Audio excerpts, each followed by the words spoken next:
Chapter 45. From the Shadows, Part 2. Everywhere she looked, bodies were strewn across the pavement throughout the village. Some were simply wounded and groaned in pain, whilst others were still and undoubtedly dead. Cloaked and masked figures rested next to those who lived here or had come to defend them. In death, there were no sides to choose. It was not in Lucinda's nature to feel squeamish at the sight of blood. On the contrary, it excited her senses, but she was not here to feed upon the humans. She had come at the behest of Harry's aunt, and her focus was on the woman. Oddly, very few seemed willing to engage Cassiopeia Black in battle, and after Lucinda had seen what the new Minister of Magic was capable of, she couldn't blame them. Despite her advancing years, Cassiopeia was still sharp with her wand, and ruthless to boot. If anything, Lucinda found much of her efforts being turned towards defending herself. Ducking beneath a putrid, yellow spell sent her way, she closed the distance between her and the attacker in the blink of an eye, seizing him by the throat and snapping his neck with little more than a thought. Carnage surrounded her. Along with the screams of the dying and wounded, spell fire lit up the night sky. The fires burned brightly, and in the midst of it all, two combatants commanded a wide berth as they faced off with one another. Although Lucinda had never laid eyes on the man that Dumbledore had engaged, there was no questioning who he was. She had never seen someone wreak such devastation with practiced ease the way Voldemort did, and as she took a moment to observe him, she felt an unfamiliar sensation creep within her. Fear. As an immortal creature, fear was something that had only plagued her when her thoughts drifted to the possibility of losing Harry. And as she watched a spell of Voldemort's destroy most of a house, that very notion only seemed to become more of a real possibility.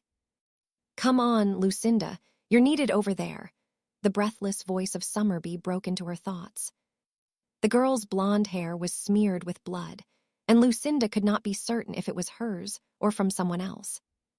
With a nod, she tore her eyes away from the ensuing battle between the seemingly outclassed and outpowered Albus Dumbledore and the man that Harry was destined to meet.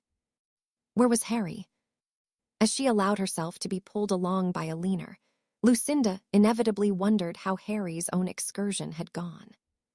Did he manage to find Cain? Once more, she abandoned her thoughts as a leaner shook her roughly and pointed to where Cassiopeia was now facing off with another woman, one that somewhat resembled her. Watching the two exchange spells for only a few seconds, she decided that she could not allow it to continue. Harry had asked that she protect Cassiopeia, and the woman she was dueling was just as dangerous as her, perhaps more so if it came to a battle of youth.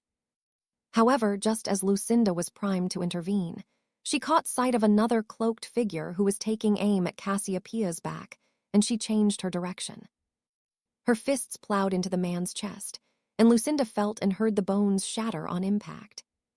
He was sent spinning through the air from the force, and was engulfed by the flames of the burning pub nearby.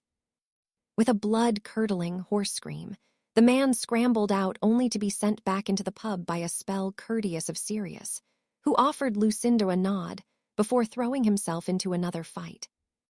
"Do not interfere, girl," Cassiopeia commanded firmly. "This is between me and my niece, isn't it, Bella?" "You are a filthy traitor," the other woman screeched, eliciting a cackling laugh from Cassiopeia. "I still serve the lord of our family," she returned, a sickly purple curse following her words. "You chose to serve a nameless half-blood. Who is the traitor here, Bellatrix?"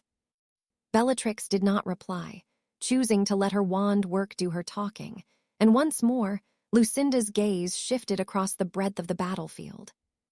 From here, it was difficult to tell who was winning the battle, but in truth, she knew there would be no winners tonight. Many were injured, and several had lost their lives already, but there was no sign that the chaos was reaching its conclusion. Watching nervously as Cassiopeia did battle with her niece, Lucinda kept her wand ready to strike down any other she needed to, frowning as the ground beneath her feet trembled. She thought that perhaps Voldemort had cast another of his violent spells, but the Dark Lord was still engaged in a furious duel with Dumbledore some distance away. Yet the trembling continued and only grew with intensity, so much so that others began to pay attention to it. The bright flash of light came suddenly, blinding Lucinda, but it was the explosion of thunder that followed that sent a shiver down her spine. When her vision cleared, her eyes widened at the sight of the young man that had appeared amongst them, his brilliant green eyes burning brightly as he took in his surroundings. It was not the intensity of Harry's presence that caught her attention, however. It was the fact that he was already covered in blood and had his wand drawn. "It's Potter," one of the masked figures shouted unnecessarily. With a flick of his wand, Harry silenced the man, tearing his throat out with a single spell before his eyes locked onto Voldemort, who was still attempting to overcome the challenge that was Dumbledore. Without hesitation, Harry began stalking towards the duo, and the fighting continued. Lucinda could only watch as Harry carved his path through the Death Eaters who were determined to prove themselves against him, and she swallowed deeply. She had seen what Voldemort was capable of, and though she knew Harry too was an exceptional wizard, Lucinda had never witnessed all he could do with his wand. She looked on with bated breath as Dumbledore was finally struck down, and Voldemort turned his attention towards Harry, an almost undetectable hint of nervousness etched into his expression. "Break." Voldemort watched him curiously as he approached, his nostrils flaring as Harry resized Greyback's head and threw it at the Dark Lord's feet. For a moment, they simply stared at one another, each gaze filled with nothing but loathing. "Do you think this changes anything?" Voldemort hissed. Harry merely shrugged in response. "No, but it's nice to see how easily I can piss you off." Voldemort's jaw clenched as Harry smirked at him. "You will not be laughing soon enough, Potter. Or maybe it will be you who won't be feeling so sure of himself," Harry returned. "I'm standing here, Tom. I called you out months ago, and you continue to hide. Why do you think I would do that if I didn't know something you don't? I meant what I said. I would have given you the contents of the prophecy with the knowledge that you would not be long for this world after.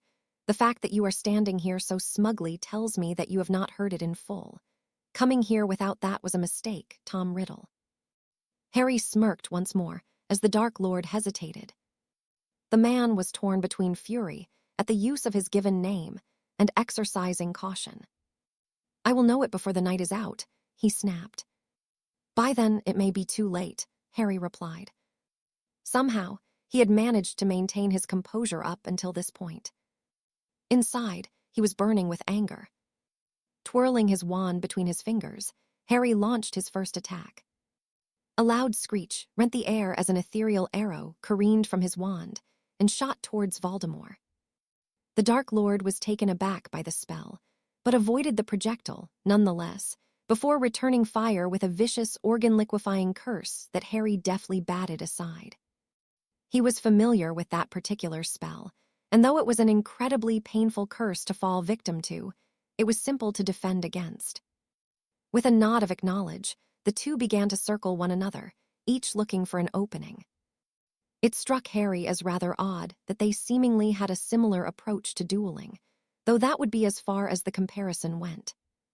He had spent much of his life bearing witness to Voldemort's heinous acts, and even his duels with those who refused to die on their knees. Not many lived long, but there were a few who had put up quite the fight.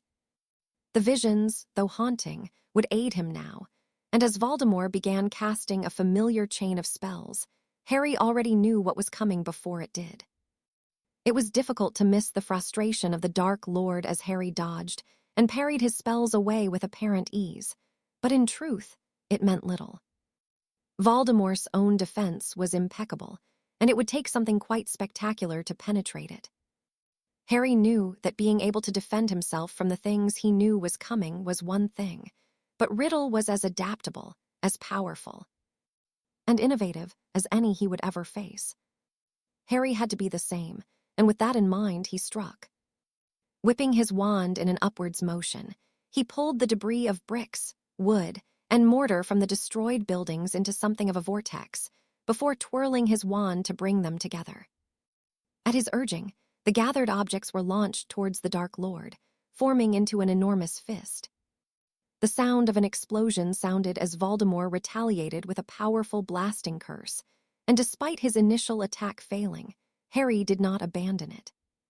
It was not as though Riddle had any shortcomings when it came to magic, but if there was anything he had ever shown any signs of adversity facing, it was when the environment was used against him. Harry knew he could not rely solely on it, but for the time being, it would give Tom something to think about whilst the duel unfolded. Another explosion rent the air as Voldemort dispatched of the fist once more, and stumbled as Harry summoned a large piece of rock from behind him that collided with his back. The Dark Lord growled, screaming his fury as he went on the attack. Harry had witnessed how undeniably brilliant the man was, but facing it was another thing entirely. Spell after spell was sent his way, faster and more powerful than anything he had ever faced before. Still, he defended himself ably, despite his already injured shoulder beginning to hurt once more. It was no longer bleeding freely, but it was a handicap he could do without. The very curse that had plagued his dreams and robbed his mother of life came towards him, and Harry stepped out of its path, his own righteous fury surfacing once more. Because of the man before him, he had grown up without his parents, and it had been that very curse he had chosen. With what could only be described as a primal roar, Harry forgot all about the need to defend himself as he launched his own attacks. Curses of the most horrific nature left his wand one after the other, curses that most would have never known existed. And for the first time, even when facing off with other wizards in his visions, there was no mistaking the surprise of Tom Riddle as he stepped backwards and did all he could to defend himself. Break. Although there were still a few pockets of fighting taking place around the village, most had decided it was much safer for them to simply take cover and observe what was unfolding between Harry and Voldemort. Lucinda had never seen anything like what she was witnessing, and she had no doubt the duel would become something of legend in the years to come. It was as though the two of them had been artificially sped up as they traded spells, apparating around the village and somehow always finding one another once more in a heartbeat. It was quite the sight to behold, and that was not to mention the magic both wielded so expertly. Lucinda had known Harry was brilliant, but seeing what he was truly capable of was as frightening as it was exhilarating, and she could not deny the violence and ruthlessness he fought with only made him more appealing to her. She shook her head of those thoughts. Now was not the time to dwell on such things, not when she needed to keep her wits about her. Between the two of them, Harry and Voldemort had caused more carnage than the rest of the fighters combined, and it was clear to see why the Dark Lord was so feared. Despite her feelings towards the man that wished nothing more in this moment than to vanquish Harry, it was impossible to ignore how impressive a wizard he was. His form was flawless, and almost everything both he and Harry weaponized was unfamiliar to her. Lucinda prided herself on being a gifted witch and a vicious vampire, but she knew she would barely last a minute against either of them. She could think of none that would. Still, the surprise she felt was nothing compared to the expression of awe and worry, likely similar to her own, that Cassiopeia wore. It was evident that even she didn't know how exceptional Harry had grown to be, and though she continued to clutch her broken arm courtesy of her niece, her gaze never shifted from the ensuing fight. The duel between the older Black and the formidable Lestrange had ended with neither emerging victorious. Bellatrix had fled having received a deep cut to her neck, but Lucinda could see the woman lurking amongst the broken and dilapidated buildings, watching the back and forth between Harry and Voldemort as keenly as any other. "Where did all that blood come from?" Anna asked, nodding towards the torn robes and skin of Harry. "Probably from one of the werewolves," Lucinda murmured worriedly. Although he was showing no sign that the wound was bothering, she knew that it would be. It was deep, and occasionally still weeping blood as he fought on. "Do you think Kane is okay?" Elinor questioned. Lucinda nodded. "Harry wouldn't have come back without him," she said confidently. Elinor smiled, though it didn't reach her eyes, and all three winced as an explosion disturbed the ground between Harry and Voldemort, sending a thick plume of dirt into the air. "Where's he gone?" Anna whispered when the dust settled and Harry was nowhere to be found. An eerie calmness fell over the village as Voldemort remained still, even closing his eyes as he felt for a sign of Harry. "I'm over here, Tom," Harry's voice whispered, "or am I here?" When he spoke again, his voice came from another part of the village, and Voldemort turned sharply towards before he placed both of his hands on his head and fell to his knees. "This is not a fight you can win, Harry," he spoke, his voice strained as he seemed to be combating an internal struggle. "I do not need to win this battle, Tom." "Harry's trying to possess him," Lucinda choked. It was a dangerous undertaking to even consider, and doing such could have severe repercussions for one or even both of them.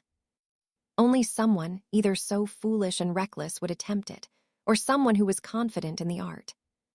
It was severely frowned upon, and was something that was not even taught at Durmstrang because of how invasive and risky it was.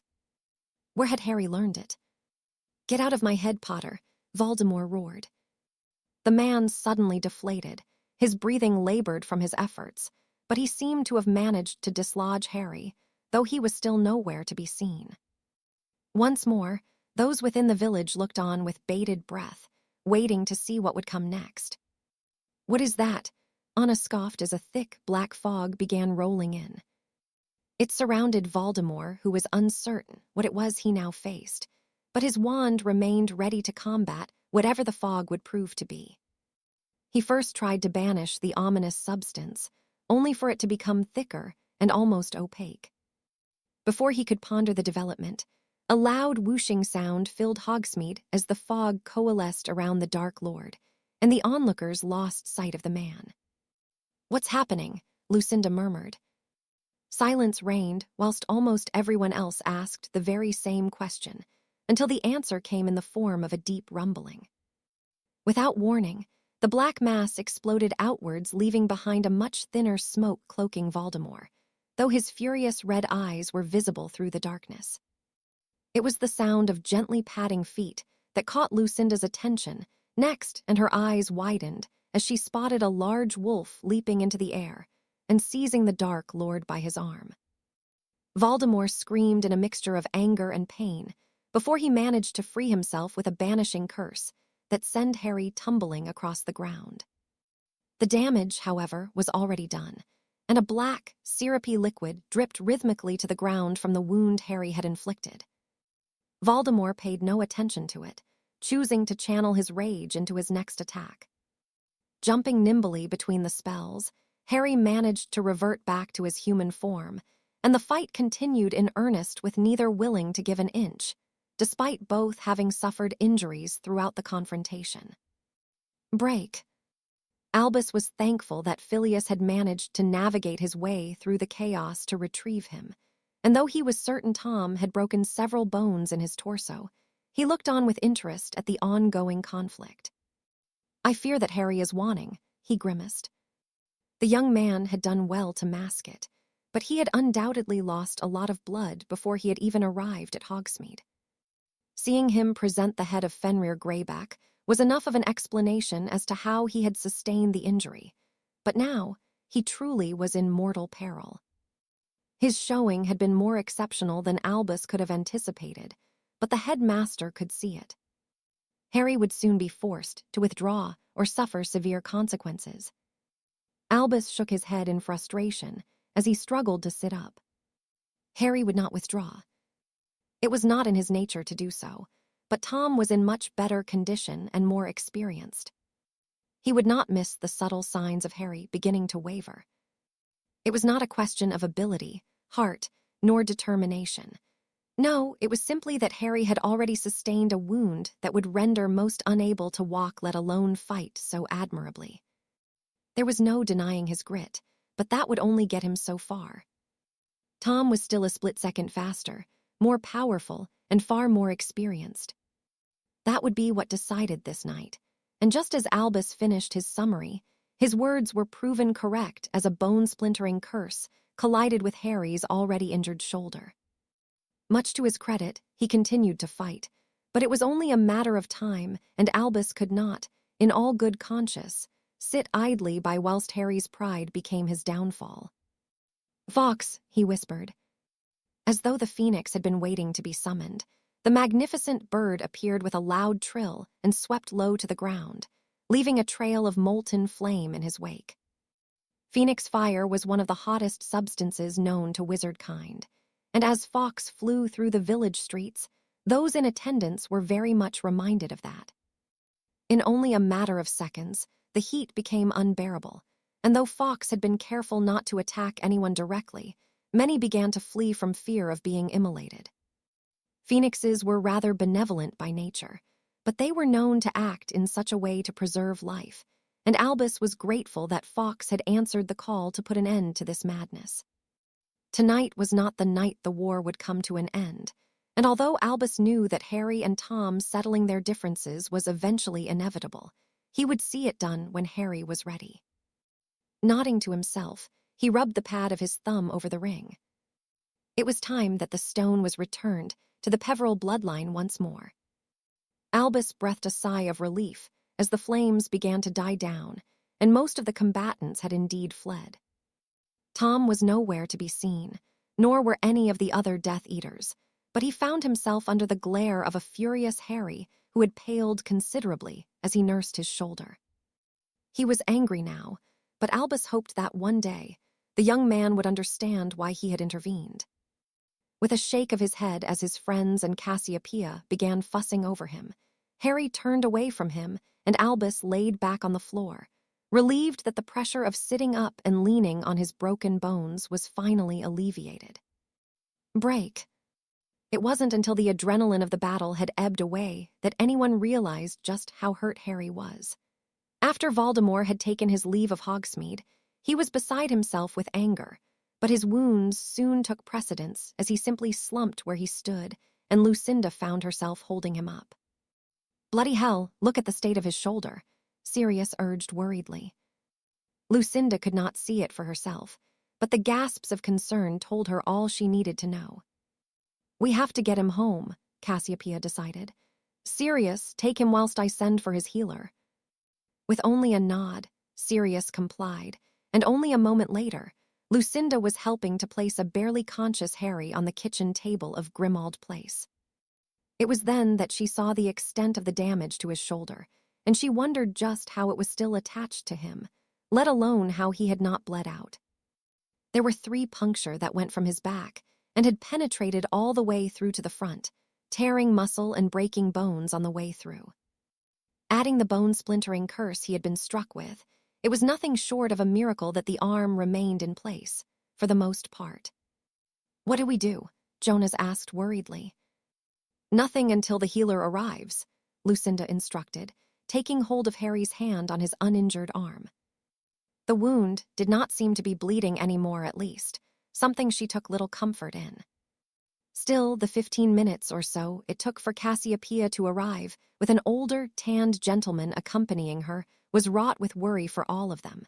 But the man set to work immediately. He administered a pain-relieving potion and a blood replenisher to begin with before inspecting the wound. After several moments, he released a deep breath and shook his head. "I do not think the arm can be saved," he sighed. "It was caused by a transformed werewolf, and any magic I use on it will be countered by the lycanthropy." "Is he a werewolf, Galanis?" Cassiopeia asked worriedly. The healer frowned and hesitated before shrugging. In most cases, this level of exposure to the disease would indeed be great enough for the victim to be infected. "In most cases," Cassiopeia pressed. Galanis opened his mouth to speak, but closed it again, evidently pondering his next words carefully. Before he could offer an answer, however, a loud snapping sound filled the room, and everyone shifted their attention towards Harry. "What's happening?" Cassiopeia asked. The healer began inspecting the wound once more, his eyebrows almost in his hairline as he observed. "Unbelievable," he whispered. "We discussed the possibility, but I never." He trailed off as he continued to watch until another, nauseating, snapping echoed off the walls of the kitchen. "What is it?" Cassiopeia demanded. Galanis stood, and wiped a layer of perspiration from his forehead. "If Harry has not disclosed it, then it isn't my place to say," he said apologetically, "but I urge you to inspect the wound for yourself." Cassiopeia looked as though she wished to throttle the man, but it was her curiosity that won out, and she leaned in closer to Harry, watching for several minutes before she gasped. "It's healing itself," she exclaimed in disbelief. Lucinda and the others followed suit, each seeing for themselves that, slowly but surely, Harry's wounds were closing of their own accord. The vampire could only shake her head. The only explanation she had took her back to the conversation she'd shared with Harry in the hot spring. Phoenix tears. When he had been killed by the basilisk, the phoenix and thunderbird had brought him back to life, and now the magic of all three creatures resided within him. "How?" Cassiopeia asked dumbly. "I cannot say," Galanis returned. "It is for Harry to discuss what he wishes to disclose with you." "Does it have something to do with the scar on his chest?" Sirius broke in. Galanis seemed taken aback by the question before he shook his head. "Again, it is not something I can neither deny nor confirm." "What scar?" Cassiopeia demanded to know. Carefully, so not to disturb the sleeping Harry, Sirius pulled down the front of his robes, exposing the purple mark with the lightning bolt sitting prominently in the center. Cassie choked as she trailed her fingers along it. "What happened?" she whispered as a tear rolled down her cheek. Lucinda had never seen the woman in such a state, but there was no denying how much she loved and cared for Harry. It was a loud screech that responded to her, and Cassiopeia turned her attention to the thunderbird that was now perched on one of the chairs. "You did this?" she asked angrily as she drew her wand. Lucinda used her free hand to seize the woman by the wrist to prevent her attacking the creature. "No, she saved his life," she assured the woman. "How?" Lucinda released a deep breath as she shook her head. "It isn't my place to say, but Harry will tell you himself when he wakes up. He will be able to explain it to you better than me." For a moment, Cassiopeia appeared as though she wished to throttle everyone in the room, but as Harry groaned and shifted his position slightly, she simply slumped into the chair next to him. "Stupid boy," she murmured. "Will he be okay?" Healer Galanis nodded. "I expect so, but I will remain here until he wakes at the very least." "Thank you," Cassiopeia replied gratefully. "I need to send some instructions to Bones so that she can oversee what is happening in Hogsmeade. Sirius, will you fetch me some parchment?" The man nodded and took his leave of the room. "The rest of you should get some sleep," Cassiopeia sighed tiredly. "What is it, Creature?" Creature wants to know what he should do with the werewolf master Black has in the basement. "Kane," Elinor whispered. "Is he in a cage?" Creature nodded. "Go and check on him, dear," Cassie instructed. "Harry will be furious if any harm came to him. Bed for the rest of you." Lucinda shook her head as she took the seat next to the woman. "I'm staying," she said firmly. "Of course you are," Cassie snorted, offering her a rare smile. "You did well this evening, all of you," she added. "You should be proud of yourselves." The praise barely registered with Lucinda, as her gaze was fixed on Harry. He seemed to be a little less pale now, and his wounds were certainly improving. It no longer seemed that his arm might just fall off at any given moment. Still, it would be a long night of waiting for him to wake, but there was nowhere else she would be. Voldemort himself wouldn't be able to move her from this spot. Break. It was dark here. He could feel the ground beneath his feet, the flames licking around his entire body, and even the presence of the one that did not belong here, but he was blind. Whatever it was that had invaded his home was like him in many ways, though equally not. It was feral, uncontrolled, and was led by nothing but its savage urges. They may be similar, but different in every way he counted. If only he could see it. Try as he might, he could not open his eyes. The sudden snarling of his foe guided him away from the lunging beast, and it yelped in agony as it brushed against his fire. As strong as it believed it was, it could not win here. This was his domain, where his fire burned brightest, but the coldness of his other self ruled as its equal. There was no place for another. It launched again, but halted before it reached him, deterred by the flames that would consume it. Harry growled into the darkness, but it was no Lupin sound that passed his lips, but a hiss of warning instead. The invader hesitated at the warning, and as if by magic, Harry felt his eyes open. Everything lit up in a brilliant orange hue, but before he could even seek out his enemy, it had perished under his gaze. There had been no pomp nor circumstance. It had simply died, and its ashes were blown away in a wind he could not feel. He howled with pride as he vanquished his opponent, his muzzle pointed towards the sky. Break! Lucinda shot to her feet as the animalistic sounds fell from Harry's lips, and she upended the vase of flowers from the table onto the smoldering wood. Her fingers had blistered badly from how hot Harry was burning, but with a final howl, his red skin faded back to its natural pale shade. What on earth was that? Cassiopeia whispered. Lucinda swallowed deeply as she shook her head. I don't know. Her gaze shifted to the wound, and her confusion only grew. Where only hours before Harry's arm was barely hanging on, his shoulder was now seemingly fixed with only a few more scars to show for his ordeal. Magical healing truly was a wondrous thing, but even magic had its limits. What happened to Harry was not normal, a sentiment Cassiopeia seemed to share as she too surveyed the damage closely. How? She asked.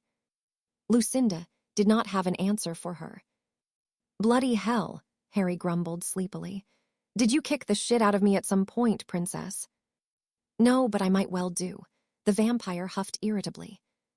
Harry chuckled as he sat up and looked around the room confusedly. No wonder my back is killing me, he muttered.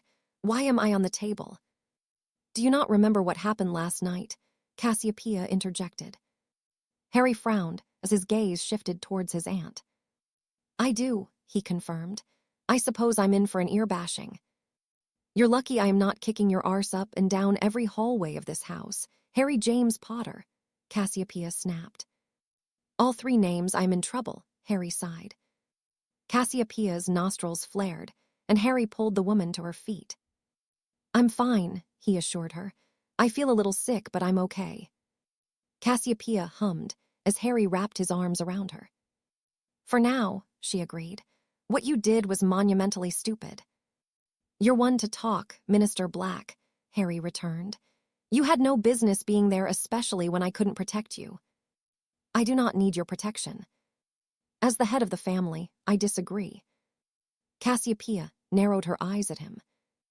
Do not think for one moment you will ever be in a position to lecture me, Harry, she said warningly. I raised you from when you were a babbling infant. Bloody hell, did you give Arcturus this much trouble? Believe me, you are getting off much lighter than my brother ever did. Then we should agree to disagree, Harry sighed. Please, just be careful. Have I not lost enough already? Cassiopeia's expression softened at his concern. I am just as willing to give my life for you as you are for me, she said sincerely. Neither of us want that for the other, but that isn't going to change, is it? Harry shook his head, his eyes widening. Kane is okay, Cassiopeia assured him. Galani's already checked on him and is treating him as we speak. What the hell happened? What didn't happen? Harry muttered irritably. Kane at some point decided to be a bloody idiot, and when I got there, he was being hunted by the entire pack.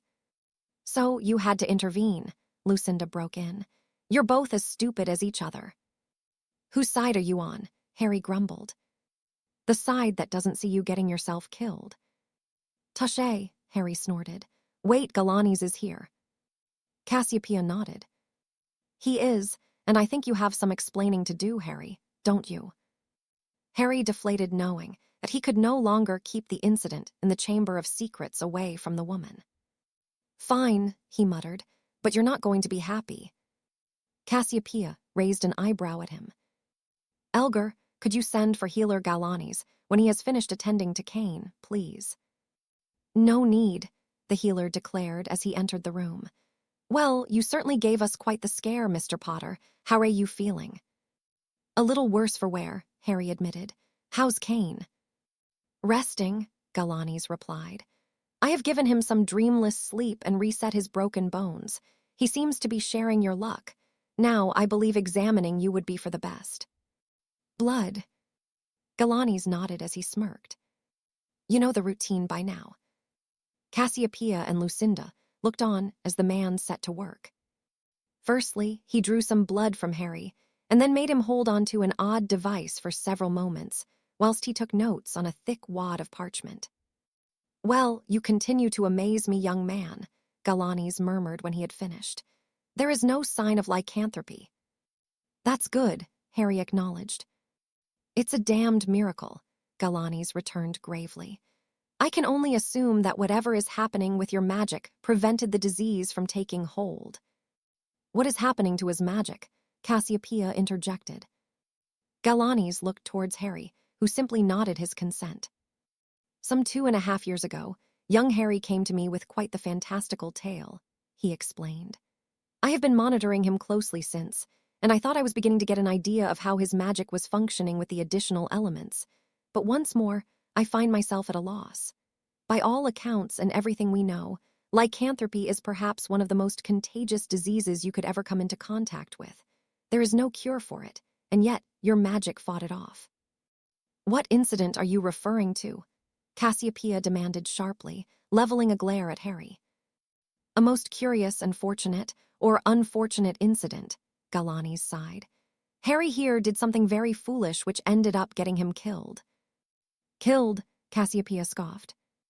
Galani's nodded, and Lucinda listened as the man explained what she already knew to Cassiopeia, who became paler the more he spoke. A basilisk, she choked when Galani's had finished. You decided to hunt down a basilisk. That has got to be the stupidest thing you have ever done. You're telling me, Harry huffed. Cassiopeia could only shake her head. A phoenix and a thunderbird, she murmured to herself. Those along with the basilisk magic have become very much a part of Harry's own, Galani's explained. Since I have been monitoring Harry, the presence of all three grew stronger for a year after the incident. From then, they have remained as strong within him. And what effect will that have on him moving forward? Cassiopeia asked worriedly. I cannot say for sure, but after what we witnessed last night, it only adds credence to my earlier thoughts. Galani's mused aloud as he consulted his notes. Harry fought off a disease that would have taken hold of any other without doubt. I am beginning to wonder more than ever what the limits of these combined magics can handle. As a Parselmouth, Harry has expressed an incredible aptitude for using parcel magic, and his relationship with the elements of the Thunderbird is far beyond what he should be capable of as a human. What about the Phoenix? That has been the most difficult to understand, Galani sighed. Harry has informed me that he heals naturally and much quicker from any wounds he sustains, as demonstrated by what we witnessed last night. I cannot say for certain, but with the lack of degeneration I have seen thus far, so long as he does not get himself killed, I expect he will naturally live an exceptionally long life. Exceptionally long? Harry asked curiously. Galani's nodded, and Lucinda's ears perked up at the revelation. From when I first examined you, your organs and your body have only grown stronger, Harry, he revealed. That is not normal in humans. At your age, the degeneration would be minimal, so I remain cautious when I say this, but even now, everything is stronger than when we met in July. By my current estimate, even if you begin degenerating at a normal pace when you reach 50 years of age, well. Galani's broke off and shook his head. Well, what? Harry pressed. Galani's released a deep breath. At a regular rate of degeneration, with how your body replenishes, I would currently expect you to live until you are perhaps close to 1,000 years old, maybe longer. I cannot say for certain. Harry scoffed at the revelation, and Cassiopeia's eyes bulged within their sockets. Lucinda, however, felt her heart soar. She had hoped that she would have him for a century or so at best, but 1,000 years. You must be joking, Harry asked weakly. I would not joke about this, Harry, the man replied quietly. That is my current estimate, We will continue to monitor you, of course, well, for as long as I can, he added with a chuckle. If there is nothing else, I will send for you when we are due to meet next. Harry nodded, and Galanis bid his farewells before taking his leave of the room. 1,000 years, Harry murmured after several moments of silence. I'll have to watch everyone I care about die. Not me, Lucinda said comfortingly as she took his hand. You'll always have me. Harry offered her a smile before he laughed. What's so funny? Cassiopeia asked. Harry's gaze remained fixed on Lucinda. Do you remember when you said you could think of nothing worse than me being around forever? Well, it seems as though that might just happen, Princess. Lucinda rolled her eyes before she scowled at his stupid, smug grin. She wasn't annoyed with him, really. As far as she was concerned, forever with Harry wasn't such a bad thing. Not that she would tell him that. Keep smirking like that and forever will finish much sooner for you, Potter, she warned. And there she is, Harry sighed. There's the princess we know and love. Lucinda did her best to ignore the warmth that spread throughout her chest at his words, and she swatted his hand away. Shut up, she huffed. The smile he returned only made the warmth intensify, and Lucinda knew she could no longer ignore it. Try as she had, she simply couldn't. Chapter 46. United, it was several hours after the commotion had ended that Remus felt his body shifting back to his human form, and despite having taken the wolfsbane potion, the process was no less uncomfortable. Groaning as the aches and pains of his injuries made themselves known once more, he pushed himself to his feet, pleased that he could at least stand of his own volition. Still, he was certainly not feeling his best, but he was no longer on death's door as he had been when Cain had freed him. Cain. Remus did not know how he would ever repay the young man for what he had done. Before he could even consider such a debt, however, he needed to get out of this cave and take stock of his surroundings. Retrieving the wand he had hidden between two rocks that were too big for his wolfish paws to reach into, he removed the barrier he had put up to keep the other werewolves out, and ultimately him inside should the potion have proven to be ineffective. Much to his relief, it had worked as intended, and though his night had been full of the horror of merely listening to what was unfolding outside, he was safe and on the mend from his ordeal. As he cleared the debris in the cave entrance, it was the smell of blood that filled his nose first, and he desperately scrambled to remove enough of the rocks so that he could get outside, a feeling of dread settling uncomfortably in the pit of his stomach. A confrontation had taken place here, and as he managed to squeeze himself through the opening he had created, he swallowed deeply, frowning at the carnage that greeted him.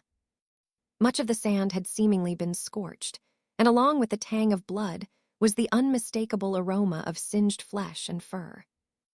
Regardless, it wasn't these nauseating scents that caught his attention. No, mingled in with them was another more familiar to him. Harry, Remus whispered worriedly as he began walking the landscape, trying to piece together what had happened. It took little deduction on his part realize he must have come for Cain, and as a werewolf, Cain would have been unable to tell him anything. That did not explain what a considerable amount of Harry's blood was doing here. Had he been bitten? There was no question that he had indeed been injured here, but had he managed to get Cain out and escape? What the F? Having spotted an odd pile of sand in the middle of the flat beach, Remus made his way towards it, his eyes widening as he recognized what it was he found himself looking upon. Greyback, he scoffed. Although only part of the headless torso was on display, Remus would recognize the scent of the werewolf that had turned him so many years prior anywhere. For much of his life, he had envisioned killing the werewolf himself, making him pay for all the suffering Remus had endured because of him. Now, someone else had beaten him to it, and the only comfort he could take in this moment was that it was Harry who had gotten to Greyback. Adding to that, the death of the infamous werewolf had not been a clean one. His head had been removed in a rather savage manner, the wound jagged, and the bones left behind broken from the impact of whatever weapon Harry had used. Bastard, Remus growled, spitting on the remains of Fenrir Greyback before he turned away to compose himself. Greyback was dead, but it would change nothing for him. The rest of his days would still be plagued by what he had been turned into. Nevertheless, Remus had grown used to what he was and had accepted it long ago. It had been his friends that had helped him with that. Sirius, James, and even Peter, though he reluctantly included the last in that list. Shaking his head of his thoughts, he breathed, and he did so freely in what felt like the first ever time he could do so. He needed to go home, to thank Kane and Harry for what they had done. It was a bittersweet moment for Remus, but he would come to accept what had happened in time. Now it was time that he left this place, and though seeing Greyback's mutilated corpse would forever be a favorite memory of his, he had the rest of his life to dwell on it. With a smile and something of a spring in his still awkward step, he apparated to Calais, and from there he would soon be in London and Grimmauld Place once more. Break. Harry simply snorted as he combed through the morning edition of the Daily Prophet. The Dark Lord, RETURNS. By Rita Skeeter. The headline was accompanied by a moving picture of Harry and Voldemort trading spells in the center of Hogsmeade, the undeniable proof that Harry had been telling the truth all along. He was not one to say, "I told you so," but there was a small, petty part of him that wished he could see the reaction of the news now that it had been categorically confirmed. "Fighting minister," he murmured amusedly, grinning at the description of Cassiopeia. Still, now that Voldemort would no longer be operating in the shadows, things would become decidedly more dangerous for the citizens who had been allowed to remain ignorant until now. Nonetheless, it was better that they were prepared and ready for what was here than woefully the opposite. "Master Black, the werewolf is awake," Elgar informed him as he popped into the room. "Thank you, Elgar," Harry replied gratefully.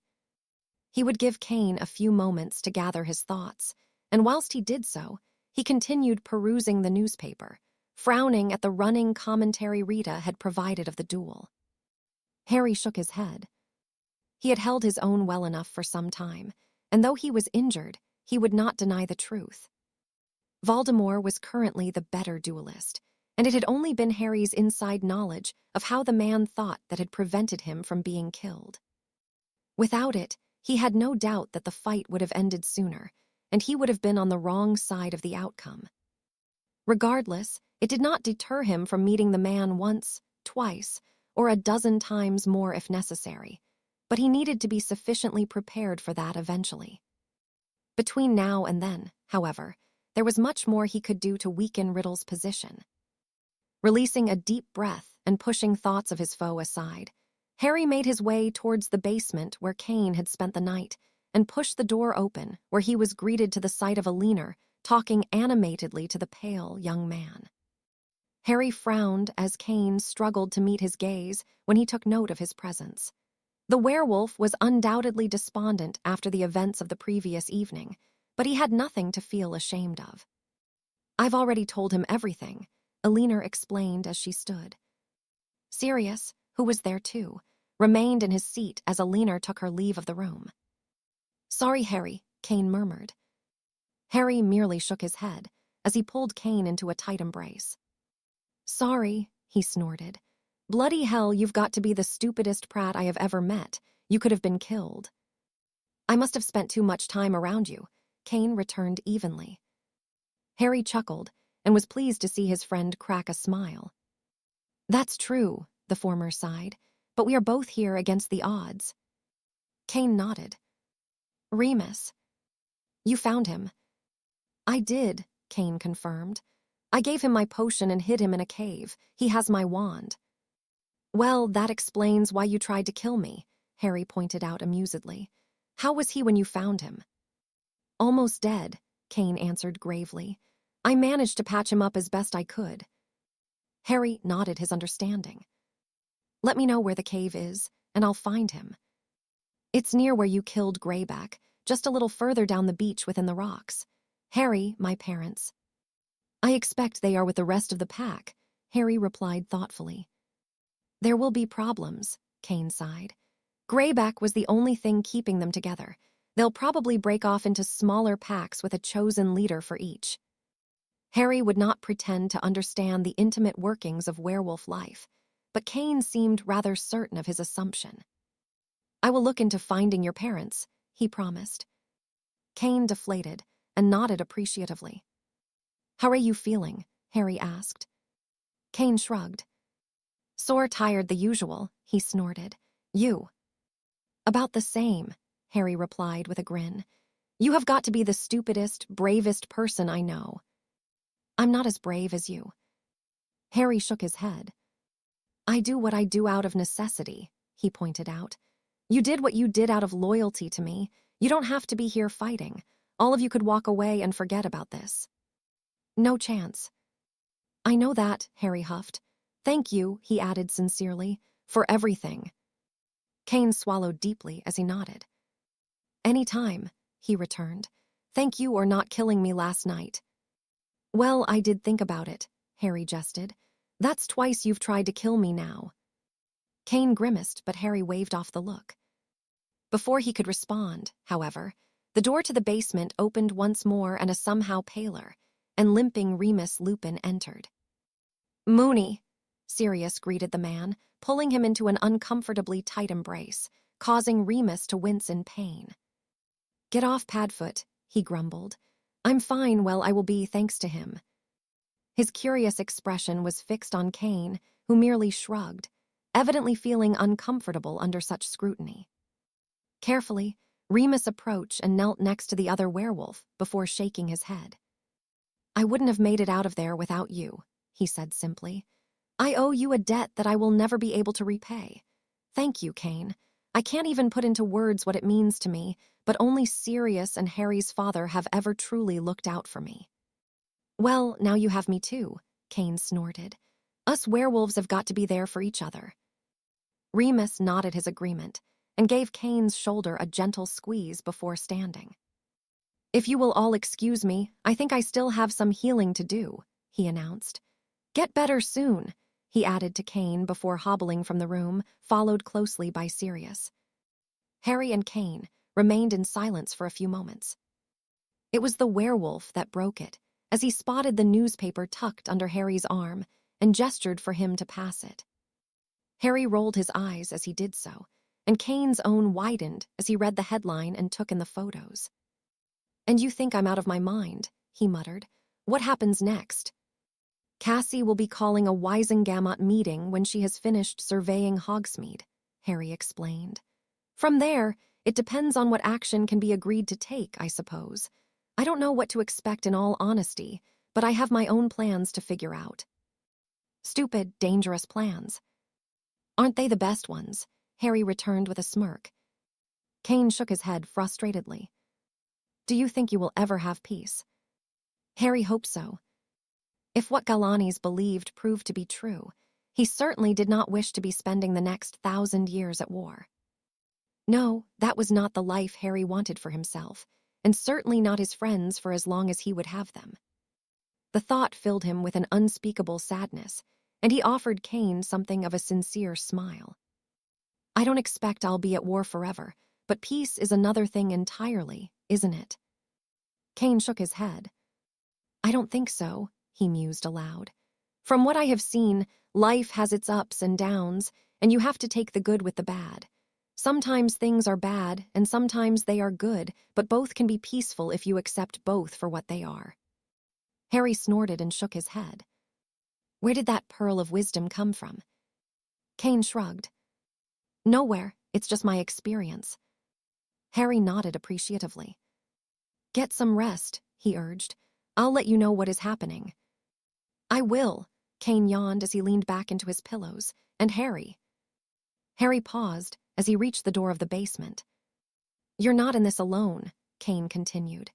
"You have all of us with you, just remember that." "I will," Harry promised, the words of his friend meaning more to him than the werewolf would ever understand. Break. "I told you already, the minister will not be taking questions at this time." Lucinda growled at the reporters that were following them around the village. Cassiopeia fought the urge to smirk. The fact the young woman was a vampire was enough to deter them from being too pushy, and her thick, Russian accent only added to her ability to intimidate them into silence. Still, Cassiopeia wasn't sure what to make of her. For the most part, Lucinda was rather standoffish, which was understandable given what she was and how she was looked upon by others. Harry clearly thought highly of the girl, however, and that was good enough. "And what are you, the minister's keeper?" one of the reporters asked mockingly. The others laughed, and Lucinda leveled a glare at them. "Yes," she answered simply. "I was appointed by Harry Potter. I could always send for him, and you can question him yourself about his decision. I'm sure he would appreciate that." The man who had asked the questions stumbled over his words, and this time, Cassiopeia did smirk to herself. Diplomacy may not be Lucinda's strong point, but it didn't need to be, and her efforts to keep the vultures at bay were most appreciated. Cassiopeia had enough to deal with without the incessant, irritating questions of the press to disrupt her work. 43 people had lost their lives the previous night, a mix of citizens, Death Eaters, Aurors, and even a few of Dumbledore's people among them. Along with the damage to the village itself, what had transpired could only be described as an absolute disaster that would take months to resolve. Much of Hogsmeade would need to be rebuilt, and in the meantime, those that were homeless needed to be found shelter. Thankfully, Cassiopeia could delegate most of the tasks to her subordinates, but for the time being, she needed to be a visual presence to reassure the people that would look to her. For more times than she could count, she cursed Harry again for placing her in this position, shaking her head as she remembered what Healer Galanis had revealed only this morning. 1,000 years. Cassiopeia was on her way to a century, and she felt that she had experienced more than enough to last a lifetime. Harry would live considerably longer, so long as one of his harebrained schemes did not eventually get him killed. Her eyes drifted over to Lucinda. At least he would have someone when everyone else he knew inevitably passed on, her included. The thought of him being left alone in the world was a new fear, and though she had her reservations about the vampire, there was no questioning how much the girl cared for Harry. She would look out for him and keep him in line when he needed it. Most of all, Cassie knew Lucinda could be relied upon to help him pick up the pieces, a thought that offered her some comfort in something so maudlin. "It's all right, dear, I will speak to them now," she declared. With a nod, Lucinda took her place by Cassie's side, ready to defend her if needed. "Minister Black, what will happen now?" one of the reporters asked curiously. "We will fight," Cassie answered simply. "We will rebuild. And we will fight until Voldemort and his followers are no more." The gathered journalists scratched furiously at their parchment whilst she spoke. "And what of Harry Potter? Is he okay?" "Harry is fine," Cassiopeia assured them. "I expect he will attend the Wisengamot meeting I have called for this afternoon." "What are you intending to discuss with the lords and ladies?" "That will be revealed when necessary," Cassiopeia answered firmly.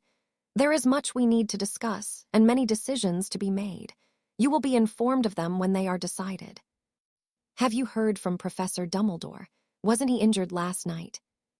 "Professor Dumbledore has reached out to me, and he is doing well despite his injuries. He will make a full recovery. If there are no other questions, I have much work to be getting on with." Much to her relief, the journalists refrained from probing for further information, and Cassiopeia was able to prepare for her return to the ministry. "That went well," Lucinda commented. "As well as can be expected," Cassie sighed. "This is only the beginning." Lucinda nodded her understanding as she took in their surroundings, looking for any potential threats. "You will look after him, won't you?" Cassie asked. "Always," Lucinda answered, not needing further clarification of what Cassiopeia meant. "Good, shall we?" With a nod, Lucinda took hold of the proffered portkey, and the two of them vanished from Hogsmeade, back to the ministry where they would await the arrival of the lords and ladies of the Wisengamot. "Break."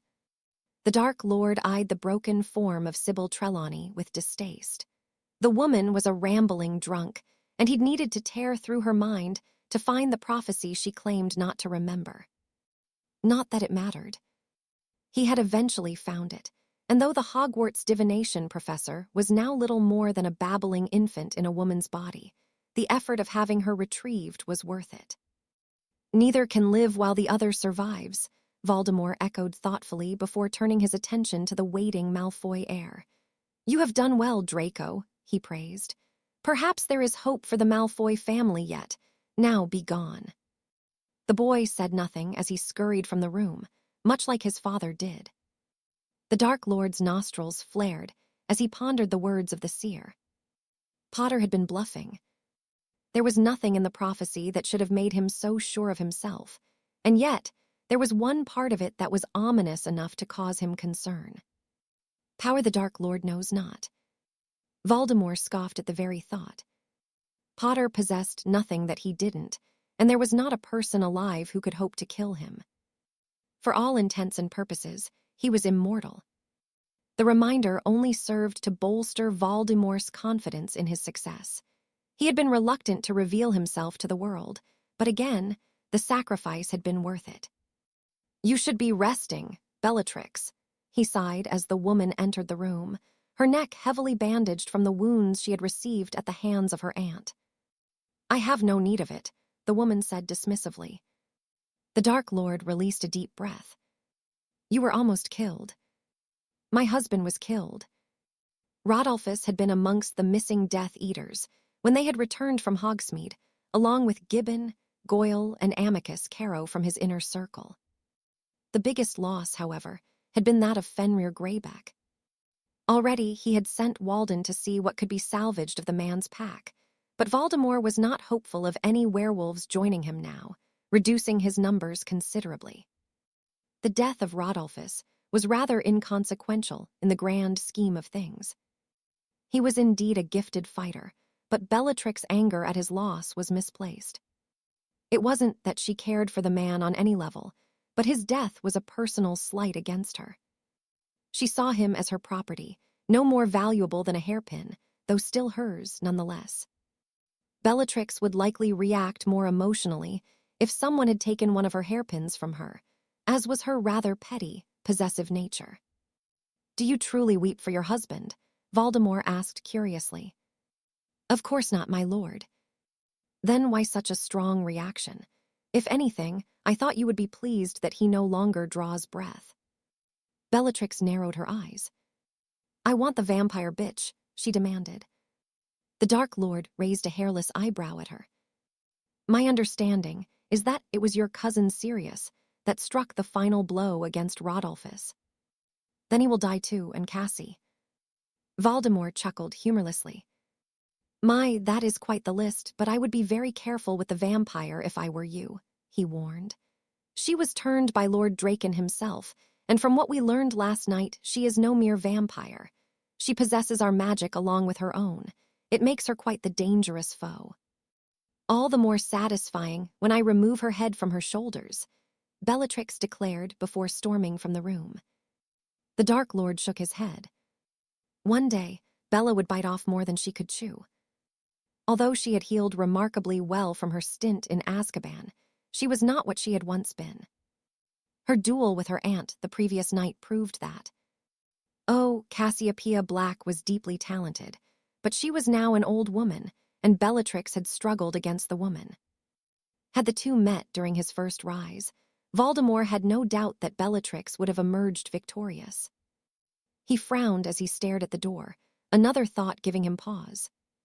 Perhaps it was not Bellatrix having deteriorated over the intervening years, but that she was subconsciously reluctant to take the life of one she shared blood with. The Dark Lord had not personally dueled with Bella since her release. Maybe he should. It would give him an understanding of just how much she had indeed deteriorated, if at all. He hummed to himself before shaking his head of the thought. It was something he would address in due course. For now, however, he needed to ponder the prophecy in the hope that he could fully understand it before he and Potter would meet again. Power he knows not, he murmured once more, wondering just what the blasted words referred to. Break.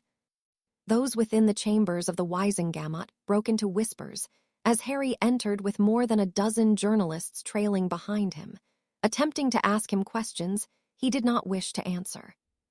He had been all but mobbed as he'd entered the ministry and had not been able to rid himself of them. The smug grin Cassiopeia sent his way did little to improve his mood, and he took his seat amongst the other lords and ladies. "Lord Potter," Amos Diggory greeted him cordially, "I trust you are well." "I am," Harry confirmed with a nod, "but I doubt that lot will be by the time this meeting ends," he added, gesturing towards where a tired Lucius Malfoy was seated quietly with his cohorts. The Battle of Hogsmeade had not gone in their favor, the few empty spaces surrounding the man speaking volumes of just how much power he had lost within this room in a single night. The sound of a gavel crashing atop Cassiopeia's podium silenced the room immediately. The lords and ladies were paying rapt attention to the minister, and the journalists had their quills poised and ready to note down what she said. "I call this meeting to order," she announced without preamble. "We cannot hold a meeting without the chief warlock," Malfoy broke in. Cassiopeia hummed thoughtfully. "Very well. Since Dumbledore is unable to join, I suggest we elect a temporary chief warlock in his place," she mused aloud. "Any objections?" "You cannot just elect a new chief warlock," Malfoy scoffed. "Temporary chief warlock," Cassiopeia corrected. "Dumbledore will resume his duties when he is well enough to do so. Does anyone wish to put a name forward for the temporary position?" "I nominate Lord Potter," Amos Diggory called, receiving several cheers of approval. "He has proven beyond any doubt that he has the best interests of the country at heart. Not to nominate him would be a disservice to us all." "I second the nomination," Tiberius Ogden announced, offering Harry a bow. Cassiopeia's amusement only seemed to grow as she turned her attention towards Malfoy. "Are there any other nominations?" she pressed. "I nominate myself," Lucius declared. Cassiopeia nodded in acknowledgement. "Any others?" None spoke, and Cassiopeia noted down the name of the two nominees. "Those in favor of Lord Malfoy, show your wands now," she instructed. Those surrounding the blonde did so, and Cassiopeia counted the votes, writing down the number he'd received. "And those in favor of Lord Potter?" she asked, raising her own wand. Without the same hesitation he'd faced when he'd gotten Cassiopeia elected as minister, the majority was clear for Harry. "Lord Potter, if you would take your temporary place behind the chief warlock's podium," she urged. Harry did so, ignoring the tumultuous applause he received. "Now that we have a chief warlock, shall we continue?" Cassiopeia asked. Without any reason to object, the woman cleared her throat, her amused expression shifting to one that was much more severe. "I will not insult your intelligence by pretending that there is none among us aware of what took place in Hogsmeade last night," she began again. "In short, along with the thousands of galleons of damage done to the village, 43 people were killed. It is the worst tragedy Britain has experienced in over a decade, and something I do not wish to see repeated." "Will Hogsmeade be rebuilt, Minister?" Lord Greengrass questioned. "It will," Cassiopeia confirmed. "I have spent the morning personally surveying the scene, and I will be meeting with the finest builders money can buy in due course to discuss the needed repairs." "And how will the ministry afford this?" Malfoy broke in. "That kind of gold is not readily available." "You are correct, Lord Malfoy," Cassiopeia returned with a sweet smile that Harry knew meant trouble. "It will be paid for by the perpetrators. Lord Goyle and Rodolphus Lestrange were discovered amongst the dead in the village. The ministry will be seizing their assets, along with the other Death Eaters that were a part of last night's attack. Any future Death Eaters that are apprehended will be subjected to the same punishment." "You cannot do that," Lucius scoffed. "If you have nothing to hide, you have nothing to fear," Cassiopeia replied simply. "The Aurors are conducting the necessary raids as we speak, and I am assured by the head of the Goblin Liaison Office that we will have full cooperation from Gringotts in this matter. People dying in such numbers is bad for business, after all." Lucius was aghast at the revelation, but those seated closer to Harry nodded their agreement. "No, you cannot simply decide to seize the wealth of pureblood families," Lord Knott said hotly. If a head of a family is guilty of treason, then the ministry is able to take what measures are deemed necessary to ensure that such actions do not take place again. The families will keep their titles, and even their seats on the Wisengamot, but they forfeited the right to their wealth when they purposely destroyed a landmark of magical Britain and attempted to murder the current Minister of Magic. Is that not treasonous enough for you, Lord Knott? The man was purple with rage, and he and Lucius began whispering furiously with one another. Of course, I am willing to listen to any objections to my actions, Cassiopeia added, he gaze sweeping across the room. When none offered further protestations, she nodded satisfactorily. It is like Lord Potter said, decisive steps must be taken to fight the threat that hangs over us. Last night was a stark reminder of what it is we face, and I refuse to bow down to terrorists. Those caught partaking in the efforts of Tom Riddle will be prosecuted to the full extent of the law. Now, I have many things to attend to. If there are no other questions or issues to raise. Again, none spoke, though Cassie found herself being looked upon with admiration by many, and loathing by Malfoy and his cohorts. Good, she declared, offering Harry a pointed look. With a tap of the chief warlock's gavel, he brought the meeting to a close before approaching his aunt. That was quite ruthless, he offered. Well, if there was ever a time that ruthlessness was needed, it's now, don't you think? Harry nodded his agreement. Can you really do that, though? Seize their possessions? I can, Cassie confirmed with a grin. It is an old law that was never repealed, so I thought I would take advantage of it. Gellert will be proud. Cassie rolled her eyes before leaning in. Dumbledore wishes to see you as a matter of urgency, she informed him. I'll go now, Harry assured her. Cassiopeia nodded. I'm so very proud of you, Harry, she whispered, and I know that Charles and Arcturus would be too. Harry offered the woman a grateful smile before taking his leave of the chambers and slipping his cloak on before the journalists decided to attempt to follow him once more. Without them trailing him, he managed to make it out of the ministry and apparated to Hogsmeade, where the Auror presence remained strong. As much as he wished to take a look around for himself, now was not the time, and he headed towards Hogwarts, where Dumbledore would be waiting for him instead. Break. I wish you would hold still, Madame Pomfrey sighed. Albus grimaced as the woman pushed on his tender ribs. Despite the Skeelgrow he had been administered when he'd returned from Hogsmeade, he was still sore.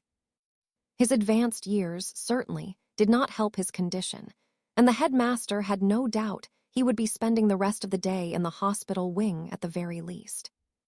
Madame Pomfrey hummed to herself as she poured him a concoction of potions. Drink, she said simply. Albus complied, wincing at the unpleasant taste. I find it hard to believe that we have yet to discover a way of making them taste better, he muttered. We have, Poppy said with a smile, but I choose to use the older recipes to remind silly old fools that their actions have consequences. I see, Albus chuckled, clutching his ribs as a sharp pain lanced through them. Poppy rolled her eyes and fluffed his pillows. You are not a young man, Albus, she sighed. You could have been killed last night. Perhaps you should leave the fighting to others. She's right, an amused voice broke in. Albus was surprised to see Harry standing, let alone having been able to make his way here under his own steam. I see that you have healed remarkably well, Harry, he commented. He merely received a shrug in response, and Albus frowned thoughtfully. The injuries Harry had sustained were not negligible, and he had not expected to see him for a few days yet at best. How are you feeling? The younger man asked. Not well, Albus admitted unashamedly. I fear Poppy here is determined to ensure I do not heal as admirably as you have. Harry laughed as the healer only turned away defiantly. Do not overstimulate him, Mr. Potter, she warned. And for what it is worth, thank you for last night. I would hate to think what would have happened had you not arrived. With that, the woman shot Albus a final, stern look before heading towards her office.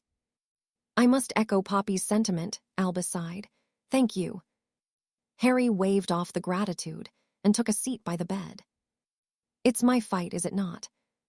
It is everyone's fight, Albus corrected, but it will be you to strike the final blow. Harry nodded his agreement. Well, that should be easier now that action is finally being taken, he replied. Cassie has introduced a new bill that has certainly pissed Malfoy and his lot off. Is that so? Albus pressed. She has decided to seize all assets of any that is proven to be a Death Eater. As we speak, the Lestrange and Goyle fortunes, amongst others, are being transferred to the Ministry coffers. That is a rather bold move, Albus observed, but one that is necessary. Albus could see the benefit of such a deterrent, but it would undoubtedly create only more hostility towards the Ministry by those affected. What did you need to discuss with me? Harry asked, pulling him from his thoughts. Albus deflated at the question. 2 things, he explained, the first being a most unpleasant development. It appears that Tom took advantage of his activities last night by having Sybil Trelawney abducted from the castle. Neither she nor Draco Malfoy have been found. She will already be dead, Harry murmured. Albus could not bring himself to have hope for the woman. She was nothing to Tom, not even a prisoner of any worth. He would have extracted what he needed and simply disposed of her. Indeed, he muttered unhappily. Well, I will inform Cassie and she will make Draco a wanted man, Harry mused aloud. It probably won't amount to much, but it will give the little shit something to think about before I catch up to him. Albus opened his mouth to speak, but closed it again when Harry shook his head. He is his father's son, and he has proven it time and again. This cannot go unpunished. He has proven himself loyal to Voldemort, and he now has blood on his hands. If he is not killed, he will rot in Azkaban for the rest of his days. I will personally ensure it. Albus released a deep breath. Harry was unwaveringly ruthless, and that was what truly set them apart. I did get to experience what being the chief warlock was like. You did, Albus asked, a grin tugging at his lips. How was it? Tapping a gavel a few times isn't much of a challenge. Albus chuckled. There is much more to it than that. He chided lightly. For what it is worth, I believe you would make a fine replacement for me when the time comes. You are respected, and that will only grow more when the war is concluded. Well, then I suppose I should be grateful that I won't be required to replace you for many years yet, so long as you keep away from Riddle. Albus's expression darkened. I fear that time will come much sooner than you believe, Harry, he sighed. Tom does not know it yet, but he has already seen to my demise, he explained, removing the white glove he had taken to wear to conceal his blackened appendage. Bloody hell, Harry grumbled as he took it gently into his own, rolling the sleeve up of Albus's robe to the elbow, where the flesh had not been consumed by the curse. As you can see, the prognosis is rather grim. Harry nodded as he inspected the hand and arm. When did this happen? During the past summer. Harry shook his head. At the rate that it is spreading, it will reach your heart by July next year, August at best. Severus has said much the same, Albus murmured. He did what he could to slow it down, but... It cannot be cured, Harry finished. Well, not unless you wish to take a very dangerous risk which would likely kill you anyway. Indeed, Albus observed. How were you cursed? Harry asked curiously, allowing Albus to hide his blackened skin once more. Ah, now that leads me to the other reason I wished to see you, the headmaster replied as he tapped his finger with his wand, revealing the ring that was the cause for his condition. Harry eyed it curiously for a moment as he took in the details. The Gaunt family ring. Albus nodded. It was a Horcrux, he explained. I have destroyed the soul piece, but it is not the ring itself that I wish to give you. Harry had fallen silent, his stare transfixed on the stone set into the gold. Is that? He whispered in disbelief. It is, Albus confirmed. I suspect that Tom is unaware of what this is. If he was, I expect he would have found something else to pervert. Now you have all 3. For the first time since their creation, the Hallows have been united. Do you think this is the power he knows not? Perhaps, Albus answered carefully. Regardless, I expect possessing all three will grant you an advantage that he lacks." Harry swallowed deeply as he removed the wand from his sleeve and his cloak from within his robes and placed them on the bed. "What do I do with them?" he asked. "Try holding all three," Albus urged. "They may show no sign of recognition, but I am hopeful something will happen." Cautiously, Harry placed the cloak around his shoulders, picked up the elder wand, and with a trembling hand, accepted the offered ring. For a moment, nothing happened and Albus found himself disappointed until he looked up at Harry's expression. His usually brilliant green eyes were completely white, and his hair was being tousled by an unseen force. He remained that way for several moments, and Albus started to become concerned. Something had gone terribly wrong. Had uniting the Hallows been a terrible idea? Just as he was going to call Poppy for assistance, Harry took a step back, his breathing becoming labored and eyes widening as the tip of the wand began to smoke. Albus, too, was taken aback when the smoke formed into a pair of figures, one a large, cloaked being, and the other a Thistral with eyes matching the young man. A starring match between Harry and the cloaked figure ensued for several minutes before the Thistral bowed to him, followed shortly by the figure before the vanished back within the wand from whence they came. "Are you all right, Harry?" Albus asked. Blinking rapidly, the headmaster was relieved to see Harry's eyes having returned to normal, and the young man nodded. "That was quite the experience," he whispered. "What happened?" Albus probed. "I'm not entirely sure," Harry answered, "but I feel different, cold but warm at the same time. I need to think about this," he added. "Of course," Albus replied. "I am at your disposal should you need me." Harry nodded and wandered slowly towards the door, and Albus could not help but ponder just what it was the boy had experienced in the moments just past. Chapter 47, Poetic Justice.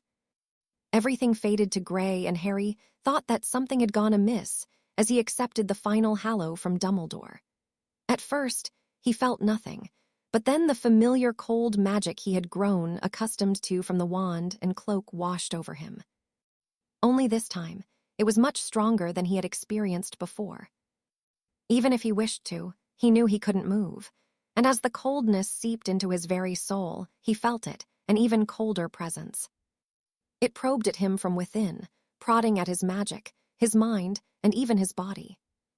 In this moment, nothing was sacred as whatever it was that come to him read every part of his being as though he was a carelessly left open book. "Peveril," a raspy voice whispered. Harry had known fear throughout his life. Mingled with his desire for retribution against Voldemort, he could not deny the presence of fear he felt when he relived the memory of his mother's demise, nor when he had been forced to bear witness to the atrocities the man had committed. Now, however, Tom Riddle felt like nothing more than a gentle summer breeze compared to the winter storm of the being that plagued him now. Much to Harry's relief, the presence left his body, and he shuddered as the shadows emerged from within the wand he clutched. Only a moment later, a Thistral and a large, faceless, cloaked figure stood before him, both still judging him from afar. "Peveril," the voice whispered again, "I see that you have brought all three of my gifts together. I suspected one day it would happen. Fate and I have something of an understanding. She has a need of you, and it seems that I am to be a pawn in her ploy." Harry didn't know what to say, so he remained silent. "Yes, she has chosen well," the cloaked figure mused aloud. "When your ancestors summoned me, it was my intention to simply relieve them of their souls for the deed, but something stilled me. As I speak with you now, another spoke with me then and urged me to grant their request. Curious, I complied. Only one of the Peverils proved to be wise enough to live a full life after meeting with me. The others perished so soon after, and yet my relics continued on, passing from hand to hand throughout the years. Yours, however, remained with the blood it was granted to." "The cloak," Harry whispered. The figure nodded. "Their souls for my gifts," it declared. "That was my price, and two of them were claimed quickly. The wise and cunning brother proved such wisdom and guile with his choice of bestowment. The strong and determined perished of his own hubris, and the adaptable and loyal chose to join me of his own volition when his did not work as he wished. Harry nodded his understanding. He was familiar with the tale of the Peverell brothers. "Now, what are you, Harry Potter?" the figure asked, and waited for a response. Harry swallowed deeply as he pondered an answer. "I am none of them, but all at the same time." The words spilled from his lips as they crossed his mind, and he hoped he hadn't spoken foolishly out of turn. He could almost feel the figure's smile. "Wise words cunningly spoken, but with humility," it replied amusedly. "Yes, the trials and tribulations you have faced has shaped you into what you are, but does it make you worthy to wield my gifts as one? You must possess the best of all three brothers and so much more. Do you believe you are indeed worthy? Is that not for you to decide?" "In time," the figure answered cryptically. "Should you prove yourself better than those I first gifted the Hallows to, then they are yours by right." "How do I prove myself?" Harry asked. "By being all that you can," the figure answered simply. "You now wield a great power, and it is what you do with it that will determine your worth to keep it. For now, your life is very much in the balance of fate and your chosen actions. Should you succeed in fulfilling her desires, then your worthiness will be determined. Your life may be a long one indeed, or it could be ended at any given moment until fate's needs have been met. For now, the Hallows are yours. Earn their loyalty, and if your time here is to end, I shall greet you the same way the wise brother greeted me when he had grown tired of hiding from me." With that, the figure and the Thistral offered Harry a bow before they returned to the Elder Wand. The coldness had remained with him, though it was not uncomfortable. If anything, it felt as though it belonged, and he quickly grew used to the weight of the magic he carried. He had yet to take time to test the Hallows since he'd united them, but it was at the very top of his list of priorities, amongst other things he needed to attend to. Tonight, he decided aloud. A part of him was cautious when it came to the objects, but he knew he was perhaps being too careful. If the figure wanted him dead, Harry had no doubt it would have simply taken his soul when he had brought the Hallows together. No, something told him the figure was intrigued and somewhat rooting for his success. He didn't know why, and that was a question he would not ponder. He already had enough to consider, and adding that to the mix would only induce a headache. Harry was pulled from his thoughts as a knock sounded at the door to his room. For several days now, he had pondered the vision and felt that he was no closer to understanding the conversation he'd shared with the ominous figure. "Death," he murmured. "Come in." It was Lucinda that peered around the door. "Your aunt wanted me to tell you that she will be arranging the backlogs of trials soon," she informed him. "I think she said she would be doing the Umbridge woman first, and then Pettigrew." Harry nodded his understanding as he frowned. "Have I done something to upset you?" he asked as the vampire began to withdraw. Lucinda shook her head, but Harry was not convinced and he offered her a pointed look. She huffed lightly. "No," she answered. "It's just that it feels like we haven't spent any time together recently, and—" Lucinda broke off with a shrug. "And," Harry pressed. "Well, I don't know," Lucinda sighed. "It's been like that since I started guarding Cassiopeia, and now you've invited the other girl here." "Pansy," Harry snorted. Lucinda scowled at him. "Are you jealous?" "Should I be?" A smirk tugged at Harry's lips. With everything that had been happening, he'd all but forgotten how possessive vampires could be. "Pansy was my first friend, long before I met any of you," he reminded Lucinda. "No one has anything to be jealous of."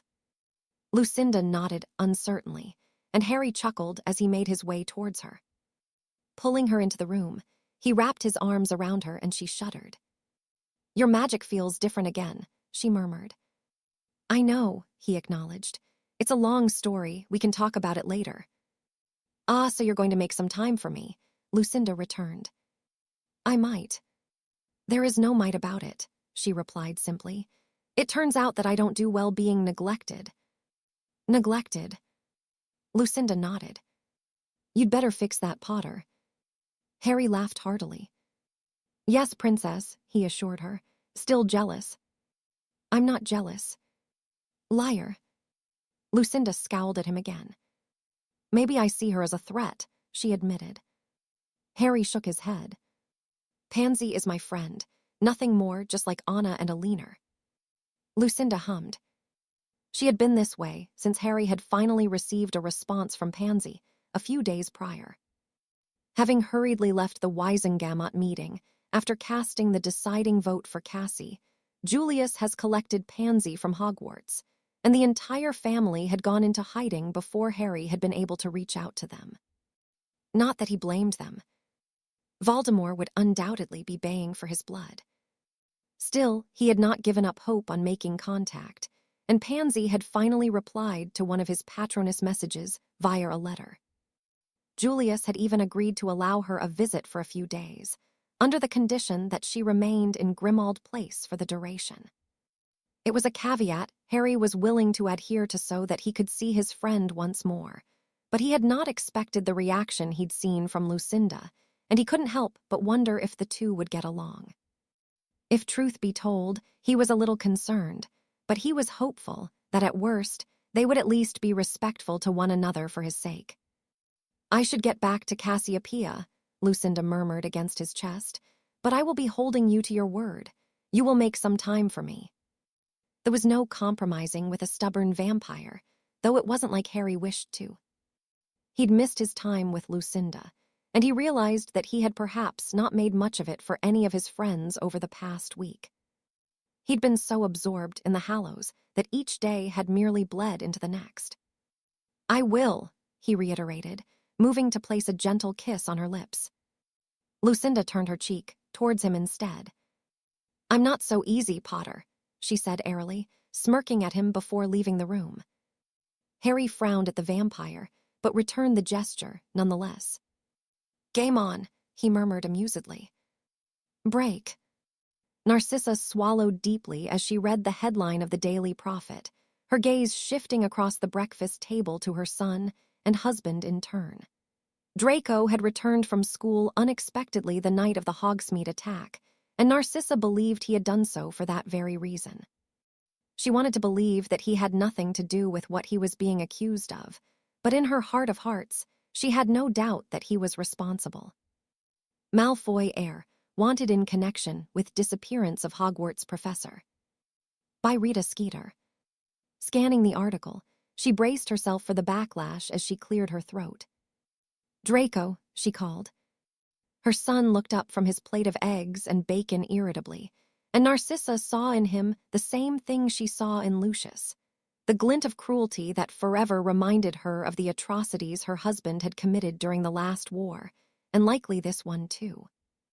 Who is Professor Trelawney? Draco's eyes widened just enough that Narcissa could determine his guilt in the matter, without further probing.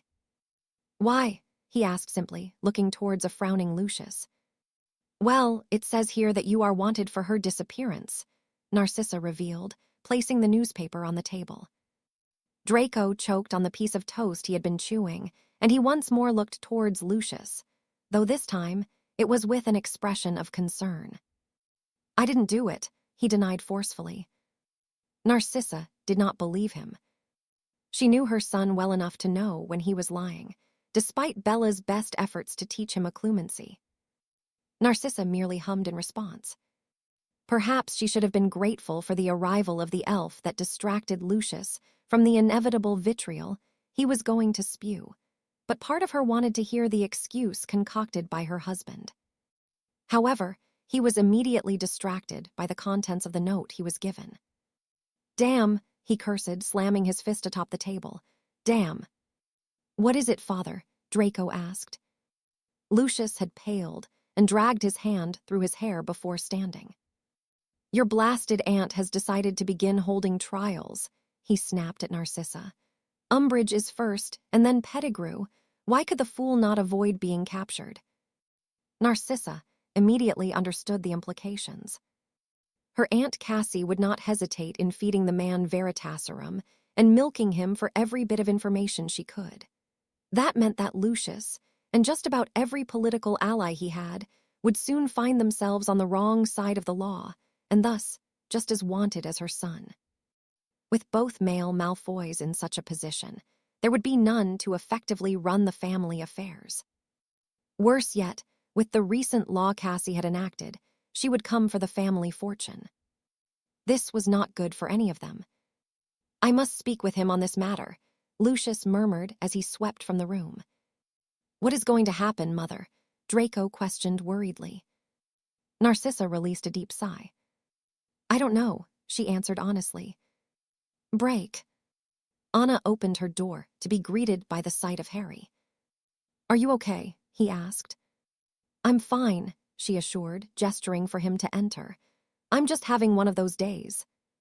"One of those days." "I'm just missing home," Anna said with a shrug. "You know, I always used to wonder what the world outside the forest was like." "It's not what you imagined." Anna shook her head as a smirk crested her lips. "No, I can't say I like it much." Harry chuckled as he wrapped an arm around her. "You can leave any time you wish." "I know, but this is where I am meant to be," Anna replied. "I have to make sure you don't get yourself killed, but I know now where I will be when this is all over. Living amongst humans is something I thought a lot about, but it isn't for me. The trees are my home, and I know that now." Harry offered her a bright smile. "Well, so long as you visit me from time to time, I have no problem with that." "You'll be able to come to me too," Anna pointed out. "Ilarion liked you, so he would have no problem with it." "I would like that," Harry said sincerely. The two fell silent for a moment before Anna laughed to herself. "What is it?" Harry asked. "Nothing," the half-elf said dismissively. "I just thought that maybe one day you and me, well, you know, don't act so surprised," she added at Harry's expression of shock. "Haven't you thought?" Harry frowned before he nodded. "I have," he admitted sheepishly. "You're beautiful, smart, and interesting. It just never became a thing between us." "Because we are too different," Anna returned with a smile. "I belong with the elves, and you here, making the horrible world I've seen a better place. You couldn't live in the forest, and I could never live here." "I could live in the forest," Harry protested. Anna shook her head. "No, you couldn't," Anna corrected. "It is nothing like it is here. You would grow bored, and when you are bored, you do silly things like fight basilisks." Harry grimaced at the mention of the snake. "You do have a point," he conceded. Anna grinned smugly. "I know you too well, Harry Potter, and even though I will sometimes wonder what could have been, I am happy that you were the first human friend I made. If it had been anyone else, they would have disillusioned me to this world long before I saw it for myself." It was merely the truth she spoke. Perhaps she would always carry a candle for Harry in some form, but their friendship and both of them being happy meant far too much to her than to even consider anything that could destroy what they have. Harry was her first human friend, and maybe she would never look at him in only a platonic way, but for Anna that was fine. She valued his friendship more than she would only a fleeting moment with him. "What is it you wanted anyway?" she asked curiously. "Well, I did come to ask for your help with something soon. I need an extra pair of eyes whilst I do something potentially dangerous. I did not expect to get my heart broken along the way." Anna swatted his shoulder playfully. "Stop being dramatic." "Ouch," Harry groaned. Anna rolled her eyes at him. "That didn't hurt." "I meant my heart." Anna huffed, raising a brow at his petulant expression. For all the growing up he'd had to do, he was still the same mischievous boy she had met the first day she had boarded the Durmstrang ship. "Fine, what can I do for you?" she sighed. He positively beamed at her, and Anna shook her head. That smile always meant trouble for someone. "Break." "So, the old fool will leave." "It seems so, my lord," Severus replied with a bow.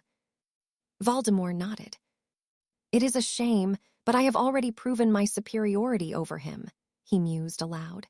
"No, it is Potter that is the problem. I have watched the memory of our confrontation several times now, Severus. The boy is much better than one of his age has any right to be, but I could not help but notice his injury. Was the wound caused by Greyback?" "That is what I have learned," Severus answered. "Then it is likely he has been infected with lycanthropy. Voldemort murmured to himself. It will leave him severely weakened as the full moon approaches. Severus's expression gave nothing away, and the Dark Lord shifted his attention to the door when it opened without the visitor announcing themselves. "We have a problem, my lord," Lucius informed him, offering a letter he had evidently just received. Voldemort frowned. "Wormtail is a damned fool," he declared irritably. "And if he is interrogated publicly, he will tell them everything he knows." That would not do. In recent years especially, the man had been made privy to too much damaging information. Pondering the issue for several moments, the Dark Lord nodded to himself. He must not be allowed to take the stand. "My lord, we do not know where he is being kept," Lucius explained. "It is unlikely he will be seen until he is brought to trial." Voldemort's snake-like nostrils flared. "Severus," he queried. The potions master shook his head. "I do not know where he is being kept by Potter." The Dark Lord scrutinized the man carefully, but as ever, Severus gave nothing away. He was a master occlumens, something he both admired and despised him for. There was never any certainty of how truthful he was being. "Very well, but something must be done," Voldemort declared. "No matter what, he must not be allowed to take the stand." "What would you have me do, my lord?" Lucius asked cautiously. "Kill him the moment you lay eyes on him," Voldemort commanded. "If he speaks, he will give your position away regardless. I would see him dead without spilling our secrets." Lucius had paled, and the Dark Lord could almost see his mind working vigorously, so that he would not need to reveal himself as a Death Eater in the process. As difficult as Severus was to read, Lucius's loyalty was fickle at best, changing for whatever purpose suited him. That would no longer be so. If he wavered now, he would not live to enjoy the fruits of their efforts. Of that, Lord Voldemort was certain. "Oh, of course, my lord," the man replied obediently before all but fleeing from the room. The Dark Lord watched him go through narrowed eyes. Lucius found himself in an unwinnable position, but complying would be in his best interest.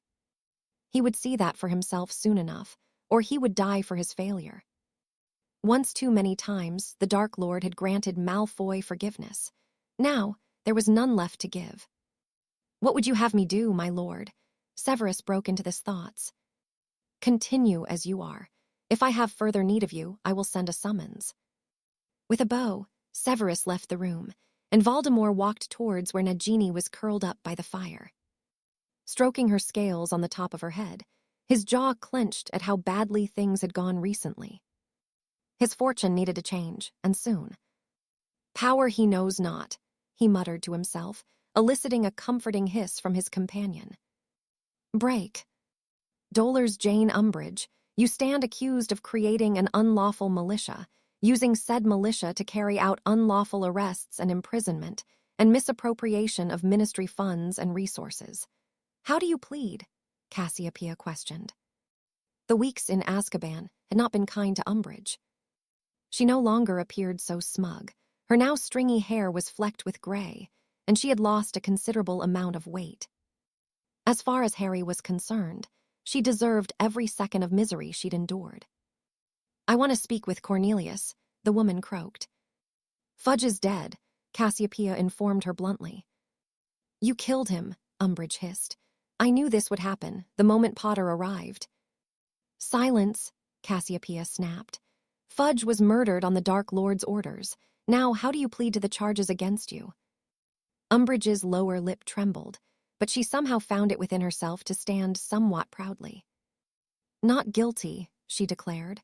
"I only did what was asked of me." "Very well," Cassiopeia sighed.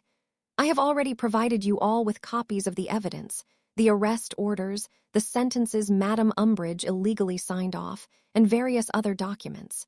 Do any among you believe she has a case for dismissal?" she asked the members of the Wisengamot. None spoke in Umbridge's defense.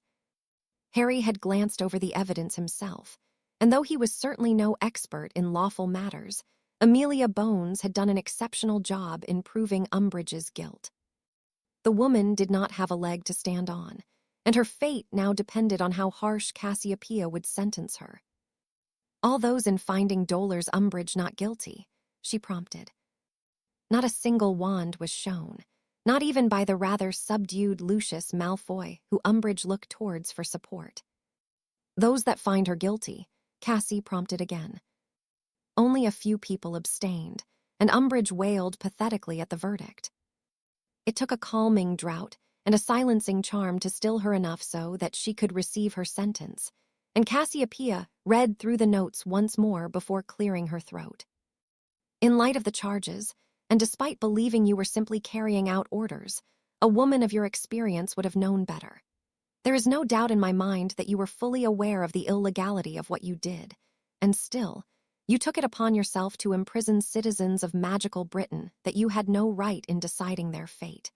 You are fortunate that they were released before permanent damage was caused." Umbridge merely nodded in response. "Nonetheless, what you did is despicable, and not how the Ministry of Magic should conduct itself, and for that reason, I am given no choice but to sentence you to 15 years in Azkaban. Aurors, take her away." Umbridge screamed in silence as she was dragged out of the courtroom, and Cassiopeia filled out the necessary forms before handing them to Amelia Bones. Umbridge had only been imprisoned for weeks and was half dead already. Harry was not confident she would last a year before perishing within the walls of Azkaban. With the paperwork complete, Cassie rubbed her eyes tiredly. "We will reconvene tomorrow," she announced. At her declaration, Dumbledore tapped his podium with his gavel, dismissing the room, which emptied quickly. A part of Harry was frustrated that he would have to wait for Pettigrew to get what he deserved, but it was late in the day now, and he would rather that they had a full one so that he could enjoy watching Wormtail squirm for the duration. He would have to wait another night. However, in the meantime, he had one other thing he could attend to. "Break. Are you sure you feel well enough for this?" Elinor asked. "We don't even know what Harry wants us to do yet." Kane nodded. "I'm fine," he assured her. She had barely left his side since he had returned from the continent, and had been fussing over him at just about every moment of the day. It was not unusual for Kane to wake up in the morning and find her sleeping next to him.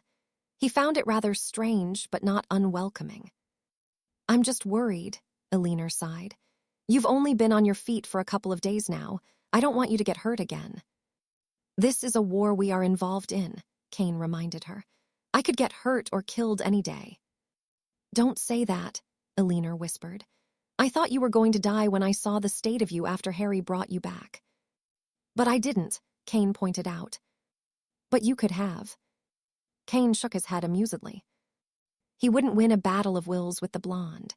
As playful and carefree as she was for the most part, her stubbornness was on par with both Harry and Lucinda. Kane wasn't sure what was happening between the two of them. He didn't even understand why Summerby had suddenly become so attached to him. He remembered mocking Harry for being so clueless about girls, but it turned out that he was no more knowledgeable on the subject. "I can't stay in bed forever," he snorted. "I'm fine, my leg is healed." To reiterate his point, he jumped up and down on the spot. Still, Elinor was not convinced, but a grin tugged at her lips. "So, you won't need me to look after you anymore," she said airily. "Wait, I didn't say that." "No, if you're feeling better now, why should I sacrifice my comfortable bed to be watching over you?" Kane frowned at the question. She made a good point, but he could not shake the disappointment at the thought of her not being there when he woke up. "Maybe I like you watching over me," he replied shyly. Elinor raised an eyebrow at him. "Is that so?" Kane nodded. He had grown used to her company, and in truth, he didn't want her to stop spending time with him. He swallowed deeply as he shook his head of the thought. "No, you're right," he murmured. "If I'm feeling better, there's no need for you to look out for me." Elinor was visibly confused by his words. "I'm sorry, did I miss something?" She seemed upset, and Kane immediately felt guilty. He may not be so experienced with the opposite sex, but he could see what this was. "I'm a werewolf," he said simply. "And I am a disgraced pureblood. Alina returned. I'm a dangerous creature. I almost killed Harry, Jonas, and Bruno. My name is mud in just about every country in Europe, Alina fired back. Are we trying to one-up each other, or is there a point to this? Kane released a deep breath. Is there? He asked. There could be, Alina said gently. I know what you are, and I've seen how much you struggle with it. Is it so bad that I want to be there for you? Do you think so little of yourself that you think you don't deserve someone caring about you? Kane could only shrug in response. He had grown up being told to mistrust any outside of the pack, that he would be universally hated for what he was. And yet, his beliefs had been disproved by Alina, Harry, and the rest of his friends. Even Lucinda, who should be his mortal enemy, had come to check on him several times over the past week.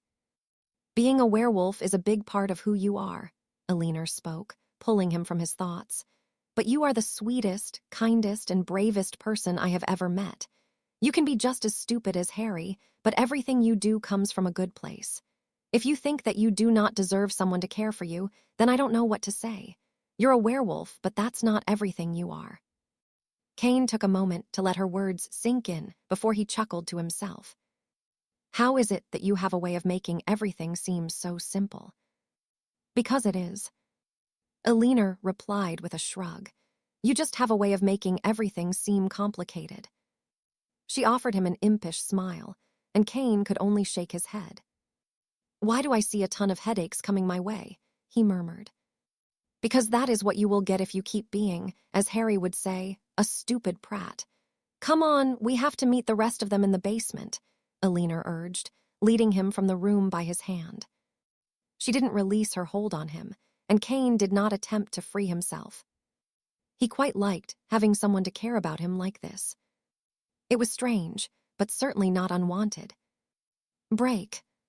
Does that mean I'm forgiven? Harry asked as he and Lucinda broke away from their kiss. For now, she replied, but can you not get injured this time? She added irritably. Harry shrugged. Shit happens, he said with a grin. Lucinda rolled her eyes at him before pulling Harry into her arms. Just be careful, you idiot. You have no idea what's in there. Harry conceded the point with a nod. I will be, he promised, lighting the tip of his wand and pointing it to the building that Kane was perched upon. He received a signal in response and snorted. Why do I have to be on the roof? I don't like heights. Harry hadn't known that had been Kane's fear, but he'd sent him up there anyway. Alina, Jonas, and Anna were the least known to any potential Death Eaters or Greyback's former pack that may have still made the journey here, so it made sense to keep the werewolf out of sight. Lucinda had become rather well known over the past week, her picture having appeared in the Daily Prophet as Cassie's shadow. She would be remaining in the alleyway they were currently in to give Harry his signal. All right, time to go, Harry declared, disappearing within his cloak before crossing the width of Nocturne Alley. Releasing a steadying breath, he waited until the door to the establishment was opened and slipped inside. There was nothing to give away what kind of business this was, but he raised an eyebrow as the cloaked figure he'd followed in spoke in a mumbled tone. I'm here to see Olivia, he growled. Of course, sir, the scantily clad lady behind the counter replied with a toothy smile. She is waiting for you in room 17. So it was that kind of place. Harry shook his head. Evidently, Lord Knott was unsatisfied enough with his marriage to risk coming here on a weekly basis. Still, if there was a minimum of 17 rooms here, it made his task much more difficult. What room would the man be shown to? No, he could not risk anything going amiss now, and with that in mind, he dropped his cloak and cast a silencing charm on the woman before the scream left her lips. Do you know who I am? He asked. The trembling woman nodded. I'm not here to hurt you, he assured her, but you have a client that comes in every Thursday evening. The woman's expression became fearful, and she shook her head frantically. I have seen him come and go several times, Harry sighed. You know who I mean, don't you? She swallowed deeply, her gaze flitting towards the door before she nodded. You don't like him very much, do you? He received a reluctant shake of her head in response. Has he hurt you? Another shake of the head. Has he hurt someone else? The woman swallowed deeply before nodding, and Harry released a deep breath. I have come to get rid of him, he explained. If you help me, you will never have to see him again. The woman began speaking, though no words left her lips, and Harry held up a hand. If I allow you to speak, will you scream? She shook her head, and Harry ended the spell, ready to cast it immediately if she did not keep her promise. I cannot help you, she whispered, her accent thick, foreign, and one unfamiliar to Harry. He will kill me. He will never know, Harry assured her. The woman fell silent for several moments. Could you help me go home, she pleaded. Me and Anya. Who is Anya? She is my friend, the woman answered. She is the one he comes to see. He hurts her, Harry deduced. Yes, the woman choked. Come, I will show you. Cautiously, Harry followed the hostess through the door behind the counter, where he was greeted by the sight of a much longer corridor than should be possible. There were dozens of doors, and he was glad he'd decided to follow his instincts and engage the woman. It was to room 57 that she led him, and paused for a moment before knocking on the door. Anya, she whispered before pushing it open. Harry had never seen such a broken person as he entered the room. Anya was perched on the end of the bed, dressed in only her underwear, and her dull, almost lifeless eyes staring at the blank wall opposite. Harry immediately felt his anger grow as he took note of the many scars that littered her body, so many that it made his own seem little more than cat scratches in comparison. Anya's eyes did not shift as she began to sob and mumble in a foreign tongue. The hostess immediately went to her and began whispering comfortingly. Harry did not recognize the language they spoke, but his name was unmistakable, and at the mention of it, Anya looked up at him in surprise. Harry Potter, she asked almost hopefully. Harry nodded, and Anya began to sob once more. Even in here, people talk about you, the hostess explained. You fight against him when no one else will. Someone has to, Harry sighed. Will you let me help you both? The hostess whispered to Anya, who nodded somewhat excitedly. The prospect of freedom from this place proving to be overwhelming as she began crying once more. We would like to go home, Harry Potter, the hostess reiterated. Where is home? We are from Slovakia, the hostess explained. We were taken from there by the other English man. Other English man, Harry probed. Mr. McNair. Harry's eyes narrowed at the mention of the man, and he moved McNair up his list of priorities to handle several places closer to the top. Well, Mr. McNair will be dealt with also, he replied, but Mr. Knott is first. Is there somewhere safe you can hide Anya? The hostess nodded. There is a spare room. Good, take her there, and when Knott is dealt with, I will get you out of here, he promised. How many other girls are here? 59. Bloody hell, Harry grumbled. I will do what I can, he added, already making a note to inform Cassie of this place. The Aurors would be here by the morning. Okay, go. The two women rushed from the room, and Harry set to work, first by sending a signal to Lucinda to let her know he was in place. Casting several charms and other spells to ensure Knott would be unable to escape, he covered himself with his cloak once more, basking in the coldness of the magic whilst he waited. It was close to an hour later that his wand vibrated in his hand, letting him know that Knott would be arriving soon, and Harry braced himself for several moments until the door opened. You can't hide from me, girl, Knott chuckled as he began undressing, drawing a large knife from within his discarded robes. Come out and play. I promise not to hurt you too much. Harry's jaw clenched as the man peered under the bed. Stop fucking around, Knott demanded angrily as he stood, frowning as the lock to the door clicked. Before he could comprehend what was happening, Harry cast a severing charm that removed the hand carrying his wand, and both clattered to the floor. Knott screamed, though no one would hear it through the silencing charm. Removing his cloak, the man's eyes widened at sight of Harry, who rammed his fists into Knott's jaw.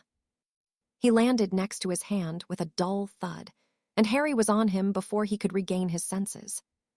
He had not planned on pummeling the Death Eater, but he did it nonetheless, until his hands were swollen, bleeding, and covered in Nott's own blood. "No, we can't let you die so easily," he murmured, noticing the man's stump was leaking profusely. With a murmured spell, the aroma of burnt flesh filled the room, and the unconscious Nott awoke with another scream. "Now, since you like to get your kicks from hurting women, let's give you a taste of your own medicine, shall we?" Harry asked as he retrieved the knife Nott had brought with him. "Break. What is the power I know not?" the Dark Lord hissed furiously. It was the one thing that now consumed him, and yet he was no closer to an answer than when he'd first heard the prophecy. "What is it?" Voldemort snapped as someone knocked frantically on the door. "My lord," Rabastan greeted him breathlessly, "I really think you should see this." With a frown, the Dark Lord followed the man through the corridors of Malfoy Manor, into the room his Death Eaters would arrive in to attend their meetings. In front of the fireplace was a corpse, one that had been subjected to some rather unpleasant treatment in the final moments of their life.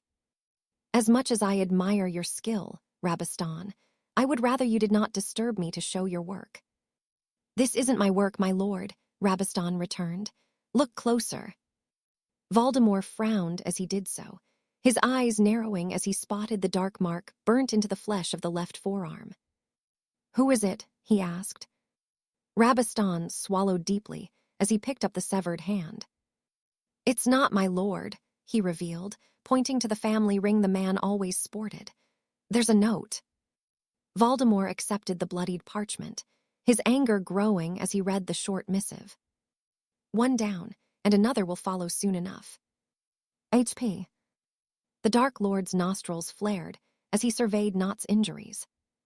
He already knew that facing Potter was nothing like Dumbledore or his foolish order, but for the young man to murder another in such a way was admittedly alarming. If there had been any doubt to how far his foe was willing to go in the pursuit of victory, there no longer was. Harry Potter had proven his ruthlessness, and there was a part of the Dark Lord that admired him, yet he could not ignore the twinge of concern he felt. "Another will follow soon," he muttered to himself. "Rabastan, tell the others to be on alert. It would not do for them to be caught unaware." The man nodded. "What about Nott, my lord?" "What about him?" Voldemort replied, reducing the man's remains to little more than a pile of ashes. "Nott is dead," he added simply before sweeping from the room. On the surface, he was calm, but within, his fury burned almost painfully. Potter would pay for his transgressions soon enough. Still, he could not ignore the undercurrent of concern that had set in at the sight of Nott's mutilated corpse. Chapter 48, Reunion. Harry had barely slept the previous night. Having taken Anya and the hostess with him when he had dispatched of Nott and activated the portkey the man carried, he along with Lucinda and the others had immediately sent for Cassiopeia. The woman had wasted no time in summoning the Aurors, and the raid on McNair's establishment had been conducted only an hour later. Harry had kept his promise to the two women that had assisted him. Urging the hostess to seek medical help for Anya, he had given them 500 galleons each so that they could start a new life back home in Slovakia, where what both had endured during their time here would, with a little luck, become little more than a distant memory. With his promise fulfilled, he had returned home, only to remember that in only a few short hours, he would finally bear witness to Peter Pettigrew finally getting what he deserved. A part of him wished that he had exacted his own justice upon the man, and though he would always regret not carving a pound of flesh for himself, Sirius's freedom was much more important. It was, without doubt, what his parents would have wanted too. Besides, Harry would take no end of comfort knowing that whatever life Pettigrew was granted would forever be filled with utter and unending misery. Cassie looked tired as she took her place behind the podium, clearing her throat as she shuffled a thick stack of parchment. "Before we begin, I have an announcement to make," she explained. In the early hours of this morning, a raid was successfully carried out in Knockturn Alley. 59 foreign national women were found to have been taken against their will and placed in what can only be described as a most unscrupulous establishment. All are safe and will be returned home. 13 arrests were made, including that of Walden McNair, who was apprehended at his home in connection to this case. I would like to thank Madame Bones and her entire department for acting swiftly to put an end to the suffering of these women. The journalists in attendance had evidently not expected such an announcement, and many began shouting questions whilst others scribbled away with their quills. I will be making no further comment on the matter at this time, Cassie said firmly. Now, if Lord Potter would not mind, it is time for the trial of Peter Pettigrew. With a nod, Harry left his seat as he removed the glass case the rat had been kept inside and enlarged it, keeping his wits about him as he did so. If anything were to go amiss with the trial, it would be in the coming moments before Pettigrew was even allowed to give his testimony. Levitating the squirming rat out of he fired a spell at it and watched with a look of pure loathing as the creature shifted into a short, paunchy man. It was almost expected. Having had little else on his mind all night, Harry had pondered if Lucius and his ilk would arrive to the trial, and if they did, what was likely to occur. Malfoy was one thing, but Harry could grudgingly admit that he was no fool. He would know that Peter would be subjected to Veritaserum, and knowing that he could not get to him before he was within the chambers, a desperate ploy to prevent the man talking, was all but unavoidable. Still, Harry was disappointed that Lucius had not seemingly been desperate enough to attempt to murder Pettigrew himself. Instead, the curse had been cast by Crabbe, something that had duly prepared for. Even before the final syllable left the man's lips, the glass tank wormtail had been housed in unfolded and expanded, intercepting the sickly green jet of light. Upon impact, and taking advantage of the shocked expression of Crabbe, Harry retaliated before the Aurors in attendance could. The glass had already been reduced to a fine powder as Harry's spell left the tip of his wand, and Crabbe roared in agony as his eyes and tongue exploded, sending him tumbling into the lords and ladies in front of him. Harry did not remain idle, however, and placed himself protectively in front of the cowering Peter. He didn't care if the man lived or died, if truth be told, but if it were to be the latter, it would be on his terms. Enough, Cassiopeia demanded as she drew her wand. Horrors had already spilled into the room, and everything fell deathly silent other than the whimpers of the heavily bleeding Crabbe. Dawlish, send for the healers and stay with him, Cassie instructed. He is to be arrested upon receiving treatment. For now, the trial is postponed until further notice. There will be no more bloodshed within these walls. Less than a minute after Dumbledore crashed his gavel atop his podium, the room had emptied. You were right, Cassiopeia sighed as she approached Harry. Already, Pettigrew had been forced back into his rat form and placed into another glass tank, where he would continue to stew. Is it really so surprising? Harry snorted. Cassie shook her head. No, but I expected them to have a better plan than that. Don't talk it up, Harry warned. They could have anything waiting for us out there. That may have just been a distraction. The woman stiffened at the thought. Do you think it is likely? Harry shrugged in response. Probably not, but we should always be prepared for anything when it comes to him. Honestly, I doubt he cares enough about that lot to risk himself within the Ministry. There's too many things he cannot control here. Dumbledore nodded his agreement. Nonetheless, this is a less than desirable outcome, he sighed, gesturing towards Crabbe, who was being attended to by the Aurors whilst they awaited the arrival of the healers. He'll live, Harry replied with a shrug. I suppose this is something of a blessing in disguise. At least I can be at home when Pansy gets there. You're not expecting trouble, are you? No, Harry replied, but you know how both her and Lucinda can be towards me. The last thing I need is any tension between them. Ah, the joys of youth, Dumbledore chuckled. It is nice to see that you have the same problems as any other young man, Harry. Problems I can do without, Harry muttered. No, I'm sure it will be fine. Well, I hope so. Cassie offered him a knowing look before grinning amusedly. And what if it isn't? She asked. Lucinda is rather jealous of any female attention you receive. She's a vampire, Harry pointed out. They're prone to bouts of jealousy, apparently, he added. I suppose I should get back. Maybe I can bribe Jonas into getting between them if things go wrong. Harry frowned as he made his way towards the exit, the laughter of Cassie and Dumbledore following all the way until he left the Wisengamot chambers, where he released a deep breath. He hoped Lucinda and Pansy got along. He could certainly do without any additional drama cropping up in his already hectic life. Break. Pansy's entire existence had been turned upside down in the space of a single morning.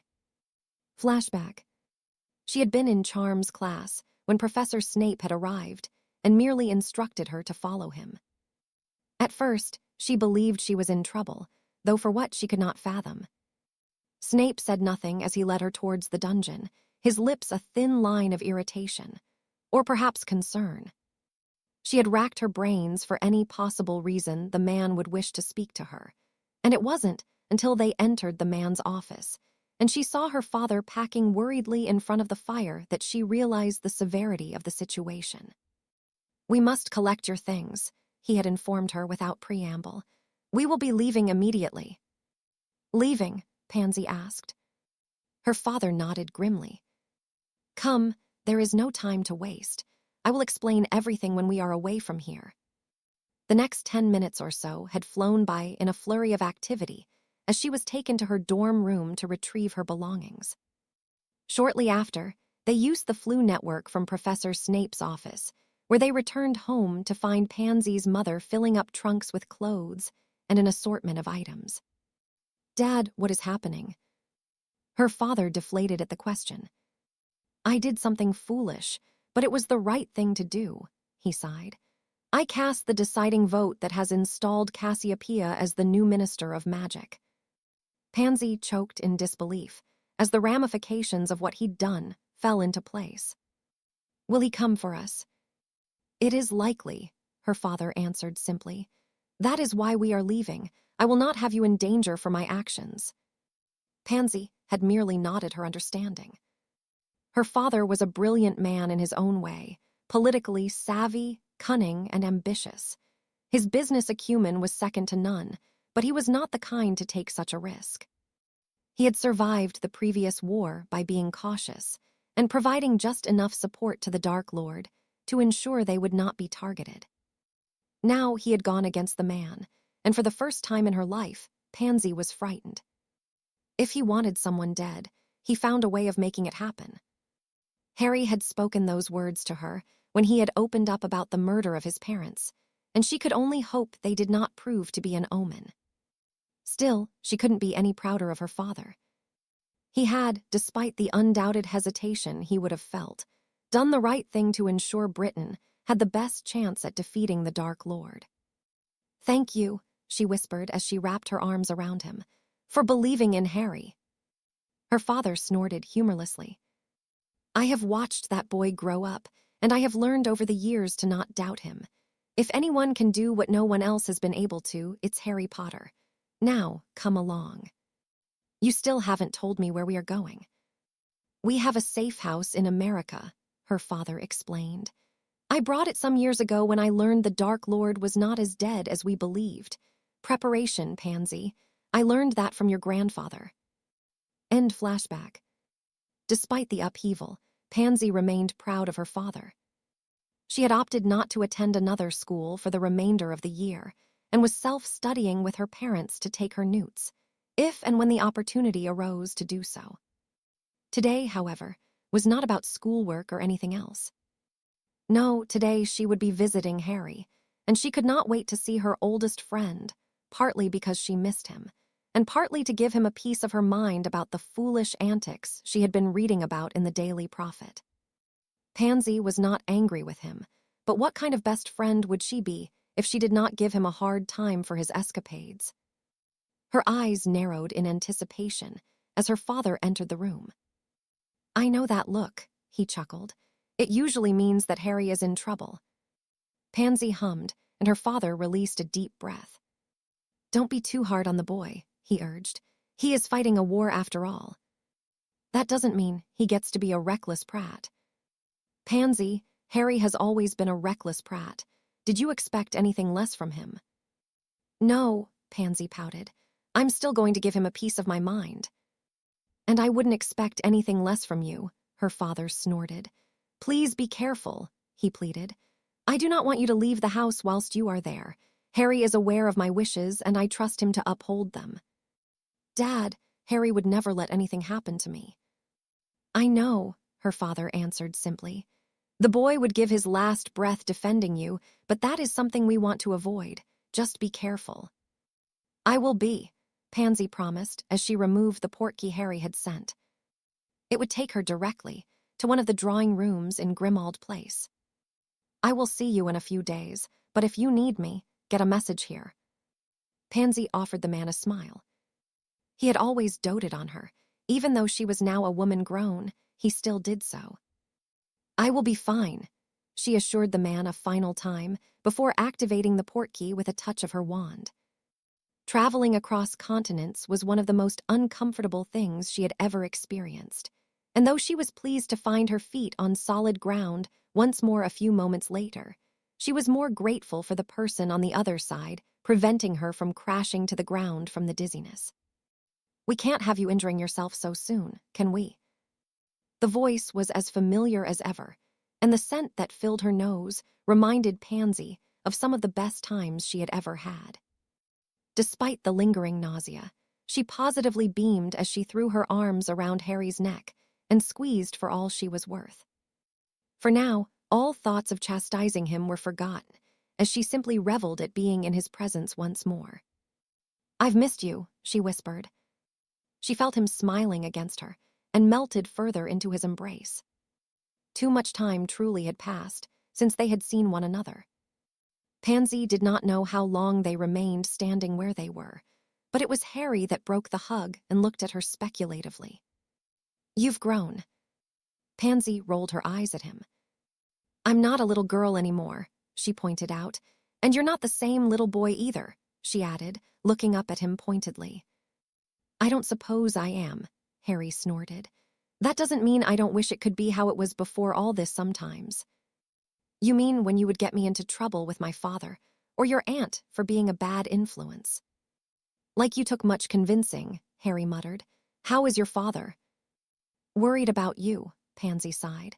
He cares about you for some reason. I can't even say how much I appreciate what he did.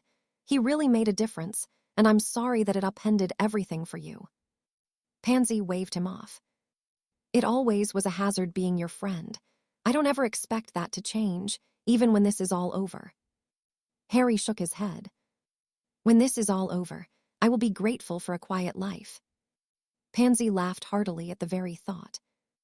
Harry, you would get bored of a quiet life, she huffed. You will always go looking for trouble in some way. It's just who you are. Maybe I'm just used to it, Harry replied with a shrug. Anyway, there are some people I'd like you to meet. Come on, he urged, taking her by the hand and leading her out of the study and down the nearby staircase. Pansy had never been to Grimmauld Place before, but the rumors about the Black ancestral home were true. It was a foreboding place, and one that would be very unforgiving to any who came here with bad intentions towards the family. She was pulled from her thoughts as they entered a large kitchen where a group of people were seated around the table. At first glance, they appeared to be just another group of teenagers, but when Pansy looked at each of them individually, they proved to be quite the eclectic gathering. There were two boys, one of whom was heavily scarred with light brown hair. Despite his marred flesh, his blue eyes were full of warmth. The other boy was rather odd-looking. Some would say he was unattractive, and they would be right. It wasn't that he was grotesquely ugly, but his features were not symmetrical, and his nose and ears were larger than would be considered normal. Pansy would say he had a distinguished look about him, but again, he did not appear to be unfriendly, and he even offered her a smile in greeting. The three females were more guarded. The least conspicuous of them was a beautiful, blonde witch, who, from what Pansy could tell, was exactly what she seemed to be. There were no scars, nor disproportionate features. Other than her being more attractive than the average woman, there was nothing else to set her apart from anyone else she had met. The same could not be said for the young woman with the auburn hair. Her long, golden eyes and pointed features certainly were not human, but it was her ears that stood out most. They were exceedingly prominent, and so long that the tips of them protruded through her thick locks. It was when her gaze shifted to the last of the group that Pansy was taken aback. The girl seated next to the elven girl was paler than anyone else she had ever seen, and the red eyes immediately identified her as the vampire Harry had spoken of many times over the years. There was no denying the almost ethereal beauty of Lucinda, whose own features were delicate and pointed, similar to the elf. Even seated, she was much taller than the other girls, and her thick, black hair was a stark contrast to the deathly pale skin. "I suppose I should introduce you," Harry murmured somewhat nervously. "That's Cain and Jonas," he explained, nodding towards the boys, "and the others are Alina, Anna, and Lucinda," he added, gesturing to the blonde, the elf, and vampire in turn. "This is Pansy." It was Cain that stood and greeted her first, offering a tentative hand that Pansy accepted. "It's nice to meet you," he said sincerely. "Harry's spoken a lot about you." "Is that right?" Pansy asked curiously. "And what has he been saying?" "Would you believe me if I told you that you're the only person he has never insulted?" Pansy nodded thoughtfully. "I would," she sighed. "As much of a pain he can be, he has always been sweet with me. The first time we met, he even let me play with his enchanted dragon." "Bloody hell," Harry grumbled as Cain snickered at him. "Enchanted dragon?" he asked. "I was 4, Harry defended. "I bet you wore silk pajamas," Jonas broke in. "You look like you would wear silk pajamas. What was he like as a kid?" "Not much different than he is now," Pansy huffed good-naturedly. "He was always finding ways to get himself into trouble, like when you slipped my dad that potion." "Well, he looked as though he needed cheering up." "You gave him breasts, Harry." "Us men like breasts," Harry replied with a shrug. The other boys laughed as they nodded their agreement, and Pansy raised an eyebrow at her oldest friend. "Not on themselves, you idiot." "I suppose that's true," Harry conceded, "but if I remember correctly, you helped get it into his food." "He still doesn't know that, and I'd like to keep it that way. Whenever my mother mentions it, that horrible vein in his temple starts popping out." "I made it up to him." "You sent him one of Cassiopeia's bras in the post." Harry chuckled to himself and nodded proudly, eliciting a scowl from Pansy. "Has he always been such a pain in the arse, then?" Jonas asked. Pansy hummed. "You have no idea," she murmured.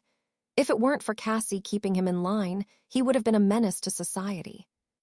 "He was when he came to Durmstrang," Alina piped up. "Barely a week went by without him causing trouble." "You can't talk," Harry said accusingly. "You were involved in just about everything I did." "True," Alina conceded. The grin she wore told Pansy all she needed to know about how mischievous the blonde could be. "Did he ever know when he should just shut up?" Anna pressed. "What is this?" Harry grumbled. "How did this turn into taking digs at me?" "You brought it on yourself, Potter," Lucinda answered. "If you weren't such a troublemaker." "Bugger the lot of you," Harry muttered. "Especially you, Princess." "Princess," Pansy queried. "Harry gave us all nicknames when we first met," Cain explained. "Lucinda is Princess because it used to annoy her, even though she secretly likes it." Lucinda bared her fangs at the boy, who merely shook his head in response. "She does that a lot," he sighed. "It's best to just ignore her." "What about the rest of the nicknames?" Pansy probed. "Well, he calls me Wolfie, for obvious reasons. Alina is Bumblebee, and Jonas is Fugly." "Fugly?" "Because I'm fucking ugly," Jonas snorted amusedly. "Well, it's true. My mother is a hag. I was hardly going to be the next heartthrob, was I?" Pansy offered Harry a disapproving frown. "What about you?" she asked Anna. He just calls me by my full name, Inanna, she answered. I was named after one of the elf gods, so he doesn't need to be creative with me. Pansy nodded her understanding. What does he call you? Lucinda questioned her. Butterfly, Pansy informed them. A blue butterfly landed on my hand when we were playing in the garden. That was the first time we met, and we found Hector. I miss Hector, Pansy said sadly. She had been devastated when Harry had informed her of his passing. It had been as though a piece of her childhood had died with the little snake. Harry nodded his agreement. Who was Hector? He was the first snake Harry made friends with, Pansy explained. He looked after him until he died of old age. The mood of the room had suddenly shifted, and Pansy was grateful when Harry cleared his throat. Why don't I show you to your room? He suggested. Pansy nodded gratefully, and after bidding farewell to the group, she followed Harry back out of the kitchen and up the stairs. I don't think Lucinda likes me very much, she whispered.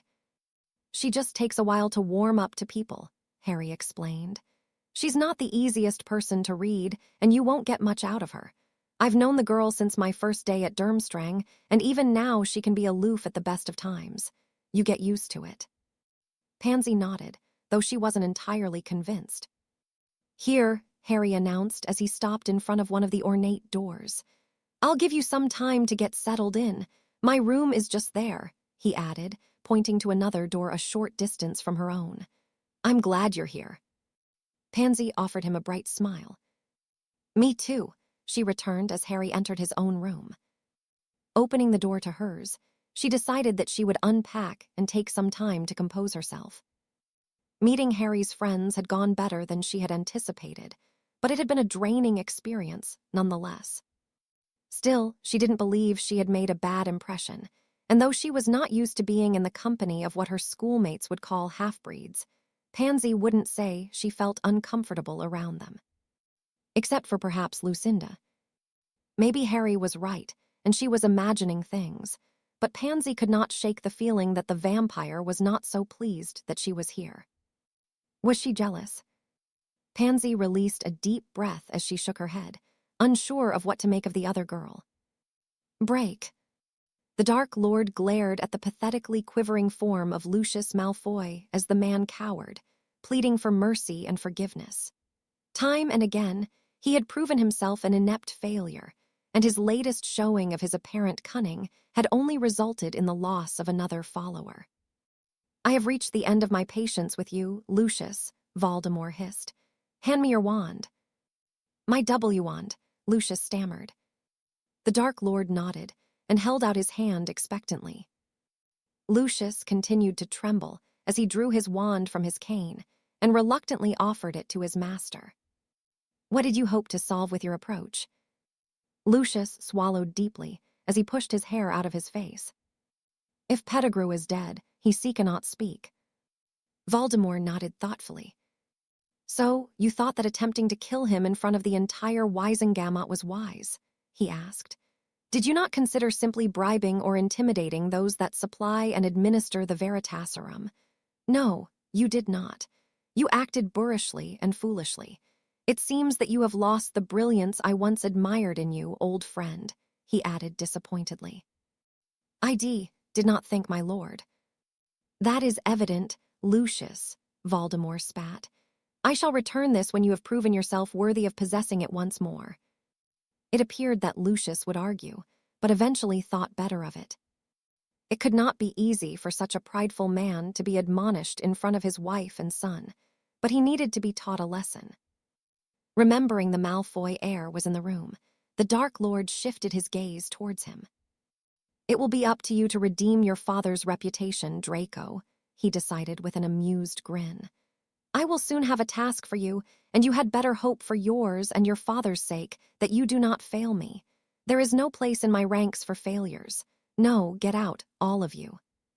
The Malfoys scurried from the room, and Voldemort took a seat next to the fireplace. Imbeciles, he muttered. Were it not for the security of the house they provided, and the ample amounts of gold, all three would be dead as a matter of principle. Lucius seemed to fear the wrath of the ministry, more than he did him. Or did he perhaps fear repercussions from Potter, who had once again proven his ruthlessness? The Dark Lord's nostrils flared as he pondered the boy. He had spent years wondering just what the prophecy could mean, and even though he knew it now in full, he felt no closer to understanding the damned thing. As ever, it was one sentence in particular that continued to plague him. The power the Dark Lord knows not. Break. She had only just finished unpacking her trunk when a knock sounded at the door, and Pansy was surprised to find herself faced with the vampire as she opened it. "Hello," she greeted Lucinda uncertainly. The girl's expression was unreadable before she deflated. "I just wanted to apologize if I came across unfriendly," Lucinda murmured. "I didn't mean to, but you know." "I don't know," Pansy replied more tersely than she'd intended to. "You've never been around one of my kind." "I haven't." Lucinda nodded. "We aren't the easiest of creatures to understand," she sighed. "I do not mean to be hostile or even come across that way. I'm just immediately defensive." "Of Harry," Pansy said knowingly. Lucinda frowned. "Do you love him?" she asked bluntly. "I do," Pansy replied unashamedly, "but probably not in the way you think." She finally understood why the vampire had been standoffish towards her beyond what she likely would be with others. "Not the way I think," Lucinda asked confusedly. Pansy took pity on the girl and beckoned for her to enter. When the door was closed behind them, she looked at Lucinda, and despite the fact that she was what many would consider a dangerous and unpleasant creature, she was still a young woman. A seemingly vulnerable one at that. "Do you have brothers or sisters?" Lucinda shook her head. "Well, I see Harry as a brother more than anything else," Pansy explained. "I love him more than I will love anyone else, but I am not in love with him. I care for him the same way someone would care for a brother." "I don't understand," Lucinda returned thoughtfully. "Do you not care for your parents?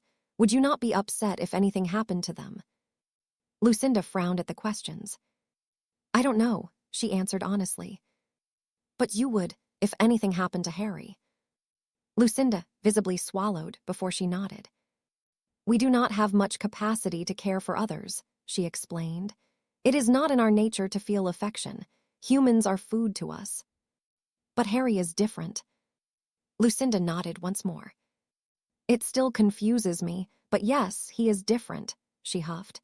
"He is frustrating, and I feel things that are unfamiliar to me because of him."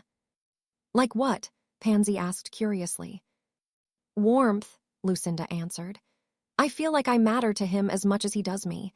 I feel jealous too, and he can even make me feel sad sometimes. Mostly, he makes everything just feel better. Does that make sense?" Pansy smiled as she nodded. "You care about him too.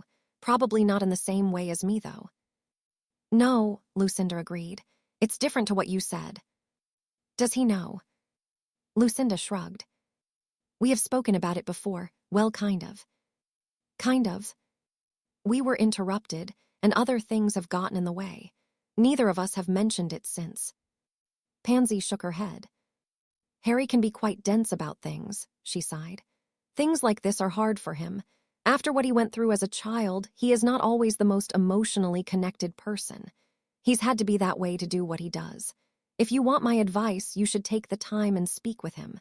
I saw the way he looks at you, and he probably doesn't know how to bring it up again. Like I said, he can be quite dense." Lucinda nodded her understanding. "Thank you," she offered gratefully. "I can see why Harry says that you're his best friend. He's really missed you." "I've missed him too," Pansy returned with a smile. "Should we start again?" Lucinda grinned, showing her fangs as she offered her hand. Lucinda Tarasov. Pansy accepted the proffered limb, shuddering at the coldness of the skin. "Pansy Parkinson," she replied. "Break." Harry looked upon each of the Hallows in turn.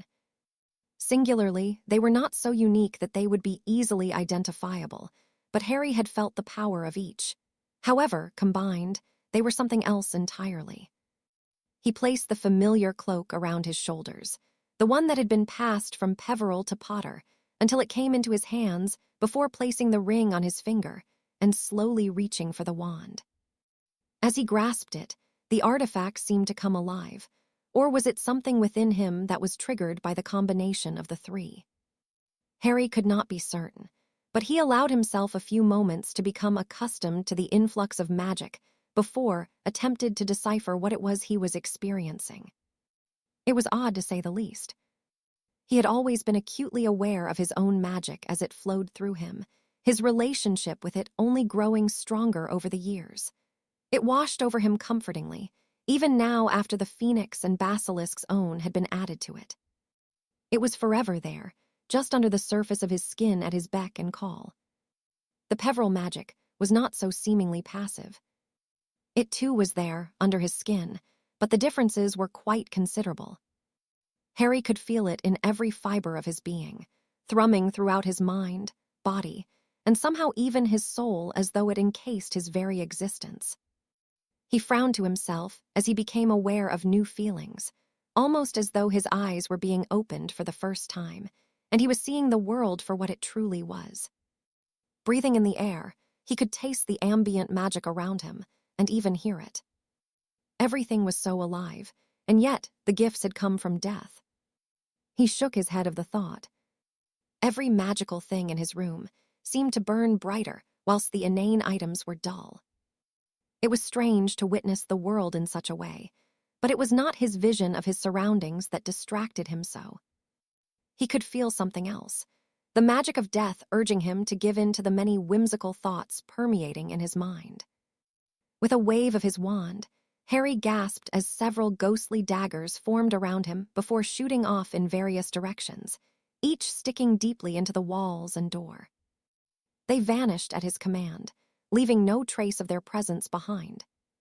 Following his instincts once more, Harry burst forward in a wave of magic, and when he managed to gather himself a moment later, he found himself outside his bedroom in the hallway.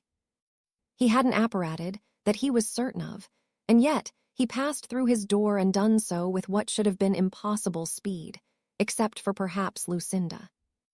Repeating the process, he returned to the confines of his room.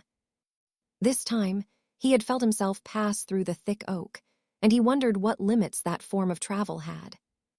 He would need to experiment with it further. For now, he simply reveled in the magic, and the thought of the many things he knew he could do. It would take time to process and try them all, but he was excited for it. Allowing himself one further indulgence, he allowed the magic to carry him off the ground. It felt odd to be flying without a broom beneath him, and it was something else Harry promised himself he would work on, along with the more practical aspects of the magic he had been gifted. A knock on the door startled him, and Harry fell to the ground with a dull thud. "Bloody hell," he grumbled, rubbing his posterior. "Who is it?" "It's me," Lucinda answered. "Are you okay? I could feel your magic flaring." Placing his wand up his sleeve and removing the cloak, Harry opened the door. "I'm fine," he assured the vampire. "Are you?" he asked, frowning at the rather nervous expression she wore. "I am, I think. I don't know," Lucinda huffed as she pushed past Harry and took a seat on the edge of his bed. For several moments, she said nothing and Harry closed the door before joining her. "This is your fault, you know," she muttered. "My fault?" Lucinda nodded as she bit her lower lip, drawing a little blood that she wiped away. "It's not really," she huffed, "but it's easier to blame you." Harry chuckled. "What did I not do?" he asked amusedly. Lucinda shrugged, and Harry frowned. She was struggling with whatever it was she wanted to say. It was unlike the usually blunt and forthcoming vampire. "The night we spoke before you went to get the werewolf, I meant everything I said," she murmured. "I knew I was growing attached to you in some way when I read the article about you and that Greengrass girl. I probably knew it before then, but I ignored it. I didn't understand it, not until my mother spoke to me. She could see it. I don't suppose the Alessia thing helped." Lucinda glared at him as she shook her head. "It didn't." Harry suddenly felt immensely guilty for whatever upset he had caused her. He had never intended to, of course, but it had happened, nonetheless. "Let me explain." You don't have to. It's not my business. Maybe it isn't, Harry sighed. But if anyone deserves the truth, it's you. The truth? Harry nodded as he readied himself. He had never truly been an open book with anyone, and had often felt as though he was living a lie. I died, he said simply. When I came back, I felt different, and I just wanted to feel like myself again. Well, that's not entirely true. I wanted to be the person I'd tried to be for so long, but I couldn't. Lucinda looked at him confusedly. All the laughter, the jokes and pranks, I like to think that was what my parents would have wanted me to be. And don't get me wrong, I enjoy those things, but it isn't really who I am. Then who are you? Harry offered her a sad smile. I was once a terrified little boy who was haunted day in and day out by the murder of my mother. There's a part of me that is still that same little boy who suffers with nightmares and wakes up, unable to move from fear. I remember when I was small, I would wake Cassiopeia with my screaming. I don't scream anymore, but I'm just as terrified now as I was then. Lucinda scoffed in disbelief, but her expression softened when she realized that Harry was being serious. You're scared. Harry swallowed as he nodded. I'm not scared of dying. I used to be, but after it happened, I realized there wasn't anything to be afraid. My parents died to protect me, and I am scared that I cannot be as brave as them. I'm not certain that I can beat him, and then their sacrifice will be for nothing. Lucinda was taken aback by the admission. I don't think you would have endured what you have if there was no life for you after this. This isn't a fairy tale, Harry replied gently. This is real life, and the truth is, he is a better wizard than me. He is faster, more powerful, and he knows more magic. You managed well enough at Hogsmeade. Only because he was not expecting me to be as good as I am, and he was reluctant to tempt fate too much. He knows the prophecy now, and when we meet again, he won't be holding back. Neither will you, Lucinda pointed out. I've seen what you are capable of, Harry, and if there is anyone that I would never doubt, it's you. Harry snorted amusedly. Anyway, that is my burden to shoulder. The whole thing with Alessia was partly me trying to find the piece of myself that I lost. I wanted to be able to be reckless again, but my experience in the chamber taught me that there are no promises in life. It humbled me more than anything else, and I realized that I couldn't even fake it anymore. James Potter was reckless, and I always wanted to be just like my dad in some way. Maybe it made me feel that a part of him was still alive when I acted like him. Harry shrugged uncertainly. I've lost a lot in my life, and even if I survive Voldemort, I will only ever lose more with each year that passes. It's a grim outlook to have, but it is the truth. Learning about the lasting effects from what happened in the chamber changed me more than the experience itself, and I acted poorly because of it. Did the Alessia thing really bother you? We are jealous creatures and possessive. She had what I wanted. I wanted you to myself. Wanted? Lucinda rolled her eyes at him. I want you all to myself, she huffed. Is that better? I don't want to see you with anyone else, and I know it isn't fair. You have your responsibilities, and everyone here will expect you to marry some British pureblood, but I can't help the way I F. Her words became muffled as Harry pressed his lips against hers, and Lucinda melted into the kiss. You don't have to explain, he murmured a moment later. Honestly, I never really knew what you wanted from me until we spoke that night. Everything else that has happened since has gotten in the way of us talking, and I just didn't know what to say. Maybe I've been so focused on what Galani's told me that I've not been able to think of much else. It's a lot to take in. I know, Lucinda whispered. I'm not trying to push you into anything, but I just need you to know. Harry waved her off as he leaned back. The thought of living for so long terrifies me, he admitted. If Voldemort doesn't kill me, I will watch everyone I care about die, even my own children, and theirs too. The only comfort I can take from it is knowing that you won't be amongst them, that maybe you will always be there. You won't get rid of me so easily, Potter, Lucinda snorted. Harry offered her a soft smile. It's not just that, he spoke once more. Whether I live for 1,000 years or even 100, I wouldn't want to live them without you. I'm sorry if I made you feel anything other than wanted. That was never my intention. I'm just not very good with things like this. Pansy said something similar. Pansy. Lucinda nodded. I spoke to her, she explained. If anyone knows you, it's her. She's a good friend. She is, Harry agreed fondly. Are we okay? Are we? Lucinda replied. Harry shrugged. You tell me. Lucinda narrowed her eyes at him as he grinned. You have to be the most frustrating person I could have found myself in this situation with, she grumbled. Harry's grin only widened. Well, if we have 1,000 years together, you'd best get used to it. Lucinda cursed under her breath as Harry laughed heartily, sprinting from the room as she bared her fangs at him once more. Chapter 49. Consequences. Cassiopeia looked upon Pettigrew with utter disgust and contempt, though the groggy man was aware of little around him.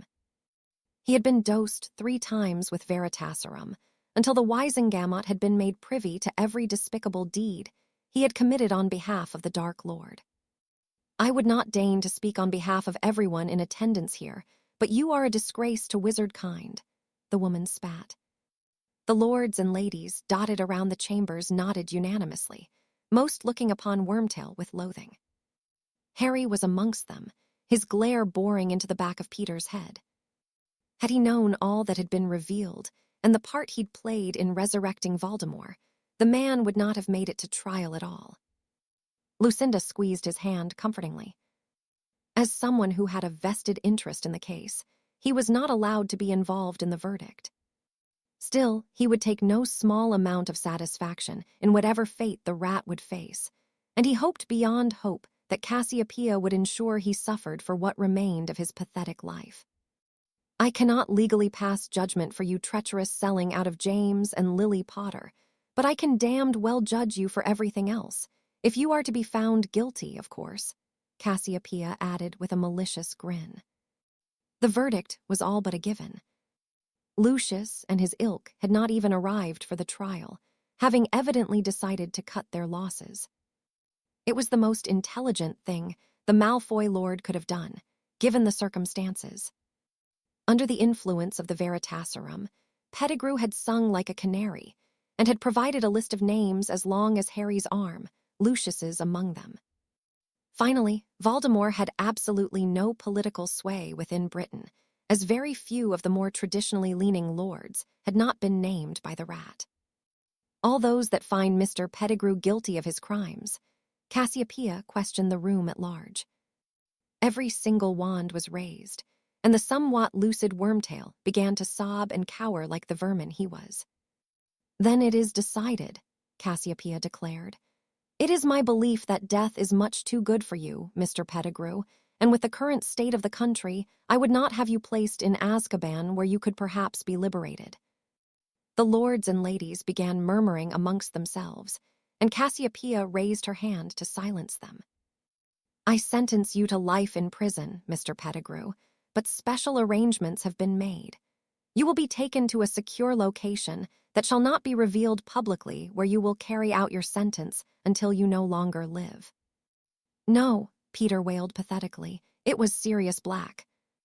None in the room believed him, and some even cheered as Pettigrew was subdued and forced back into his rat form before being placed back in the glass tank he had been calling home. Aurors, you know what to do.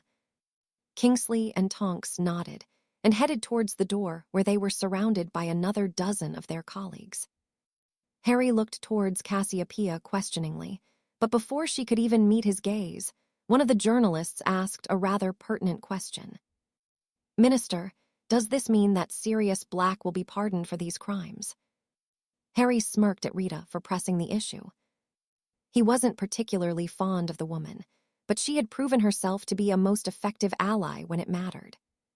Cassiopeia cleared her throat before responding. As he is a relative, I do not believe it would be acceptable for me to make that decision. In this case, I will refer the matter to Madame Bones as the head of the Department of Magical Law Enforcement. The journalists shifted their attention to Amelia, who merely shrugged. It has been irrefutably proven that Sirius Black was not responsible for the crimes he was accused of, she said thoughtfully. As a matter of formality, I would ask that, if he is in Britain, he surrenders himself to either myself or the Aurors who will bring him to me unharmed and unmolested, so that I may clear the matter up. As of now, I can assure Mr. Black that he is no longer a wanted man, and I would like that to be stated publicly. Along with the names Mr. Pettigrew provided during his testimony, Cassiopeia added. These men and women are highly dangerous, and it is in the interest of the public to be made aware of who they are. You wish for us to reveal them, Minister? One of the journalists questioned. Every last one of them, Cassiopeia said firmly. They are wanted in connection to crimes perpetrated by the Death Eaters, and the evidence that Mr. Pettigrew alone provided gives us more than enough grounds to question them in the same manner. If there is nothing else, I have other matters to attend to. The journalists were already drafting their articles, and seeing that there was indeed no more questions, Dumbledore tapped the top of his podium with his gavel, dismissing the room. How do you feel? Lucinda asked Harry as the lords and ladies took their leave. Like he is getting away with it, Harry sighed. Lord Potter, what do you think of the sentencing of Peter Pettigrew? A journalist asked as he approached. He was quickly joined by the others, who took a sudden interest in him. Releasing a deep breath, Harry smiled sadly. I am pleased that the truth is finally known, he answered diplomatically, and I hope that my parents can rest easy knowing that the correct justice has been served. What about Sirius Black? Do you have a message for him? Just that I hope his freedom brings all the happiness he deserves, Harry replied. He is and always has been an innocent man, and I would urge the public to remember that. If you see him on your travels, greet him as you would any other. He suffered enough for the years he was imprisoned. Now, if you will excuse me, it has been a long morning and I have plans. Have a good day, he finished, offering them a polite bow. Plans? Lucinda asked as she followed him from the room. Harry released a deep sigh as he nodded. Flashback. I want to go to Hogsmeade. It's a weekend where the students will be visiting, and I would like to see Daphne. Harry frowned as he shook his head. You know what your father's stipulations were about you visiting, he reminded Pansy. I'm a grown woman, Harry, she returned evenly. I wasn't asking for your permission. Bloody hell, do you have to be such a pain in the arse now? Harry groaned. Pansy looked at him defiantly. I'm going anyway, she said simply. I just thought I should give you fair warning so you can do something ridiculously overprotective to make sure I'm safe. A slight grin tugged at Harry's lips. Pansy had always been stubborn, and when her mind was set on something, there was nothing that would change it. She wouldn't be swayed, and he already knew any resistance he offered to the idea would be ignored. Fine, he sighed, but you will be in disguise, and you will have me and the others watching over you. That is not negotiable. Do not think that I won't take whatever steps I deem to be necessary to bring you back here if you stray from my instructions. Pansy squealed with glee as she wrapped her arms around him and kissed him on the cheek. I knew you wouldn't stop me, she said with a beaming smile. Harry hummed irritably. You've always had a way of getting me to do exactly what you want, he muttered. I don't know how you've managed it all these years. It's because you love me and just want to see me happy. Or it could be that I know you won't get off my case until you get it, Harry sighed. You take advantage of the soft spot I have for you. Pansy nodded unashamedly. You'd best write Daphne a note to warn her, he suggested. I will hand it to Dumbledore and he will deliver it to her. I don't like this idea. Hogsmeade has already been attacked. The Death Eaters won't do it again, not when their children will be there. There was logic in her thought process, but that didn't mean Harry liked the idea anymore. If your father finds out, I will not be taking responsibility for this. I don't expect you to, Painey replied with a shrug, but I should at least be able to speak to Daphne. She's my friend, Harry. Wouldn't you want to do the same? She had him there. Harry would do all he could to see his group again if he were to find himself in a similar situation, and though what Pansy was doing was reckless, he could not find it within himself to deny her. Write your note and I will take it to Dumbledore, he assured her. End flashback. I'm coming with you, Lucinda insisted. Cassie has given me the rest of the day off. She says I won't be needed. That could only mean that she would be visiting Gellert, and Harry finally had an idea what Pettigrew's fate would entail. Nurmengard was a miserable place, and Peter would fit right in. Fine, Harry agreed. I can always use an extra pair of eyes. And if we get time, we can always have a look around the village ourselves. Well, what's been repaired at least. Harry nodded. The work to restore Hogsmeade had begun immediately, and already many of the businesses had managed to reopen their doors to the public, thanks to the efforts of volunteers and craftsmen alike. We will see, Harry mused aloud. It was unlikely they would get the opportunity to do so, not whilst Pansy insisted on being in the village, at least. He would be watching her like a hawk, and with the rest of the group with him, he was confident nothing should go amiss. Well, he hoped not. He did not know how he would explain it to Julius if anything were to happen to his daughter, and the mere thought of such a thing coming to pass filled him with unease. Harry did not like this excursion, but regardless of what he said or did, Pansy would be there. That meant he had to follow, if only to ensure that she remained safe. Break. This is him, Gellert questioned as he peered into the tank at the rat. It is, Cassiopeia confirmed with distaste.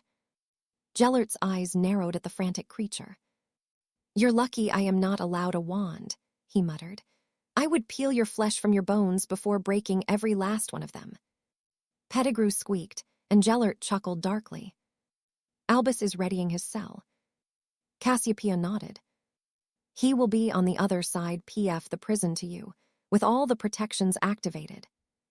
Gellert grinned. Having designed and built the prison himself, he knew exactly what Pettigrew would be subjected to. He gave the man less than a year before he lost his mind. Gellert had witnessed it for himself during his own campaign.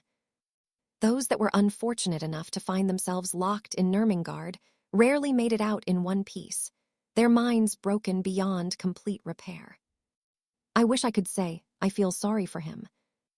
No, you don't, Cassiopeia snorted. No, I don't, Gellert grumbled. I hope he suffers endlessly for what he has done. What's on your mind, my dear? Cassiopeia released a deep breath.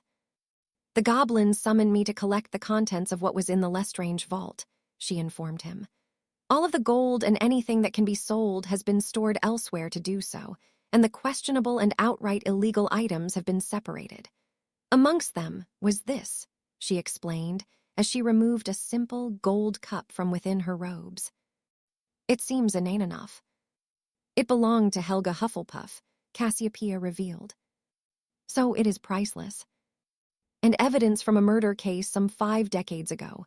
The last known owner of this was Hepzibah Smith, a direct descendant of Hufflepuff herself. This cup and a locket belonging to Slytherin was taken from her house. See for yourself, she urged, handing the cup to him. Gellert frowned as he held it, his nostrils flaring. He murdered Smith and took these. Cassiopeia nodded her agreement. Is it? It is, Gellert confirmed with a whisper as he felt the familiar, vile magic wash over him. Merlin, how many of these did he make? 7, I believe, the grave voice of Albus broke in. 7, Cassiopeia choked. Albus nodded as he approached, his gaze shifting towards the cup. I had suspected the cup had been perverted along with the locket, he sighed. I have been searching for it. It was in the Lestrange vault. Entrusted to Bellatrix as another was entrusted to Lucius, Albus mused aloud. It was quite a risk to place it in Gringotts, however, but one that could have paid dividends had you not had cause to seize the assets. Are you certain he has created 7 of them? Gellert pressed. Almost, Albus sighed. Tom, if nothing else, possesses a brilliant mind and was perhaps one of the most gifted arithmancy students Hogwarts has seen in many years. I would be more surprised if he did not consider magically powerful numbers when embarking on his journey than him managing to create so many of these abhorrent things. Gellert was inclined to agree, but it was Cassiopeia's worried expression that caught his attention. Harry, the diary, the cup, and the locket is only 4, she pointed out. That means there are 3 others. 2, Albus answered sadly. Only 2 remain, and one I am sure I am close to locating. You found another. Albus nodded grimly. At quite the price, he sighed as he removed his white glove. Cassiopeia recoiled, and Gellert felt a sense of dread fill his stomach. You blasted fool, he chided. You damned stupid man. I can assure you my impending demise is a small price to pay for what I found, Albus returned with a smile. I found it, Gellert, the final piece of the puzzle. Gellert immediately knew what his oldest friend was referring to. The stone, where is it? Where it belongs, Albus replied, his smile widening. Harry now possesses all 3 of the Hallows. Gellert's eyes widened. What happened? Was it as marvelous as we predicted? Albus nodded. It was one of the most incredible things I have witnessed. I expect nothing less than incredible things from young Harry. Gellert swallowed deeply as he positively trembled with excitement. It had been his dream to unite the Hallows, but knowing Harry had done so was the next best thing. Harry has what? Cassiopeia interjected, her expression one of utter confusion. The Hallows, my dear, the Deathly Hallows. Cassiopeia scoffed. The Hallows are a children's tale, aren't they? Her eyes all but bulged from their sockets when neither Gellert nor Albus said anything to the contrary. My Harry has the Deathly Hallows. Gellert nodded, and Cassiopeia could only shake her head in disbelief. They are back where they belong, Gellert said comfortingly. His name may be Potter, but he is a Peverell by blood. The Hallows are his and have accepted him, he added to Albus. Quite sensationally, Albus assured them both. I do not believe they were ever intended to be wielded by any other than the family who obtained them. It is a folly we should have recognized in our youth. Gellert nodded his agreement, his expression softening as he looked towards his friend. Did you? Albus nodded. That alone would have made the outcome of finding it worth it, he said sincerely, though Gellert could not shake the despair he felt. Despite everything they had gone through together and apart, Albus had always been his greatest friend, and he was devastated that he would lose him. How long? He demanded. Perhaps half a year. Gellert deflated at the news, and a silence fell over the trio for some time. You said that you believe you are close to locating another one of them, Cassiopeia spoke. Her and Albus rarely saw eye to eye on anything, but even she seemed to be caught up in the maudlin revelation of his inevitable death. Albus nodded. Some years ago now, Tom visited Hogwarts seeking employment, he explained. I don't believe I need to give you any hints at what position he coveted. The defense job, Cassiopeia scoffed. Indeed, needless to say, I chose not to employ him. Already his journey into the unforgivable had begun, and I could not in good conscience allow him to be in a position of power. Damned right, Gellert muttered. Anyway, Hogwarts means a lot to Tom. It was the first place he truly felt that he belonged, and being of the Slytherin line, I believe he somehow feels entitled to it. What does that have to do with a Horcrux? Cassiopeia asked irritably. He sees Hogwarts as a safe haven, Albus replied calmly. The cave in which Regulus discovered the locket was somewhere he'd visited as child and indulged in his proclivity towards torture. His 2 Muggle victims even now fear that Tom Riddle will one day return to harm them once more. I sought them out, and both are traumatized by the event. So much so, they changed their names. Bastard, Gellert cursed. Subjugating them is one thing, but torture for the sake of enjoyment. He was deranged even as a child. He was, Albus sighed. I had hoped to steer him from the path I saw him heading down, but alas, it was not to be. Tom Riddle always was rotten to the core. You're rambling again, Dumbledore. My apologies, Albus offered with a bow. The ring that I found was at the ancestral home of the Gaunts where Tom's mother grew up, hidden and quite well protected, as you'd expect. You have seen for yourself what awaited any who happened upon it, he added, holding his hand aloft. The diary and the cup he gave to his most trusted followers, likely never having told either what they possessed. Lucius certainly would not have been so careless with his, and Bellatrix would have probably shoved it up her backside to keep it safe, if necessary. Quite, Dumbledore agreed with a grimace at the very thought. But you believe he hid one in Hogwarts. Cassiopeia pressed. Are there not protections against that kind of magic? To an extent, Dumbledore mused aloud, but there are places within the school that have remained unfound for decades, perhaps centuries. Tom explored the castle more than any student I know, so it is likely he discovered somewhere to keep such a thing. The night he visited, there are around 20 minutes unaccounted for that he was within the castle. I thought perhaps he had stopped to speak with Horace, but he assured me he did not see Tom that night. 20 minutes is a long time, Cassiopeia pointed out. Yes, but I have it on good authority that he made his way to the upper levels of the castle. Nicholas remembers specifically seeing him pass near the entrance to the Gryffindor common room. From what I remember, there is nothing in that part of the castle, Cassiopeia said with a frown. Officially, no, Albus agreed, but Hogwarts hides many secrets. I suspect that there is a hidden room or two up there. I believe I happened upon one once when I made a wrong turn in the night. I was looking for a bathroom, and lo and behold, a room appeared full of chamber pots, he explained amusedly. Can you please stay on topic? Cassiopeia sighed. Of course, you have my apologies once more, Albus returned with another bow. My thought is that Tom may have discovered a place in which to hide one of his Horcruxes in the castle where it would not be detected. It would need to be in a room where no one could simply stumble on it, especially since I believe I know what the item in question is. You do, Gellert probed.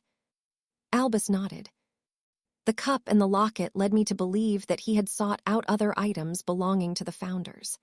I began searching for any reference to any that are known to exist, and I came up with 2 other examples, a sword belonging to Gryffindor and a diadem that was created by Ravenclaw. That doesn't get us any closer to finding them, Cassie replied tiredly. Perhaps not, Albus conceded. However, I am certain that it is not the sword we are looking for. What makes you so sure? Gellert asked curiously. Because Godric's hat told me that the sword is safe, and in a place that Tom Riddle could not hope to retrieve it. A hat, Cassiopeia snorted. The sorting hat, to be exact, Albus clarified. Cassiopeia could only shake her head. So it is the diadem, Gellert questioned. I am convinced it is, Albus said confidently. The one problem we do face is that it has not been seen in almost 1,000 years. Well, that's just great, Cassiopeia grumbled. It is, Albus concurred, because I have one avenue to explore that I am certain will yield results. I have attempted to locate her, but she appears to be avoiding me. Who? Rowena's daughter, Albus replied, his eyes twinkling merrily. She remained in the castle after her passing and usually roams the corridors of the astronomy tower. Her daughter? Helena, Albus confirmed. From what little I could glean, she and her mother did not have the best of relationships, but it is the best lead we have. If Tom became aware of who she was, he would have found a way to extract information from her, Gellert finished. Is it possible to do that with a ghost? With magic, unlikely, Albus said thoughtfully, but Tom always was charismatic. He could use flattery and compliments better than any to manipulate those he could gain something from. That may be so, but even if it is the diadem, we are still 1 Horcrux short, she pointed out. Albus hummed, his expression falling. I will need to ponder the matter further, he sighed. Perhaps I should finally discuss it with Harry. He does seem to have quite the insight into Tom, after all. It is possible he knows something we don't. Gellert nodded his agreement. It had been a rather tumultuous visit in all, one that had brought both good and bad news, and in truth, it would take some time to absorb everything he had learned. Harry finally, having united the Hallows, was an incredible development for the young man, but learning of the impending death of Albus had soured the elation considerably. Gellert had believed for decades that he would perish first, but with that not seemingly being the case anymore, the prospect of imprisonment without his friend to visit from time to time was awfully bleak. Still, he had Cassiopeia, and Harry wouldn't abandon him. He could hope, at least. Break. They mock us in our own home, Draco snapped irritably. We are Malfoys. We do not allow any to use our name in jest. Draco, your father will fix this, Narcissa assured her son. We are in a very delicate situation and we must weather the storm. Now is not the time for dramatics or foolish behavior. You think me a fool? Draco returned through narrowed eyes. Have you even looked at father? He drinks until he sleeps and I can barely get a word from him. He is struggling, as we all are, Narcissa replied calmly. We are in this position because of Potter. Before Narcissa could respond, Draco had left the room. The exchange had been the previous evening, and Draco had not arrived in the dining room for dinner, nor for breakfast.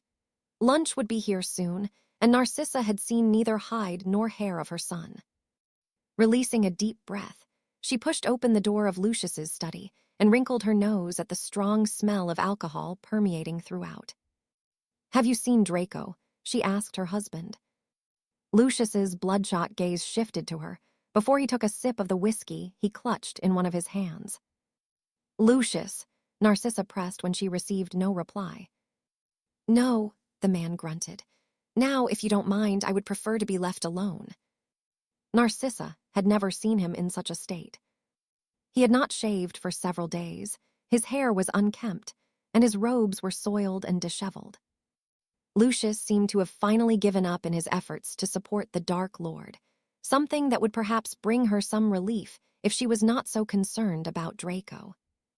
Leaving her husband to wallow in his drunken stupor, she left the study and made her way towards the room she had provided Bellatrix with only a short distance away. Bella, she called as she tapped gently on the door. Have you seen Draco? The door opened, and Narcissa fought the urge to wince at the sight of her pale sister. Bella had once been a striking beauty, but the years in Azkaban had robbed her of much of it. Not since last night, the woman said with an uncaring shrug. Has the brat gone missing? I don't know, Narcissa huffed. Did you ask the elf? Dobby, Narcissa called immediately. The elf appeared in his dirtied pillowcase and offered a bow. Mistress called for Dobby. Have you seen Draco? Dobby has not, but Dobby can find Master Draco if Mistress wishes. Narcissa nodded, and Dobby vanished with a gentle pop. Returning a moment later, he offered another bow. Master Draco is in Hogsmeade, Mistress. Hogsmeade, Narcissa whispered worriedly, looking towards Bellatrix. Draco is wanted. He knows he should not be leaving the grounds. Master Draco could be in trouble, Dobby cut in. What kind of trouble? Bellatrix demanded. Master Draco wishes to hurt someone, Dobby answered. Master Draco will be in trouble. The elf did not seem to be concerned at all. If anything, Narcissa detected a hint of excitement from him. The village is crawling with Aurors, Narcissa pointed out. Oh, not the Aurors, Dobby said with a smile. He will be in bigger trouble than that. With a click of his fingers and wearing an unmissable grin, the elf vanished once more, ignoring Narcissa's demands that he return. We must find him, she said worriedly.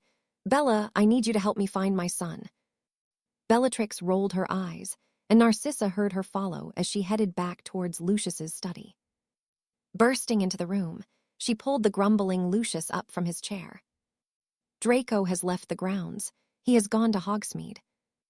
Lucius seemed to sober immediately as Narcissa dragged him from the room. He may have given up serving his master, but she would not allow him to give up on their son. Break. He watched as she exited the carriage with her sister and the half-blood before bidding them farewell as they parted ways, heading in different directions. Draco frowned at this. He had thought much of the difficulty he would face would be separating the group, but they had done it for him. He grinned to himself as he stalked the blonde, using the buildings for cover whilst remaining under his disillusionment charm. This was almost too easy. Still, he was not going to ignore such a gift when it was presented to him. Perhaps now the ridicule would stop, and the Dark Lord would remember why he coveted the support of the Malfoys instead of spurning them, just like the others did so freely. His father had fallen from his master's grace, but Draco would bring them redemption. He may not be able to get to Potter personally, but he could still hurt him. Smirking, he watched as Greengrass skirted around the side of Honeyjukes and began making her way towards the post office. It was perfect. She would be out of sight from the others, whilst she traversed the road between the main village and the more secluded upper section. Quickly, but carefully, he raced ahead and positioned himself where he would have the best vantage point. Readying his wand for when she appeared, his jaw clenched. He could not pretend that this was simply nothing more than a dig at Potter for all he had done to discredit the Malfoy name. No, this was personal. Greengrass had spurned him many times when he had made his intentions clear. He would have married the girl had she not been so difficult about the prospect of it happening. He was the heir to the Malfoy fortune and prestige. Why would she not wish to be a part of that? Draco shook his head of those thoughts. There was no use dwelling on a lost cause, and he would not lament over a girl who had sullied herself with the likes of Potter. His eyes narrowed as he heard her steady footfalls approach, and the moment she came into view, he struck without hesitation. Sectum Sempra. Snape had taught him that particular spell, and the promise of it being as vicious as any other cutting curse he would learn rang true. Blood spurted from several gashes in Greengrass's chest and arms, but instead of instantly dying, she unleashed a blood-curdling scream of agony and panic. Draco's eyes widened as she continued screaming, and with nothing else for it, he ran towards the station where he would be able to apparate. Damned ministry, he wheezed as he did so. They had left the anti-apparition and anti-portkey protections in place after the Death Eaters attacked here, and the only way in and out of the village of one did not wish to travel several miles was the arrival point at the station. Still, Greengrass was all but dead already, and Draco only needed to make it as far as the other side of the village. Break. What the hell was that? Kane whispered as he drew his wand. A loud scream had rent the air from ahead of them, and another followed quickly after. Daphne, Pansy gasped before breaking off into a sprint. Harry and the rest of the group followed, and they reached the downed girl only a moment later. Daphne continued to scream as blood poured from her wounds. Harry, Pansy pleaded helplessly. Harry leant down over the girl, a frown marring his features. I know this curse, he whispered. Give me some space. He needed to act quickly. Although he had not used the Sectum Sempra spell on a human, he had seen the effects. Shit, she's going into shock. Harry began murmuring the countercurse under his breath, as Daphne's breathing became more erratic. If she came from the same direction as us, the spell would have come from there, Anna exclaimed, pointing towards a copse of trees a short distance away. She, along with Kane and Jonas, approached the area. There's a fresh scent here, the werewolf declared, sniffing the air keenly. Whoever it was went in that direction. Come on, they can't have gotten far. Bloody hell, Harry cursed as Kane shot off into the trees. Go with him, he instructed. Anna and Jonas followed, and Harry returned to his efforts. Daphne had lost a lot of blood, and she was only moments away from losing her life. What is going on here? A gruff voice demanded. A trio of Aurors had arrived in the interim, each with their wands pointed at Harry.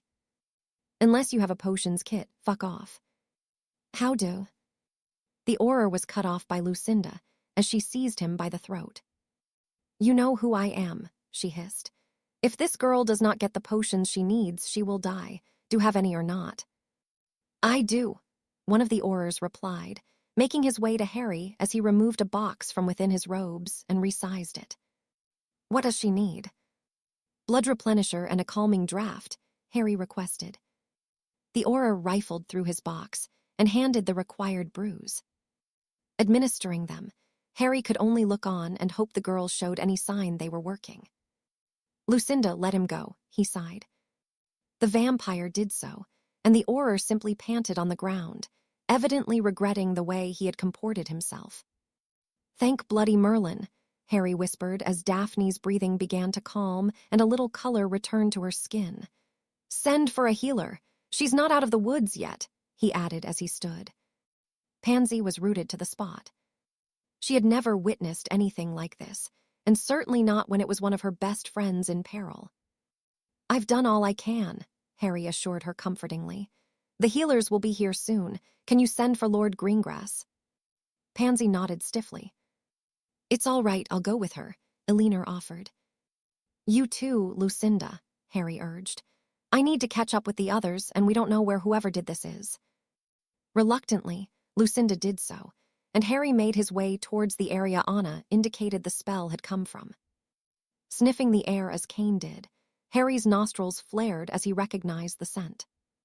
"Malfoy," he growled before he too followed the trail the blonde had left behind. Break. Even with the considerable head start the attacker had gotten, Kane was closing in on him quickly, focusing on the crop of blonde hair he could see just ahead of him. Despite running for all he was worth, he would not make it to the station where he could apparate away, and the nearer Kane drew, the louder the labored breathing became. Pulling his wand from his sleeve, the werewolf cast a spell at the fleeing man as he withdrew what Kane believed to be a portkey from within his robes. He screamed as the bludgeoning curse collided with his hand, sending him sprawling before he could cross the threshold into the station, and whatever he was holding fell onto the train tracks with a loud clang. Before he could gather his bearings, Kane was on him, prying the wand he had desperately clung onto from his grip. "No, stop," the blonde pleaded. In response, Kane rammed his fist into the young man's face several times, only to find himself sent spinning through the air before hitting the ground with a dull thud. His vision swam as he attempted to gain his bearings. Whatever spell he had been hit with was a rather nasty one, and were it not for him being a werewolf, he would likely be out of it instead of only disorientated. With a growl, he jumped to his feet to see that Jonas and Anna had finally caught up to him, and were engaged in a rather heated duel with a trio who were evidently responsible for his own predicament. Although he was able to stand, his vision continued to be blurry, but not so much so that he did not see Jonas being felled with an eerily yellow spell. The son of the hag made no sound as he collapsed to the ground, and Anna fought on at an even worse disadvantage. Kane did not know where she had pulled a golden sword from, but that was neither here nor there right now. Refusing to sit idly by Kane threw himself into the fray, stunning the attacker of the Greengrass girl as he attempted to get to his feet before he fought his way so that he was standing side by side with the elf. Much to his relief, his vision was beginning to clear, and he immediately recognized one of the women who had arrived.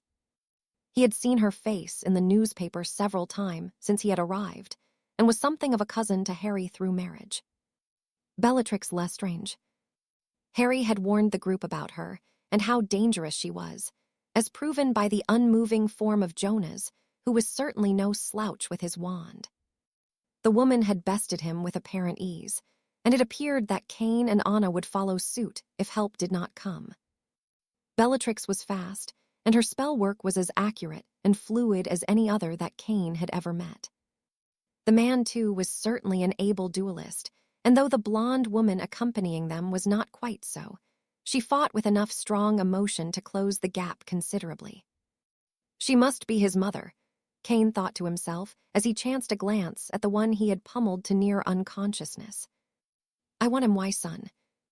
"Your son just tried to murder someone," Anna returned as she deflected a pink spell launched towards her by Bellatrix.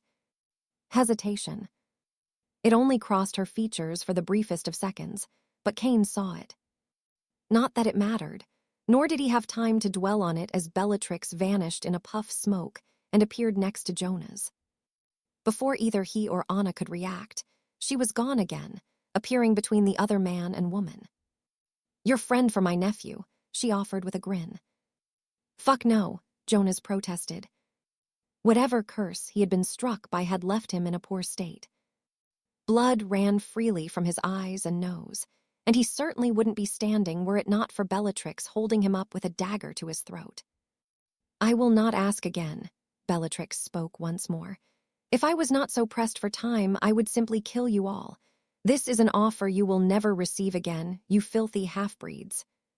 Kane and Anna shared a look of uncertainty. "Don't do it," Jonas croaked. Answer Emmy. Or I could kill the three of you and take Draco anyway. Harry's voice broke in. Kane breathed a sigh of relief at the sight of his friend, who had pulled Draco to his feet by his hair. Wake up, you don't want to miss this, he urged as he tapped the babbling man with the tip of his wand. Draco's eyes shot open and filled immediately with fear as he realized the predicament he was in. Now, if you remember, Malfoy, I did tell you to be a good boy once before.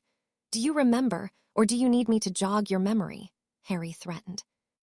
Draco shook his head, and the others could only look on in a mixture of emotions.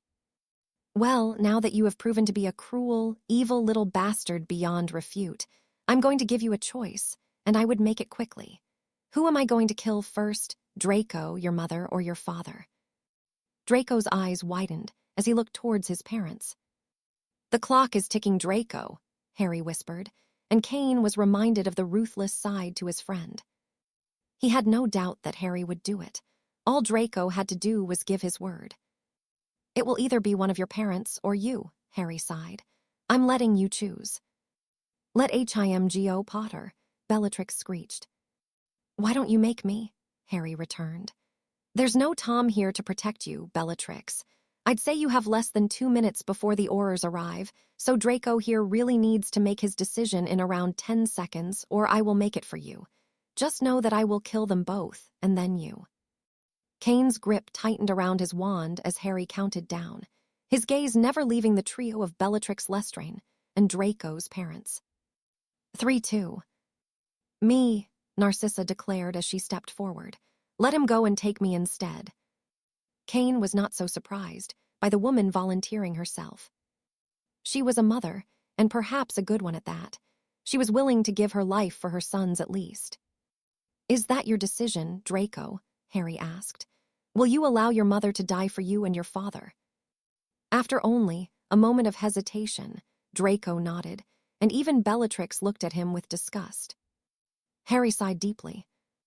Very well, he murmured as he raised his wand. An ethereal dagger shot from the tip, grazing by Draco's mother, who closed her eyes in anticipation, only to open them as a gasp escaped her husband. Lucius collapsed to his knees, gasping for breath before a black, inky fluid began pouring from his mouth. Did you think I would give you what you wanted? Harry whispered to the horrified Draco. You did this, and now you have to live with it. I hope your mother can never look you in the eyes again for being so willing to sacrifice her. Let him go, and I will return Draco to you. Bellatrix, too, seemed to be in a state of shock at the turn of events, and she mechanically allowed Jonas fall to the ground as Harry released Draco after tapping him discreetly with his wand. He ran towards where his catatonic mother's gaze was transfixed on her dead husband, and he all but dragged her over the threshold of the station before they both vanished without preamble, lucky to have escaped with their lives. The Dark Lord was right about you, Potter, Bellatrix commented as she backed away with her wand leveled at Harry. You are willing to do what is necessary. Then you should leave, Bellatrix, Harry urged, before I change my mind about allowing you to do so. Bellatrix offered him what Kane could only describe as a maniacal grin and wave. I'll be seeing you again. Harry merely nodded before the woman activated her portkey, just as the Aurors began arriving. Without hesitation, Harry sprinted to Jonas, and Kane followed, his stomach sinking at the sight of him. He was deathly pale, and the front of his robes caked in more blood than any should lose in such a short amount of time. Is this what dying feels like? Jonas wheezed. No, Harry said comfortingly. His tone may have convinced others, but Kane had been around Harry long enough to know when he was lying. Well, if it is, it's not so bad, Jonas snorted, choking on his own blood. Bloody hell, Harry muttered. What color was the curse he was hit with? Yellow, Kane answered. Bellatrix or Narcissa? Kane nodded, and Harry released a deep breath. It's a family spell, he explained. I'm not sure. So that's it then, Jonas spoke once more. He was shaking now, and his lips had turned a shade of purple. No, I can. Jonas waved him off. "There isn't time," he wheezed. "I like blue, Harry. Let me have some blue at my funeral." With that, he fell still, and Harry's expression shifted to one of devastation as he attempted to rouse Jonas. He did not respond, and Kane felt the tears burning his eyes as he reached for his friend. "He's gone," he whispered. Harry said nothing as he stood, the tip of his wand crackling with lightning. He was angry, but more than anything else, he was heartbroken for the friend they had lost. Kane could not imagine how things could get any worse, but as he saw Lucinda, Pansy, and Alina approach, he quickly realized it was about to. With only a shake of her head, Pansy fell into Harry's arms and began to sob uncontrollably. They had been too late to save either Daphne or Jonas, and Kane, along with the others, felt the full weight of war fall upon them in only a few passing moments. Chapter 50. An unfamiliar fear. "I like blue, Harry. Let me have some blue at my funeral." It had been 6 weeks since they had buried Jonas, and yet the sting of loss had not even begun to abate for Harry. He missed his friend, his witty, self-deprecating humor, and simply his mere presence. He twirled the stem of the single Veronica flower he had taken from the service, blue of course, between his fingers, as he released a deep breath before placing it on the desk in his study. Harry knew loss well, had carried it with him his entire life, but Jonas's death resonated much differently with him. His parents' murder had always been there, plaguing him often when he slept, and the days that followed after he dreamed it. Still, he'd only ever truly dreamt it. Jonas had died in front of his very eyes, and even now, after everything, he had been powerless to stop it. Perhaps he merely felt guilty, or perhaps it was the realization that, despite his best efforts, he could not save everyone, not even the select few he held in his heart. It could be any of the others next, a daunting but undeniable prospect. Harry shook his head of the thought. It would serve no purpose to dwell on something so maudlin. Jonas's death had only been the beginning, after all. Once more, having returned Jonas's body home, Harry had met the hag that was Jonas's mother, who, if truth be told, seemed rather dismissive of the death of her son. It turned out Jonas was one of almost a dozen children she had birthed, and one she had such little care for, as she saw him as a human. Her rather aloof reaction had angered Harry, but Lucinda reminded him that it was not in a hag's nature to be so maternal. Jonas had told him much the same over the years. His mother had attended the funeral at the very least, but Harry had avoided her throughout the service, not wanting to do something he may later regret because of his grief. She had stayed until he was buried, and then simply left without a word to any. Jonas's father, however, could not have reacted any differently. The man was nothing short of devastated at the loss of the son he had raised, and there had been no words Harry could offer to bring him any comfort. There was no doubt in his mind he blamed Harry for what had happened, even if he did not say it in so many words. No, it had been an awful few weeks, and losing and burying Jonas had been only the beginning. Oddly enough, Lord Greengrass and the rest of the family did not seem to blame Harry for what had happened to Daphne. The curse had done far too much damage to save her from her fate, but Harry's efforts had given enough time for the Greengrass parents to arrive at Hogsmeade via Hogwarts to be there for her in her final moments. According to Lord Greengrass and those that had been there, Daphne had died somewhat peacefully in the presence of her parents. It brought little relief to Harry to know that, as again, he was reminded that he had been unable to prevent her death. Hers had not hit him quite as hard as Jonah's, but he mourned for her still. What they once had may have come and gone. But he still cared for the girl and the effect her murder had on Pansy, who had been beside herself since. She too didn't blame Harry, and just like Lord Greengrass, had turned her anger towards Draco Malfoy. The thought of him sickened Harry to his very core, but he had not gotten away with it, not even close, and Harry took some comfort knowing that he would be suffering every day of his life in more ways than one. Not that he would live to truly experience the long-term misery Harry had ensured he would endure, especially if Lord Greengrass were to manage to find him. Harry was pulled from his thoughts by a tentative knock at the door, and he straightened his robes before clearing his throat. "Come in," he called.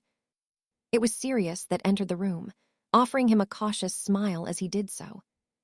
Harry had not been in the most accommodating of moods with all that had happened, but he was trying to move past it as Jonas would want him to. "How are you getting on?"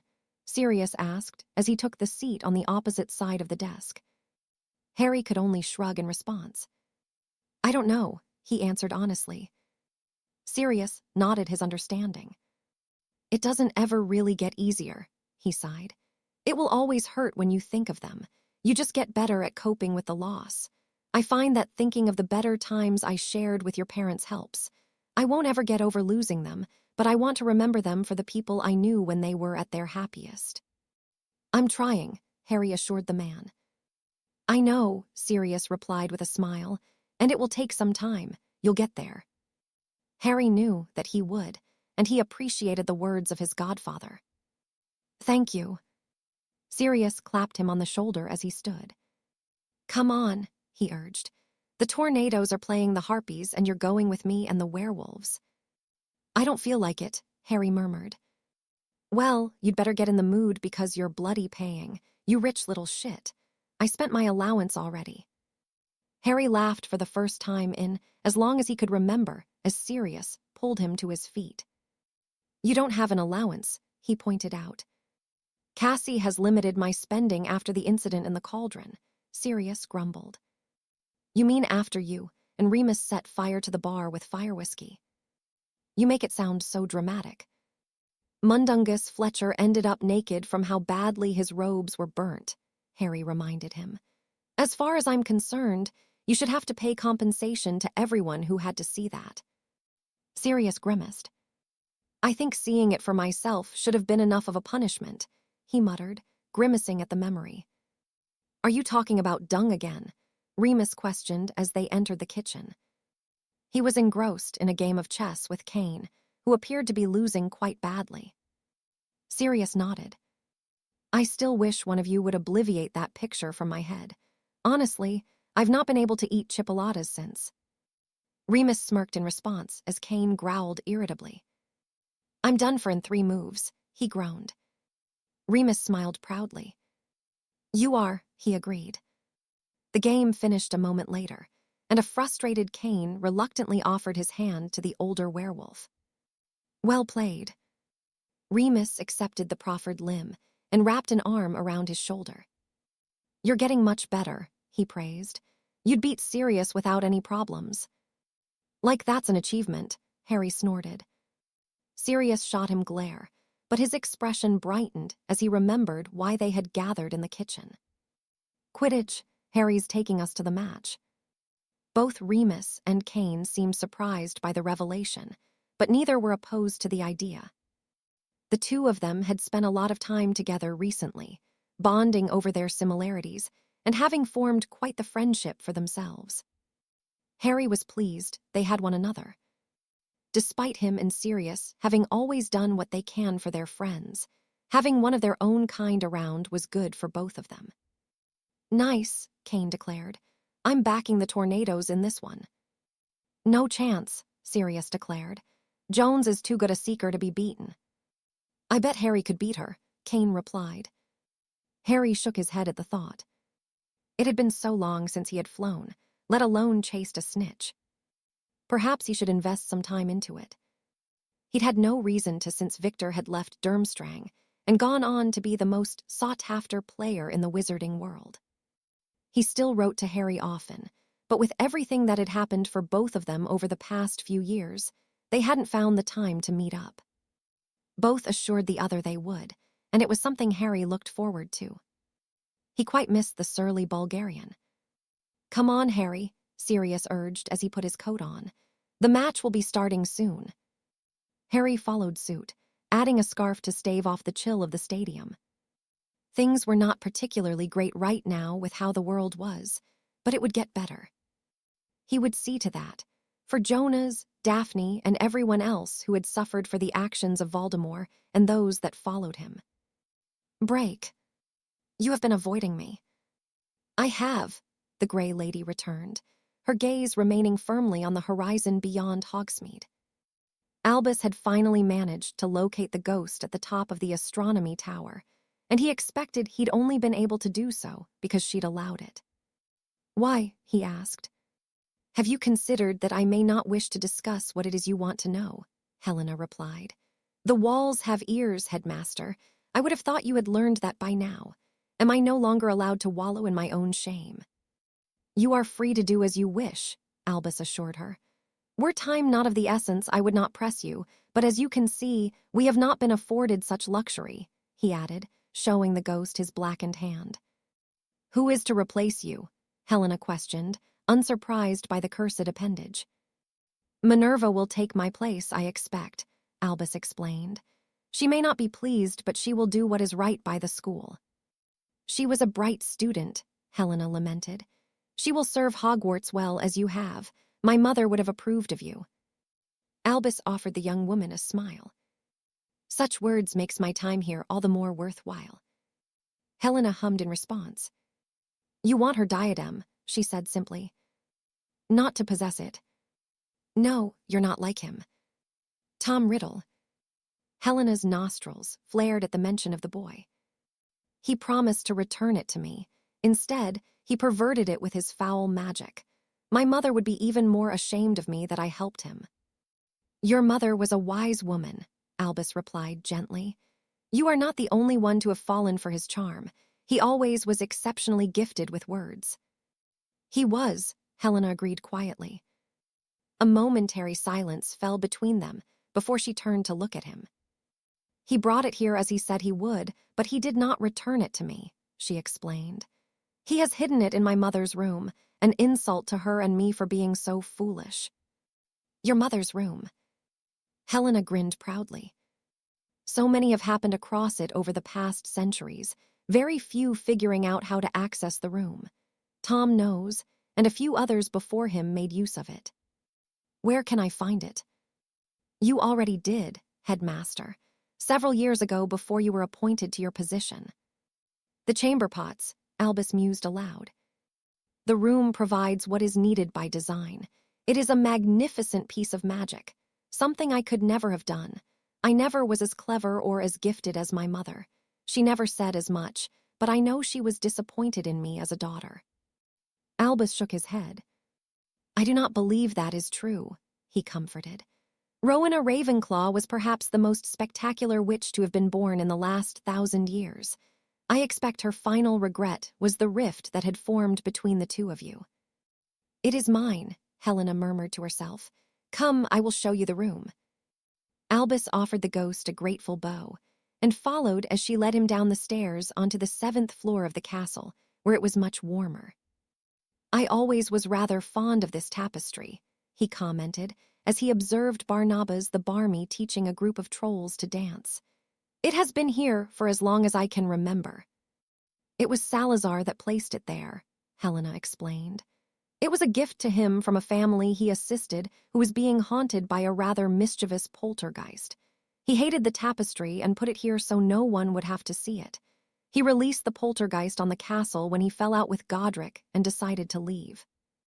"Paves?" Helena nodded. "So many before you have tried to rid the castle of him, but they failed. Salazar made sure that only he could do it. I think it was a final stand against Godric. Peeves certainly did his best to irritate him at every possible moment." Dumbledore chuckled amusedly. "There it is," Helena sighed, pointing to the wall opposite the tapestry. Albus frowned, and the ghost rolled her eyes at him. "Just walk back and forth past the wall and think of the room you need. It will come if you do it right." Albus nodded his understanding and began doing so. "I need the room that Tom Riddle hid the diadem in." After passing the wall for the 3rd time, a large, ornate door appeared in the wall. "I wish you luck in your search, headmaster," Helena bid before vanishing through the tapestry. Pushing open the door, Albus deflated as he realized the monumentality of the task ahead. "Oh dear," he murmured when he stepped into the room. This could indeed take some time.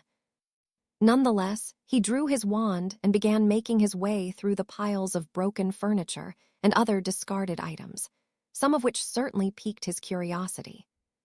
He ignored them for the time being. Before the night was out, he was determined to locate another of Tom's Horcruxes, bringing them one step closer to seeing him defeated once and for all. Break. The Dark Lord's fury had been palpable when he had learned of what Lucius's foolish spawn had done in Hogsmeade. Draco had neither sought permission nor approval of his planned venture, and his efforts had lost one of Voldemort's most valuable assets. Lucius may have fallen from grace in recent months, but he had been useful once, and the Dark Lord had hoped he would prove himself such again. Now that would not happen. Draco had been punished most severely for his transgression, and according to Bella, still did even further than anticipated. The thought brought a smirk to his lips. Despite Potter having been the one to administer it, the fool's continued suffering brought him much joy.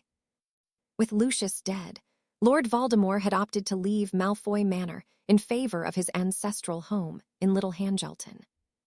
The continued bleeding and sobbing of Narcissa had grated on him quickly, and he would endure the muggled dwelling to be away from it. Still, he'd needed to consider the loss carefully before proceeding with his plans. Rodolphus and Lucius had been respected amongst his ranks, and the loss of both meant his inner circle was dwindling.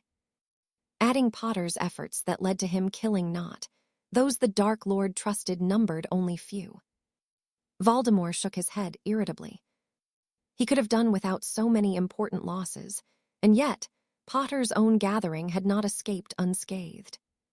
Perhaps the only thing Draco had achieved was his small part in the death of Potter's part-hag friend, though it was no consolation when measured to his own losses. No, the trade was not one Voldemort would have made if given the choice. "What is it, Bella?" he huffed as the woman entered the room. Merely by chance, it was the very same he had put an end to his Muggle line, and even now he could vividly remember the bodies of his father and grandparents sprawled lifeless on the floor between him and his most devout follower. "Draco seems to have taken a turn for the worse, my lord," Bella replied with a bow, falling to her knees. "I couldn't care less if he was to perish after what he did, but Narcissa, he is all she has left." The Dark Lord narrowed his eyes. Draco had proven himself a bigger fool when he had chosen his father's life over his mother's. Did he truly expect Potter to be honorable enough to accept his choice? Voldemort grudgingly respected the ruthlessness his foe had demonstrated. It was exactly what he would have done, even if it was an odd notion to admire Potter for anything. He frowned at the thought before shifting his attention back to the kneeling Bellatrix. Draco deserves nothing less than what he is experiencing. Bellatrix nodded as she stood. "You are right, my lord," she replied before turning and heading towards the door. Voldemort released a deep breath. He was tired of the badgering and interruptions, and he could not deny he was curious as to what Potter had done to Draco. The memories he had reviewed several times had shown nothing evident. Potter had only touched Draco with the tip of his wand as he'd released him, and only a few days later, he had become rather ill. Ever since, he'd slowly deteriorated, and was constantly being fed a concoction of dreamless sleep and pain relief potions, both of which were highly addictive. "Very well," he sighed as he swept across the room. "I will see the boy." It was not out of sympathy that he did so, but only to sate the curiosity he felt. Bellatrix offered him a grateful nod, and the two of them vanished from the Riddle home, arriving at Malfoy Manor only a moment later. The home remained full to capacity with his followers, many of whom having been publicly outed by Wormtail during his trial. It was quite the blow to the movement. The Dark Lord no longer had eyes and ears within the ministry, which meant that he was blind to what his enemy was planning. With Cassiopeia Black as minister, that was all but a disaster. "He is just in here, my lord," Bellatrix whispered after she had led him into the family wing of the manor. As expected, Narcissa was seated next to the bed, the bags under her eyes speaking volumes of how little she had slept recently. They were bloodshot too from the tears she had spilled for the son that volunteered her life to save his own. The mere sight of Draco sickened the Dark Lord. Lucius had a proclivity towards cowardice, but his offspring was the very, unwavering definition of the word. "Thank you for coming, my lord," Narcissa whispered as she stood. "My lord." The woman had never deigned to join his ranks nor accept his mark. He was not her lord, but had been a tolerated presence at best. Now that it suited her, it appeared she was willing to subjugate herself to a degree, at least. What choice did she have? Draco was one of the most wanted people in the country after his antics, and he could not simply be taken to St. Mungo's to be examined. The Dark Lord said nothing, as his gaze shifted to the unconscious form. Draco was deathly pale, and perspiring profusely, trembling like a terrified child. "What are his symptoms?" "When he last woke, he was coughing and vomiting up blood," Narcissa choked. "He struggles for breath, and he cannot stand unaided. He is weak, my lord." Voldemort hummed as he stepped forward and peered closely at the young man.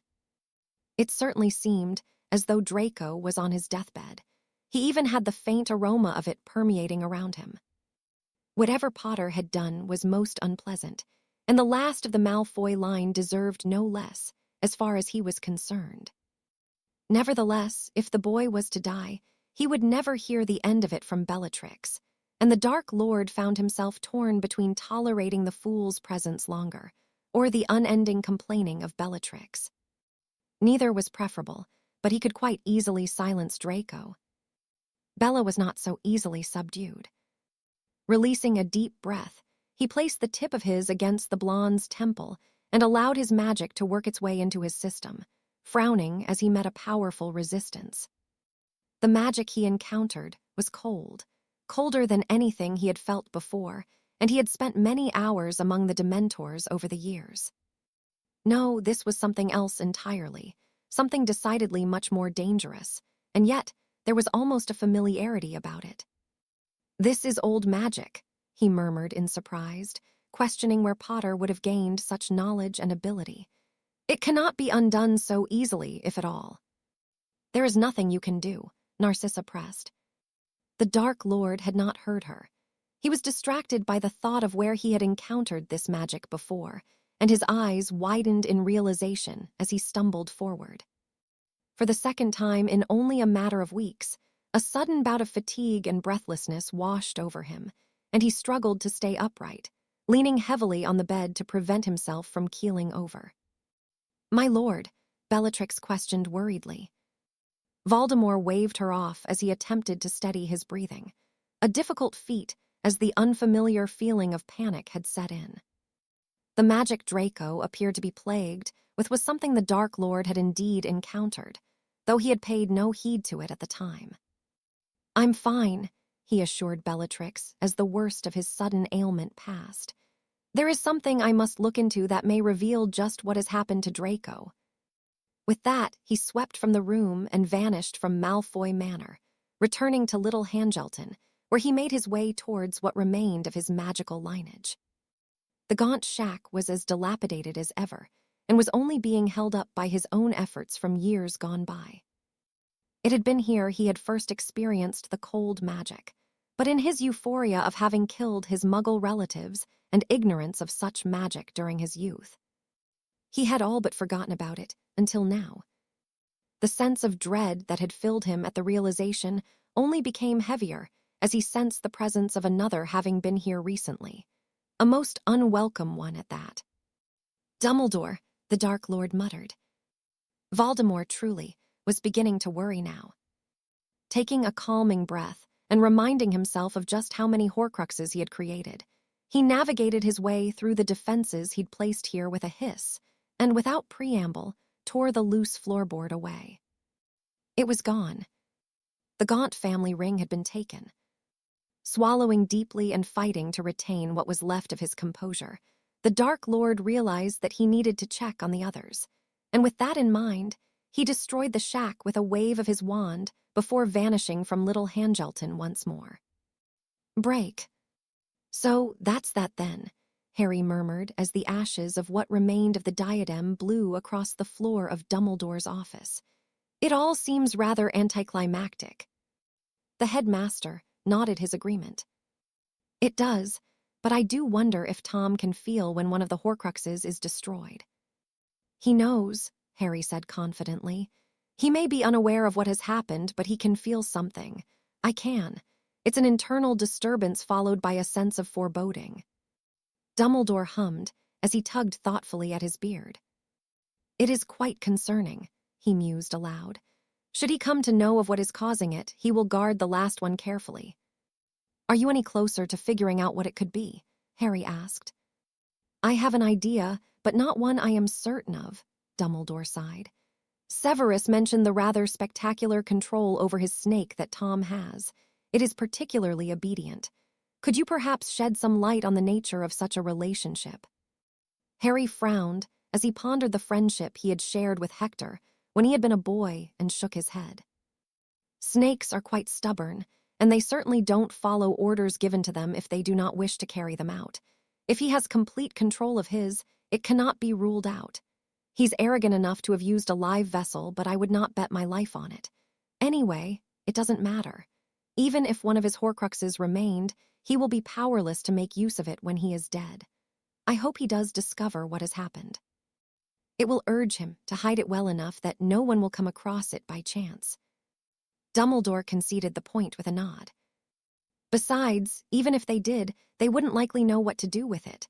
Only a special breed of moron who knew what it was would attempt to release the soul piece of someone vile enough to create a Horcrux, Harry pointed out. Our focus should be on Tom and his followers now. Enough of those have been destroyed, he added, nodding to the sprinkling of ash that remained. You are right, Harry, Dumbledore replied with a bow, chuckling as Fawkes and the Thunderbird appeared in the room and began chasing one another around the office. I might say, they seem to have taken to each other rather well considering they are usually quite independent creatures. They have. Harry was not going to mention that the commonality between them was him. Both had worked together to save his life and seemed to have forged a bond of sorts between them. Have you given her a name? Albus asked curiously. Harry shook his head.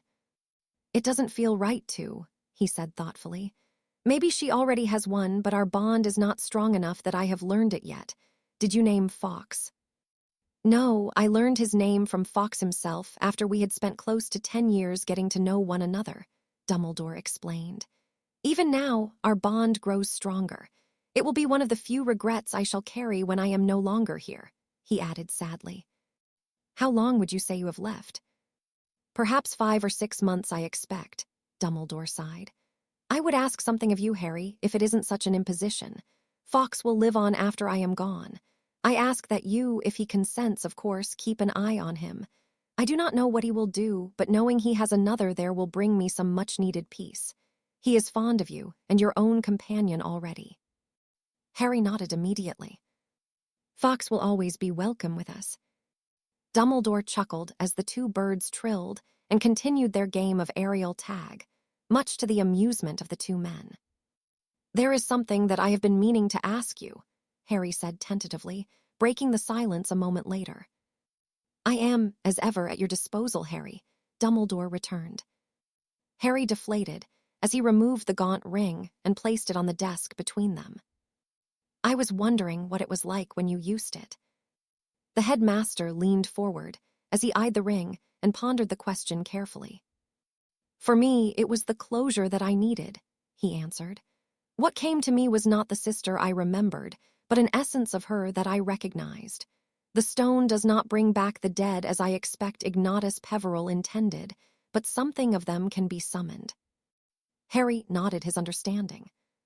Your parents. I've thought about it, Harry admitted, but the more I do, the more I realize that I didn't know them.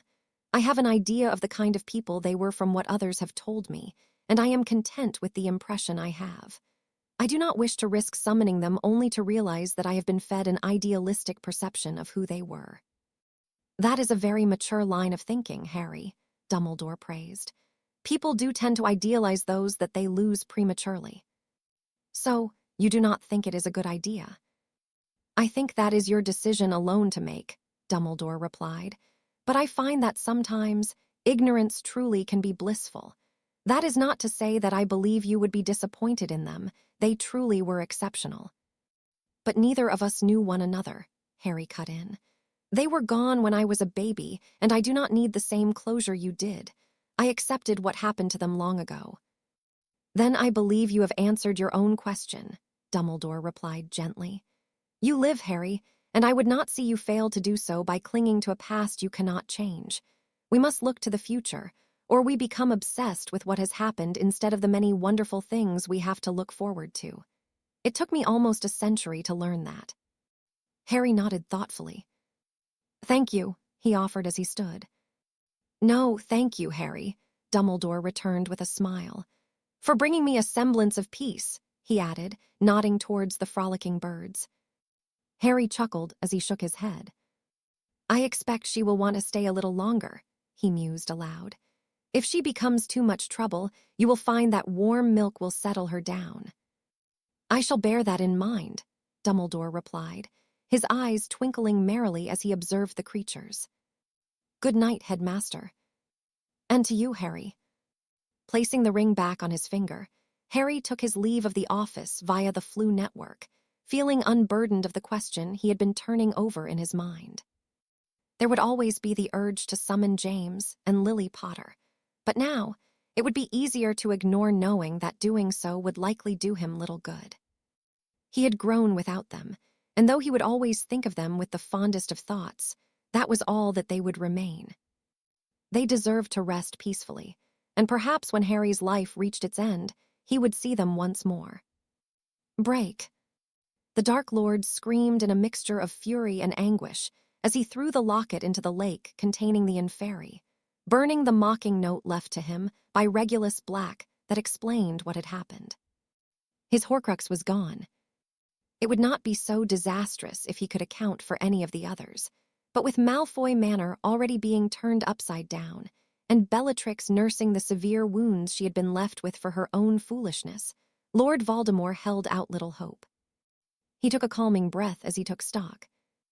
The ring, locket, and cup were undoubtedly gone, and the diary was currently missing. Narcissa fearfully assured him that she would check all of the hidden rooms in the house for it, but the Dark Lord had already concluded that it was gone. Having walked through every corridor and entering every room in the house, he had felt nothing of himself anywhere. Had the diary been present, he would have, and his only hope for it to be recovered relied on Narcissa finding it in the Malfoy vault at Gringotts. No, Lucius would not have hidden it there, not when his home was a veritable Aladdin's cave of dark objects that had never been discovered throughout any of the Ministry raids. That left only the diadem and the piece he had gifted for Nagini to guard. The only one he could be certain was intact. In only a matter of hours. His world had come crashing down around him, and for the first time in as long as he could remember, he truly felt himself enveloped in fear. It was unacceptable. Every ounce of pain and suffering he had endured to create his Horcruxes had seemingly been for nothing, and in truth, the Dark Lord doubted he could make another. The last of his creations had been a struggle to complete, and had left him weakened for several weeks after. With the current state of the war, he could not take such a risk. What he needed, more than anything, was to secure what Horcruxes he had yet learned the fate of.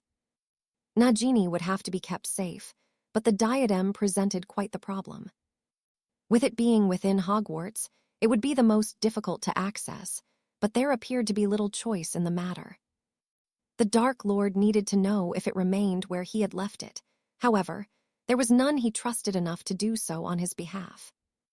Severus would be the obvious choice, but the man would likely know exactly what it was he held, if and when he retrieved it. His knowledge of the dark arts was close to his own, and Voldemort could not discount the prospect that Severus was indeed an unreliable asset. It was why he had kept him at a distance since his return. He had spent too many years around Dumbledore to be trusted entirely, and certainly not with something so vital. No, the Dark Lord would have to find a way to check on it himself. He would need to ponder the matter, and in the meantime, Hope that Narcissa Malfoy located the diary he had foolishly entrusted to her now-deceased husband. Narrowing his eyes at the basin that had once housed the locket, he destroyed it with a flick of his wand before vanishing from the cave, still unable to shake the sense of dread, despite his best efforts to reassure himself of his own immortality. Break. Grief was an unfamiliar concept to Lucinda. She had never lost anyone before, nor had she witnessed any she had grown with mourn for the death of another. To vampires, death was something that was seldom even considered. Being immortal meant that the very notion was so far from their regular thought process that it simply did not exist unless someone fell afoul of the law from their own doing. Draken was a strong enough leader to ensure that did not happen, and the last time one of the clan had met such a fate had been decades, perhaps centuries ago. Nonetheless, having now seen what grief was like for herself, she somewhat understood it. Jonas was gone, and he would not be coming back. Although the sentiment did not quite register the same with her as it did the others, Lucinda certainly felt something at his loss. Worse for her, however, was how it had affected Harry.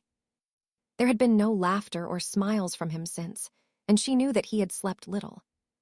Lucinda had not seen him shed a tear, but she could see the pain in his eyes every time he met her gaze, and she found she did not care for it. There was nothing she would not have done to rid him of it. The past weeks had been dreadful to see him endure. Lucinda had been there for him as best she could, often the two of them not saying a word as she simply held him. In truth, she did not know what to say, but she quickly figured out that her being there was maybe all he needed in that moment.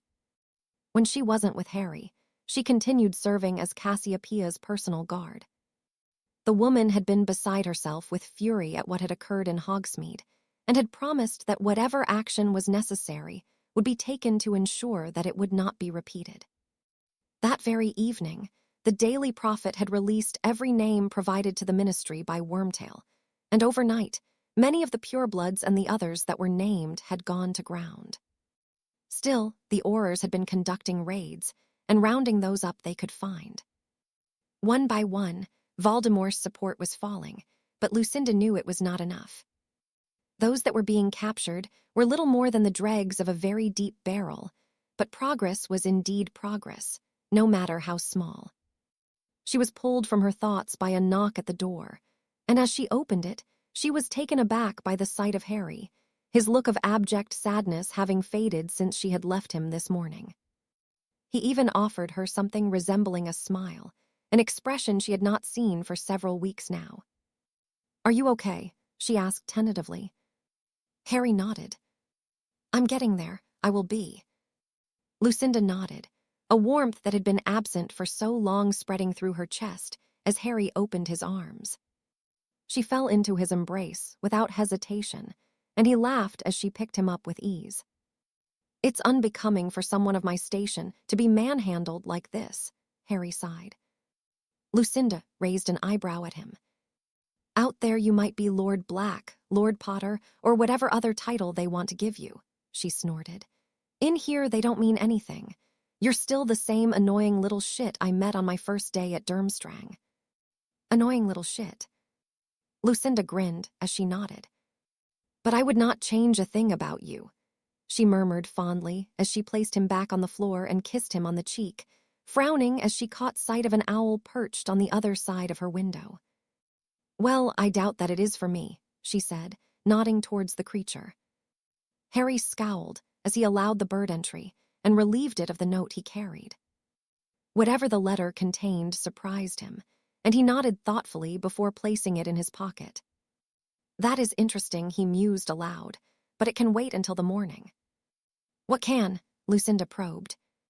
"It doesn't matter," Harry said dismissively, grinning before scooping her up in his arms.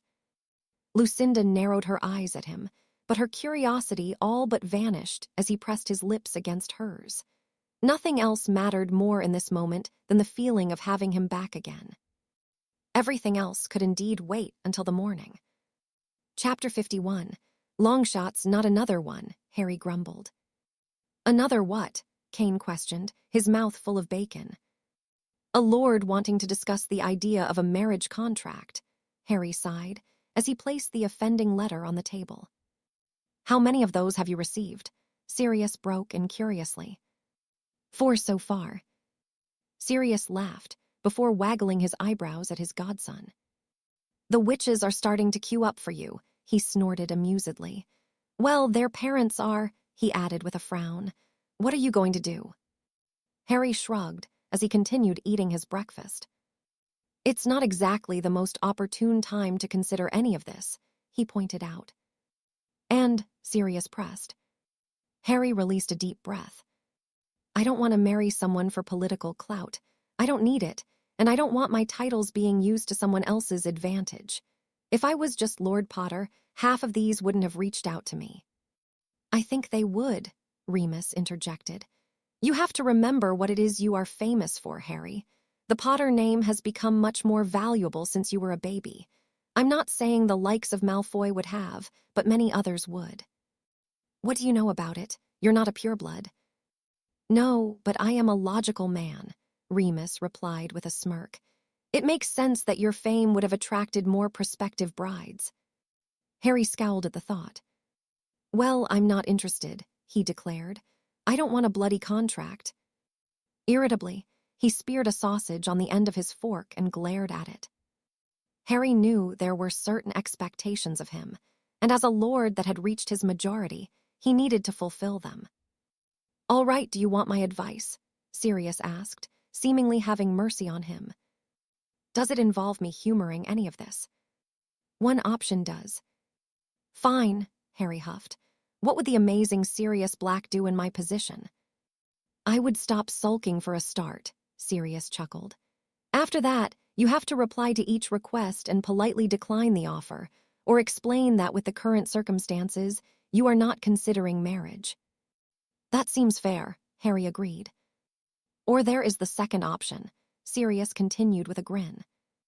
If you're about to suggest I marry one or more of these girls. Sirius held up a hand to placate him. I was going to say that you are the Lord Black and Lord Potter. There's not a person in the country that you can't tell to stuff it and do whatever you like. Aunt Cassie won't like that, but it is an option for you. Who is going to take offense and in turn risk offending you? Most of these lords are already willing to pucker up and kiss your arse to earn your favor. That wouldn't earn me any allies. Do you care? Not really, Harry sighed. But why make enemies when I don't need to? I think I'll take the first option. And then what? Sirius probed. When the war is over with, the proposals will come flooding in. For now, you can brush them off, but you can't do that forever. Harry cursed under his breath, eliciting a bout of laughter from the others. And what are you lot laughing at? Lucinda questioned as she entered the room with Alina in tow. Nothing, Sirius answered. Lucinda hummed as she poured herself a coffee. You drink that? Harry asked confusedly. It's not like you need it to keep awake. No, but I quite like the routine of it, the vampire replied. I drink a cup before I go to work. Harry could only shake his head as Lucinda peered over the table at the parchment, raising a single brow. Another one. Harry nodded and Lucinda shrugged. Are you not worried about them? Kane asked. Lucinda grinned, baring her fangs as she shook her head. There's not a single witch alive that could ever do for Harry what I can, she answered simply. He might have to marry one of them one day, but it will be me he is thinking of. See you later. She placed a kiss on the flushed cheek of Harry, before gesturing for Alina to follow her from the room. The 4 men remained in stunned silence for some time, the words of the vampire ringing in their ears. Bloody hell, Sirius whispered. Now that is a woman. That she is, Harry agreed. Kane burst out laughing, and Harry glared at his friend. You are in trouble, the werewolf said amusedly. You can't marry anyone else, not with her around. What if I don't want to? Harry asked seriously. Sirius and Remus shared a look. People won't like it, the latter pointed out. You marrying a creature over the daughter of a prominent lord would be like a slap in the face. But it's like I said, you can just about do what you want, Sirius reiterated. They might not like it, but it's not as though they are going to publicly take offense. Harry nodded his understanding as he pondered the matter. So it's not just about the benefits? Kane asked curiously. Get your head out of the gutter, Harry huffed. You're in no position to judge with what you and Summerby get up to. I have no idea what you mean, Kane said airily. I'm a wolf too, remember, Harry returned. I can smell you all over each other. You're not as coy as you think you are. It was Kane's turn to blush, and he busied himself with his breakfast as he cursed Harry. Sirius and Remus laughed at the younger werewolf, and Harry turned his attention to them. What the hell are you two finding so amusing? He questioned. I don't see either of you dating anyone, or as Kane would say, rutting like wolves. Remus grimaced at the choice of words. I'm a former Azkaban inmate, Sirius pointed out. There are some women who would love that, Harry replied. Probably not the most stable of women, but there's no reason for you to be mopping around here with him all day, he added, jerking a thumb towards Remus. You've got years to make up for. I got my fair share before I went to prison, Sirius declared proudly. Disgusting, Harry muttered. What's your excuse? He asked Remus. I'm a werewolf. So is he, Harry sighed, pointing to Kane. That's not stopping him. Unless the two of you plan on giving each other a hand, I'd suggest you get yourselves out there before more people start questioning the nature of your relationship. Who's questioning the nature of our relationship? Sirius demanded to know. Harry shrugged as Grin tugged at his lips. I bet Snape is. Sirius's expression morphed into one of horror before he shot to his feet. Right, get ready, Moony. We're going to a seedy bar somewhere. It's not even 9 a.m, the werewolf pointed out. Oh, I know a few places, Sirius replied as he pulled his friend to his feet. We can't have Snivellus thinking that about us. Remus shot an amused Harry a look of irritation as he was all but frog-marched from the room. Do people really think that about them? Kane asked. Maybe, Harry answered. Sirius is just too easy to rile up, and I couldn't pass up the opportunity. Well, then you will have to deal with the consequences, Kane returned. If those two are out drinking this early, how do you think it is going to end? Bollocks, Harry grumbled. I'll get a message to Shacklebolt and Tonks to keep an eye out for them. 5 galleons says they will be in a ministry cell before dinner. Harry shook his head. Only an idiot would take that bet. Kane nodded his agreement, and the two of them finished their breakfast in peace, without discussing what Harry intended to do about the offers of marriage. It was something he needed to ponder himself, and though he knew he could do what he wished, he needed to consider his decision carefully. Not that he needed the added stress. Already, he had much on his mind, one of those things being the meeting he had scheduled for later in the day. It could prove to be fruitless, but if he was fortunate and he played his hand correctly, it could be that the tide of the war could turn in his favor quite significantly. Break. The inane tasks of being the Minister of Magic were things Cassiopeia could certainly do without. Not a day went by that a head of department wouldn't accost her to discuss something dull, pertaining to their position, or to simply have her co-sign a document. Still, the drudgery was something of a welcome distraction from the task of dealing with a Dark Lord and dozens upon dozens of men and women at large. You don't seem so concerned about the marriage contracts. The voice of the Summerby girl piqued Cassie's curiosity, and she placed her quill on her desk to listen to the conversation taking place just outside her office. The girls evidently thought she had not taken the step of ensuring she knew exactly whom was within the vicinity at any given time. With just a flick of her wand, she could see through her office door and choose whether or not she wished to speak with a particular visitor. Harry knows I don't like it. But it's not as though he can stop people writing to ask, is it? Lucinda replied. Cassiopeia frowned. She had no idea Harry had been receiving proposals of marriage. He certainly had not discussed them with her. Do you think he will accept one of them? He'd better not, Lucinda huffed. I will make the rest of his life miserable if he even thinks about it. Cassiopeia snorted amusedly. The vampire had grown on her over the past months of spending so much time in her company.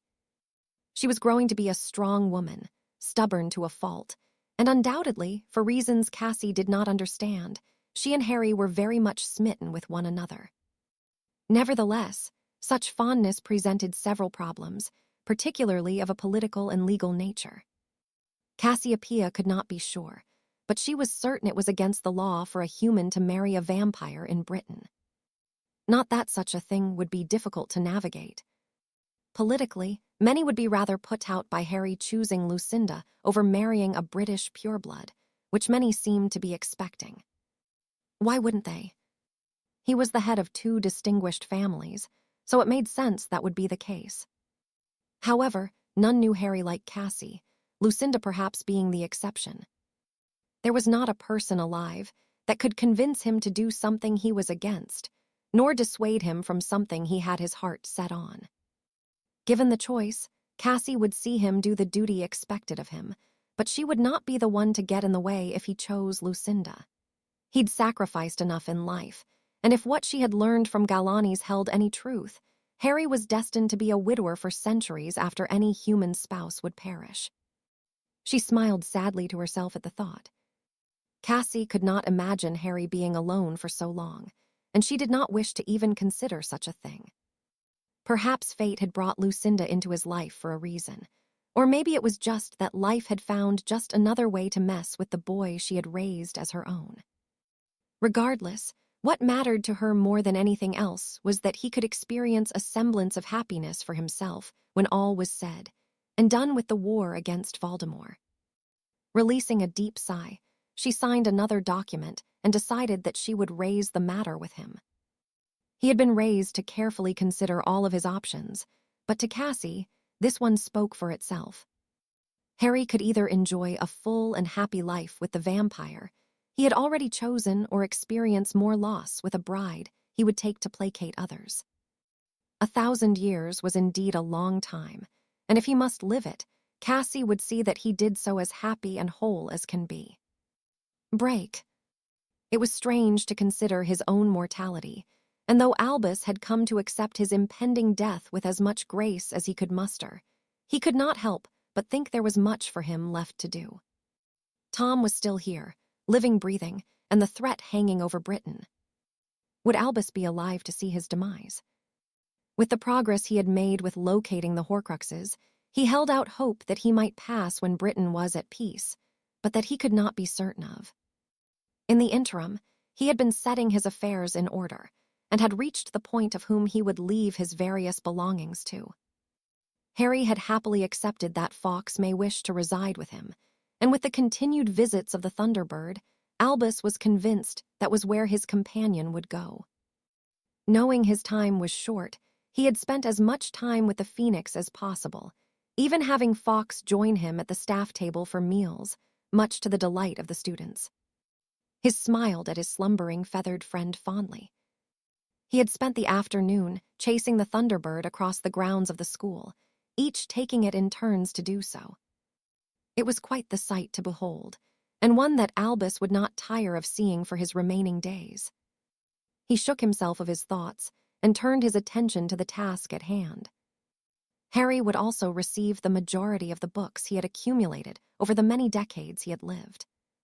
The young man would appreciate them more than any other, though he would be leaving Minerva his various Transfiguration tomes, in the hope that it may earn her forgiveness for his sudden departure. He had considered informing her of his current status, but was undecided on if he should discuss it with his deputy. Minerva would not take the news well. Albus sighed as knock sounded at the door. "Come in, Severus," he urged. The potions master entered the room, his expression as grim as ever since Tom had resurfaced so many months prior. "I wish to speak with you, headmaster," Severus said as he made his way across the room. He did not take a seat. He rarely did. "What can I help you with?" Albus replied with a light frown. "I overheard a conversation within Malfoy Manor when I was there preparing potions for Draco." "How is he?" Severus shook his head. "Dying," he answered simply. "I do not know what Potter has done to him, but Draco is not long for this world. I have done all I can." "I see," Albus returned sadly. "I do not believe appealing to Harry's better nature would help. He is quite wroth towards Draco after what he did." "I am not pleased by his actions either," Severus murmured. "The curse he used was of my own creation, one that the Dark Lord is unaware of. I taught Draco it in the hope that if he needed to use it for his own safety, it could potentially have bought him time to escape. I did not expect him to use it to murder another student." "You cannot blame yourself for his actions, Severus," Albus said firmly. "You did not force Mr. Malfoy to act in such a way." "No, but I am curious to know how Potter reversed the curse, albeit too late." "That I do not know," Albus murmured thoughtfully. "Young Harry is an exceptionally gifted wizard. I'm sure there is a perfectly reasonable explanation for it." Severus shook his head. "I do not believe even the Dark Lord would be able to do it, Headmaster, let alone someone who is barely a man." Albus frowned. "Well, I do not think we will find an explanation without mentioning it to Harry. I would avoid doing so. If he was to learn that it was your curse that killed Miss Greengrass, I expect he would be quite furious. Now, the conversation you overheard." "The Dark Lord is attempting to find a way into Hogwarts," Severus revealed. "I do not know why, but I heard him discussing the idea with Rookwood and Barty." "I expected this would happen," Albus sighed. "Worry not, Severus. I have already taken the required measures to secure the school as best I can. Besides, what he seeks is no longer here. Perhaps it would be best if he learned that I destroyed the trinket he had hidden on the 7th floor." Severus nodded his understanding. "What happens next, Headmaster?" he asked worriedly. "Next we hope that Harry is ready for what he is to face," Albus replied gravely. "I believe the war will come to an end sooner than we expect. We simply need a single breakthrough to seize the advantage, and think what you will of Harry, but his tenacity and determination are unmatched. He will find a way." "You have too much faith in the boy. He cannot defeat him." "I believe with everything I am that Harry will emerge victorious, Severus. I would bet my life on it," Albus added with a bright smile. Break. It had been many years ago that Narcissa last visited Grimmauld Place. She had been on the cusp of womanhood and due to marry Lucius, whom her grandfather did not approve of. Arcturus Black had used words that she would never repeat to describe her future husband, and as such, Narcissa had not returned to the ancestral home of the Blacks. If Lucius was not welcome, then she would not come either. How things had changed. Here she was once again, but not to celebrate her upcoming nuptials. No, she was little more than a common beggar, coming to beseech the new lord of her former house, to plead with him for mercy, if it was necessary. Narcissa was a proud woman, but one who was desperate and in dire need of help. She glanced around the study that had once belonged to Arcturus Black and remembered him fondly telling her stories when she would sneak in here to watch him work. Narcissa had been welcome then, but now she could feel that she was not. It was as though something within the house was waiting for her to overstep her boundaries, to do something that would displease the current lord. She swallowed deeply as she continued to wait. Her position here was abundantly clear. Narcissa was merely a visitor, and one not held in high esteem as demonstrated by Potter not personally greeting her upon arrival. In his place, Elgar had done so and shown her to her seat before leaving.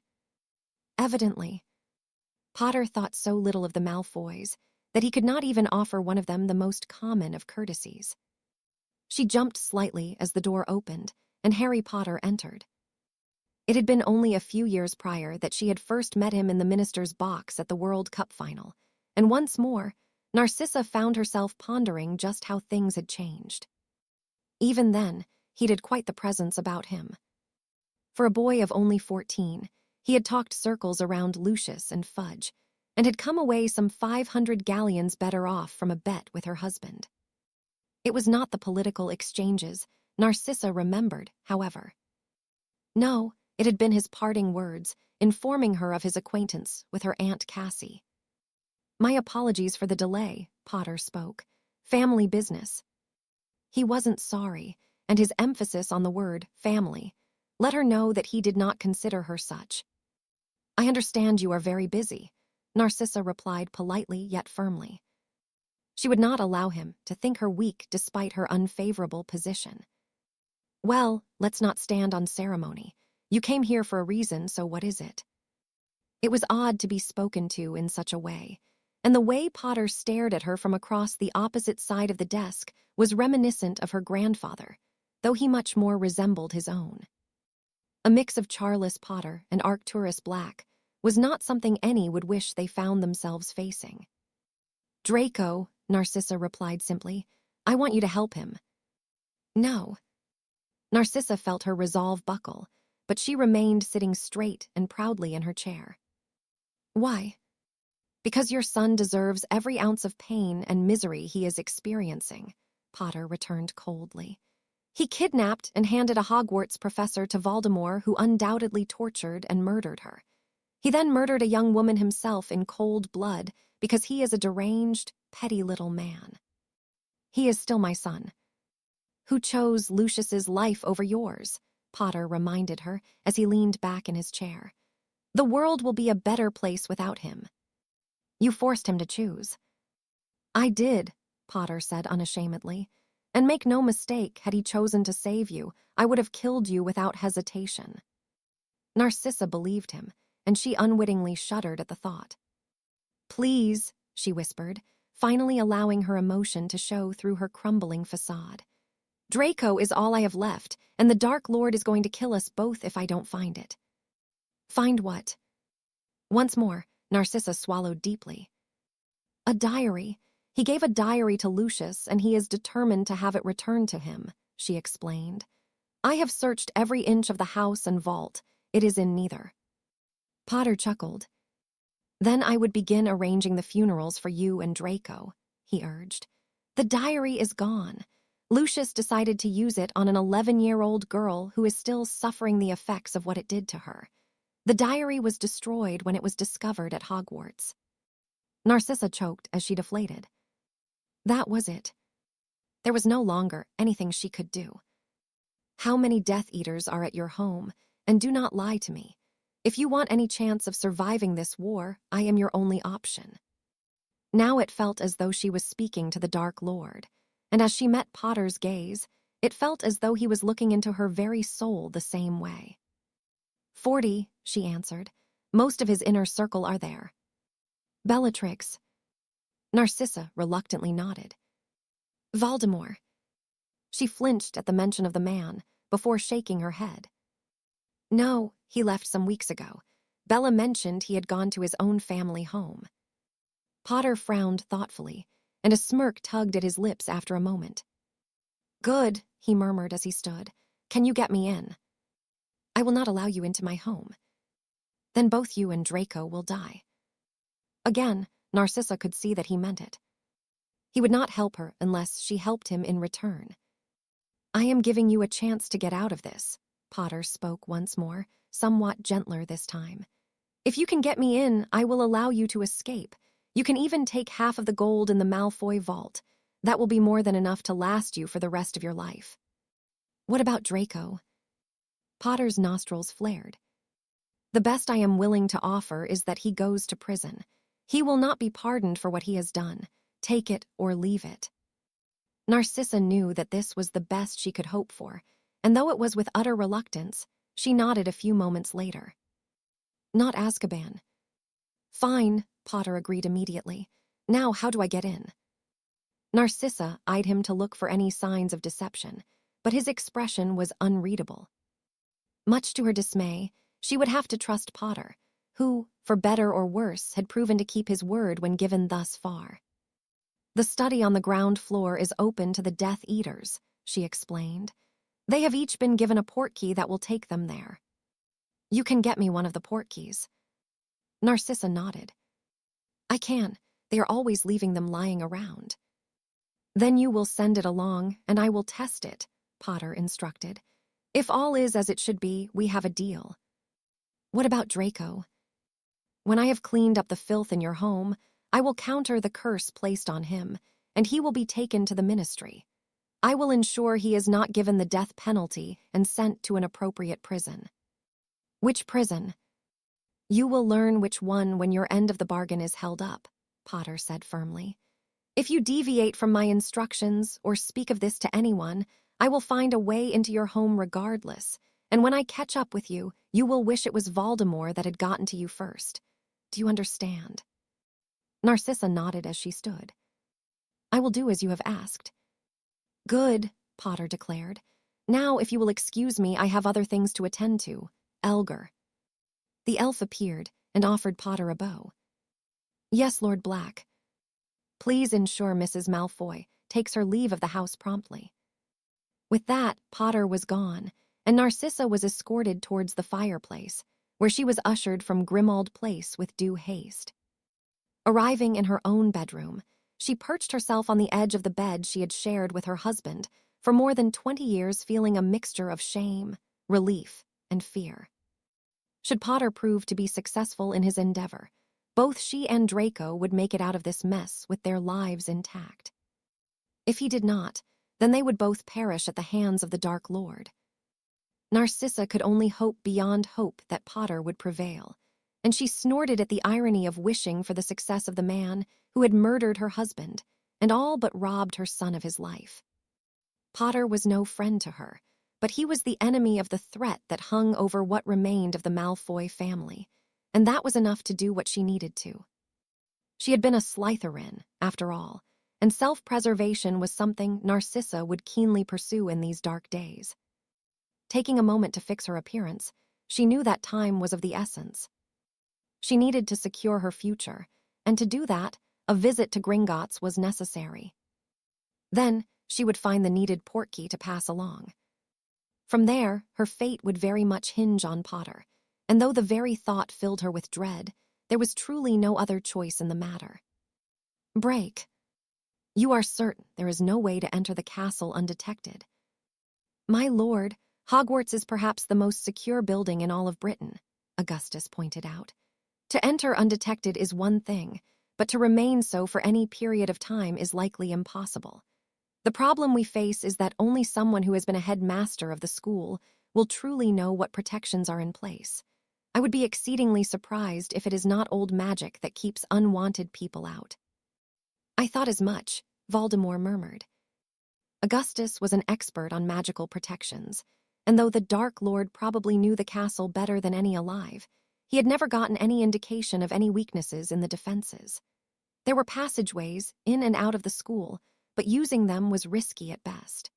The last thing Voldemort needed was to find himself in an environment where he had no control over such powerful protections and be faced with a wizard of Dumbledore's caliber. Facing him when he was outside of the castle was one thing, but within, Hogwarts was very much his domain. He released a deep breath of frustration. Was it not of such import that he get inside, he would dismiss the idea as folly. However, he did not have such luxury. No, he needed to find a way inside, or find someone else who could do it on his behalf, someone who would not know what it is he had them fetch. This was where Pettigrew would be useful. The man was a sniveling coward at best, but he'd often boasted of how he could navigate the castle without being detected. The blubbering fool could get in and out before any became aware of his presence. The Dark Lord hummed to himself.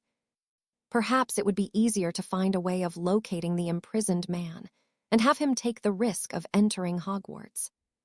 To do so, he would need to capture someone who would know of his whereabouts. If he had not been taken to Azkaban, then where?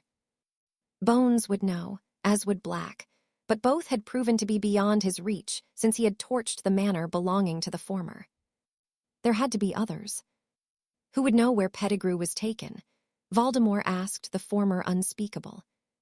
Well, Bones and the minister, Rookwood replied thoughtfully, and the Aurors that would have escorted him. Can you get to them? Augustus nodded. I will need to learn of who was given the task and see what, if any, protections they have in place, but I expect it would easier than either Black or Bones. Then do what you can, Augustus, Voldemort instructed. Should you need anything, I will ensure you have it. Speak of this to no one.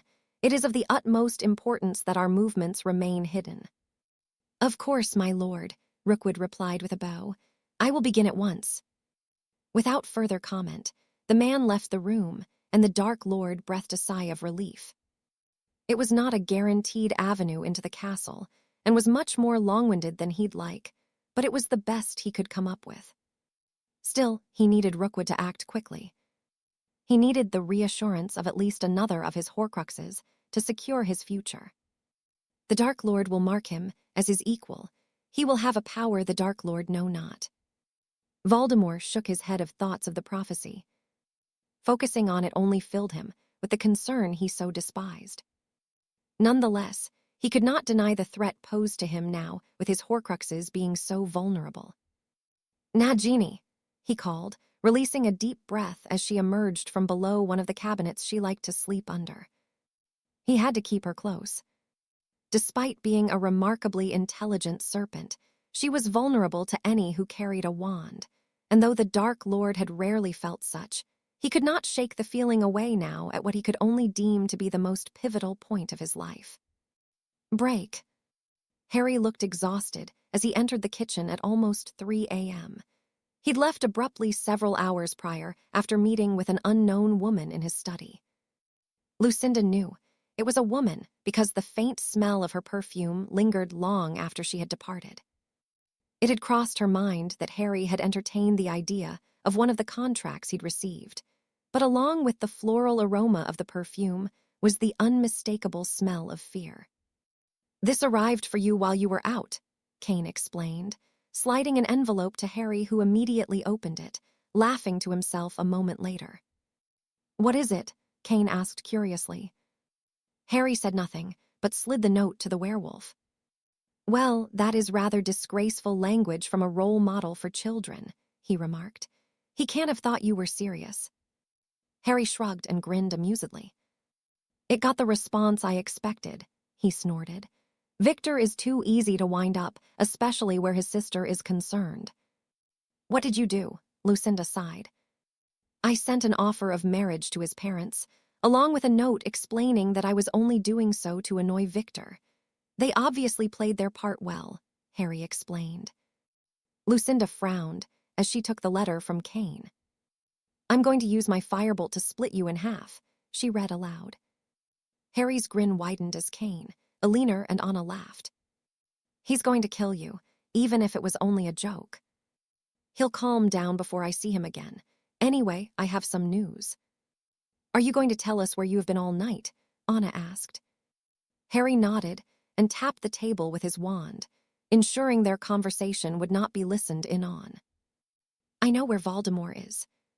"Where?" "It doesn't matter because I can't do anything about it," Harry huffed. "There is no way of getting in there without him knowing. He has the place set up with so many traps that even the entire Auror force would not make it past his defenses." "So it's a lost cause then," Kane grumbled. "It is, but knowing where he is can't be a bad thing. I will be keeping an eye on the place to see who is visiting him. He has made it impossible for any to apparate or portkey in, so they are having to use the nearby village to arrive. This evening, he met with Augustus Rookwood. He's a very dangerous wizard who used to work for the Department of Mysteries." "Did you kill him?" Harry shook his head. "He was gone before I realized it was him," he explained. "He uses charms so no one pays attention to him. By the time I noticed him, he'd activated a portkey, but that brings me to my next point. I have a way into another place where a considerable force of Death Eaters are holed up."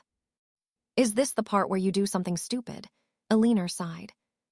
"Yes and no," Harry replied with a thoughtful frown. "I need to figure out the details, but I don't want to sit on the information too long. I'll need to act as soon as possible." "What do you need us to do?" Kane asked. "Nothing," Harry replied. "It will be best if I handle it alone." "Against a considerable number of Death Eaters, as you put it." "They won't even know I'm there," Harry replied with a smirk. "It is best if I handle this. It will be safer for me to do it alone, but I do not want anyone else knowing, especially the Order." "Why not the Order?" Harry released a deep breath. "Snape," he answered simply. Dumbledore trusts him, but I don't, not when my life is on the line. Are you sure about this, Harry? Elinor asked. I am, Harry assured the blonde. When it is done, Voldemort will have to act. We will need to be ready for that. He will be desperate and unpredictable. There is no telling what he will do in retaliation. He will still have the numbers advantage, even without his inner circle. I don't like it, Kane murmured. He will like it even less, Harry returned, the smile he offered the werewolf not as reassuring as he'd intended. Lucinda frowned, as she felt the familiar sense of worry fill her. Harry was not as convinced by his plan as he was letting on, but she knew he would not be talked out of it. Did Sirius and Remus make it back? Remus did, Kane chuckled. He said something about not being as young as he once was before going to bed. He left Sirius in a bar chatting up a woman he took a shine to. Harry shook his head.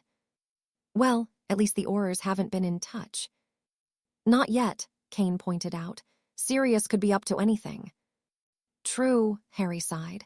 Anyway, I'm going to get some sleep. Wake me up if you need me, he urged before taking his leave of the room. The group fell silent for several moments after he had left. I really don't like this, Kane murmured. None of them did when it came to Harry doing something potentially foolish. He had a tendency of getting himself hurt in some way, and if his prediction of Voldemort retaliating proved to be correct, they would need him at his very best. I'll see what I can do, Lucinda huffed, following in Harry's footsteps. Already, she knew she would not change his mind, but it was the perfect excuse to spend a little time with him, even if he did intend to merely sleep. Chapter 52. In the stone tower, the Dark Lord watched intently as the woman writhed under the effects of the curse, and smiled as the skin of her lip split from where she bit down on it to prevent herself crying out. Begrudgingly, he respected her resilience. She had yet to crack, but it was only a matter of time before she did. They all did in the end. Enough, Bella, he instructed. Bellatrix's hair was as wild as her eyes, and she was becoming frustrated from the lack of progress.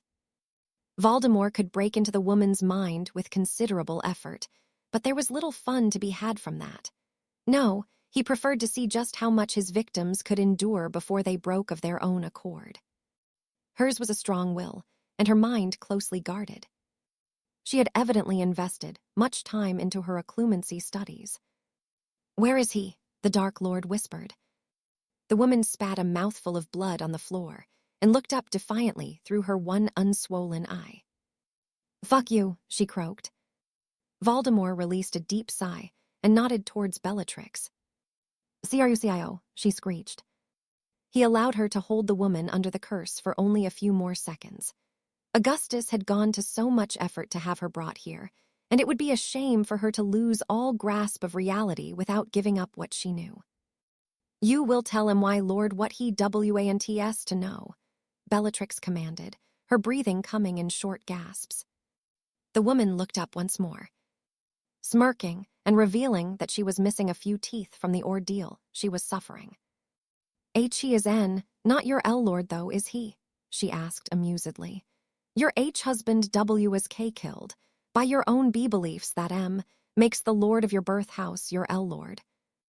Bellatrix's nostrils flared. Potter is not my lord, she seethed. CRUCIO.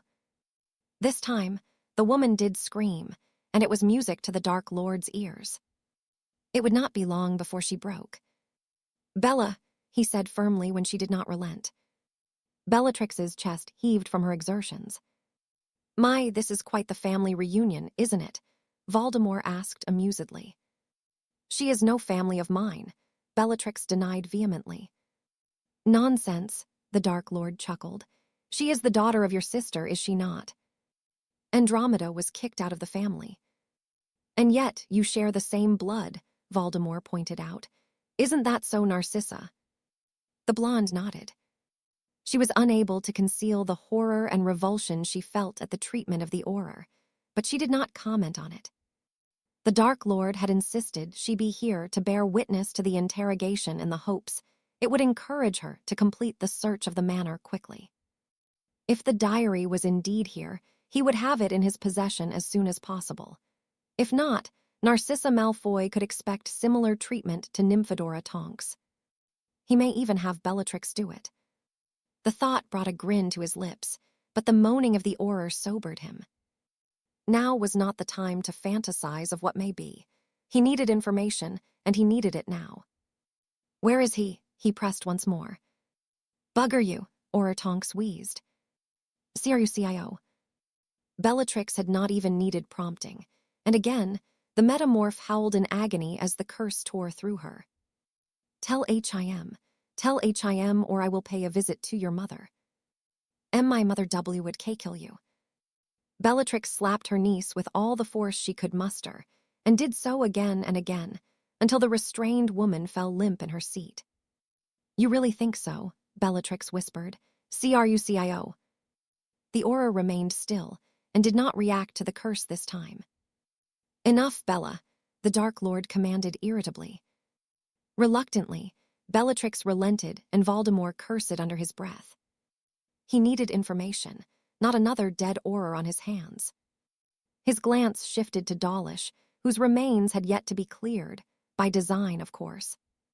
If Auror Tonks doubted that the Dark Lord would kill her, she need only look to her right to see the pained expression her superior had etched on across his features when he had perished, though he had not put up half the resistance of the woman.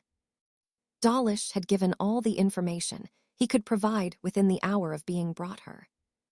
Still, his life was worthless, and the Dark Lord had no time for prisoners. It was much simpler to do away with them, and the same would happen to his latest victim when she had yielded everything of worth. That, however, would not seemingly be tonight. "Severus, I want her well enough by the morning," the Dark Lord instructed. "Perhaps she will change her mind after some rest. Come, Bella, you are not to be left alone with her." "My lord, I can." Voldemort held up a hand to silence the woman. "Come, Bella," he repeated. Bellatrix pouted and stormed from the room, followed shortly by Lord Voldemort, after offering Narcissa a pointed glare. One way or the other, he always got what he wanted, and this would be no different. Auror Tonks would break soon, and when she did, he would ensure she regretted every last moment of defiance she had cost him. Break. Narcissa could only stare at the broken form of the unconscious Auror, lost for words at what she had just witnessed. She knew that the Dark Lord was a monster, that though his followers respected him for his prowess, they feared him in equal measure. She choked back a sob. It wasn't that the girl was Andromeda's daughter that elicited such a reaction. She would feel the same had she been made to watch what she had to anyone. "Narcissa, I need you to pass me some blood-replenishing potions, some Skeel Grow, and some bruising salve." Severus spoke as calmly as ever as checked the woman over. "Not a pain relief potion." Severus shook his head. "She is too weak. It would kill her." "That would be merciful," Narcissa murmured as she fetched the required brews from the man's bag. "Now is not the time for this," Severus said firmly, taking her by the wrist and squeezing it uncomfortably tight. "You must remain strong." "I don't think I can," Narcissa whispered. "You saw what he did to her. He will do the same to me." Severus said nothing as he forced the potions down the Auror's throat and began tending to her with his wand. "She will not survive another round of that," he sighed when he was finished. "I have done all I can for her. So, we just let her die." "What else is there?" Severus returned. "If she escapes, he will know it was one of us responsible. She was foolish enough to get herself captured.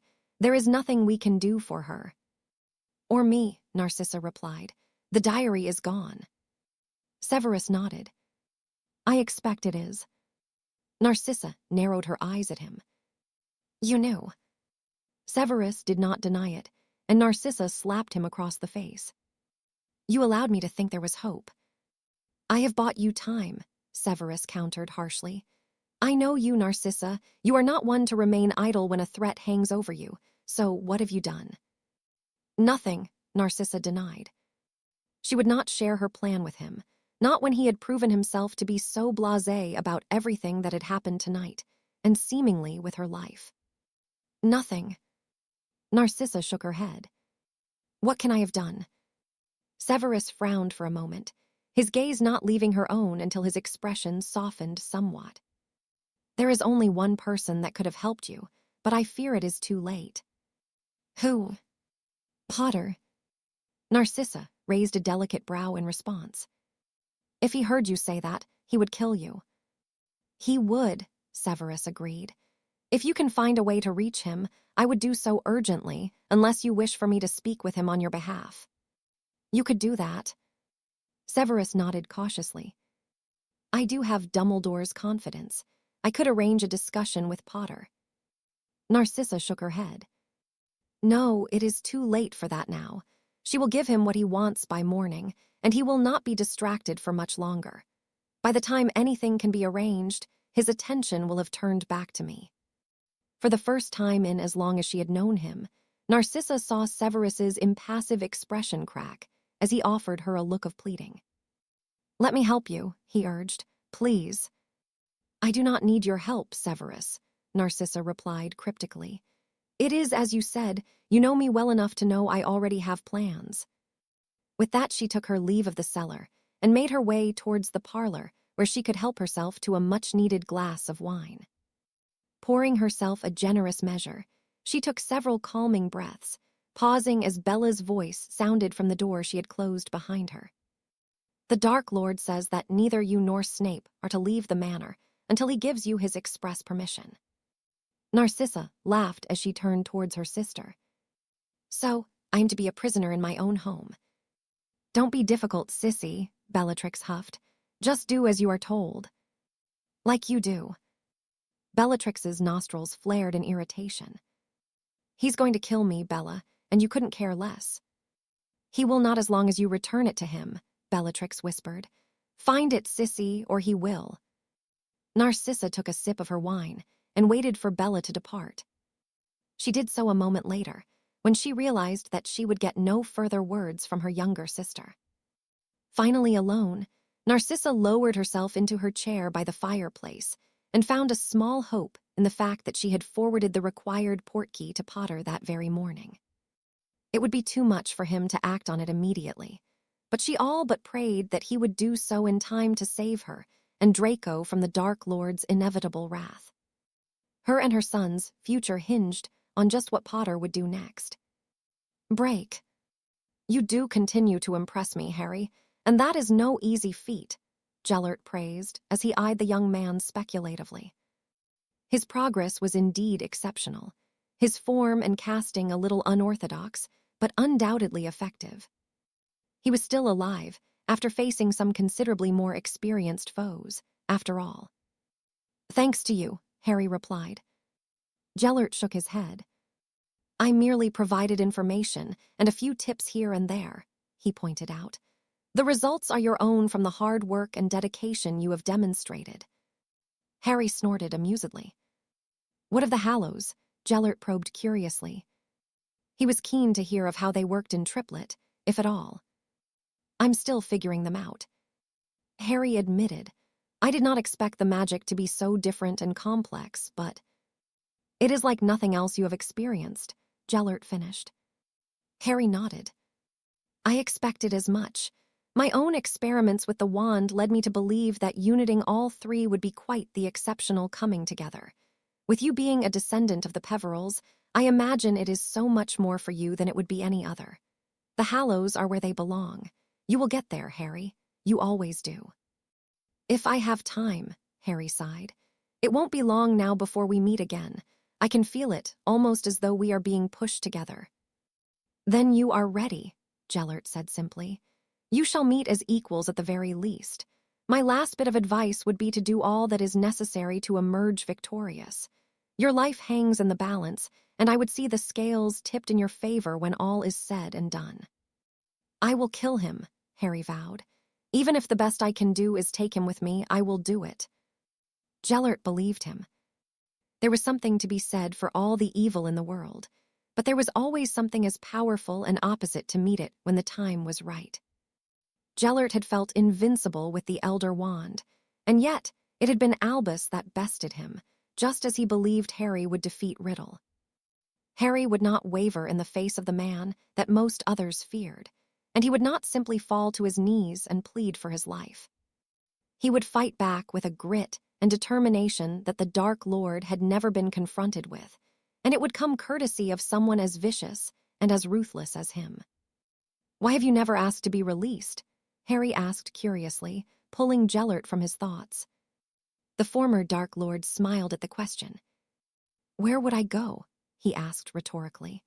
"Out of everything I did, my achievements and failures, Nurmengard is all that is left. I built this prison from the ground up, and I will die here as many others did before me. My penance is light compared to the things I did, Harry, none of which weighs heavy on me.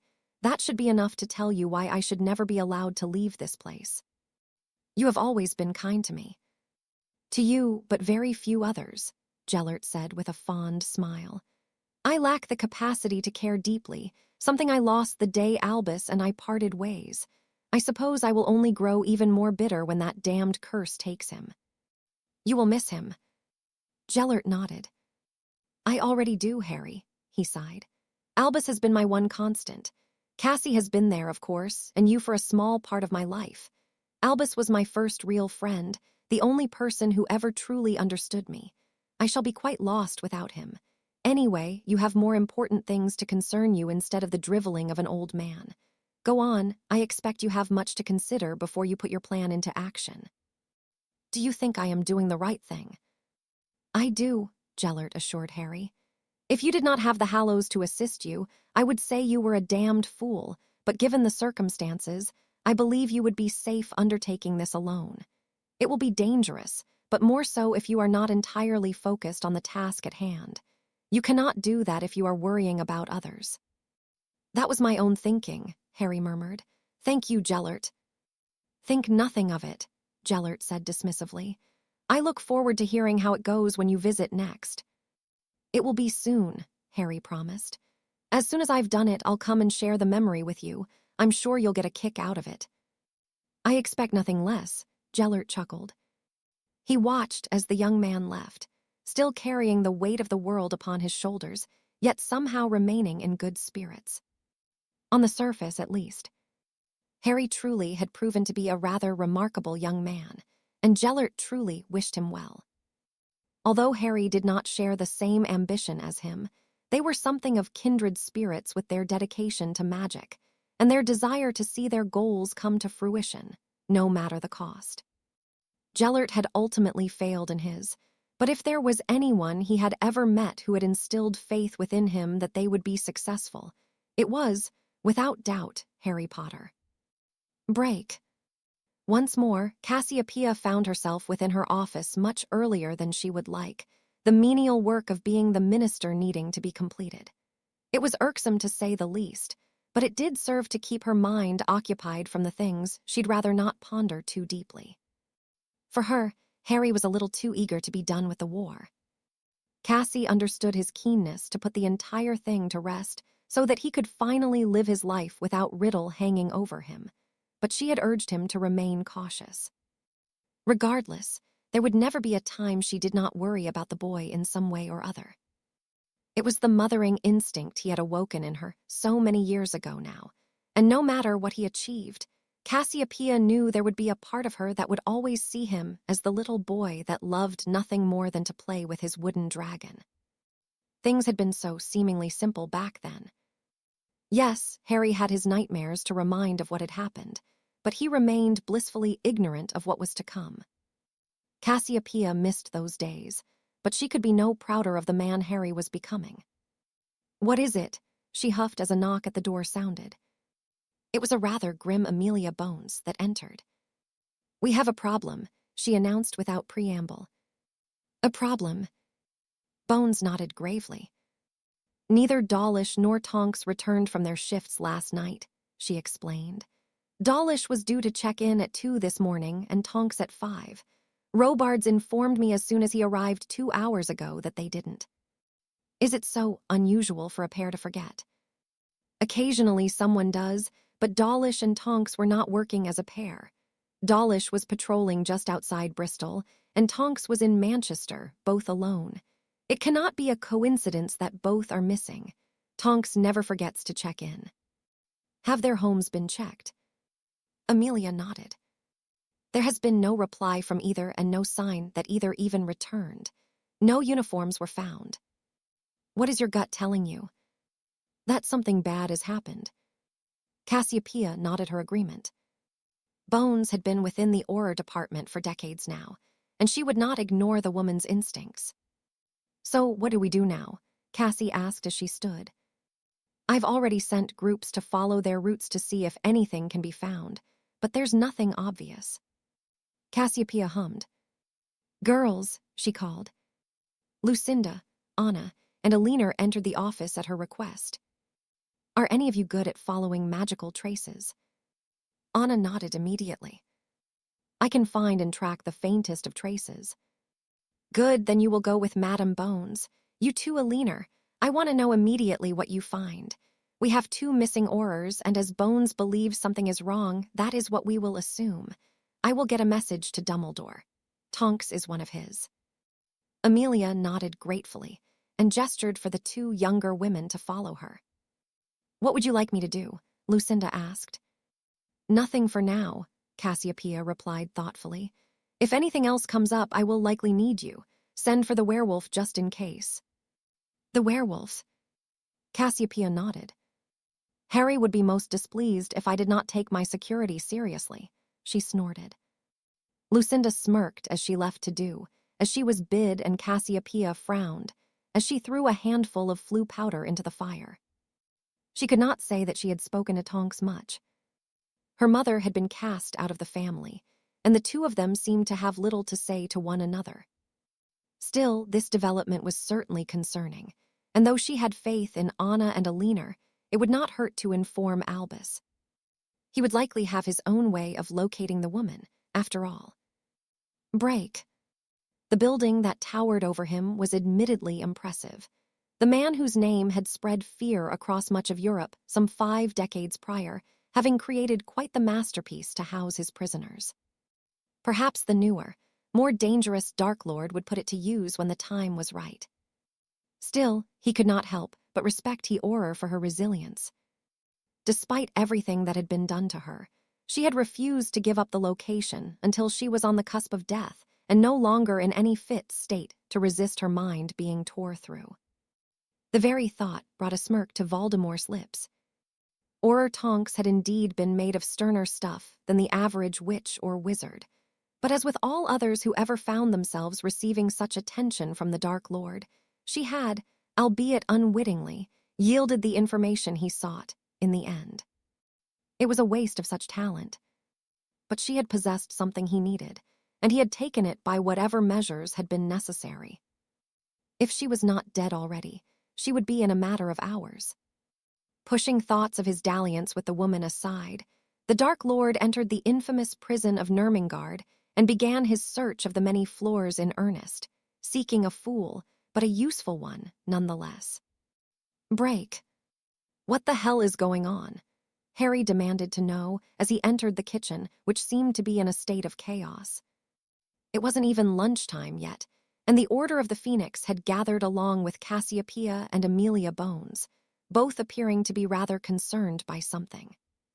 Before any answered, however, a grave Dumbledore entered the kitchen and immediately held up a hand for silence, his expression matching those of Cassiopeia and Amelia. This is a severe development, he murmured unhappily.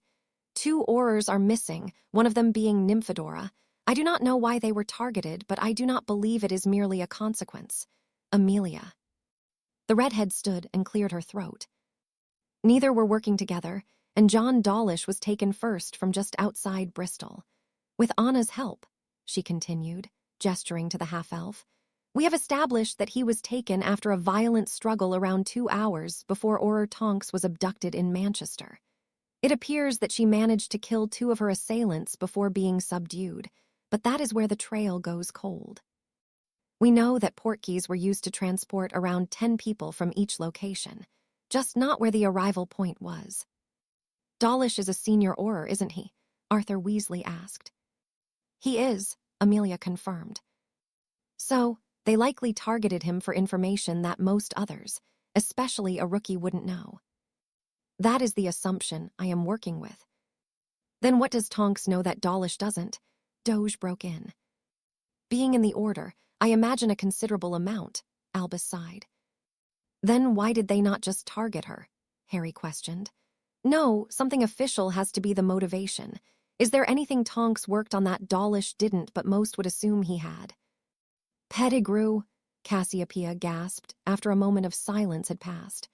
I purposely left him off the transportation team because I wanted people I could trust to take him.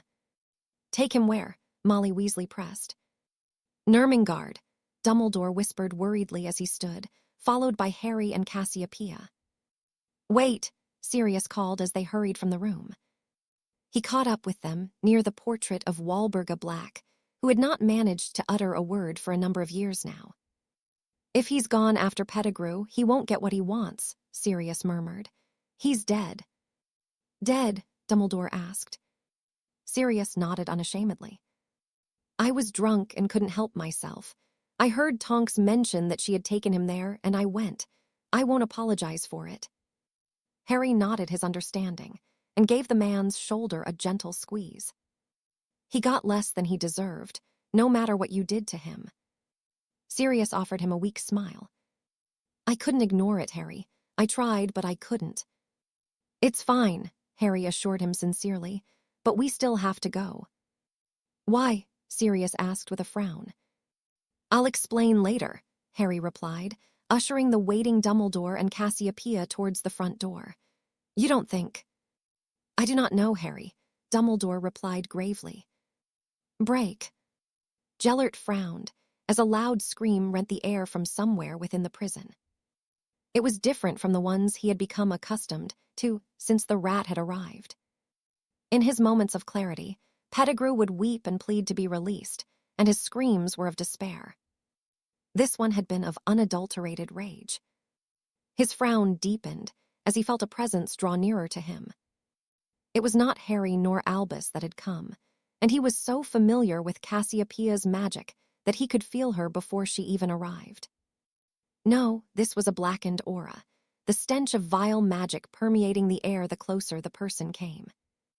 Gellert did his best not to flinch at the face that peered into his cell a few moments later. The serpent-like nostrils and red eyes left him with no doubt whom it was that had come here, and he could not help but grin at the expression of curiosity mixed with petulant anger. Is there something you needed? Gellert asked. The hairless man continued to stare at him questioningly. His attempt to enter Gellert's mind brushed aside as though it were a mere inconvenience. Voldemort may be an expert in the mind arts, but Gellert had perfected them even before the man had been conceived. Who are you? I might ask the same question of you, Gellert returned. I am Lord Voldemort. You will tell me what happened to the other prisoner. I thought I was alone here, Gellert replied with a shrug. I know nothing of any other prisoner. Do not lie to me, Voldemort hissed. A smirk tugged at Gellert's lips. For one so well-versed in occlumency, Riddle did not have a firm hold of his emotions. Perhaps it was a side effect of creating so many Horcruxes, or perhaps he was just a volatile individual. You will tell me your name. Gellert Grindelwald. He saw no reason to hide his identity from the other Dark Lord, and the look of surprise he received in return amused Gellert greatly. Truly, Voldemort pressed with a frown. I can't imagine anyone else being locked away for over 5 decades in this very prison, can you? Now, what can I do for you? Voldemort's eyes narrowed. No, Dumbledore killed you. It is well documented. Albus did defeat me, Gellert sighed. But no, I did not perish. He brought me here, and I have lived within my own prison since. Voldemort chuckled. He always was weak and unwilling to do what is necessary. But Harry Potter isn't, Gellert replied darkly. He would have no one speak ill of Albus. Yes, the man had his flaws, but he was the most brilliant wizard Gellert had met. Were it not for all the monstrous things Riddle had done to himself, he could not hope to compare to him. Voldemort's eyes burned with fury at the mention of Harry. What do you know of him? He demanded.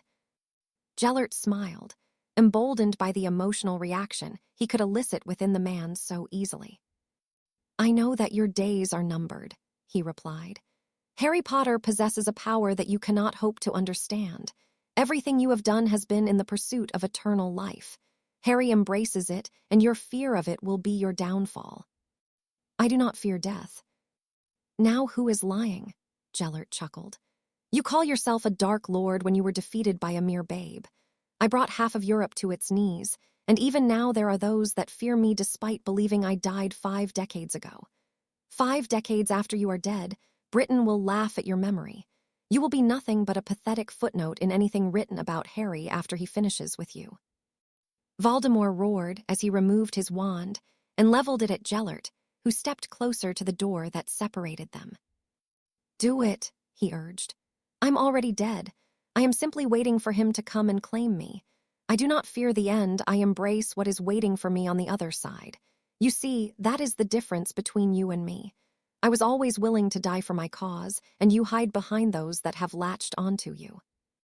Gellert sniffed the air and smirked once more. "Do you smell that, Riddle? That is the smell of fear, and you reek of it.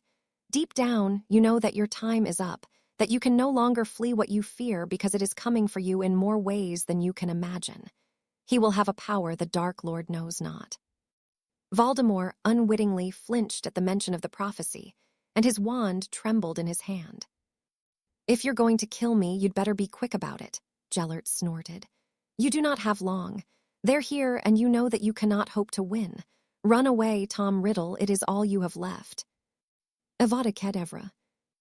Gellert had expected nothing less from his goading, but he had made his choice, and he had no regrets.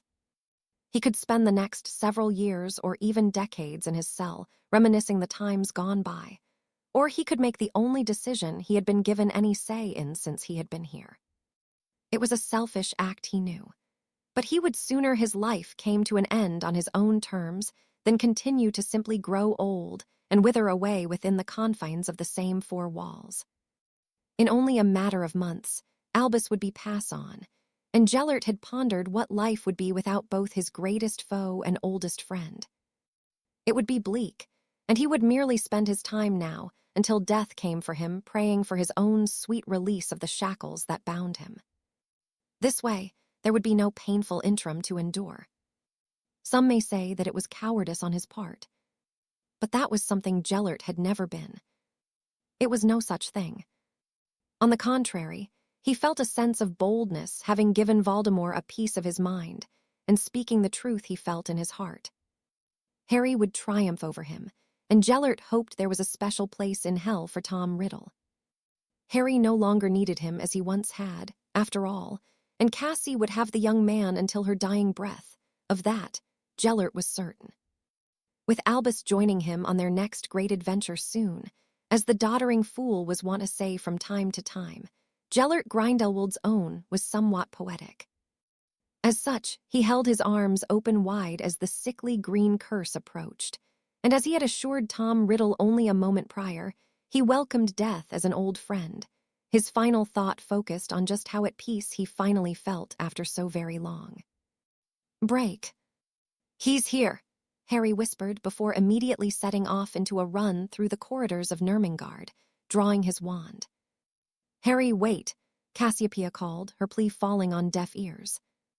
Albus could only follow the duo, the younger man quickly putting some distance between them. The headmaster gasped as they reached a particularly long hallway, and he watched Harry fade from view with every step he took, until he shot upwards when he was barely a shadow in the fading light.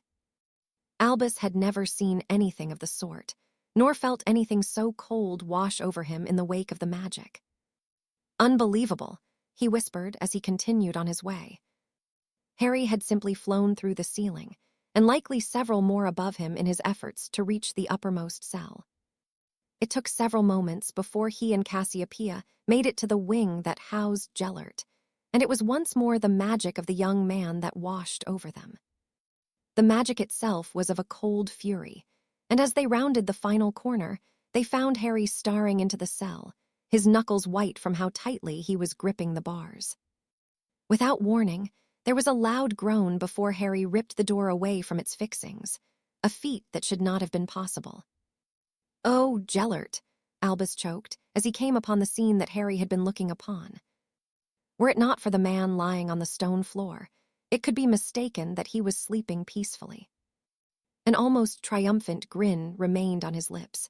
A final act of defiance if there ever was one, or was it something else? Regardless, Gellert had found a semblance of peace in his final moments, and it would forever be etched onto his face. Albus had no recollection of doing so, but the next moment of clarity he found himself on his knees with Gellert's head resting in his lap as he murmured his grief to the one man who he'd considered his equal in all things. He may have been misguided in his efforts, but it could not be denied that Gellert Grindelwald had been one of the greatest wizards of their age, and yet he had been executed like a common criminal. Albus could not remember the last time he had wept, perhaps the day he had laid Ariana to rest, but he did so now, unashamedly. Cassiopeia, too, was crying silently as she grasped Gellert's hand, seemingly willing him to come back to them. He wouldn't. Gellert was dead, and not even the stone that Harry possessed could truly bring him back. The young man seemed to be considering that very notion as he rubbed his thumb over the ring, shaking his head as his gaze hardened. "Coward," he hissed. "He killed an unarmed man, and for what?" "Because he could," Albus answered. "Only because he could, Harry." Harry's nostrils flared. "Does Gellert have arrangements for what would happen when he—" Albus shook his head. "No, I do not believe so." "Then he will be buried in Godric's Hollow," Harry decided. "It is where the two of you first met.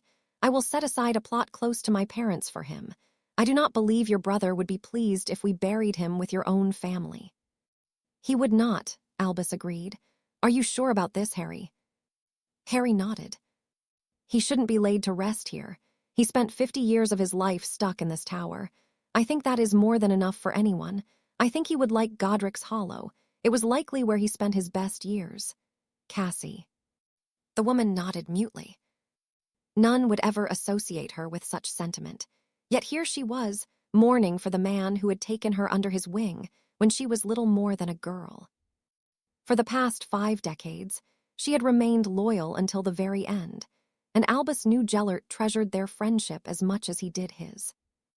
"Then it's decided," Harry declared. "He will receive the burial he deserves for everything he did for me, for all of us. I will make the arrangements." "Thank you, Harry," Albus said gratefully. He was not sure if he could manage it, not with how swamped with grief he was. Harry simply nodded before turning to leave him and Cassie to their mourning. "What of Tonks and Dawlish?" Albus asked worriedly. Harry paused and shook his head. "Tonks and Dawlish are already dead." Albus released a deep sigh. He did not know Dawlish well. He had been a gifted student during his time at Hogwarts and had proven himself a capable orar over the years. Nymphadora, however, was someone he had come to know well recently. She had been a vibrant woman, and one as talented as any that had passed through the castle during his tenure. The past 24 hours had been nothing short of a heartbreaking disaster, and for Albus, the heartbreak had only just truly begun. Chapter 53. Fear and retribution. She had no more tears to shed. In the week or so that had passed since they had come upon Gellert's still-warm corpse, it seemed that all Cassie had done was cry mournfully for the man she had simply adored for over 5 decades. Everything since had been but a blur, and it was though she finally felt a semblance of peace and clarity as she watched Gellert's coffin being lowered into the ground at Godric's Hollow. Harry had been her rock. He had made all the necessary arrangements, had stayed awake with her through the sleepless nights as they spoke of their fondest memories of the man, and had even held her tightly in her moments of weakness. A death had never hit her so hard, and were it not for Harry, Cassiopeia did not know how she would have coped. She swallowed a lump that formed in her throat at one of the conversations the two had shared. "You don't have to do this. You have more important things to focus on." "There is nothing more important in my life than you," Harry had replied simply. "You used to comfort me when I had my bad dreams. Now it's my turn to be here for you." "You remember that?" "It's the first time I remember ever feeling wanted." Cassie's gaze, shifted towards the stoic young man she had raised since he had been a babe. He had grown to be strong, and she could feel no more pride in him than she already did. Harry had certainly not hung around before striking back at Voldemort for what he had done. Only the day after Gellert had been murdered, the bodies of Tonks and John Dawlish had been dumped in the middle of Diagon Alley, a warning from the Dark Lord to the magical population of Britain. Both had suffered much in the final moments of their lives, and the rest of the Auror department had taken what had happened to their colleagues as a personal affront.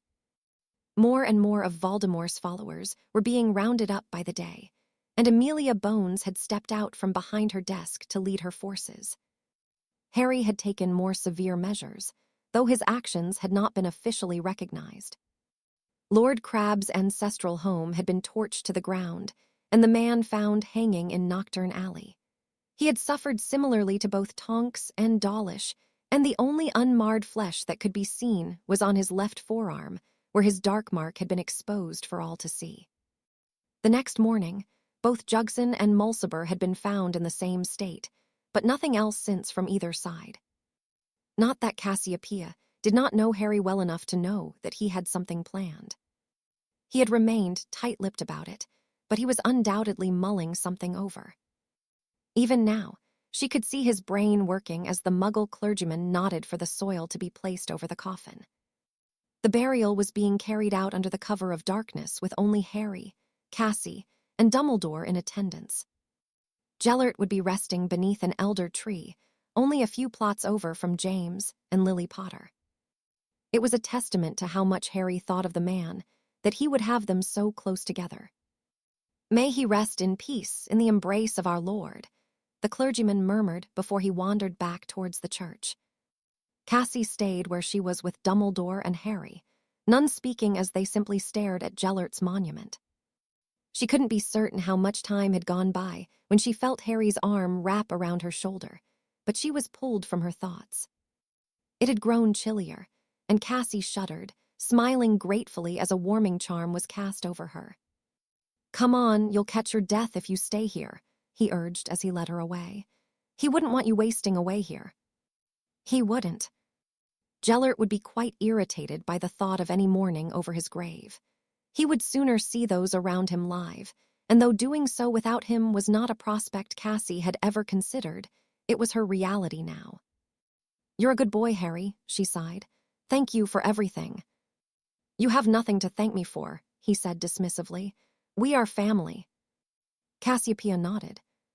Harry was her family. She had not met another Black that had not disappointed her throughout her life, even Arcturus, who, despite doing his best for what terrible offspring he had produced, had sat back and watched the Blacks implode from within. Turning to look at Harry, Cassie placed a kiss on his cheek. "Don't you have things you need to be getting on with?" she asked pointedly. "What happened to Gellert should be more than enough of a reminder that there is no promise of tomorrow. Seize a little happiness for yourself, Harry." He shook his head. "It's not the right time." "When will be the right time?" Cassie returned. Harry shrugged and she huffed irritably. "Harry," she pressed. He offered her a weak smile. "Are you sure?" Cassie returned the gesture as she nodded. "I have never been more certain of anything else. Go on. I'm sure Dumbledore won't mind ensuring I get home safely." "It will be my pleasure," the man replied. Cassie snorted amusedly. She expected there was little less than Albus Dumbledore ever wanted than to spend time in her company. The only thing they'd ever had in common was Gellert, and he was no longer here. "Fine," Harry agreed with a chuckle. "Wish me luck, I might well need it." "You will be fine," Cassie assured him. "Off you go, you've waited long enough." Harry offered her a grateful smile before apparating away from Godric's Hollow, and Cassie and Dumbledore followed only a moment later, both looking back towards the elder tree in the distance. It truly was a fitting place for Gellert, after all. Break. The time he'd spent with Cassiopeia Black had been oddly cordial. The two of them had even shared a drink together in Gellert's memory, though neither spoke of the years gone by. The woman very much blamed Albus for Gellert's downfall, and Albus could not forget the part she had played during his rise on the continent. No, they would never be friends, but they had managed to remain in the company of one another without trading barbs. Still, Albus had not stopped long at Grimmauld Place. He had escorted Cassiopeia home, shared a drink, and had departed back to Hogwarts and the office he had spent much of the past week in as he mourned. In truth, he had very much neglected his duties through grief, but now it was time to get back to them. Minerva, as ever, had taken the reins despite being given no explanation to Albus's demeanor. She deserved better, and at the very least, warning of what was on the horizon.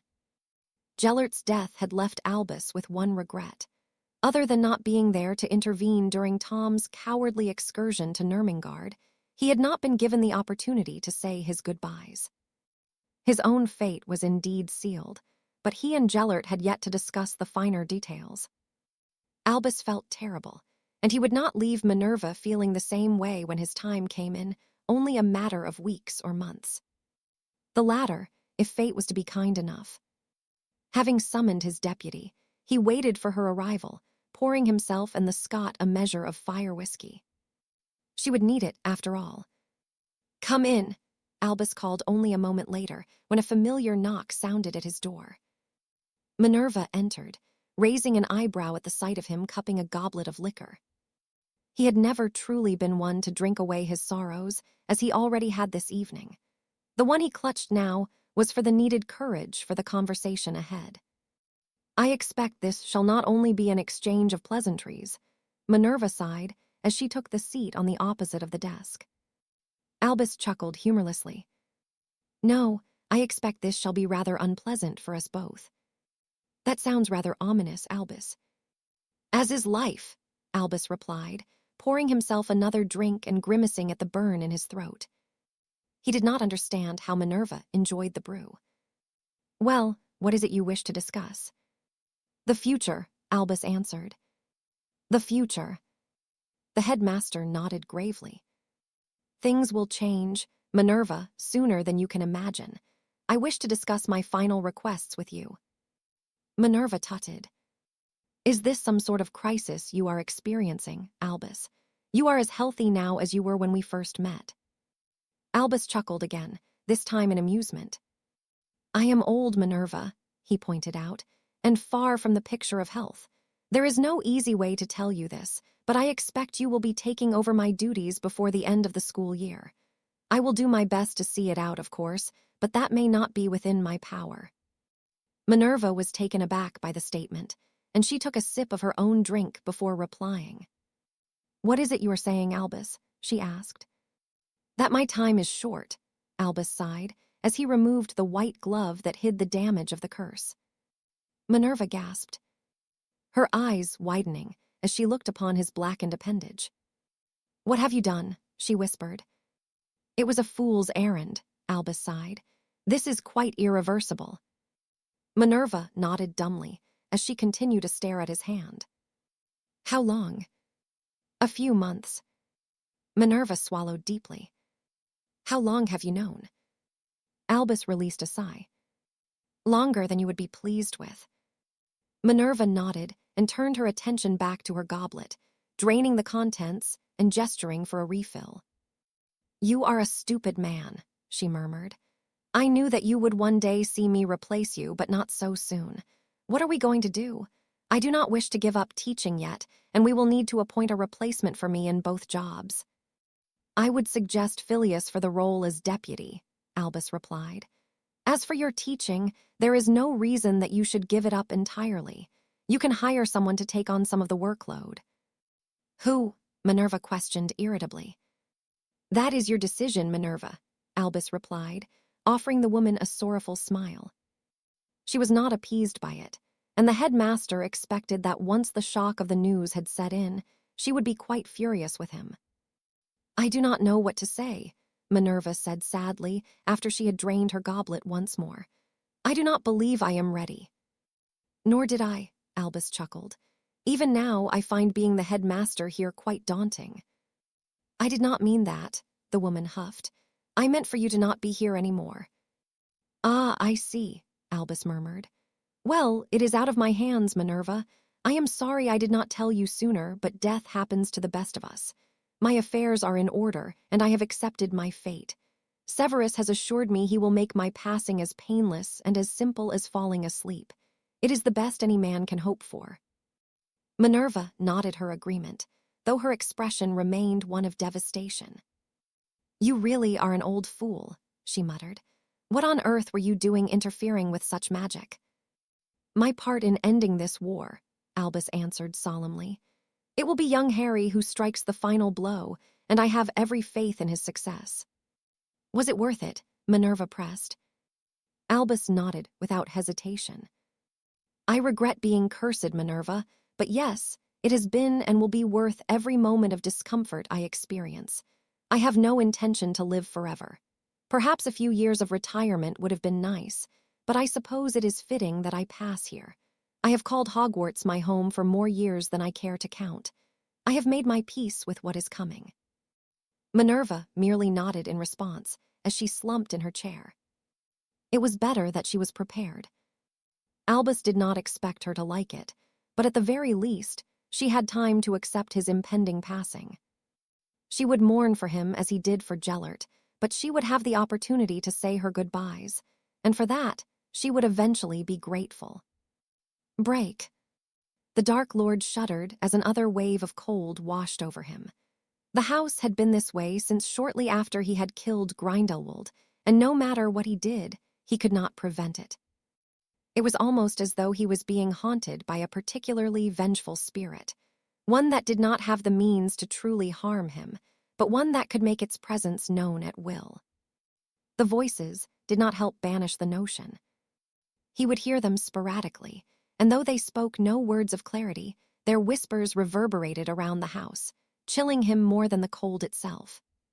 It was frustrating, and yet there seemed to be no cause for them either. Voldemort had searched every inch of the house and grounds for an answer, and yet there was nothing.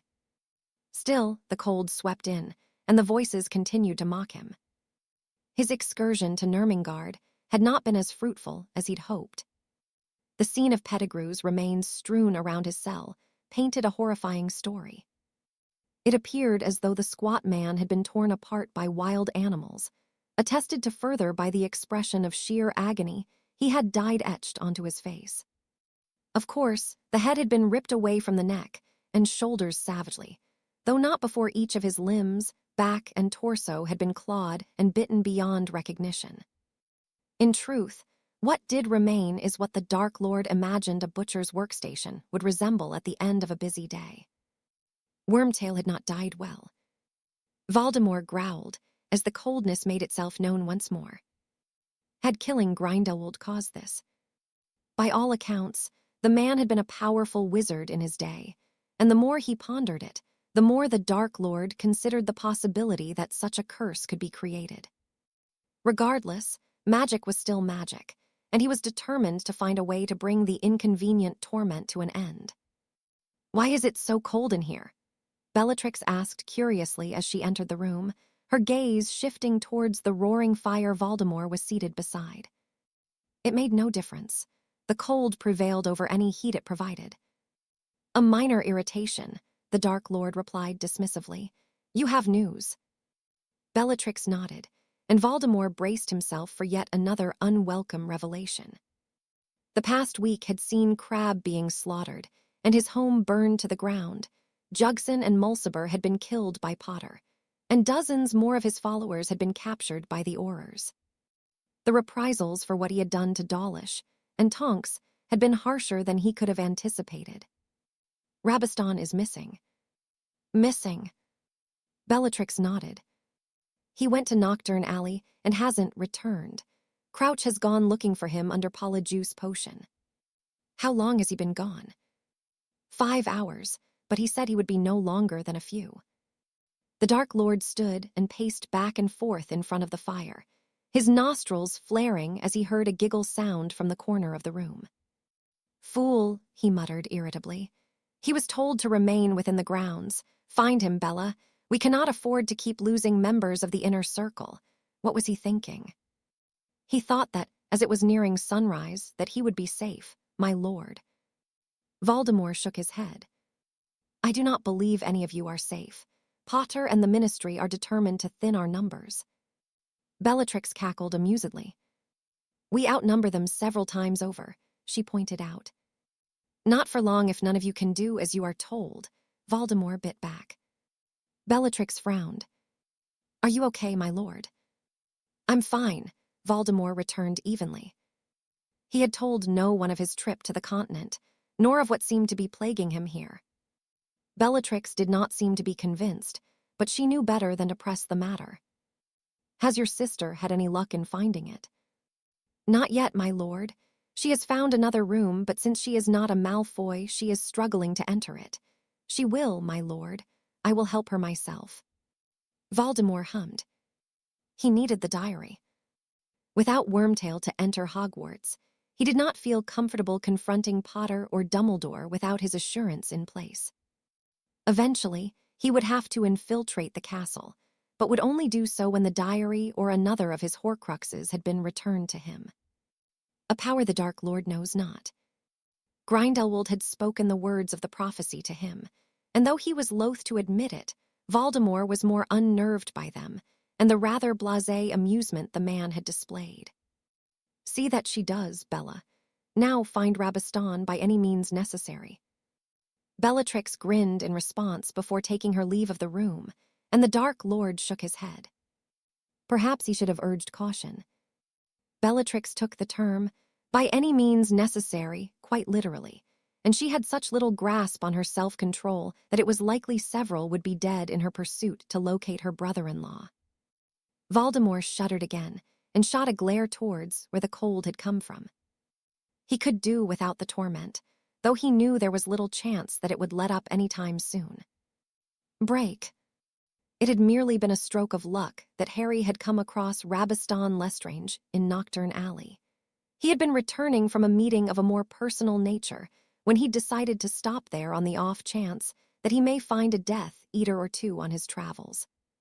Evidently, Rabastan had not been concerned by what had happened to Crabbe, Jugson, and Mulciber, or he arrogantly believed he was untouchable. It had taken little effort to sneak up on the man beneath the cloak, to stun him, and bring him to his own ancestral home. Lestrange Manor had already been seized by the Ministry, and it was unlikely any would look for Rabastan here from the risk of being caught doing so. Harry eyed the unconscious Lestrange. From the seat, he occupied only a few feet away, deciding what he would do with him. "Enervate," he murmured a moment later. Rabastan's eyes fluttered open, and he frowned when he realized where he was before shifting his attention towards Harry. "Potter," he growled. "Me," Harry replied with a smirk. "The Dark Lord is going to kill you," Rabastan hissed, struggling against the bonds that held him. Harry chuckled. "Crabbe made the same threat," he revealed. "You all do, it's getting rather boring. Untie me and I will kill you." Harry raised an eyebrow at the man. "Do you really fancy your chances?" Rabastan bared his yellowing teeth challengingly. "You're not half as terrifying as Greyback," Harry commented. "Would you untie me if our roles were reversed? No, because just like the rest of you who run around in masks, you're a coward. Now, what do I do with you?" Harry asked as he stood banishing his chair so it smashed against the opposing wall. For the first time since he had awoken, Rabastan showed signs of his nervousness. "Ah, you understand your position," Harry acknowledged. "Well, I'm afraid that I won't be offering you a quick and painless death," he sighed. "Your master seems to think that he is the only one capable of cruelty, but he is wrong.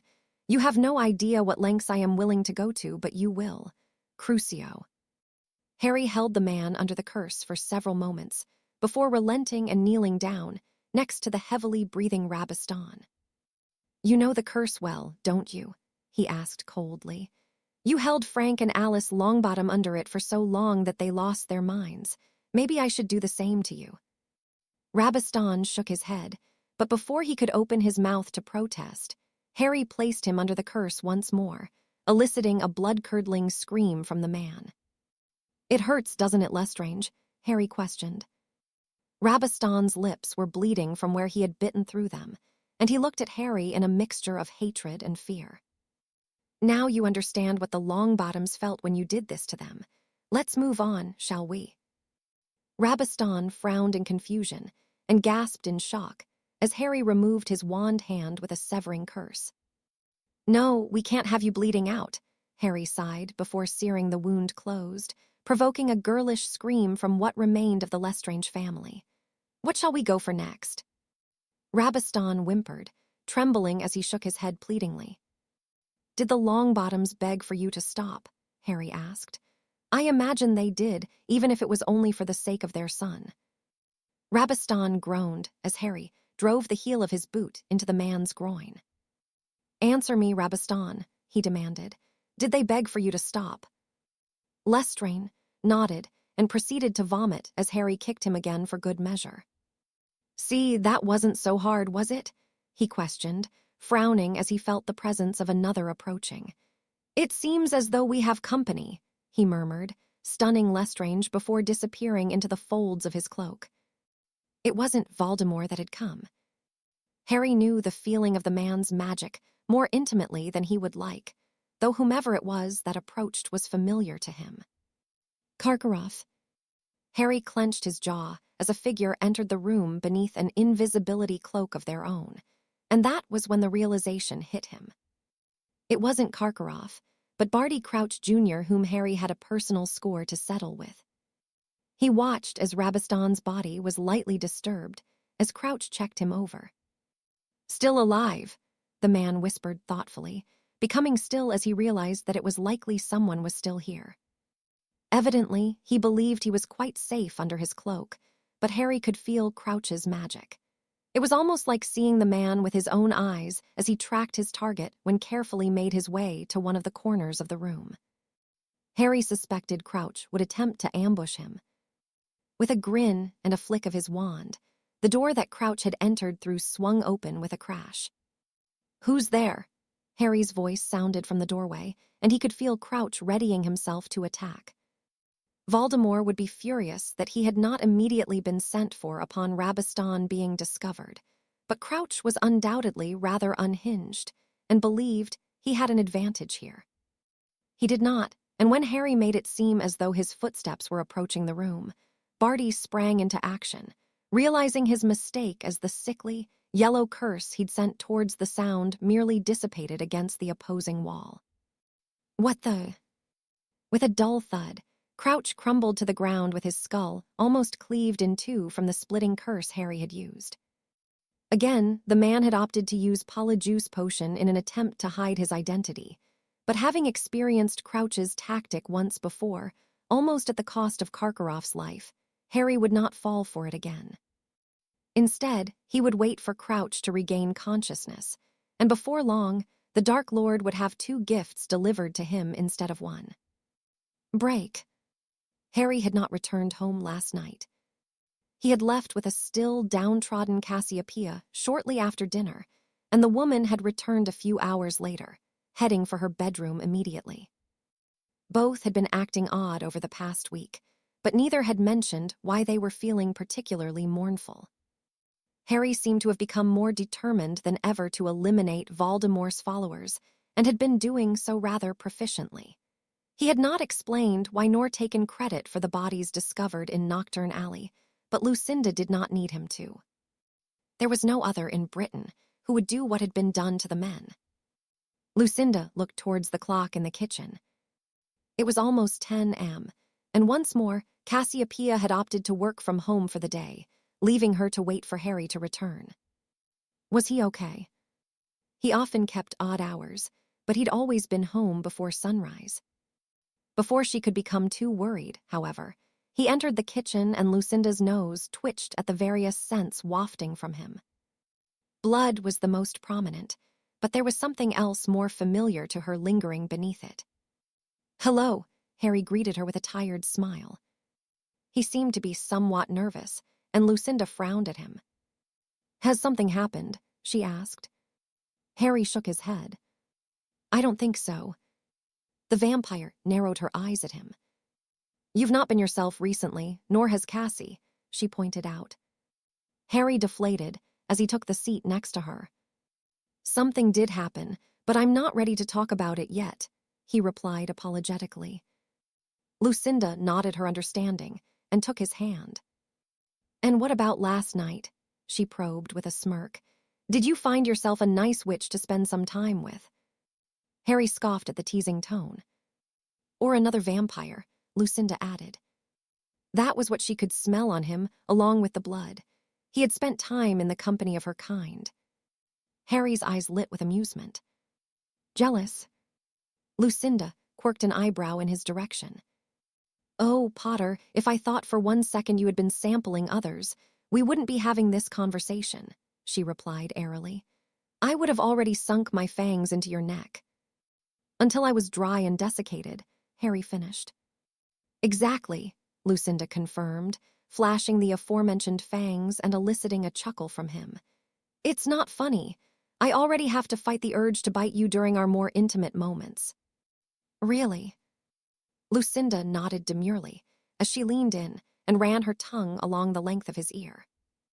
It would only be too easy to, she whispered before withdrawing. You know, you've made the threat so many times now. Why don't you just do it? Harry urged, exposing his neck to her. Lucinda shuddered at the sight of the exposed flesh, and she licked her lips hungrily. He knew better than to tease her in such a way, and yet, not a week went by when he did not tempt her. Thus far, Lucinda had managed to refrain, and though she knew she would never cave to her instinct to do so, it was exceedingly difficult to ignore. Put it away, she growled, conceding defeat of the back and forth between them. It was the only way Harry could get the better of her, unless it came to a battle with their wands. Lucinda took pride in how adept with her magic she was, but Harry was simply better. He'd dedicated more time than any understanding the intricacies of it, and though his had changed remarkably since they had first met, he seemed to adapt to it once more with little difficulty. You were right, Harry sighed. I was with vampires, I saw your mother. You had better choose your next words carefully, Lucinda interjected, her eyes narrowing. Harry laughed heartily as he held up a hand. I was with your mother and father, he finished. Lucinda frowned in confusion. Why were you with my parents? He became nervous once more and took a deep breath before speaking.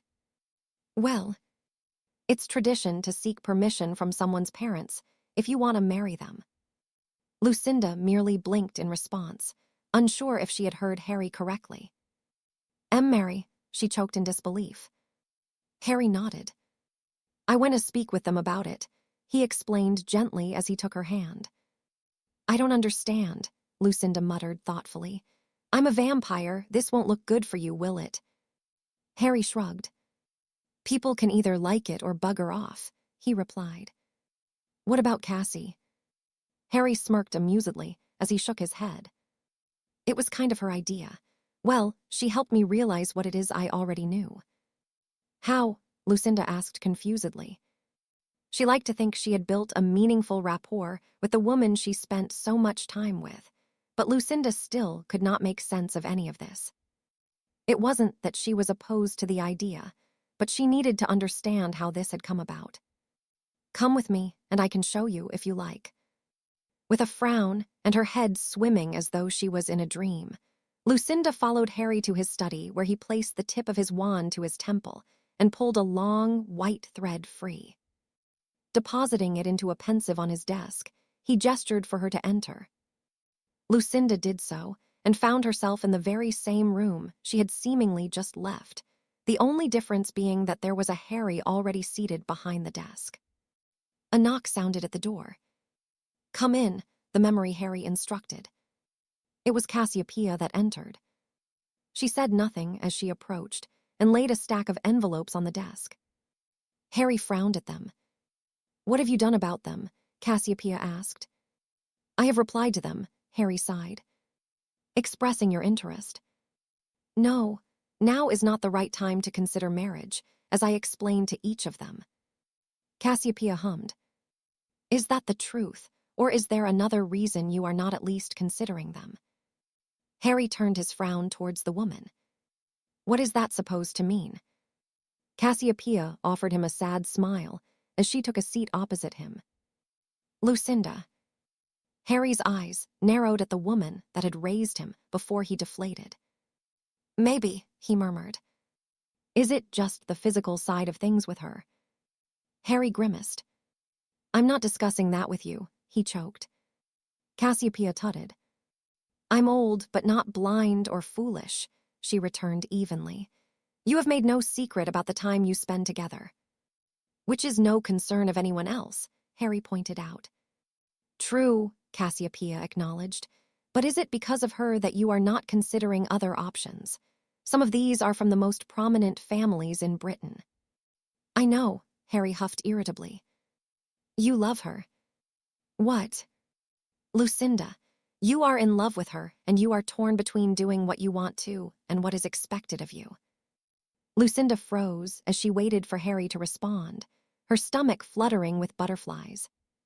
It felt as though an eternity passed her by before Harry released a deep breath and nodded. In this moment, he was more vulnerable than Lucinda had ever seen him. I am, he confirmed unashamedly. Much to Lucinda's surprise, Cassiopeia smiled before standing and rounding the desk. Then why haven't you done anything about it? She asked. Charles and Doria married for love, as did Arcturus and Melania. As much as your grandfather and I did not get along, I will not deny that he and Doria were the happiest people I knew because they had each other. My parents, too, Harry murmured. I didn't think you would approve. Cassiopeia cupped Harry's cheek as she offered him a rare, warm smile. I can't ignore what Healer Galani's told us, she explained. You marrying someone would mean that you would outlive them by centuries. I don't want you to be alone, Harry, but more than anything, I want you to be happy. You've given enough to the people of Britain. You should do this for yourself if that is what you want. I've gotten to know the girl and I do approve of her. I think she is good for you. Good for me, Harry chuckled. Cassiopeia nodded. You seem to bring out a carefree side in each other. You've spent your entire life with Voldemort hanging over you and dedicated everything to putting an end to him. You've been a bloody pain with your jokes and mischief, but the freest I've seen you is when you are with her. Everyone in this house can see what you mean to each other, so for once, think of yourself. You're forgetting one thing, Harry snorted. She might not want to marry me. 1,000 years is a long time, even for a vampire. Have you discussed it? Harry shook his head. No, he answered. Well, you can take it from me. She will make the perfect Lady Black and Potter. If I have learned anything about Lucinda, it is that she cares for you as much as you do her. I would bet my last galleon that she has thought about marrying you, even if she does not believe it to be possible. Really? Cassiopeia nodded. She loves you, Harry, and not for your wealth and titles. That is rare in itself in the political field you have to navigate. Lucinda would feel the same about you if you were a pauper without 2 nuts to rub together. Lucinda nodded as she swallowed deeply. It was true. Being raised in a vampire community, politics nor fame meant nothing to her. She understood the concept of wealth, but again, she had forever to accumulate it if she so desired.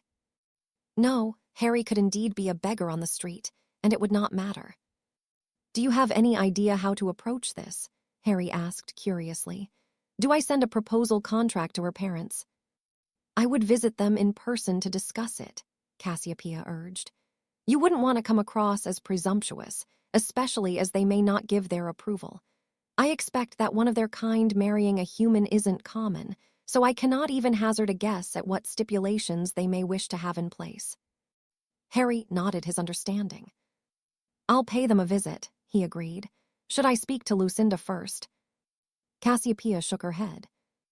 Not until you've spoken to them first, she advised.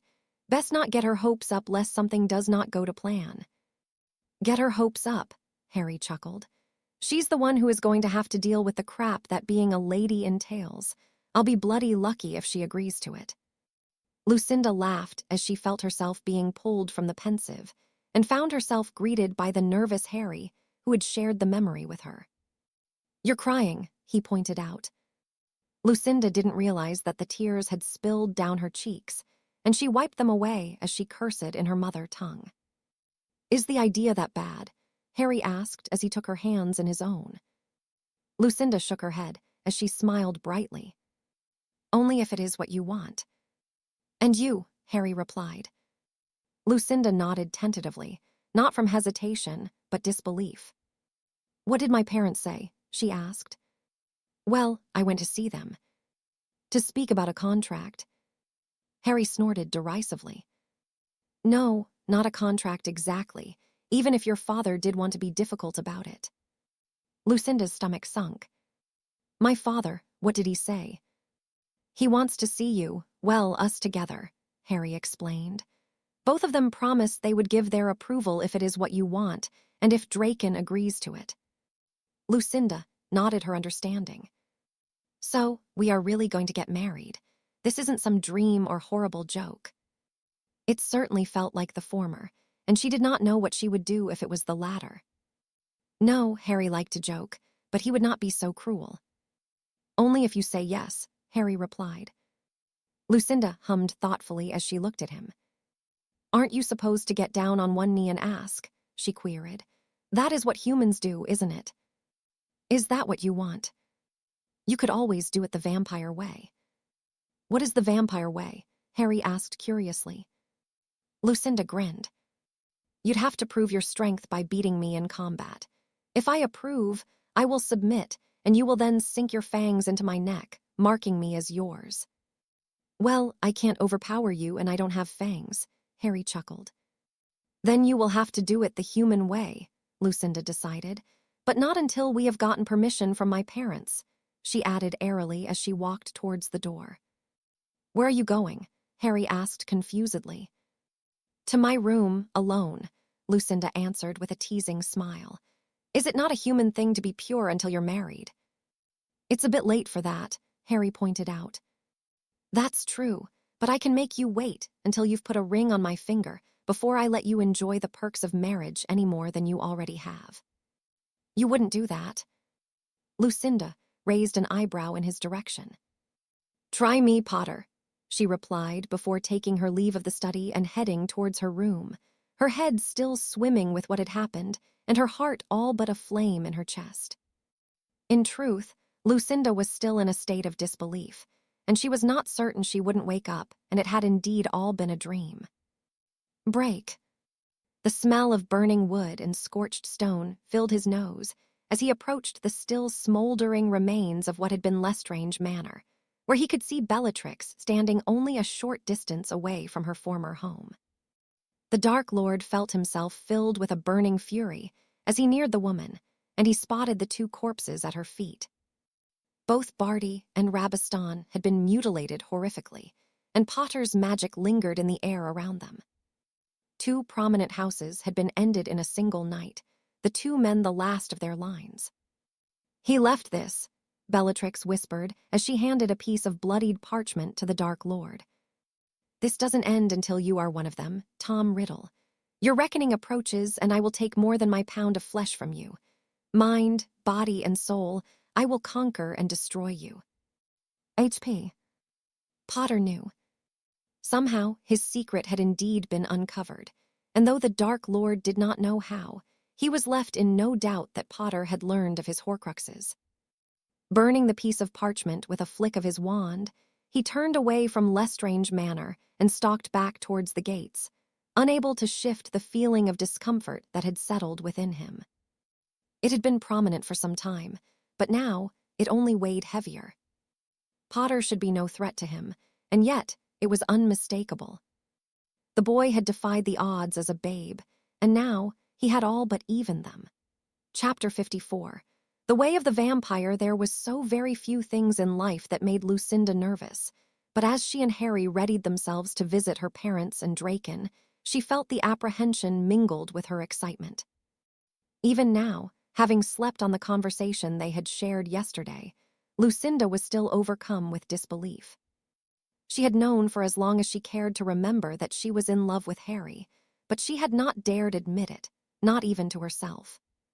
There had never been any doubt in her mind that Harry felt affection for her, but hearing him express how deep that went for him was something else entirely. Lucinda had never been a giddy, gossiping teenage girl the same way Alina and Anna could be.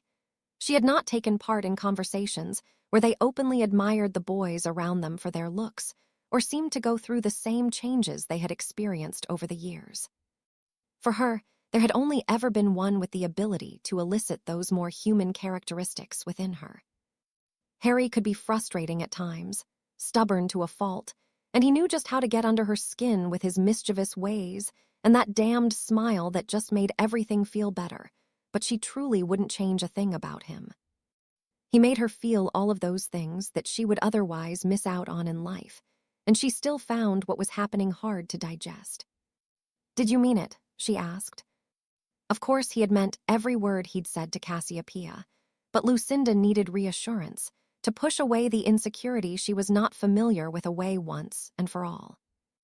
"Mean what?" Harry asked, a grin tugging at his lips.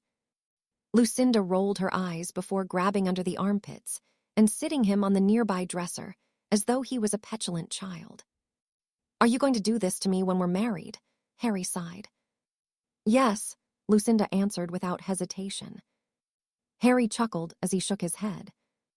"I wouldn't have said it if I didn't mean it," he replied. "I wouldn't have spoken to your parents if I wasn't sure, and I wouldn't be going back to speak with Draken either. He could make things difficult for us."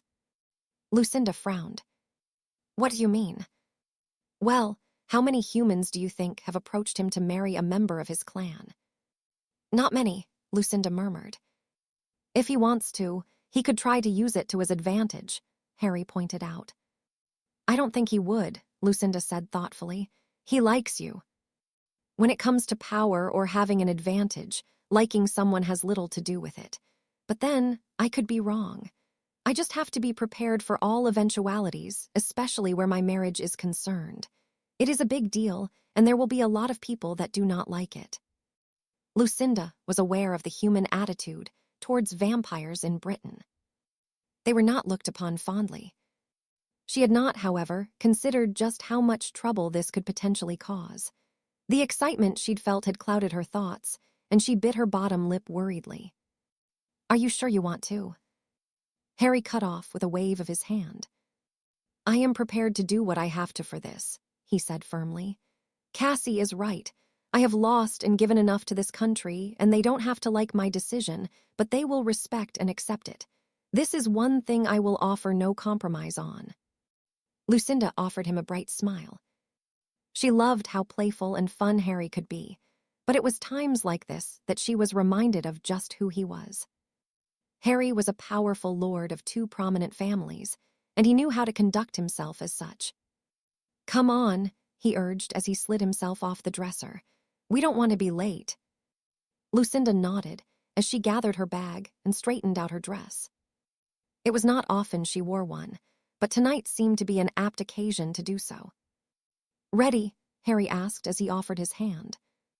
Nodding nervously, Lucinda accepted it, and the two of them were transported from Grimmauld Place to a short distance away from the cave that acted as the entrance to where her clan resided. It felt odd being back here. She had not expected to be until the war was concluded, but evidently, things did not always go to plan. Looking towards Harry as they made their way towards the cave, she decided that could indeed be a good thing. This certainly was. Or so she hoped. "I expected you had something to do with it," Svetlana sighed as she greeted them near the mouth of the cave, her hand resting on the pommel of her sword. "With what?" Lucinda asked curiously. "With why Draken has been acting so strangely today," Svetlana answered. "Are you going to explain what's going on?" Lucinda grinned as she shook her head. "I think I will make you wait." Svetlana narrowed her eyes at the younger vampire and hummed before turning her attention to Harry. "Twice in only a day, Harry Potter," she probed. Harry nodded. "I'm not telling you either." Svetlana chuckled as she gestured for them to follow, muttering about humans and their secretive nature. "Well, she didn't threaten you," Lucinda pointed out. "Not yet," Svetlana interjected. "Are all of you intent on threatening my life?" Harry huffed. "You should be grateful they are only threats," Svetlana returned with a smirk, showing the tips of her pointed fangs. "For now." "Bloody hell," Harry grumbled. Lucinda took him by the hand and gave it a gentle squeeze. "It's not too late to change your mind," she teased. "I think it might be," Harry murmured as he nodded towards the waiting Draken. Lucinda's parents flanked the man on either side in the middle of underground city. They seemed nervous, but Draken welcomed them both with a smile. "As ever, you are welcome amongst us, Harry Potter," he said, his gaze flickering towards Lucinda. "You have grown into quite the beauty." Lucinda offered her leader a respectful bow, which was returned in kind. "Come, I believe we have much to discuss." Squeezing Harry's hand encouragingly, the two of them followed in the wake of Draken and her parents, where they were led towards the former's place of residence. Lucinda did not know if that was necessarily a good thing, and once more, she felt a sense of nervousness set in with the excitement. Harry remained as calm as ever, on the surface at least, but even as they were shown into the large house hewn into the rock at the rear of the vampire dwelling, she did not miss him checking that his wand was easily accessible. "Break." "Hello, Peter." Wormtail backed himself into the corner of his cell as much as he could, his eyes bulging fearfully and his lip trembling as he looked upon his visitor. Sirius imagined that this might appear to be little more than a nightmare for his former friend, but it was very real. He'd heard Cassiopeia mention that the rat had been brought to Nurmengard, and having consulted a few books on the war against Grindelwald, it had not taken him long to locate where his infamous prison had been built. There seemed to be little to prevent him from entering, the security measures in place having been designed to keep prisoners in rather than people out proving to serve him well in his own efforts. Nurmengard seemed to be empty, abandoned, but left standing as perhaps a monument to those that had suffered and perished within its walls. That, however, was no longer true. Pettigrew was here. Sirius could smell him the moment he entered the stone tower. "Sirius," Wormtail stammered. "I bet you thought you were quite safe here, didn't you?"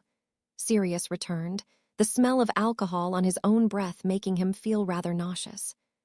He had been drinking for most of the day and could no longer sit on the information he had. He'd tried to ignore that the man who had betrayed James and Lily was quietly rotting away here, but he simply couldn't. Prison was too good for Wormtail, and Sirius knew he would regret not acting on the impulse to punish the man suitably for all he had done. 12 years. For 12 years of his life, Sirius had been subjected to the horrors of Azkaban, the constant torment of knowing that Pettigrew was out there somewhere, free after what he'd done. No, that was unacceptable. He could not allow Peter to get away with it.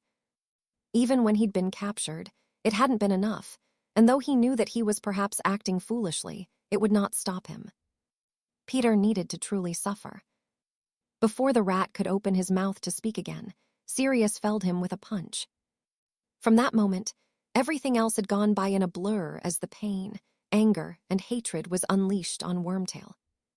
By the time Sirius came to his senses, he was covered in blood, and parts of Peter Pettigrew were strewn around the cell. He had not even used his wand. Sirius had beaten Pettigrew to death before transforming and mutilating the man's remained. Did he regret what he'd done? The truth was that he only wished Wormtail had suffered more. Still, he was dead now, and Sirius hoped that having been the one to administer what the man deserved, he could finally move on without being consumed by the need of vengeance. It was not to be so.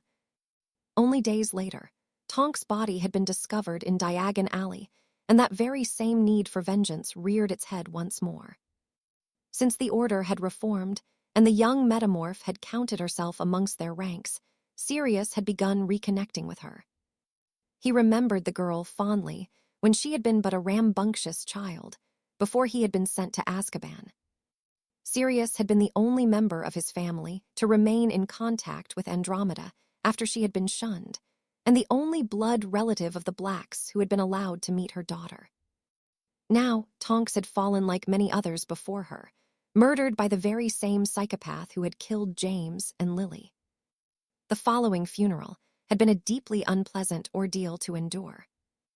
Not only had Sirius had to watch as Tonks was laid to rest, but also see the utter heartbreak and devastation of Andromeda, who had refused to even acknowledge the members of the Order in attendance. Even Sirius had been snubbed by the mourning woman, who undoubtedly blamed them all for what had happened to her only child. Sirius did not hold that against her. How could he, when nothing had been put in place to keep her safe? As such, Voldemort had gotten to her with ease.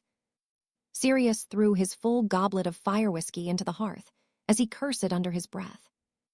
The grief and hatred he'd carried for Pettigrew was gone now, but in its place was a fresh need to see those responsible for what had happened to Nymphadora Tonks brought to justice in the same way. No, Sirius did not regret what he had already done. If given the chance, he vowed that he would do the same again when the opportunity arose. "What was that crash?" Remus asked as he entered the kitchen, releasing a deep breath as he spotted the discarded goblet by the fireplace. The werewolf took a seat next to his oldest living friend and wrapped an arm around his shoulder. "Come on, I think you've had enough, don't you?" Sirius did not have the energy argue and nodded his agreement. "Coffee," Remus offered. "Thanks." As the man busied himself preparing the drink to help sober him up, Sirius took some calming breaths. His anger would not simply abate, but he had learned long ago that stewing on it would not help him. "Where's Harry?" he asked. "He mentioned something about visiting Lucinda's parents," Remus explained. "I think they already left." The thought of the two brought a smile to Sirius's lips. He was pleased for Harry that he had managed to find a semblance of happiness in the messed-up world they lived in, and he found he quite liked the vampire. It was hard to say what James and Lily would have thought of her, but Sirius liked to think they would approve. Lily would have welcomed Lucinda without question. James may have been a little more cautious, but having spent enough time around Remus as he had, he wouldn't have let any preconceived notions he had of vampires cloud his judgment. Yes, James and Lily would be pleased for Harry. "Do you think?" Remus shrugged. "I suppose we will have to wait and see," he replied as he handed Sirius a steaming mug. "Would it surprise you?" "Not really," Sirius snorted. "James didn't wait around. Harry is more like him than he knows." "He is," Remus agreed amusedly, "and a lot like Lily, too." Sirius nodded as he took a sip of his coffee. His thoughts turned away from the ills that were plaguing him as he chose to think about things that did not fill him with dread and fury. "Break. I must say I was rather surprised when I learned of your intentions," Draken said to Harry when they were seated in a large study. "I knew the two of you had grown fond of one another, but I was unaware of how much. Marrying one of our kind is not the norm, certainly not for a man in your position." "It is unorthodox," Harry acknowledged. Draken chuckled as he shook his head. "It is unheard of," he murmured as he eyed Harry curiously. "In all the centuries I have overseen the running of my clan, I have only been approached by 2 other humans in such a way. The first was a woman who had fallen for a vampire that turned her upon my approval. She chose to end her existence after only a year." "What of the second?" Harry asked. "A man very much unlike yourself who chose not to be turned. He died as all humans do, and he left behind a broken spouse who chose to join him. The prospect of an eternity without him was not something she could face, so you can understand my reservations." Before Harry could formulate a response, Lucinda spoke. "Should this not be my decision?" Draken looked towards her and offered her a smile. "It is," he declared, "but as your leader and the one that turned you, it is my responsibility to ensure you understand the ramifications of your decision. I do not wish to see history repeat itself. With that being said, if it is truly what you desire, you will have my full support." "It is what I want," Lucinda replied. "It won't be like it was for them. I do have one question. What about children? Harry is the head of 2 families. He will eventually need heirs." Harry had pondered that very thing, but seeing that he would live for so long, it did not seem to be an immediate concern. Lucinda, however, thought differently. He couldn't be sure what, if any, maternal instincts vampires had. "Well, since you both have human magic, I expect you shall face no problems having children," Draken replied thoughtfully. I cannot say for certain if they would be human. Even if it proves difficult for you to conceive when you are ready, there are other ways, rituals you can undergo to ensure you have the heirs you wish. Lucinda breathed a sigh of relief. Then I don't need to know anything else. You seem certain, Draken mused aloud. Harry Potter is still a human, he reminded her. I am, but I won't die after only a century or so of living, Harry broke in. Things have happened that will see me live for 1,000 years at least, so long as I am not killed by Voldemort, he added with a frown. A smirk tugged at Draken's lips. Your magic is like no other I have come across, he said thoughtfully. I recognize the magic of the Peverils, but there is more. There is magic within that is not human. I will not pretend that either are familiar to me. He paused, evidently waiting for an explanation. I was bitten by a basilisk, Harry revealed. There seemed to be no sense in hiding it from the aged vampire. Is that so? Draken chuckled. Well, I will not profess to be an expert on the subject, but I do know that you should be dead. Phoenix tears and some assistance from a Thunderbird, Harry explained. Draken's eyebrows rose considerably at the revelation. That is quite the occurrence, 1,000 years as a human. He broke off as he pondered the notion before shaking his head. Do they have your approval? Lucinda's mother asked, pulling him from his thoughts. Draken leaned forward in his chair. Lucinda is to be your only bride. Harry scoffed at the unexpected question, nodding once he had composed himself. You have my approval. Under one other condition.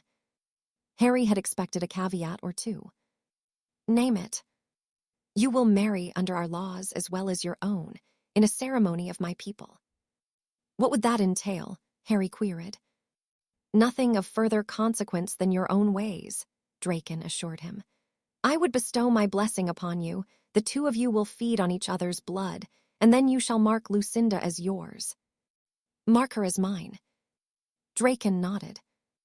It is so that any other vampire that she may meet will know of her status, he explained. Bonding so deeply is sacrosanct amongst us. Attempting to interfere or break such a bond is most severely punished. Lucinda is to be yours and yours alone. Harry frowned thoughtfully. To him, it sounded as though he would have some claim to ownership over her. But as he glanced in Lucinda's direction, there was no denying that was what she seemed to want. She seemed to be rather excited by the prospect of the vampire ceremony. Drinking her blood did not present any problems. He had drunk blood on a few occasions now, so once more would not deter him from complying. Does this mean she finally gets to bite me? Lucinda muttered under her breath as Draken laughed heartily, shaking his head as he did so. No, you need only provide a sample, he informed Harry amusedly. Harry nodded. Agreed. Excellent, Draken declared as he stood and clapped his pale hands together enthusiastically. If you will both join me. Now, Lucinda's father choked. I see no reason to delay it, Draken replied. Do either of you object? Both Harry and Lucinda shook their heads, and Draken offered them a smile before approaching a nearby cabinet and removing a matching pair of gold goblets that were encrusted with various jewels. I truly am pleased for you both, he said as he handed one to each of them.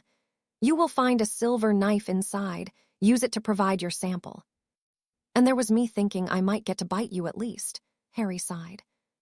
Lucinda's nostrils flared. I'll kill you, Potter, she warned as Draken snorted. She wasn't mad, not really. Lucinda just hadn't expected the comment. The blood, Draken reminded them. Harry nodded before removing the silver knife and inspecting it. It was designed to cut and heal only, according to the runes etched into blade and handle. As expected, it was nothing more than a ceremonial knife. With a shrug, he cut into his palm and watched in morbid fascination as his blood pooled into the bottom of the goblet, before the wound sealed over of its own accord, after barely enough for a sip had been collected. Lucinda followed suit, her own blood proving to be much darker than Harry's, almost black with a reddish hue. Switch goblets, Draken instructed. Wait, will my blood not kill her with the venom in it? Harry asked. Draken shook his head. We are not affected in the same way as humans are to venom, he explained. Are you ready? Harry nodded and offered his goblet to Lucinda, who passed him hers in return. I offer you both my blessing for a long and happy coupling. I ask that you love and cherish one another, that you remain faithful for the remainder of your days. Through times of strength and weakness, may you turn to each other equally, and to the father of your clan should the need arise. The words were something akin to what Harry knew to be a Muggle ceremony, only it differed slightly. Nonetheless, the sentiment was much the same. Clapping his hands together, Draken began to speak in a tongue that Harry did not recognize, and the tips of his fingers began to glow a brilliant golden color before he reached out to take the free hands of Harry and Lucinda. The power of the magic was rather stifling, though not unpleasant. To the contrary of what Harry usually felt from the vampires, this was warm and welcoming. When he finished speaking, Draken offered them a final smile. Drink, he urged. Harry prepared himself for the expected bitter taste, but was pleasantly surprised when the flavor that spread across his tongue proved to be similar to the scent of the woman. It was musky with the slightest hint of sweetness, and perhaps something of an underlying floral note. Turning towards Lucinda, he could not miss that her red eyes were almost glowing from the sheer enjoyment she was experiencing from tasting his blood. As far as Harry knew, this was the first time she'd ever consumed her food so fresh, and he finally understood why there were some older vampires that longed for the old ways of hunting for their own sustenance. Still, if they were allowed to do so, it would create quite the problem across the world, and they would once more be seen as an imminent threat. Now you must mark her as your own, Draken reminded Harry. Where? Wherever you wish for it to be, traditionally. Draken broke off as he nodded towards Lucinda. Harry frowned as he turned to her once more to find that she had already exposed her neck and was pointing to where the mark was usually placed. It is where most of us have it, her mother assured him, showing her own mark. Mrs. Tarasov's was in the shape of a crescent moon, and though it was visible, it was only a shade or two darker than her natural skin tone. Not wanting to offend any of the vampires when they had been so welcoming to him and the idea of marriage, Harry removed his wand and placed the tip where Lucinda indicated. She only winced slightly as her skin began to burn, and when his mark had been left, Harry removed his wand immediately. Of course it would be that, he snorted. The mark resembled a lightning bolt, identical to the one on his sternum. And that concludes the ceremony, Draken announced. It may mean nothing to humans, but in the eyes of our kind, you are bonded as one in blood and magic. You both have my congratulations. Now, I think it would be a good moment to announce our latest union to the rest of the clan, don't you? He led them from the room, and Harry felt an arm thread through his own. It seems as though we are family now, Lucinda's mother commented. It does, Harry acknowledged. I suppose I should curb my inappropriate remarks towards you. I think that has always been for the best. My daughter certainly will not take kindly to it now, not that she ever has. Harry chuckled. The visit had become more than he had anticipated, but he had no regrets. He'd made his decision long ago, and if an additional, immediate ceremony was all it had taken to be given Draken's approval, it was a small price to pay, though he would need to explain to Cassiopeia that he was already married. The woman would still insist on a magical ceremony. Of that, Harry had no doubt. Break. How are you feeling? Elinor asked. All the better for seeing you, Kane returned with a grin. Elinor tutted as she pushed his hand away. The full moon had come, and she had insisted on spending the evening in the basement with Kane and Remus, both of course having been given a dose of wolfsbane. What about me? The older werewolf demanded. I had a rough night too. Elinor shook her head amusedly. Oi, get your own woman, Kane fired back. No, I've seen how much grief this one gives you, Remus yawned. You are welcome to her. That's enough out of you too, Elinor huffed. Honestly, it is like living in a house full of children. Come on, she continued, unlocking the cages they had slept in. "You could both do with a good breakfast." "Is Harry back yet?" Kane asked. "I think I heard them a few minutes ago." At her response, Kane all but sprinted from the basement, and Alina could only shake her head. "Well, it's not hard to tell who he would choose between us if he had to," she murmured. "He's just excitable," Remus comforted. "That little wolf thinks the world of you. Come on, you can make me a strong coffee." "Make your own pissing coffee." Alina returned evenly as she made her way up the stairs. "Charming," Remus chuckled as he followed, pausing as he reached the kitchen. "Did someone die?" he asked, taking in the shocked silence. "You could say that," Sirius huffed. "He only went and got bloody married," he explained, pointing towards Harry. "I was looking forward to taking him out with us. Not even a stag night," he finished disappointedly. Remus was the first to shake himself of the shock. "Congratulations to you both," he offered sincerely. "And you should think yourself lucky. If you thought it was bad having Lily after your hide for James spending the night in the cells, imagine what an angry vampire would do." Sirius grimaced as Lucinda waved at him. "You got married?" Kane asked. "I thought I'd get to be your best man. I haven't been hanging around with you for this long to get nothing," he added dramatically. "It was a vampire ceremony," Harry explained. "We will still have to have a wizarding one." "So, there's still a chance for a stag night," Sirius said excitedly. "Now I can be happy for you both. Bloody hell, we need to celebrate." The others nodded their agreement, but it was Harry that shook his head. "We will, but there is something else I need to do first," he explained as he removed a wooden dark mark from within his robes. "This came for me yesterday, and I don't want to wait before I put it to use." "Malfoy Manor?" Kane asked. Harry nodded darkly. "Tonight," he declared. "I will be going there tonight." The mood within the room shifted immediately. None of them liked the idea of Harry going it alone, but he had insisted to the point that he had threatened to lock them all in the house. Still, no matter how many times he assured them he would be fine, it didn't sit right with any of them. Break. It had been another long day beside Draco's bed, nursing and comforting him when whatever was plaguing him caused him pain. Narcissa, Severus, nor any other who had checked her son over had any answers, and she could only hope that Potter did indeed remain true to his word. The portkey he'd requested had been sent 2 days prior, and yet she had not felt a disturbance in the protections around the home to indicate he'd made use of it. It was nerve-wracking, to say the least, simply waiting for the young man to act. He would of that, Narcissa had no doubt. "It's okay, Draco," she soothed as he groaned in his sleep. He rarely woke now, and when he did, he had to be administered a dreamless sleep potion. His condition was much worse when he was conscious, though it was difficult to look upon him. Draco was severely malnourished now, skeletally thin, and his already pale skin having become pasty over the intervening weeks. His once luscious blonde hair was lank, dry, and weak.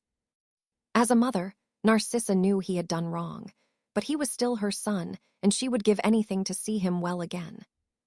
She had given everything she could. Even when Potter chose to act, her life could be forfeit if it was discovered whom had given him the way into the manor. Narcissa hoped that she would be far from here when those questions were asked, not that it would prevent the Dark Lord hunting her down. Releasing a deep breath, she gasped as a strong hand was pressed over her mouth, and her chest heaved from the shock. "You have around 10 minutes to get you and him out," the voice of Potter whispered. "I would not hang around if I were you." Even when he released her, Narcissa did not relax. "You promised you would heal him," she hissed. "I did say I would undo the curse," Potter conceded, his hand materializing seemingly from thin air before he touched Draco with the tip of his wand. Draco immediately sat up, his eyes bulging with fear and confusion as he tried to take in his surroundings. "Calm," Narcissa urged. "We have to get out of here, Draco," she explained, pulling him to his feet. Fortunately, everything they would need was already prepared, and had been packed into a trunk she now carried with her at all times. All that she needed to do now was get them out of the house. It would not be easy, not when Draco was so weak and still delirious from the weeks of being cursed. But as a mother, there would be nothing to stop her getting her and her son free. Break. Usually, Harry would not show so much faith in someone he deemed to be an enemy, but he could not question Narcissa Malfoy's motivation to see that she and Draco would survive what was coming. Still, he would not relax until he had achieved what he'd set out to do, and he was clear of Malfoy Manor. As anticipated, he had arrived without being detected. Despite being within the confines of his cloak, he waited for several moments before transporting himself to the other side of the door and into a long corridor filled with various doors. Much to his relief, there was no need for him to enter any of these rooms. He merely needed to ensure that none could escape them. Harry had waited until the early hours of the morning when he was less likely to be disturbed as he carried out his task, and much to his relief everything was going to plan, though he could not ensure it would remain that way. Having spent longer than he wished doing so, he'd managed to secure the rooms on the lower floor with some rather ingenious spell work courtesy of the Blacks, and he'd even thrown a few of Voldemort's own into the mix.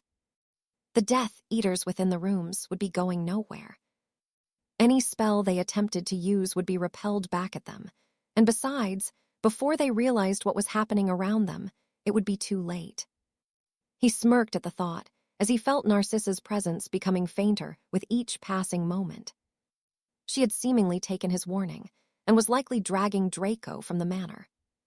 That thought only made Harry's grin widen, but he chose to focus on the task at hand rather than the smaller, though no less satisfying victory. All was not what Narcissa would be expecting. It was when Harry neared the end of the final hallway he needed to secure, when his plan seemed to go out of the window. Peering out of one of the doors, curiously, was Augustus Rookwood, who seemed to have a sixth sense for detecting danger. The tip of his wand was lit, and his eyes narrowed as he stared down the corridor curiously before he cursed under his breath and slammed his door shut. How the man knew something was amiss was anyone's guess, but Harry expected that he had quite the sensitivity to magic. It certainly would have served him well during his years, as an unspeakable. Nonetheless, much of the work was already complete, and not even the likes of Rookwood could change it now. The die had been cast, and in only a matter of moments, the tide of the war would change in a single blow. Harry's only regret was that there wasn't any sign of Voldemort, but then again, if the man had been here, the plan would not be going so swimmingly. Harry paused suddenly as Rookwood's door opened again. The man was so close to him that Harry could reach out and brush the tips of his fingers against him if he so wished. Instead, he held his breath, his grip tightening around his wand, just in case he needed to act. "Who's there?" Rookwood called. Much to Harry's surprise, a house elf appeared in front of the man. "It is just Dobby, Mr. Rookwood, sir." Rookwood lowered his wand. "Blasted elf," he muttered. "Keep the bloody noise down." With that, he slammed the door once again, and the elf turned to look at Harry, grinning before disappearing with a click of his fingers. How the little creature knew he was there, Harry didn't know, but he was grateful that his cover had not been blown. Evidently, even Dobby did not want the Death Eaters here any longer. Breathing a sigh of relief, Harry bypassed the room Rookwood was staying in and made his way back to the lower level of the house. Checking that all was in place, he cast a final spell before opening the front door of Malfoy Manor, grimacing as it creaked, and carefully closed it behind him. "Potter," Harry cursed under his breath as Narcissa Malfoy approached. "You promised me you would heal him." Harry removed the cloak from his head, his grin once more in place. "I promised I would remove the curse," he corrected. "I cannot heal the damage already done." "You lied to me," Narcissa hissed furiously. "No, you assumed I would do as you wish," he returned. "There is not a thing on this planet that can heal him, and he deserves every miserable moment he will live. I can't imagine he will be pleased being a squib." "A squib," Narcissa choked. Harry nodded. "He's a murdering little shit. Did you think I would just let him get away with it?" "And what does that make you?" Narcissa replied with a humorless chuckle. "Oh, I am much worse than you can imagine," Harry retorted. "If I were you, I would not push your luck. Do not think for a second that I am beyond killing you and leaving Draco without anyone to care for him. If I were you, I would take the mercy you and your son have been granted and be grateful for it. There will be nothing but death for you here in less than a minute." Narcissa was taken aback by his words, and she retreated a few steps. "You are just as bad as him," she accused. "How do you think I have managed to survive?" Harry snorted. "I killed your husband and many others along the way. I'm about to kill dozens of others that are in there," he reminded her, jerking his thumb in the direction of the manor, "and I will likely have to kill several more before Tom comes out and faces me. I can live with that. The question is, will you ever be able to look your son in the eye knowing what he has done, knowing that every day he lives he will wish he was dead, or that it was Lucius here instead of him? I pity you, Narcissa. I cannot fault you for wanting to be a good mother. But you brought this on yourself. How else did you expect Draco to turn out with such a disgusting piece of shit for a father?" Harry laughed as Narcissa slapped him across the face. "I'm going to give you 3 seconds to be out of my sight," he warned, knowing that time truly was of the essence. "Take your son and leave, but I promise, if I get even a whiff of him back in Britain, I will hunt him down and feed him to the Dementors." Narcissa shot him a final look of disgust before fleeing, and Harry quickly put some distance between himself and the manor. "This one is for you, Gellert," as he checked his watch. Only a moment later, the ground trembled as the enormous house was engulfed in an eerily blue flame, and the screams, although momentary, filled the air of the grounds that had belonged to what remained of the Malfoy line. Harry's eyes never left the inferno, and he felt no guilt for what he had done. Everyone within the walls had deserved much worse than the quick mercy they had been given, but being at war, Harry's focus was putting it all to an end. For that, he needed Voldemort, and this would certainly get the Dark Lord's attention, bringing their fated meeting just a little closer. Break. He stared at the smoldering remains of what had been one of the most impressive homes in all of Britain, his nostrils flaring in fury as he contemplated just how this had come to pass. None could have entered Malfoy Manor without assistance, and there was only one person in such a position. Draco had long ago been rendered all but useless, bedbound and barely coherent. That left only his mother. "My lord, you can't think." Voldemort held up a hand to silence Bellatrix. "Narcissa chose to betray me," he murmured. "She knew what fate awaited her if she failed to find it. She must have sought Potter out." The flames. He had seen them only once before, and it had been when his foe unleashed them upon his death, eaters in the Department of Mysteries. "Narcissa is a traitor," Voldemort said firmly. The woman was too savvy to have been within the home when Potter came. She would have someone secured the safety of her and her pathetic spawn. "Find her, Bella," he commanded before turning away. "What shall I do, my lord?" Voldemort turned his attention to the woman. He should have known that the younger of the Black sisters could not be trusted, but for Bellatrix's sake, he had given her the benefit of the doubt. That mistake would not be made again. "Kill her and her son," he instructed. "I want their heads at my feet." Bellatrix merely nodded before vanishing, and the Dark Lord gave Malfoy Manor a final look. Many of his followers had perished this night, and though he still held the numbers advantage with those not residing here, he could not deny that it was quite the blow. Chapter 55, Tactics Malfoy Manor Destroyed. By Rita Skeeter. In what can only be described as a surprising turn of events in the war against the Dark Lord and his Death Eaters, the ancestral home of one of the most prominent wizarding families in recent years was razed to the ground in the early hours of Monday morning. All that remained when members of the media arrived was a single, excitable house elf who seemed to be pleased that all the bad men and women were gone from his home. In a statement released to the media, Minister Black had this to say: "It is unfortunate that such a rich piece of British history is no longer standing, but credible intelligence gathered suggested that several of the Dark Lord's followers were residing in the manor since, or perhaps before, the death of Lucius Malfoy. A covert operation was launched which resulted in the destruction of the manor and the elimination of these Death Eaters. Let this be a lesson to any who do, or are considering following the Dark Lord, that the Ministry will use whatever means necessary to ensure you are not a threat to the public. I would like to once more thank the citizens of Wizarding Britain for their continued support in this matter. With the latest blow struck by the Ministry against the Dark Lord, I would personally implore our readers to remain vigilant to the threat we face and offer my gratitude to Minister Black for her decisive and necessary actions to combat this darkness. Cassiopeia placed the newspaper on her desk, her gaze sifting towards Harry when she had done so. "You got married?" she questioned simply. Harry shrugged. "You told me to." Cassiopeia pursed her lips. She could not deny that she had encouraged him, but she had not expected the coming together to happen immediately, and not in a ceremony that the wizarding community at large would recognize as legitimate. Deflating, she offered him a sincere smile. "I am happy for you, but you do know that a wizarding ceremony must take place." Harry nodded. "I expect you will quite enjoy planning it."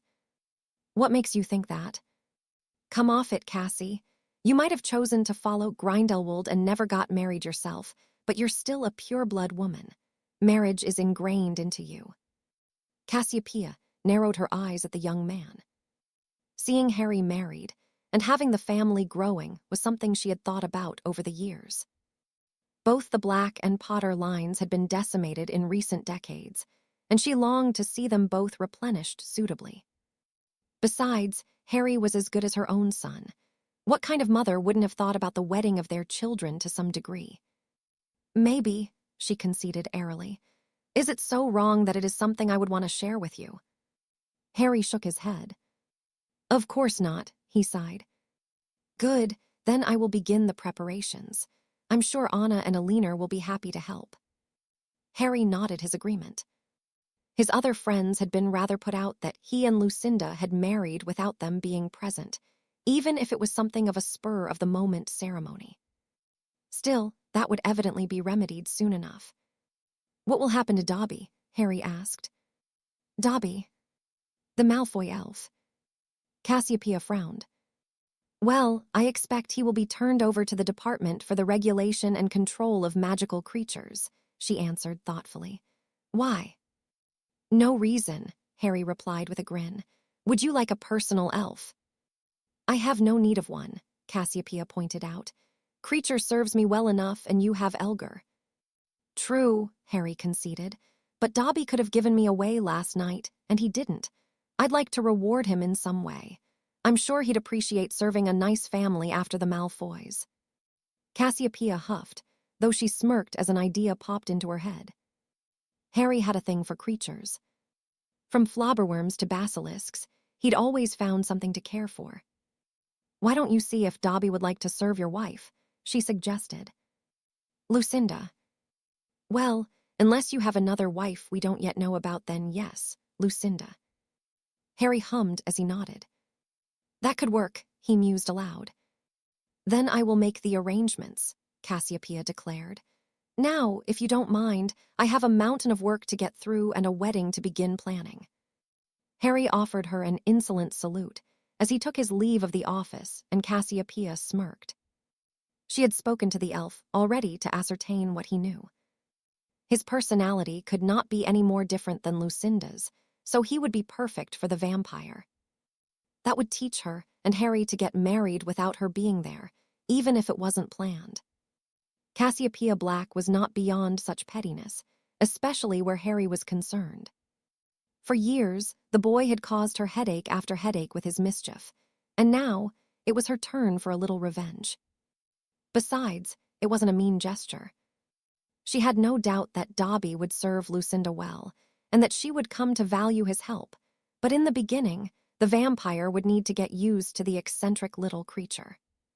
Cassiopeia smirked once more as she turned her attention to her work. The start to the day had gone as well as she could have hoped. "Break." The coldness only seemed to grow more unbearable with each passing day, and with what happened at Malfoy Manor, it only irked the Dark Lord more so. It taunted him endlessly, and he was now convinced that the whispers were becoming louder, openly mocking him with their giggles and threats. Potter. It had to be Potter, who had found a way to put a curse upon his home. Voldemort glared at the roaring fire that now only seemed to light the room. He could likely put his hand in the flames and feel no warmth. Again, he had searched the entire house and grounds for the source of the magic, to no avail. Try as he might, he could find nothing. He was pulled from his thoughts by the arrival of a tired Bellatrix. Evidently, her search had gone on since he had set her the task of locating Narcissa and Draco Malfoy, and judging by her expression, her efforts had been fruitless. "My lord, I managed to track them to Surrey before the trail suddenly ended," she explained. "I have been to every Black property I could think of, but they are all locked down. If she is in one of them, it will be impossible to reach her." Voldemort hummed irritably. The protections of the Blacks were infamous, and it would not be worth the risk to provoke them to merely get his hands on the former Lady Malfoy and her whelp. That was even if they were indeed still in the country. If Narcissa was smart, something that could not be denied, she would be long gone from Britain. "We have more pressing matters, Bella," he replied, sliding the morning edition of the Daily Prophet towards the woman. Bellatrix scowled as she read the article. "Your aunt has become quite the thorn in my side in her position," Voldemort murmured, "and the loss of Rookwood is one I could do without." "What would you have me do, my lord?" Bellatrix asked. "Should we attempt to assassinate her?" Voldemort shook his head. "It would be best if she was removed from the equation, but I do not think our efforts would prove to be successful. No, she is too well protected, but I do not doubt that she will once again be present should another larger-scale attack were to take place." "Do we have the men?" "We do," Voldemort replied thoughtfully, "but I would rather not risk the losses. We find ourselves in a delicate position, Bellatrix. We must proceed with caution, but we must find a way to regain the upper hand." "What is your plan, my lord?" Voldemort smirked. "We cannot remain idle," he mused aloud. "I want you to arrange our forces into strike teams. We may not be able to get to your aunt, or even Potter, but we can get to their most valuable resource at combating us." "The Aurors?" Bellatrix asked excitedly. Voldemort nodded. "I want the attacks to begin immediately," he instructed. "If we can neutralize, or better yet, eliminate the Auror force, it will be to our benefit. Potter cannot fight against us without soldiers on the ground, can he?" "No, my lord," Bellatrix replied with a bow. "I will make the arrangements." "Excellent," the Dark Lord declared. With that, Bellatrix took her leave of the room, and Voldemort leaned back in his chair, the cold and constant mockery of the voices no longer bothering him so much after his stroke of genius. Break. Albus watched as Fawkes and Harry's companion flew past the window of his office, smiling as they vanished towards the sunset. It had become one of the little things in life he had come to enjoy in recent weeks. The two birds were bonding, and their escapades no longer went unnoticed by the students and members of staff of the school. Often, Albus would hear them remark on the appearance of the Thunderbird and the more frequent sightings of Fawkes who, for most part, had spent much of the last several decades on his perch. He was pulled from his thoughts by a twinge of pain coming from his shoulder. Moving the top of his robes aside, he could see just how far the curse had now spread. The uppermost tendril was creeping towards his neck, and the one just below nearing the outer part of his chest. It had now begun causing him these moments of discomfort. The pain was not unbearable, but it served to remind him that time was no longer on his side. 2 months, Severus said darkly from the doorway. "At most." Albus nodded his understanding. 2 months, he acknowledged. The thought no longer filled him with sadness, but he still looked upon his impending death with a sense of sorrow. It wasn't that he wished to live forever, just that he had a little more time to enjoy living. There were many places he wished he had taken the time to visit, but he could not deny that there was a part of him that was ready now. Ariana, his parents, Gellert, and many others had passed on, and Albus was eager to see them once again when he began his next great adventure. "I will brew some more pain relief potions for you," Severus offered. Albus offered the man a grateful smile. "And how was your latest venture?" he asked.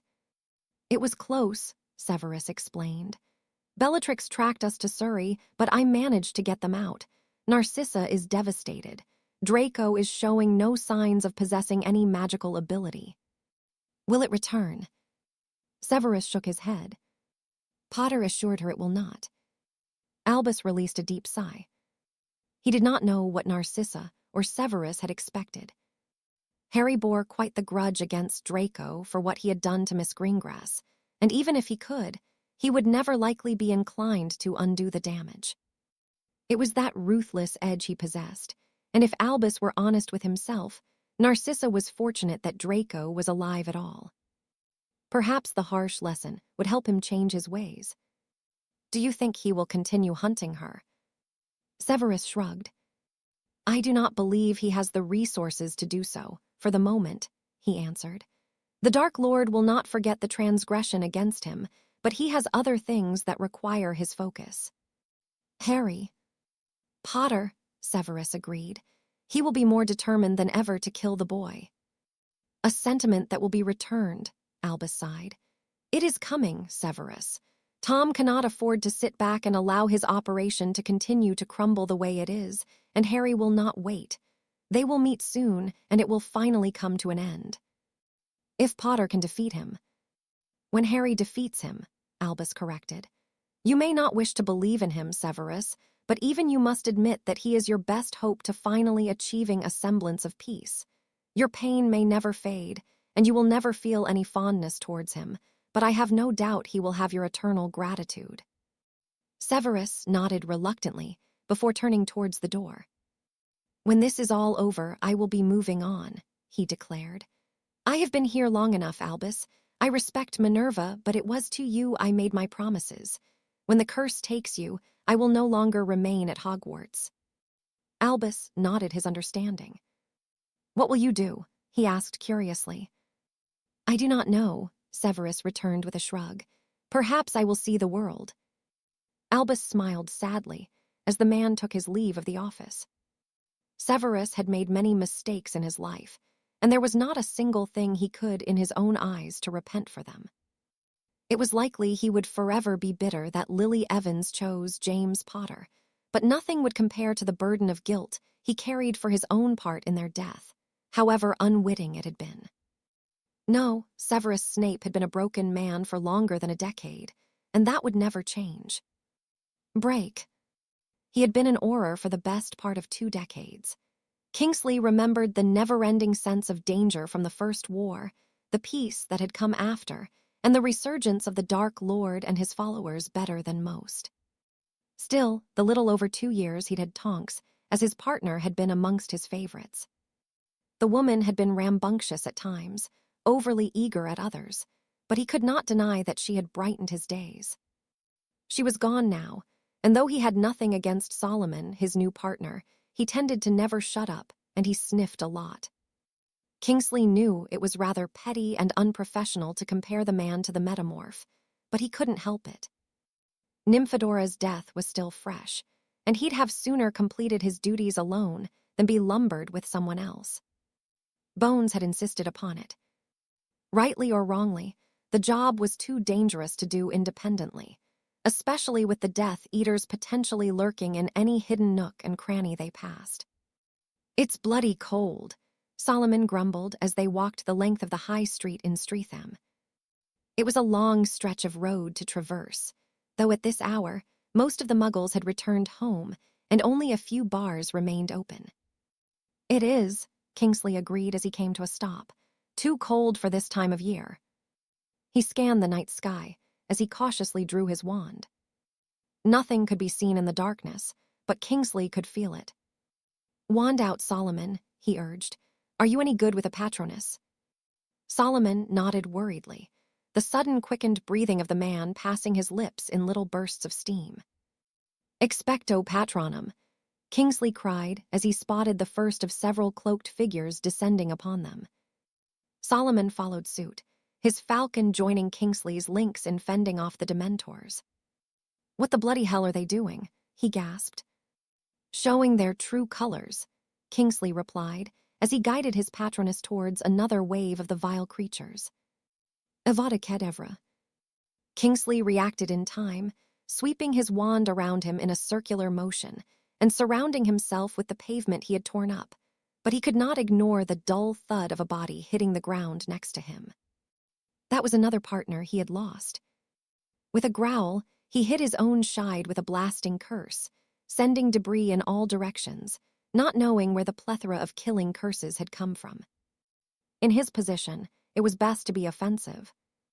He'd learned during the previous war that remaining eyed would only get you killed. Using the moment of reprieve to test his ability to apparate away, he cursed as he realized he could not.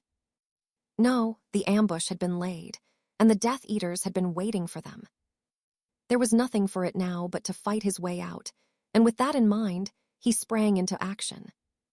He quickly realized that he could not run as fast as he once did. Kingsley was older now, but his experience more than made up for his loss of youth, and even as the spells destroyed shop windows, set cars ablaze, and tore chunks out of the street, he did not stop. Whenever the opportunity presented itself, he returned fire, his second effort eliciting a scream of agony from one of his pursuers. Nevertheless, he could not run forever, and there was no telling when he would be able to apparate to safety. Despite the fatigue beginning to set in, he plowed on, fighting on the run and unable to push aside the thoughts of his wife, son, and daughter waiting for him to return home. That alone was more than enough to spur him on, and even when a Death Eater suddenly appeared from an alleyway on his left, Kingsley did not stop. Instinctively, he struck out, and felt the man's jaw crumble from the force of the punch he'd landed. Despite this, there were many others still giving chase, and the spells continued to blast away everything in their path or ricochet dangerously around the street. It was too risky to be out in the open.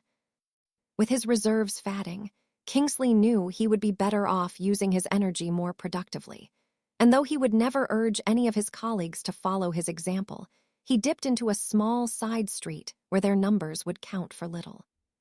They couldn't all come at him at once here, and he nodded as he hastily gathered some discarded items he could make use of, and even a large Muggle bin. It was when he moved this to use as cover that he spotted it, and he nodded to himself. Although he would rather not make use of such a thing, his options were limited. The first Death Eater that rounded the corner fell victim to a banished paint that smashed into the side of his head, and the second, a tripping jinx followed by bludgeoning curse that rendered him unconscious. Evidently, the rest of the group were reluctant to spill into the narrow street, and Kingsley took advantage of their reticence. Readying his escape, he waited for the next to show themselves. And his eyes widened in surprise as none other than Antonin Dolohov rounded the corner, his mask having evidently been burnt off from an earlier exchange.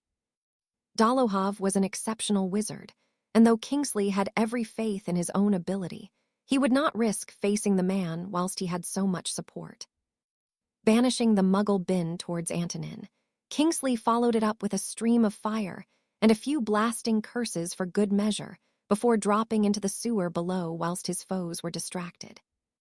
Taking the additional few seconds to seal cover, he began running through the shallow stream of human waste. They would be both foolish and desperate to follow him down here, however. Kingsley kept on running until he was able to apparate away, breathing a sigh of relief that he had managed to escape with his life. Solomon had not been so lucky, and though Kingsley was not particularly fond of the man, it was an Auror's worst nightmare to be set upon in such a cowardly fashion, and his now former partner had his sympathies. Break. Does this mean I finally get my husband to myself for a little while? Lucinda almost purred as she crawled along the bed towards Harry. It makes me feel old when you say that, he chuckled in response. Lucinda hummed amusedly against his ear. Give it a few 100 years, then you can say you feel old. Now, where was I? Well, I think you were going to take advantage of me, Harry replied dryly. As is my right, Lucinda returned, taking a handful of his hair, only for a knock at the door to interrupt them. I swear I'm going to lose my temper if we aren't left alone. Harry put the vampire down, Kane teased. An order meeting has been called. Bloody hell, Harry grumbled irritably. It's almost 4 a.m. Something must have happened. Lucinda narrowed her eyes. I'm tired of this war. When it is over with, you had better clear any commitments for the next 6 months. 6 months. Lucinda nodded demurely. I would like to enjoy being married, Harry. Weren't we enjoying not being married? Yes, but it is different now. Then it was just some fun. Now you have duties to your wife. Duties? And you had better take them as seriously as you do everything else, Lucinda warned. I will not be neglected. Harry grinned at her as he stood. I can't be seen to be neglecting my duties, he sighed. I promise, once this war is done, you will always be at the top of my list of priorities. Lucinda quirked a brow in his direction. I will hold you to that. You can hold me to whatever you want to, Harry quipped. Lucinda narrowed her eyes as she licked her lips. You'd better leave before I change my mind about letting you. Harry laughed as he did so, and made his way to the kitchen, where he found the mood amongst the already gathered members of the Order to be rather somber. The seriousness of the situation was quickly realized as he spotted Amelia Bones amongst them, and even Cassiopeia had made a rare appearance for the meeting. What's happened? Harry asked warily. It was Bones that spoke, unable to hide the mixture of anger and sadness in her tone. 17 of my Aurors were ambushed across the country tonight, she revealed. The Dementors have abandoned their posts and have joined up with Voldemort. Harry released a deep breath. 17. Bones nodded. Those who managed to escape were lucky. Kingsley had to use the Muggle sewage system to outrun Dolohov and a group of Death Eaters after his partner was killed. Bloody hell, Harry muttered. I was hoping Dolohov had been killed in Malfoy Manor. Unfortunately not, and neither was Bellatrix Lestrange. She was spotted in Liverpool tonight by Robards. He managed to escape, but only just. He is currently in St. Mungo's, where it is being decided if he can keep his leg. Harry took a seat and let the news sink in. He had expected a rebuttal from Voldemort, but for him to attempt to ambush the Aurors like this must mean he was desperate. So this will be his new tactic, he murmured. I expect that none of the Aurors will be safe to patrol, leaving more opportunities for him to plan attacks. It's not a bad approach, but I have an idea. You have an idea? Harry nodded thoughtfully. For now, it is too dangerous to continue the patrols in pairs, he mused aloud. Give me a map of the patrol areas and a week or two. What are you thinking, Potter? Amelia asked curiously. You will see, Harry replied with a smirk. Amelia eyed him suspiciously, but Harry had never given her a reason to doubt him. You will have them in the morning, and anything else you need, she assured him. Now, if you will excuse me, I have a mountain of paperwork and house calls I need to make. I will pay for the funerals, Harry offered, and any Aurors who had families, I will arrange with Dumbledore for their education to be paid for. Assure them they will be looked after. Amelia nodded gratefully before taking her leave of the room, followed by the members of the Order only a moment later when Dumbledore dismissed them. So we will be busy then, Kane asked. We will be, Harry confirmed. I'd get some sleep if I were you. Britain isn't as small as you might think. He stood to leave, only to be called back by Cassiopeia.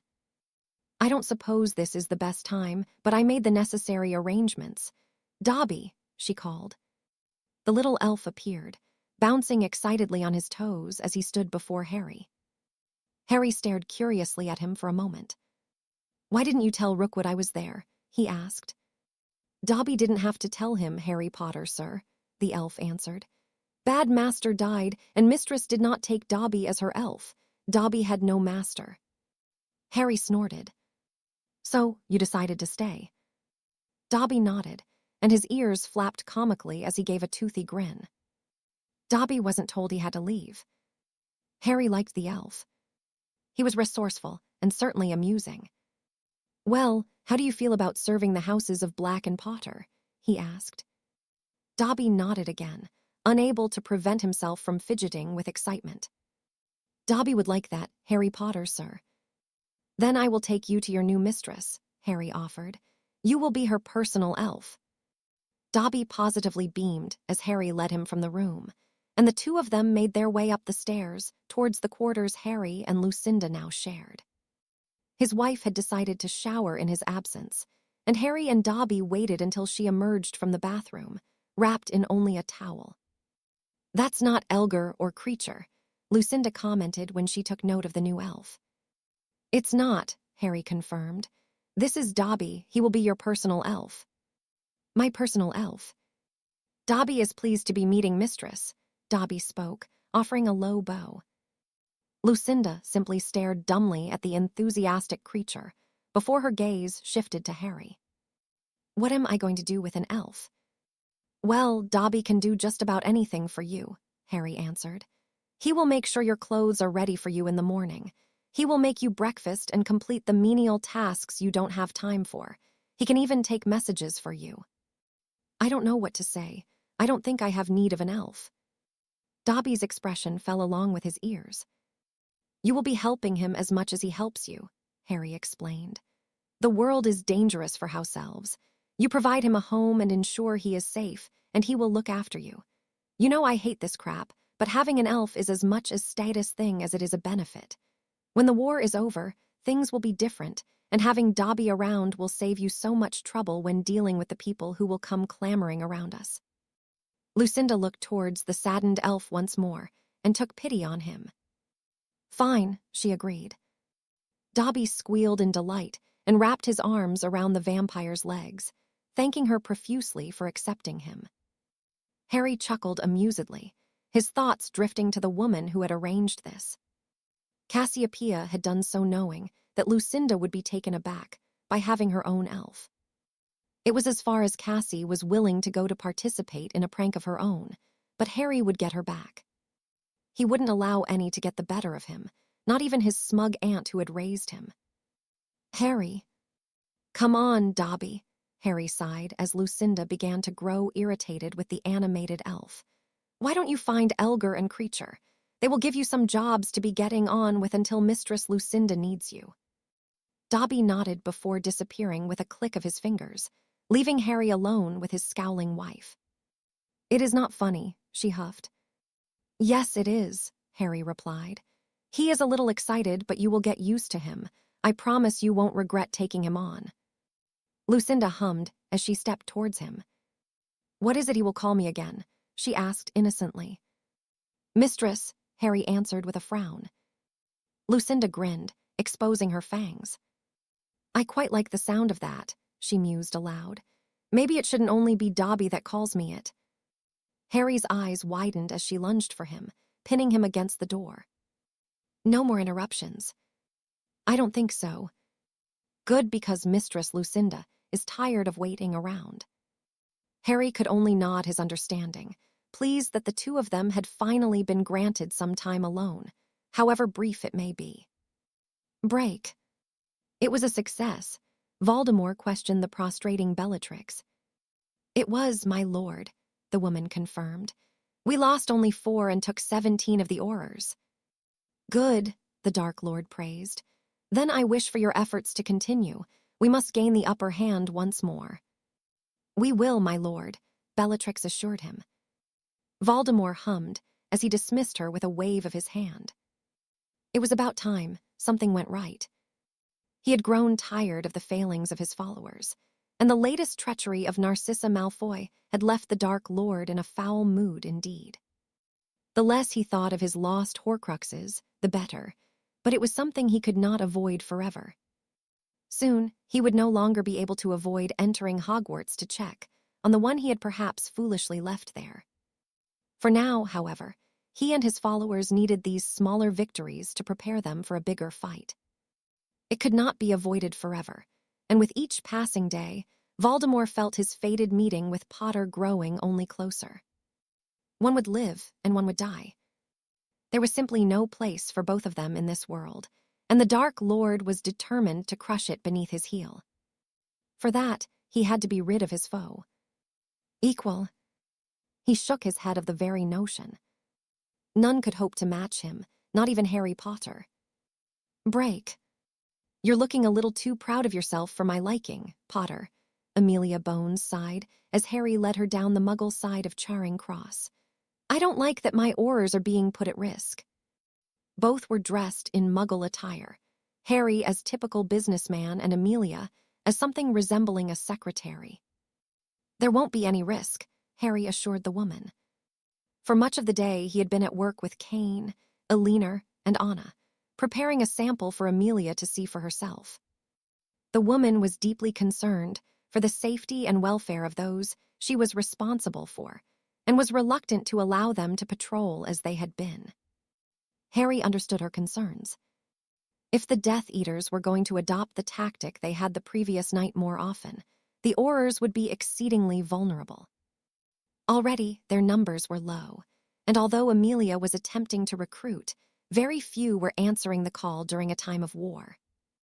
We will see, Bones murmured in response. Here comes Kingsley and Dobson now. The two Aurors walked brazenly down the Muggle street, as though they were merely carrying out a regular patrol. It was here that Robards had been attacked, and Harry had no doubt that Voldemort, or whoever it was in charge of the operation, would try their luck again. What am I watching for? Amelia asked curiously. You'll see. The woman pursed her lips in irritation, but did not press any further. Harry looked towards the sky. It was a little after midnight, and with it being a weekday, the streets were mostly void of civilians, a mercy Harry was grateful for. For now, Voldemort had not turned his attention towards the Muggle world. Evidently, he had more than enough to keep himself and his followers occupied. And here come the Dementors, Harry declared, as he felt the cold the creatures brought with them begin to seep into his skin. Expecto Patronum, Kingsley and Dobson cast as one. Harry watched, impressed as the lynx and zebra bounded towards the emerging cloaked figures, and resisted the urge to send his own into the mix. He needed to see his handiwork at play, and as he spotted a dozen or so Death Eaters begin to spill from the various alleyways and side streets around them, he knew it would come momentarily. Avada, one of the keen Death Eaters cried. As he uttered the first syllable, a bolt of lightning careened from the sky, felling him instantly. The corpse smoked, and the smell of scorched flesh filled the air. The other Death Eaters took note of what had happened to their comrade, many freezing in surprise. Impressive, Amelia praised. That's just the beginning, Harry returned, his gaze firmly fixed on what was unfolding in front of them. Another Death Eater attempted to cast a curse towards the surprised Aurors, only for an enormous serpent maw of stone to strike from below him, engulfing him in a single bite. A muffled scream sounded, but was silenced quickly as the morbid crunching of bones echoed off the buildings around them. Harry nodded satisfactorily. Thus far, everything was going to plan. What's happening? A voice growled. Dolohov, Bones whispered as she drew her wand. Harry took her by the wrist to prevent her acting on impulse. Watch, he urged. Dolohov seemed to have quickly figured out what had happened and was pondering what he could do next. No, he exclaimed as another of his group raised their wand, only to step back as they were carried into the sky. A girlish scream drifted further away for a moment before it suddenly returned, stopping suddenly as the body splattered against the pavement, spraying blood, bone, and brain matter across the street. Amelia balked, but Harry did not flinch. Let's get out of here, one of the Death Eaters urged fearfully. COWRDS, Dolohov roared, his eyes widening as a gathering of shadows fell upon his fleeing group, cutting several of them down. Potter, Amelia questioned. By now, Dolohov was fleeing too, and Harry turned towards the head of the Department of Magical Law Enforcement. We may not have the Auror numbers we need, but we do have something else." Amelia gasped as two women appeared in front of them, and Harry chuckled, his mind drifting back to only a few days prior. Flashback. Harry followed Draken, hand in hand with Lucinda, until they reached the raised area of the city. He had become accustomed to being greeted by the leader of the vampires here. As usual, the rest of the clan had converged around them and waited for Draken to speak. "Today marks a monumental moment for us," he spoke. "Our friend, the very same that provided us with food and a kindness we seldom see from humans, came to me to seek permission to marry one of our own." The other vampires were undoubtedly surprised by the revelation and began whispering amongst themselves before they cheered their support. Draken positively beamed at his people, shooting a knowing look towards Harry. "Svetlana," he called. The leader of the city guard approached, offering Lucinda a coy smile as she did so before pausing in front of Draken. "Gather your men. It seems as though you will be taking a trip to Britain." Svetlana raised her eyebrows, nodding her compliance as Harry's gaze snapped towards Draken questioningly. "You are a member of my clan now, Harry Potter. With you and Lucinda at war, that means all of us are at war." End flashback. "You married a vampire?" Amelia questioned. Harry nodded unashamedly. "That is quite a bold move," Bones murmured amusedly. "Not many will like it." "Well, they can stuff it," Harry replied with a shrug. "I've already given enough to everyone else." "You have," Amelia agreed appreciatively. "So, how many vampires are here?" 75, Svetlana answered. "All of them have been personally trained by me, and we are at your disposal. Our orders are to ensure that this war is won." Amelia was wary of the creature, and understandably so. It had been centuries since vampires had been in Britain, and the last clan had been driven out. "We need them," Harry sighed. "We do not have a strong enough Auror force to win, but with them, there's a stronger chance." Amelia swallowed deeply as she nodded and offered a hand to Svetlana, who accepted it without hesitation. "Then I suppose I should welcome you to Britain," Bones greeted with a tight smile. Svetlana giggled. "Do not worry, we will not attempt to feed on your people. We have enough legally obtained blood to see us through." Amelia relaxed considerably, and though she would not admit it, the vampires were a much-needed boon to the war effort. Chapter 56. Eyes amongst the trees, the Dark Lord paced back and forth in front of the fireplace, scowling at the state of Dolohov's shoulder. Out of the 20 Death Eaters he had sent to London, he had been the only one to return. "Vampires?" Voldemort questioned.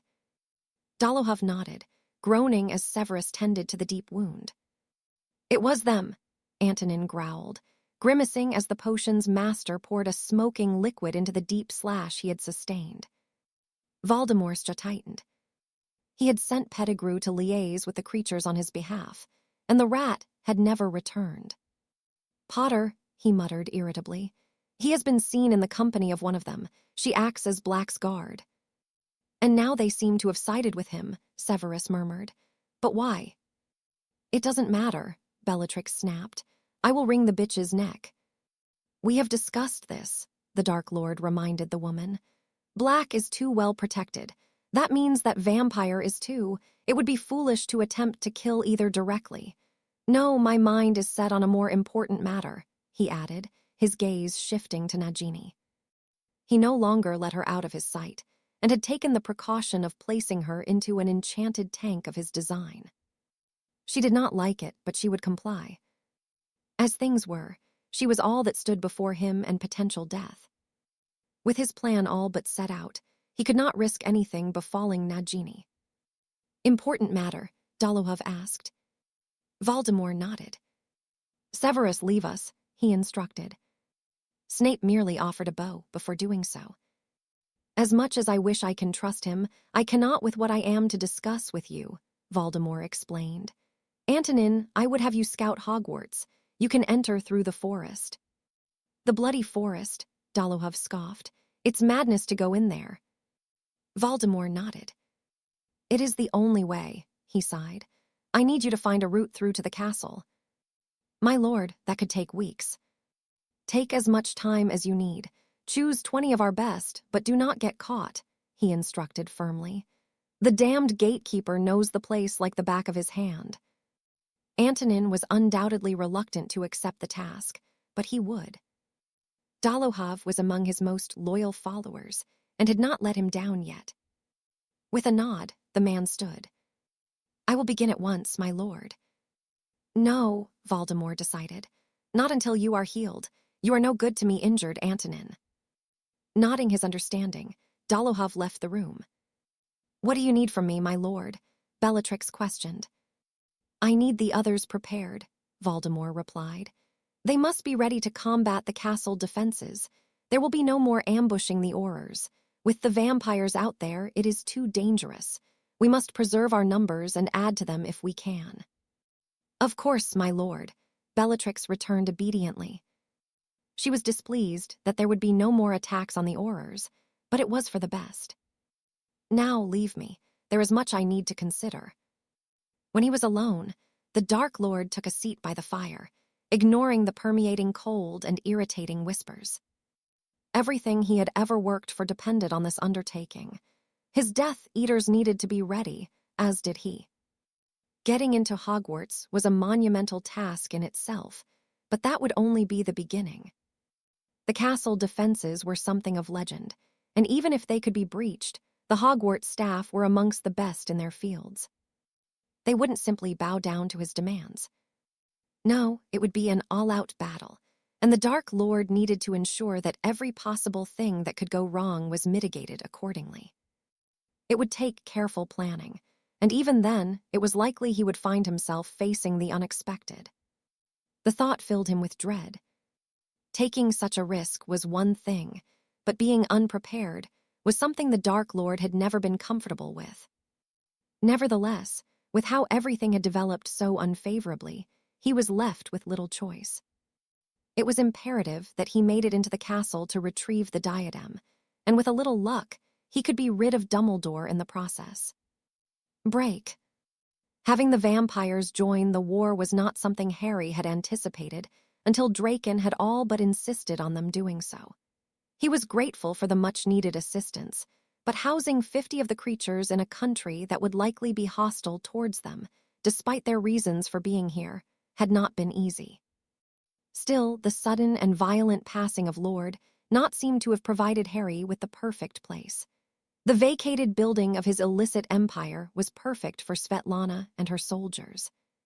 They were within Nocturne Alley, where they could keep an eye on the less savory elements of society, and only a stone's throw from Diagon Alley, which had seen its fair share of trouble over the past months. It would be best if the vampire involvement was able to be kept out of the public sphere, though were it to become known, there was always the option of having Rita spin a yarn of how they had a personal vendetta against Voldemort. Harry shook his head. That was a bridge they would cross if they came to it. Entering the kitchen, he paused as he spotted Kane seated at the table nursing a glass of fire whiskey. The werewolf wasn't one to take to drink. He'd spent enough time around a hungover Sirius reeking of stale booze to find any enjoyment in it. What's happened? Harry asked as he took the seat opposite. Kane deflated as he shook his head and slid a piece of parchment towards him. I wrote to my parents, he explained. Harry frowned as he unfolded the missive and began reading the short response. Kane, after what you have done, you are no son of ours. You are not welcome amongst any of the packs. You are to be killed on sight. Never contact us again. The letter hadn't even been signed, but Harry recognized the writing from the other letters Kane had shown him the night he'd revealed that Greyback had asked him to spy on Harry. This one, as were the others, came courtesy of his mother. Harry released a deep sigh and circled the table to take the seat next to Kane. I'm sorry, he offered sincerely. Despite his own feelings towards the woman, Harry understood the importance of the pack to a wolf, even if things weren't always desirable. A pack was supposed to be for life, and a lone wolf was a weak wolf. Kane waved him off. I didn't expect anything less, he murmured, but I thought that they may have seen sense. It's stupid, isn't it? No, Harry denied. There is nothing stupid about hope. Kane offered him a weak smile. Well, that's that then, he sighed before balling up the piece of parchment and throwing it into the fire, pushing the glass of liquor away. I can't see how they drink that piss. My guts are on fire. Harry snorted amusedly and clapped his friend on the shoulder. You'll always have a home here, he assured him. You and Lucinda will want your own space soon enough. True, but there are other houses belonging to me I can make use of. For how much Sirius despises this place, he hasn't asked to leave yet. I don't think he will. I suppose that means I will be stuck with him and Remus for the foreseeable future. That doesn't bother you. Harry shook his head. You're all family to me, he replied. There will always be a place here for all of you. Kane seemed to take some comfort from that, but he evidently did not wish to discuss anything pertaining to his parents and his confirmed expulsion from the pack. What about the vampires? He asked curiously. Will they patrol the areas we secure? To begin with, Harry decided, but it probably won't come to anything.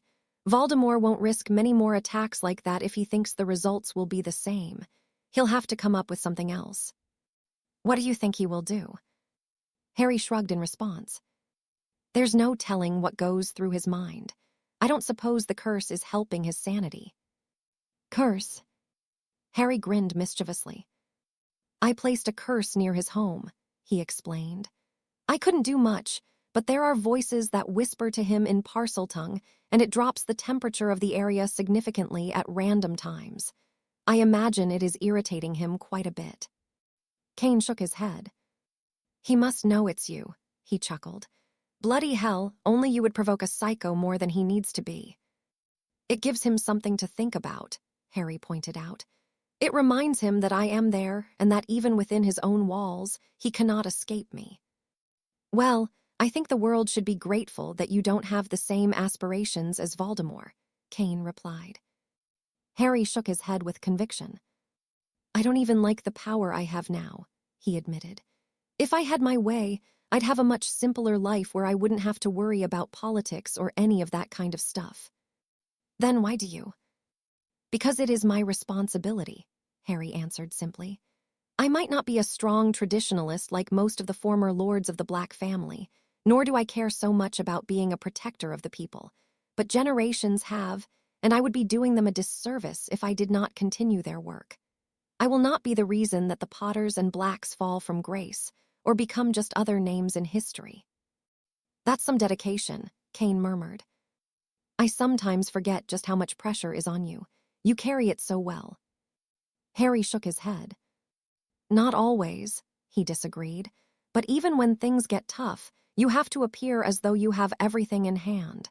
People will try to take advantage if they see what they perceive to be weakness. More political ramblings. Harry laughed heartily. Something like that. And what about when everyone finds out you married a vampire? Then they can take it up with me if they have a problem. Like they would do that, Kane returned. That's what I'm hoping. When the war is done, I will fulfill my duties, but I still want to live. I want to be able to see my children off to school, spend the holidays with them, and just be a good husband and friend. That's it. Harry nodded. It probably sounds boring to you, but that really is it. There's nothing wrong with that. It's quite admirable, really, but will the rest of the world allow it? Of course they will, Harry replied with a grin. I have a vampire for a wife and a werewolf for a best friend. Who's going to argue with that? Why am I being dragged into this? You're here, aren't you? Maybe I should have stayed at Durmstrang, Kane grumbled. Maybe, Harry agreed. Kane smirked. No, I don't have any regrets, not even with what happened to the pack. I may be a lone wolf now, but I can cope. I suppose having Summerby warming your bed helps. Kane flushed quite the brilliant shade of red. So much for rutting like a wolf, he sighed. She got me good, Harry. She did, but you're not the only one, Harry pointed out. If you would have told me that I would be married to Lucinda the first day we met, I would have gone a healer to check your head. But you don't regret any of it. Not a thing, Harry answered sincerely. I don't know what I would do without her."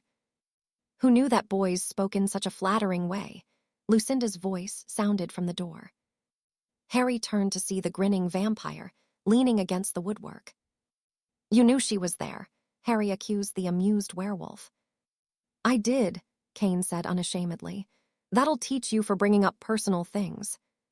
"Personal?" Lucinda choked. "You might want to learn how to use silencing charms if you want to keep that part of your life that way." Kane blushed again, and it was Harry that got the last laugh in the exchange. "Come on, Potter," Lucinda urged. "Even you have to sleep sometimes." "Sleep, pull the other one," Kane interjected. "You can shut up," Harry huffed.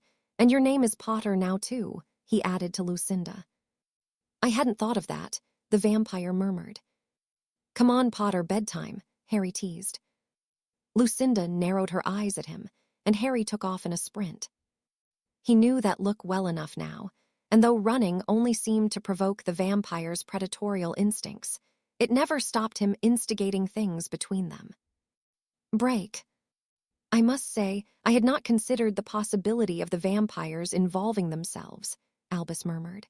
"Tom has found himself with some undesirable enemies." "How did Potter convince them?" Severus asked. Albus shook his head. "Vampires are not beholden to humans," he explained. "You cannot convince a vampire to do something they do not wish to. They are stubborn and unfriendly creatures, and they certainly do not answer to humans willingly. I expect that Harry's relationship with Miss Tarasov has somehow inspired this odd alliance. Lord Draken was once quite a prolific advocate for being allowed to hunt for his food. His early efforts of uprising were quashed, and he has lived in relative obscurity since. Should we be concerned?" Albus frowned at the question. "I do not believe so. Harry would not allow the vampires to be here if there was the risk they would do anything untoward. No.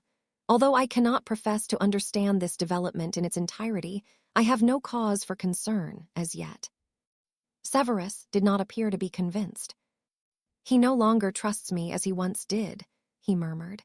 "He dismissed me to hold a meeting with Bellatrix and Dolohov." Albus nodded. "Then, we must assume that he is finally turning his attention to Hogwarts. It would be foolish to attempt to attack the castle." "For most," Albus agreed, "but Tom is not the average wizard.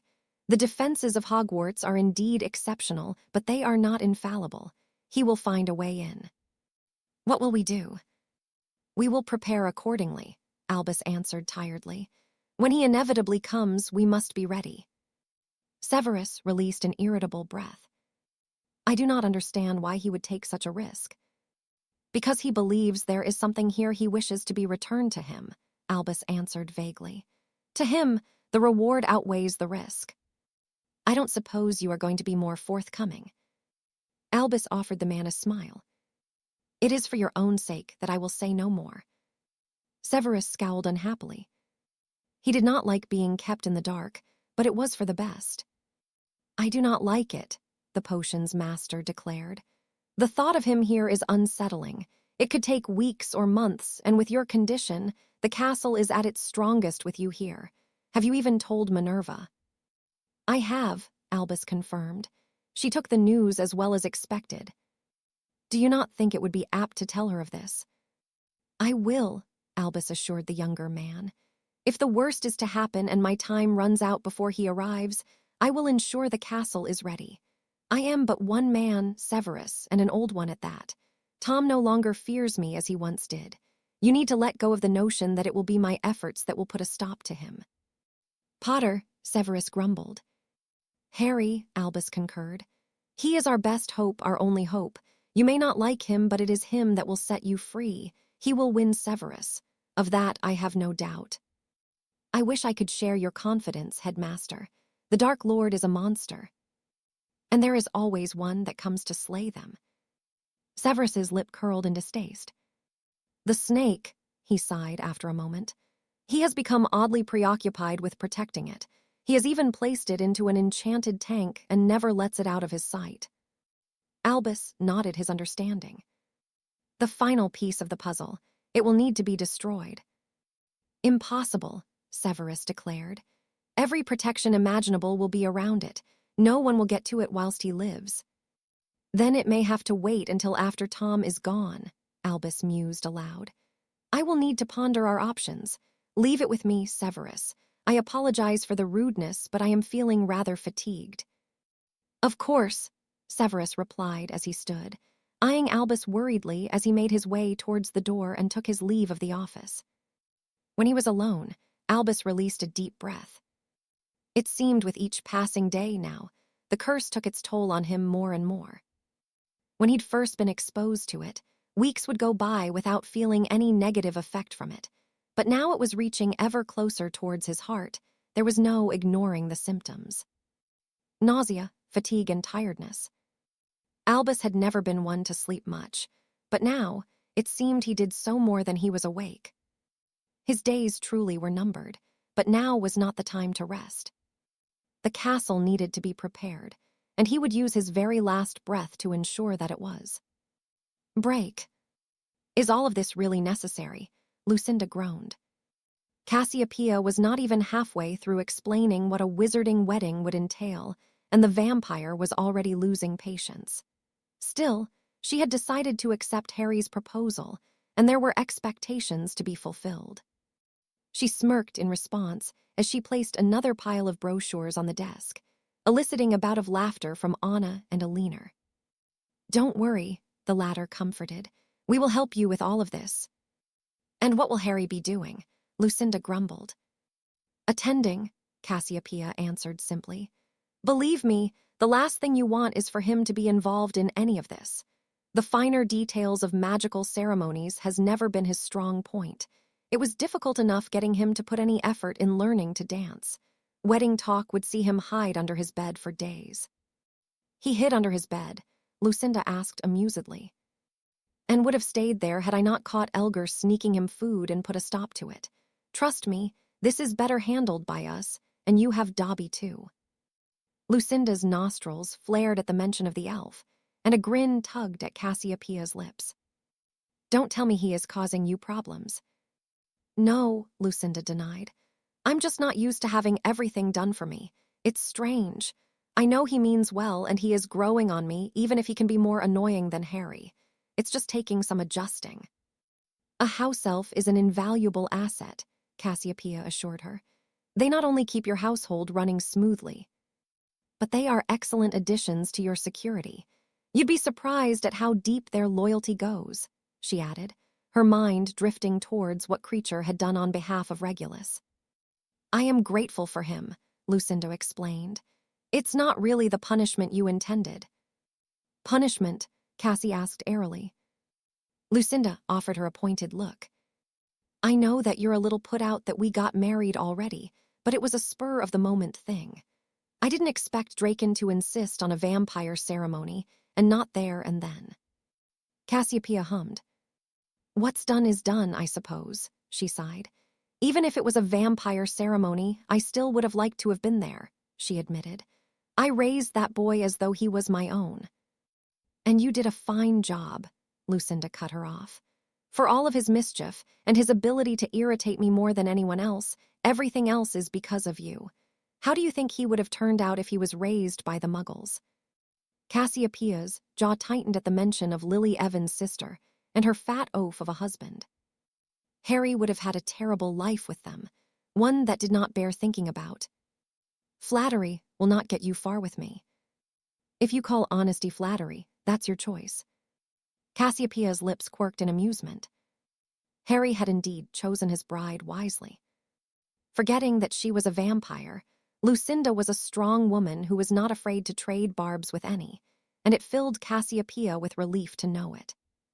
She would need to be strong, now, and throughout their marriage when it came to dealing with other purebloods that would seek to earn her and Harry's favor. Yes, Harry had chosen well indeed. What about dresses? She pressed as she pulled a brochure from the middle of the pile. You must have an interest in those at least. As long as it isn't white and frilly. It doesn't have to be, Cassiopeia returned. Any dressmaker worth their craft will make it in whatever style you prefer and with any material. Lucinda grinned at the thought, and Cassie felt a sense of dread fill her. Judging by the woman's usual attire, she certainly would not be choosing a traditional dress. Break. It's spreading at a much quicker rate now, Harry said with a frown as he inspected the blackened lines creeping towards Dumbledore's heart. I'd say you have around a month at most. Severus is hopeful for 2. Harry shook his head. A month, he reiterated, touching the tip of his wand at the point the curse ended. It retreated a few inches, and Dumbledore gasped in pain. 6 weeks, Harry corrected. I wouldn't push my luck by trying more. It will fight back. Dumbledore's breathing had become labored, but he felt considerably better after Harry's manipulation of the magic. Thank you, Harry, the old man said sincerely. 2 more weeks should be enough. Perhaps Severus was being a little optimistic. Harry snorted derisively. The git probably doesn't know what optimism is. Dumbledore offered Harry a sad smile. Severus is. A bitter man, Harry interjected. You may trust him, but I don't. He despises me for a grudge he had with my father that he never grew out of. James Potter has been dead for more than 15 years now, and Snape still can't let go of whatever animosity there was between them. He will die a lonely, miserable tosser, and I can't say he deserves anything more. I would bet my life there is a small part of him that wants to see Voldemort kill me, and at best, he is hoping that we finish each other off. I think you are being unfair, Harry. I think you are too sentimental, Harry returned. It doesn't take an expert in the mind arts to know what Snape thinks of me and my father. He reeks of envy. He couldn't have my mother, so the next best thing is to see me dead, just like my father is. I imagine he celebrated at hearing the news of James Potter's demise. I will not say he mourned for him, but he did for your mother. He still does. Harry chuckled humorlessly. Then I hope he lives a long life where he is reminded daily that he is partly to blame for what happened to her, Harry replied. Despite everything, I am willing to give him the benefit of the doubt only because of how loyal he has been to you. But if he gives me even an inkling of treachery, I will kill him without hesitation. Albus deflated in his chair as he nodded his understanding. I often forget who it was that raised you, he sighed. We are alike in many ways with our appreciation of magic and our dedication to it. But we are different in many more, Harry pointed out. You are a born scholar and just about the most impressive wizard I have met. You have no understanding or desire of being a warrior. Is that so wrong? No, Harry replied gently. Sometimes I wish I had that option, but I learned long ago that it is better to be a warrior in a garden than a gardener on a battlefield. I never had the choice. You did not, Albus replied sympathetically. When the war is done, you will. Until another Dark Lord comes along, as they always do, people will expect me to face them. And you will answer the call, Albus chuckled. It is in your very nature, Harry, and try as we may, we cannot deny who we are. Harry nodded reluctantly. You're probably right, he huffed. Maybe this is who I was always destined to be. But you can always be more, Albus replied with a smile. You may be a warrior, but you can also be a scholar and a role model for others to look up to. What about a family? Albus's smile widened. That is your deepest wish. It was not a question, but a statement of fact. I had Cassie growing up, and given the circumstances, she did all she could for me. But yes, I would like a family of my own. Mine was taken from me, and try as I might, I still wonder how things would be different if Voldemort didn't come to Godric's Hollow. The prophecy would still have to be fulfilled, Dumbledore pointed out. I know, but there is nothing wrong with occasionally allowing ourselves to drift into the things that never were that should have been, or the things yet to come.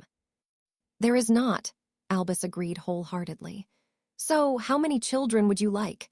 He asked, leaning back in his chair and popping a sherbet lemon into his mouth. Before Harry could answer, there was a loud knock on the door. Come in, Albus called. The enormous man Harry had seen around the grounds during the Triwizard Tournament entered, blushing bright red as he paused upon seeing him. I'm sorry, Professor Dumbledore. I didn't know you had company. It's quite all right, Hagrid, Albus assured the man. I'm not sure if you were introduced during his last visit here a few years ago now, but this is Harry Potter. "That is never little Harry," Hagrid exclaimed. "I heard you were here before, but I didn't want to impose. Ah, you were such a tiny little thing when I came to get you that night. You fit right in the pocket of my coat." "Hagrid was the one who retrieved you from Godric's Hollow," Dumbledore explained. "There is no other I would have trusted with such an important task." Hagrid's cheeks reddened again as Harry stood. He barely reached past the behemoth's waist, and if he so chose to, Hagrid could crush his head with his bare hands with little effort, though that did not seem to be his nature. Despite his rather intimidating figure, he appeared to be rather gentle. "Then I owe you my thanks," Harry said sincerely, offering his hand. Hagrid only hesitated for a moment before he engulfed it in his own massive paw. "It was nothing," he said dismissively. "You slept the whole way. I did wonder how you were getting on, and now you're out there fighting against him. Your mum and dad would be proud of you, Harry." Dumbledore cleared his throat to get their attention, smiling at the back and forth between them. "Was there something you needed, Hagrid?" The man's expression darkened as he nodded. "I just had a chat with Bane. He told me that there are wizards in the forest, headmaster, and that they are not from the school." Albus released a deep sigh. "They have begun already," he murmured. "Where were they spotted?" "On the border just in front of the mountains," Hagrid explained. "How long will it take them to reach the castle?" "If they take the shortest route through the Centaur camp, about a week, I'd say," Hagrid answered thoughtfully. "But it is the most dangerous way to come. Even I am not welcome in that part of the forest. There are creatures there that should be left alone." "What kind of creatures?" Harry broke in. "It's hard to say," Hagrid answered with a frown. "I've not seen them, but I've found their leavings and some fur and other things that shouldn't be there. I think there are griffins in there and maybe even a nundu or two. I definitely found signs of a Graphorn in there a few years ago." "It would take a fair few of them to get through all of that," Harry mused aloud. "Aye, it would," Hagrid said with a shudder. "At least 100 of them unless he is with them." "What if they take any other route?" "It'd take longer, and they aren't safe either," Hagrid replied thoughtfully. "The centaurs are already preparing for war, and then there's Aragog and his children." "Aragog?" Harry asked curiously. "He's an acromantula. I raised him since he was an egg when I was a lad," the man answered proudly. "Bloody hell," Harry muttered. "How big has he grown since?" "Bigger than me," Hagrid answered with a shrug. "I think I'll warn him. He won't like humans anywhere near the den." "Hagrid, how many children does Aragog have?" "A few hundred at least," Hagrid answered with a chuckle. "I lost count years ago." Harry could only shake his head, but in that moment, an idea came to him. "Would they try to eat me if I was with you?" Hagrid was taken aback by the question. "I think they'd treat you well enough," he mused aloud. "I've never taken a visitor before." Harry hummed. "I'd like to come," he decided a moment later, already dreading Cassie's response to him doing something so seemingly reckless. "The hut by the edge of your forest, is that your home?" "It is," Hagrid confirmed. "I've been there since I was 18. "Then I will meet you there shortly." Hagrid offered him a beaming smile before taking his leave of the office, and Harry shifted attention towards Dumbledore when the door closed behind him. "We don't have much time," he said gravely. "We do not," Albus agreed. "I have already begun preparations to secure the castle as best I can in the hope that none will cross the threshold." Harry nodded approvingly, frowning as he removed a worn piece of parchment from within his robes. It was one of the few items he owned that had belonged to his father in some way, and he was reluctant to part with it, even temporarily. "I solemnly swear that I am up to no good," he said fondly before placing the map on the desk. "This came into my possession some time ago. When I was last here, I took the precaution of sealing all of the hidden passages shown, with this one being the exception," he explained, pointing to the one-eyed witch on the 5th floor. "I expect this will come in quite handy for you, but I would like it back. It was my father's." "What an astounding piece of magic," Dumbledore whispered. "This is quite the feat, and a very dangerous object in the wrong hands." "Then we should be grateful that it is in ours," Harry pointed out. Use it well, Harry added with a smirk, recounting the very words Dumbledore had written on the missive he'd included when returning the invisibility cloak. I will, the old man assured him, but there is one concern I have regarding Tom, the Chamber of Secrets. Harry nodded his understanding. I already sealed it. You know where it is? I do, Harry confirmed. There was a rather unfriendly basilisk down there, but it is dead. Tom will not be able to use it to enter the castle. Albus leaned back in his chair and chuckled amusedly. Well, I must say that there are very few people who have managed to surprise me to the extent you have, Harry. Thank you. When I am not using the map, I will place it in the book on chamber music on my shelf. It will be there for you should the worst occur. Then I hope that I do not have to retrieve it myself, Harry sighed. I will go with Hagrid, and then I will instruct the vampires to make their way here. We will need them. May I ask how it is they came to assist you? Harry smiled. I married one of them, he revealed before taking his leave of the office, leaving an amused and dumbfounded headmaster in his wake. Break. What was that? Antonin seized the man by the collar of his robes. Shut your yap, he hissed irritably. We don't want to draw attention to ourselves. The man nodded. Something is watching us, Antonin, he whispered. Dolohov's gaze swept across the breadth of the trees in front of them, bringing his wand the bear as he heard the sound of a twig snapping. Bloody hell, he grumbled as he spotted a rabbit. I don't like this. The forest is forbidden for a reason. I heard that there's giants living here, another of the Death Eaters commented. I think giants are the least of our problems, Antonin whispered as a large shadow passed in the distance. Stay alert and don't wander off. We're not alone in here. Break. How big is the forest? Harry asked curiously as he and Hagrid made their way along a trodden path. It's big, but it's not the size that's the problem, Hagrid answered. There's magic here, and it will trick you. I got lost in here for 3 weeks once when I first became the gamekeeper. I bet that was fun. Hagrid nodded, and even by the lamplight, Harry could see the smile the man wore. From what little he knew of him, Harry would bet being lost in the forest was one of his fondest memories. Look, a unicorn, Hagrid gasped. Stepping around the considerable width, Harry saw it too. The whiteness of the creature stood stark against the darkness of the forest. It was a majestic sight, and though it cantered off a moment later, Harry knew he had seen something quite rare. Do you see them much?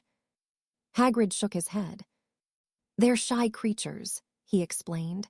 I find their hairs snagged on branches often, but they don't come out much. There's a few of them out there, though. Harry nodded appreciatively, and the two continued on their way for some time before Hagrid held out a hand to stop him once more.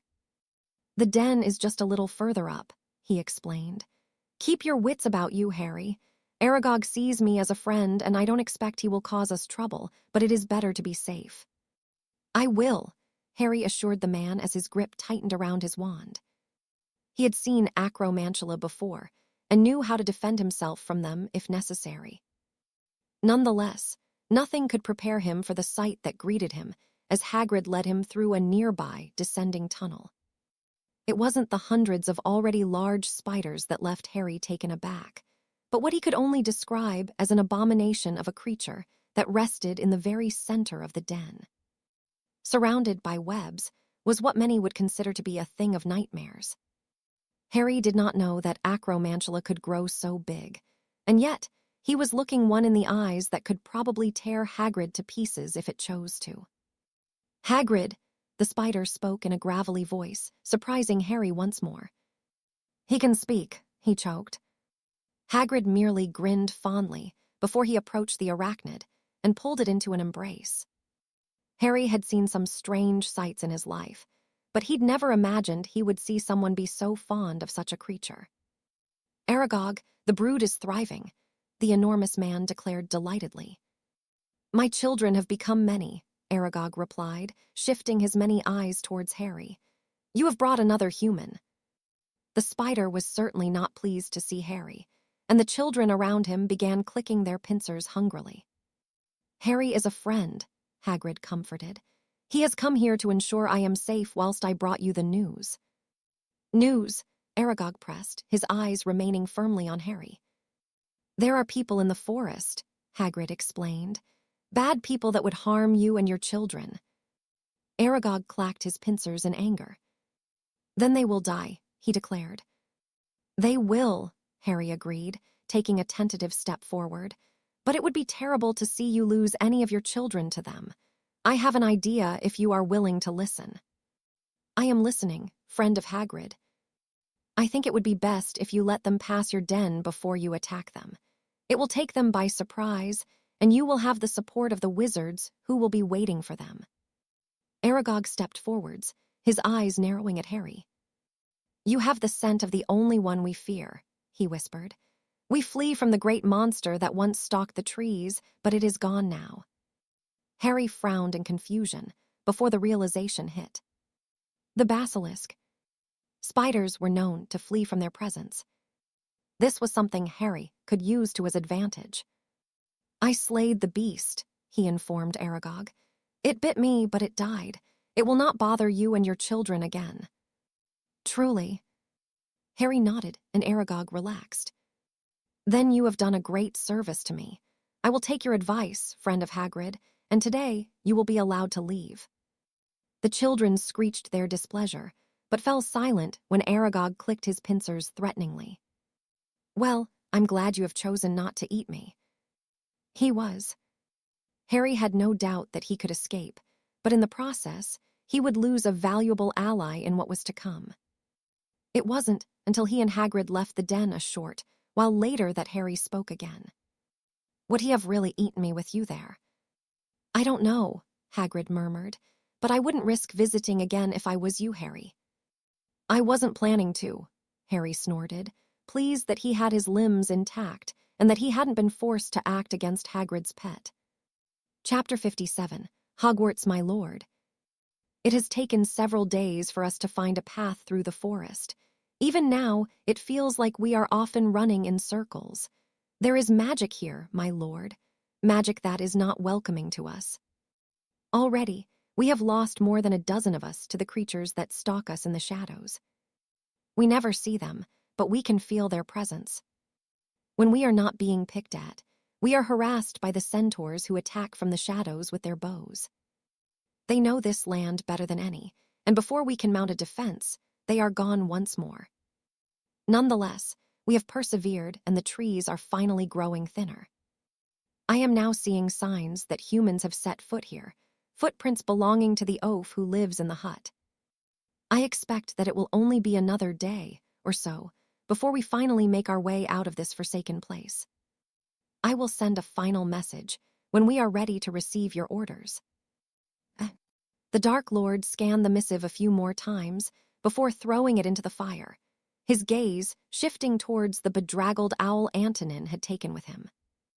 Delivering the message had evidently proven to be quite the ordeal for the creature who had perched itself on the edge of his desk and tucked its head beneath a wing. Still, it had made it, as had Dolohov. Getting half of his forces through the forest had been an obstacle in itself, but with most of them intact and seemingly nearing the end of their journey, it was finally time to rally the rest of his followers. In the coming days, he would take Hogwarts for himself, and when he did, the Dark Lord had no intention of being dislodged. He would secure his Horcrux, and a stronghold that few could hope to breach. From there, his campaign would continue until he was finally rid of his enemies. "Bellatrix," he called. The woman peered her head around the door, her eyes sparkling with excitement. "Is it time?" Voldemort nodded. "It is," he confirmed. "Ready the others, we move on Hogwarts in the coming days." Bellatrix squealed with excitement as she all but ran to carry out her instructions, and the Dark Lord shifted his attention to his most valuable asset. "Soon, Nagini," he promised, "you will be free again." Break. Albus watched as the members of staff filed into the office, each curious and perplexed by why they had been summoned. The school year was not at an end, and a meeting with them all present was not scheduled until the students had left the castle. He cleared his throat before addressing them, the news he had to break as concerning as anything they would have to deal with in their careers. I asked you all here to inform you of a rather distressing development regarding the Dark Lord, he began. The professors began murmuring unhappily amongst themselves, and Albus held up a hand for silence. A number of days ago now, he dispatched a rather large group of his followers to find their way into the castle grounds. I fear that they are close. How? Phileas questioned after a moment of stunned silence. The forest, Albus answered. They will enter through the forest. The silence continued, and the headmaster gave the gathered men and women the time to digest what he had told them. What are we going to do, Albus? Minerva asked worriedly. Preparations have already been made, Albus assured her. They do not know that we know they are coming. We will have the element of surprise on our side. Almost daily, Albus had been meeting with Harry to discuss the most urgent matter, and the two of them had worked together on the defenses of Hogwarts. The castle was famed for such a reason, and every last option available to them would be implemented. When will they arrive? In the next day or so, Albus sighed. And what of the students? Minerva pressed. They must not be present. That is where some of you will play your part if you choose to remain here, Albus explained. The moment the hostilities begin, the students will need to be removed, other than Slytherin House. Severus's attention snapped towards him at the revelation. Why should my students remain behind? He demanded to know. Because it is uncertain if any among them have already decided to join the Dark Lord, Albus answered simply. To preserve their lives, they will be sealed within the common room where they cannot attack those defending the castle from within, and to prevent them joining the Death Eaters on the outside. That is my decision on the matter, he finished firmly. Severus did not like the idea, but Albus was adamant. There would be vampires here amongst the fighting, and they would show no mercy to anyone being hostile towards them. And what of those who refuse to leave? Minerva pressed. There will be students who will wish to defend the castle, as is their right. Only if they are of age, Albus returned. His initial idea had been to ensure that all students would be removed, but Harry had pointed out that it would prove to be a waste of precious time to convince those of age to leave. Those younger than 17 are to be sent away, he reiterated. Minerva nodded her understanding. This is really happening, she said worriedly. I never thought I would see the day. Me either, Phileas added as he stood. Well, I will be here with you, Albus. Hogwarts is my home, and I will protect it with my life. Alistair agreed enthusiastically as he stood and drove the tip of his staff into the floor. I'll be adding my own defenses whilst we wait, he concluded with a sinister grin. We will all be here, Professor Sinistra declared. Just tell us what you need us to do, and we will fight with everything we have. And Peevesy, the poltergeist interjected as he floated through the floor, his bow tie spinning madly. Peeves will not let the nasty rotters alone. Albus smiled proudly as the assembled staff, and even the pest that was Peeves nodded in unity, all in the name of defending the castle that had stood for almost 1,000 years. There were many instances throughout his tenure when he had felt pride, but nothing was comparable to this moment, seeing them all come together as one to fight a common enemy. It warms my heart to see you all so willing, he offered sincerely. Now there is much to discuss. Patting his pocket carefully to ensure the map Harry had lent him was still within his robes, Albus removed a quill and began writing down the responsibilities of each member of staff, hoping that it would be enough to finally see an end to the threat of Tom Riddle. It would be. Albus Dumbledore had every faith in Harry Potter that he would be successful, though there was one last thing he needed to address before the meeting broke up. Severus, a word, he requested as the other members of staff left the office. I have a particular job for you of paramount importance. Snape frowned in response. The snake, he sighed. I already told you. I am not asking you to break the enchantments and kill it, Albus assured Severus. I merely need you to secure it for when the time is right. Secure it. Albus nodded. If you can move it safely, do so, but you must secure it as best you can. It must not escape. Severus appeared as though he wished to ask a dozen or so questions, but refrained from doing so. With nothing more than a nod, he too left the office, and Albus consulted the map once more. There was no sign of the Death Eaters, where the self-styled marauders had mapped the forest, and the headmaster managed to take a little comfort from their absence. Nonetheless, it was only a matter of time before they did arrive, where there would be no such luxury. Sweeping his gaze around his office fondly, Albus leaned back in his chair. He'd had a long life being in charge of Hogwarts, and with the defining moment of it quickly approaching, he allowed himself to reminisce on it for some time before the tiredness took him into a restless sleep. Break. Lucinda watched as Harry readied himself to depart for Hogwarts. The Death Eaters and Voldemort could be arriving at any minute, and he did not want to miss it. He seemed calm, much unlike herself.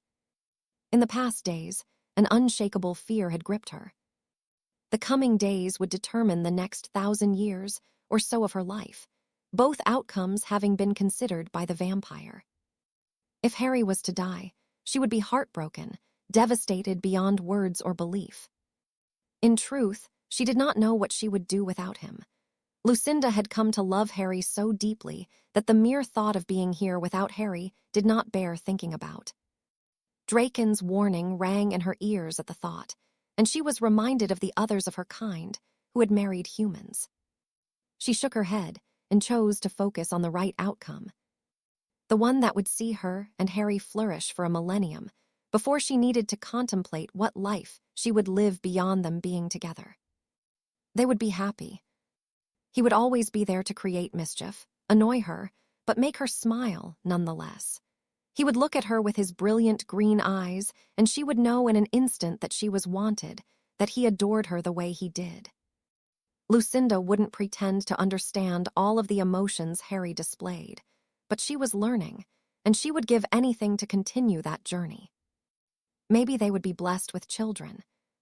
Harry hadn't said as much, but he didn't need to. The one thing he wanted in life, more than being rid of Voldemort, was a family of his own. Lucinda's hand wandered to her stomach as she pondered it.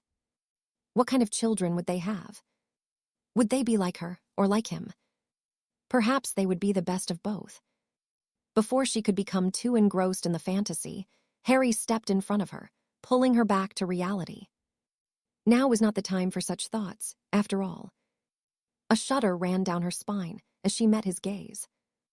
It was dangerous, intense, and Lucinda was reminded that although Harry was all of the things she had come to love about him, he harbored another side full of pain and anger, of tenacity and ruthlessness for those he deemed to be his enemies. He was Harry Potter, the annoying fool that often irked and irritated her, but he was also Harry Potter, the orphan who was so determined to avenge his parents and right the wrongs done to him that he would willingly die to see it done. She hoped it didn't come to that. He cupped her cheek, and Lucinda melted into the touch. His hand was warm, the magic roaring beneath the surface in anticipation of being unleashed. "Be careful," he whispered. Lucinda laughed humorlessly and wiped a tear that had escaped from her cheek. "Me?" Harry nodded, and she rolled her eyes at him. "It's you that should be careful. I can't make any promises." "Neither can I," Lucinda replied stubbornly. Harry deflated, but nodded his understanding. They had said a dozen goodbyes already, had discussed every possible outcome of the inevitable battle, and both could not make the other the promises they each wanted to hear. "Then we have to hope that fate will finally show me a little kindness," Harry murmured before pressing his lips against hers, lingering only a moment. "You will be there?" Lucinda asked. "I will be right with you," Harry replied. "I will meet him the moment he comes through the gate." Lucinda nodded and gave Harry a final kiss, the feeling of dread filling her once more as the door closed behind him, leaving her to dry her tears alone. Break. It's him. The fearful screams of those that recognized the Dark Lord never ceased to bring him an element of joy, and he watched as those within the streets of Hogsmeade ran for their lives. They needn't have bothered tonight. Hogwarts was his target, and the village was merely a passing point for the followers in Voldemort's ranks. Finally, Dolohov was in position and was only awaiting the beginning of the battle before he would spring his ambush. The thought of the impending spilling of blood brought a smirk to Voldemort's lips, and he could not help but feel a sense of elation settle in, much like Bellatrix's, though he would not be physically bouncing in anticipation. Hogsmeade emptied in only a matter of seconds, and it no longer mattered what message was or could be conveyed to Dumbledore. It was too late to prepare for what was to come. The Dark Lord had arrived at his gates, and not even the defenses of the school could keep him and his followers out, not when they were already inside. Voldemort's grin widened as the gates of the school came into view. The silent grounds would soon no longer be so, and he could already see in his mind the broken bodies of those that would undoubtedly stand in his way littering the grass, all the way to the castle doors. "Break." "He's here," Harry murmured from next to Lucinda, his eyes narrowing in determination as his grip tightened around his wand. Lucinda drew her own, unable to ignore the shift in the air. It was as though Hogwarts knew that an enemy had arrived, that it was preparing itself for the fighting to come. Her gaze swept across the assembled Aurors, members of the Order, vampires, and members of staff that were here. They were nervous, and so they should be. Not all of them would see the coming of the sun. "Where's Dumbledore?" Lucinda asked curiously. "He'll be here," Harry answered. "He's doing something for me." Lucinda frowned. What could the headmaster be doing at a moment like this? Regardless, Harry did not seem to be concerned. Even when the first barrage of spells crashed against the protections, he did not flinch. Instead, his look of determination only became more resolved, and they merely waited for Voldemort and his Death Eaters to cross the threshold onto the grounds of the revered school. "Break." "Keep going," Voldemort growled, marveling at the display of magic as the spells of his followers rained down on the protective dome over the castle. Despite the seriousness of the situation, he had never seen such defenses in practice, and he grudgingly respected the workmanship of the founders for creating such a powerful set of protections.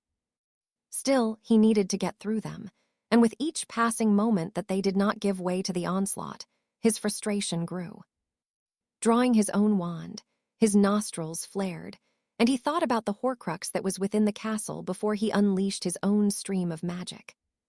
The raw power of it sounded like thunder echoing across the landscape, and as he persisted, the first cracks began to show. The brilliant blue dome began to fracture before it eventually gave way after a final, monumental effort. Silence followed. For a moment, everything simply came to a stop as the Death Eaters looked on incredulously at the now exposed castle. "Well, what are you waiting for?" Voldemort questioned. At his behest, the cloaked men and women began sprinting towards the gates, and the Dark Lord blasted them off the hinges at their approach. He watched as his followers spilled into the grounds, and he followed only a moment later, frowning at the sight of the many witches and wizards waiting to oppose them. Had they truly taken so long to break through the defenses? The Aurors had already arrived and assembled, along with much of the staff and Dumbledore's pathetic order. Amongst them were others including the minister and the young women who acted as her guards. To the left was the vampire, and next to her was the one person Lord Voldemort planned to seek out above all others: Harry Potter. The two would inevitably meet in the ensuing melee. Pushing the thought aside as screams began to fill the air, he looked towards the forest in the distance. Antonin would emerge from the trees soon, and those that had dared stand against him would be quickly overwhelmed. With a grin, he stepped towards Potter, only to have to defend himself against a vampire that had appeared from seemingly nowhere and attempted to engage him. The creature was indeed fast, but the Dark Lord had long ago ensured that he would have no problems dispatching of such beings. With its guts having been torn from its body, Voldemort offered the dying man only a glance as he spotted Potter once more, and he made off in that direction, keen to put an end to the boy responsible for his downfall. Pausing briefly, he frowned. Why was Potter here? Why was he willing to face the Dark Lord so brazenly, where there was no advantage to be had?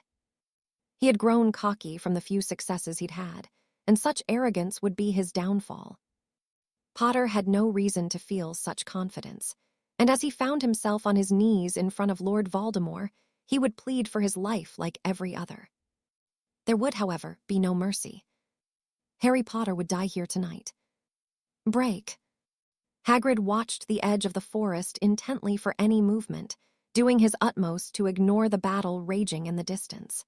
He wanted to be there fighting with the other professors, but Dumbledore insisted that he mitigated the risk to himself as best he could. There was no denying that Rubeus was a huge target, and it would take many wizards to bring him down, but nonetheless, he was willing to lay his life on the line for the castle he'd called home for several decades. Still, he wasn't being excluded from the fighting. No, his task was to wait for the Death Eaters lurking in the forest to make their appearance, and he would be ready to meet them with Aragog, his children, and whatever other allies would join them from the forest. That was the one thing Hagrid was unsure of. He'd spoken with the centaurs at length about what would be occurring. And though he would never profess to be afraid of the creatures, they had come to respect one another over the years. Bane was difficult and often stubborn at best, but Rubeus was hopeful the leader of the herd would be able to put his pride aside for the sake of their home. Whether he chose to or not remained to be seen, but there was nothing that would deter Hagrid from defending Hogwarts. Armed with his crossbow, an axe he used to gather wood, and his rather innocuous umbrella, he was ready. The fighting had been ongoing for some time, before he heard the first signs of disturbance from within the trees, and Hagrid held his breath as he continued to wait. Another minute passed, and suddenly, dozens of robed and masked people burst from the forest, screaming their battle cries as they sprinted towards where the fighting was taking place. Unbeknownst to them, however, Hagrid had already taken aim. His first victim made no sound, as the bolt from his crossbow embedded itself into their head, and the second simply keeled over as one was buried into their spine. It wasn't until it seemingly began raining arrows that those leading the group paid any heed to what was transpiring behind them. By then, several had been caught off guard by the centaur's offense and the inordinate number of spiders that had scuttled out of the forest.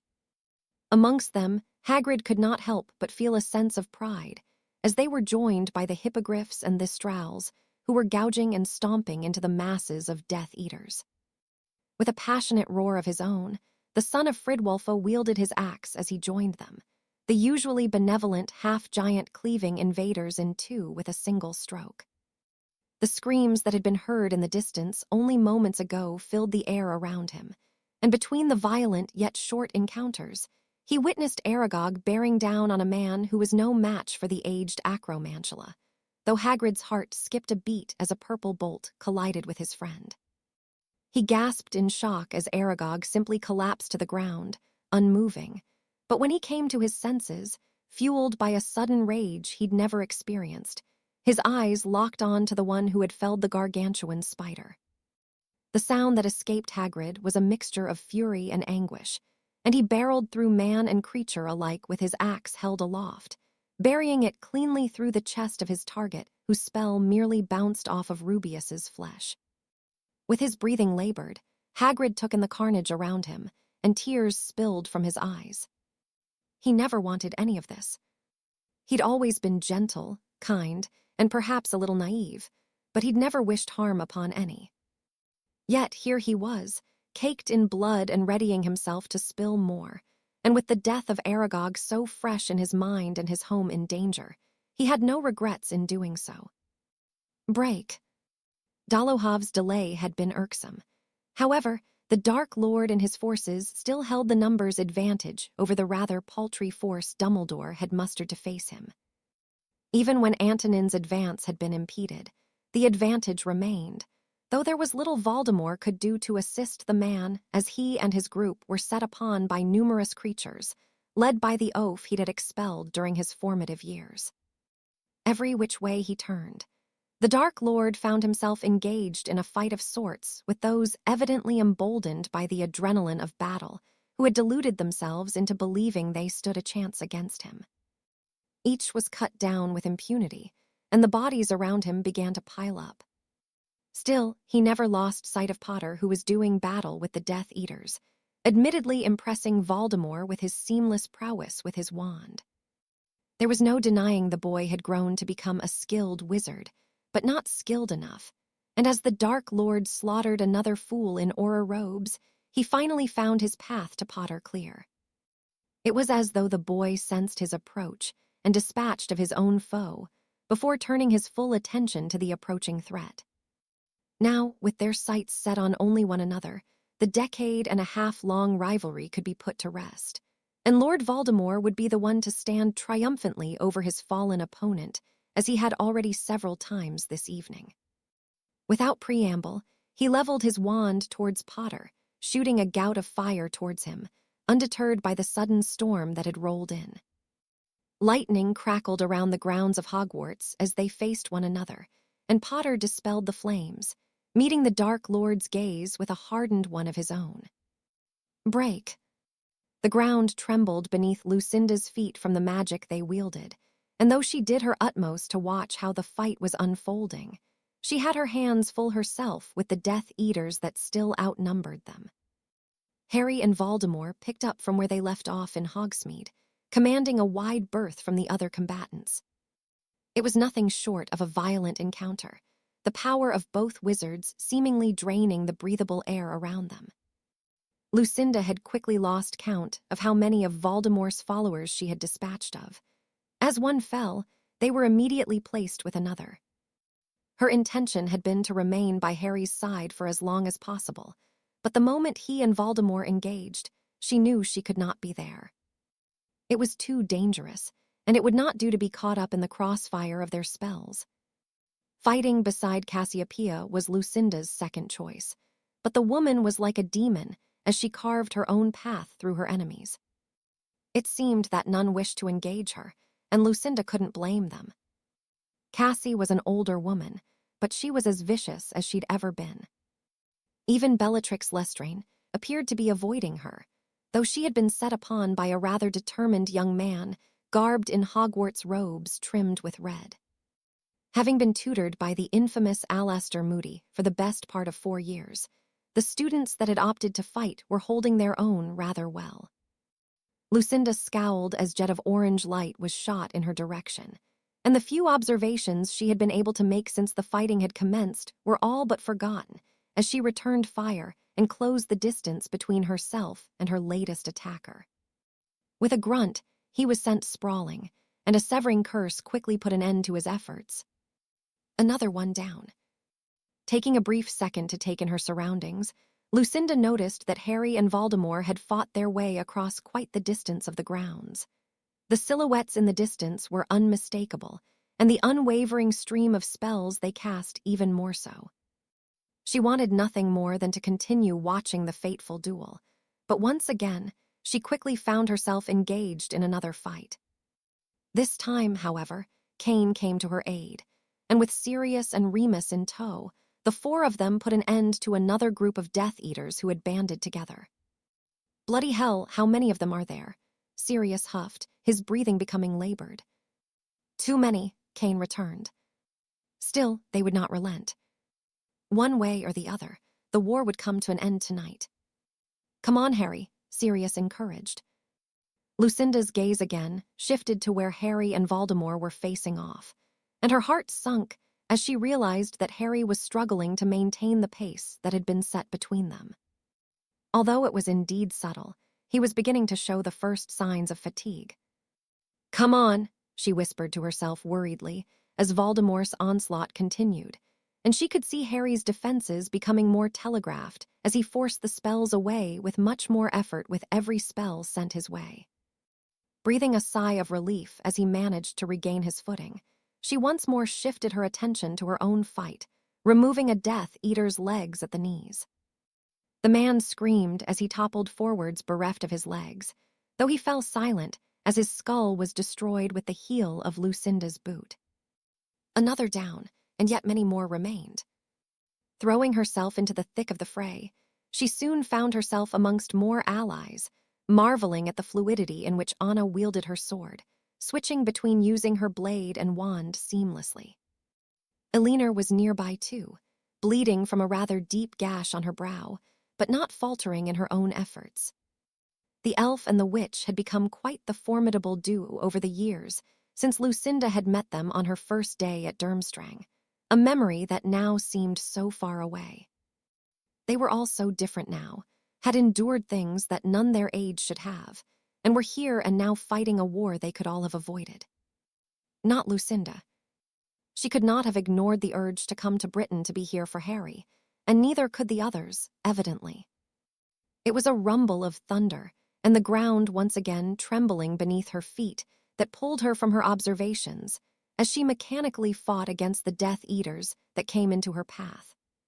In the intervening moments, since she had chanced a glance towards Harry and Voldemort, the ferocity of their fighting had brought them closer to where the battle was most concentrated.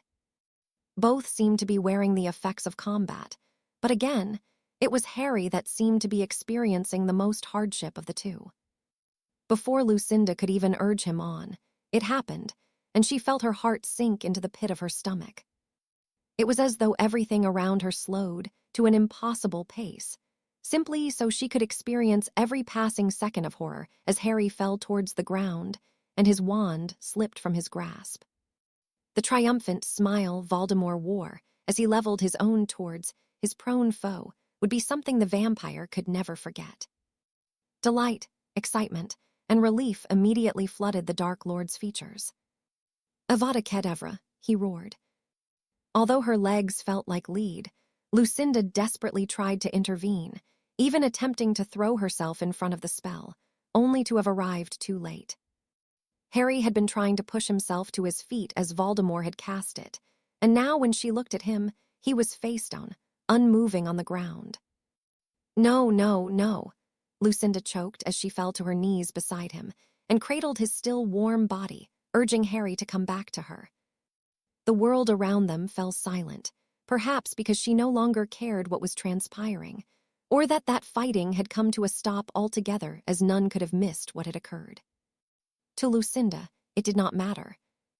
Immediately, heart-wrenching grief was all she knew, and though she could feel the dozens upon dozens of pairs of eyes transfixed on her, she did not care.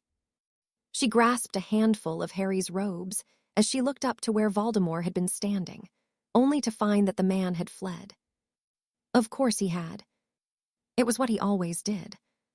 What Lucinda did see, however, were several expressions mirroring her own feelings. Cain, Anna, and Elinor were standing with Sirius and Remus. In front of all of them was the heartbroken Cassie, who could only look on in utter despair at the broken form of the boy she had raised. Lucinda swallowed deeply, furious with herself that she had been unable to do anything to prevent what had happened, and in a state of disbelief that it had. Harry was dead. As much as she wished to, she could not deny the truth. He was gone now, and fate had proven to be the ever-cruel mistress when it came to him. She made no attempt to wipe away her tears as they fell freely. What would be the point? Instead, she clung to him. Even when the fighting resumed from those unwilling to admit defeat, she held on to Harry, not knowing what else to do. It was a gasp from one of the onlookers that alerted her to what was happening only a moment later, and Lucinda stilled, an ember of hope igniting within her as she felt Harry shift beneath her.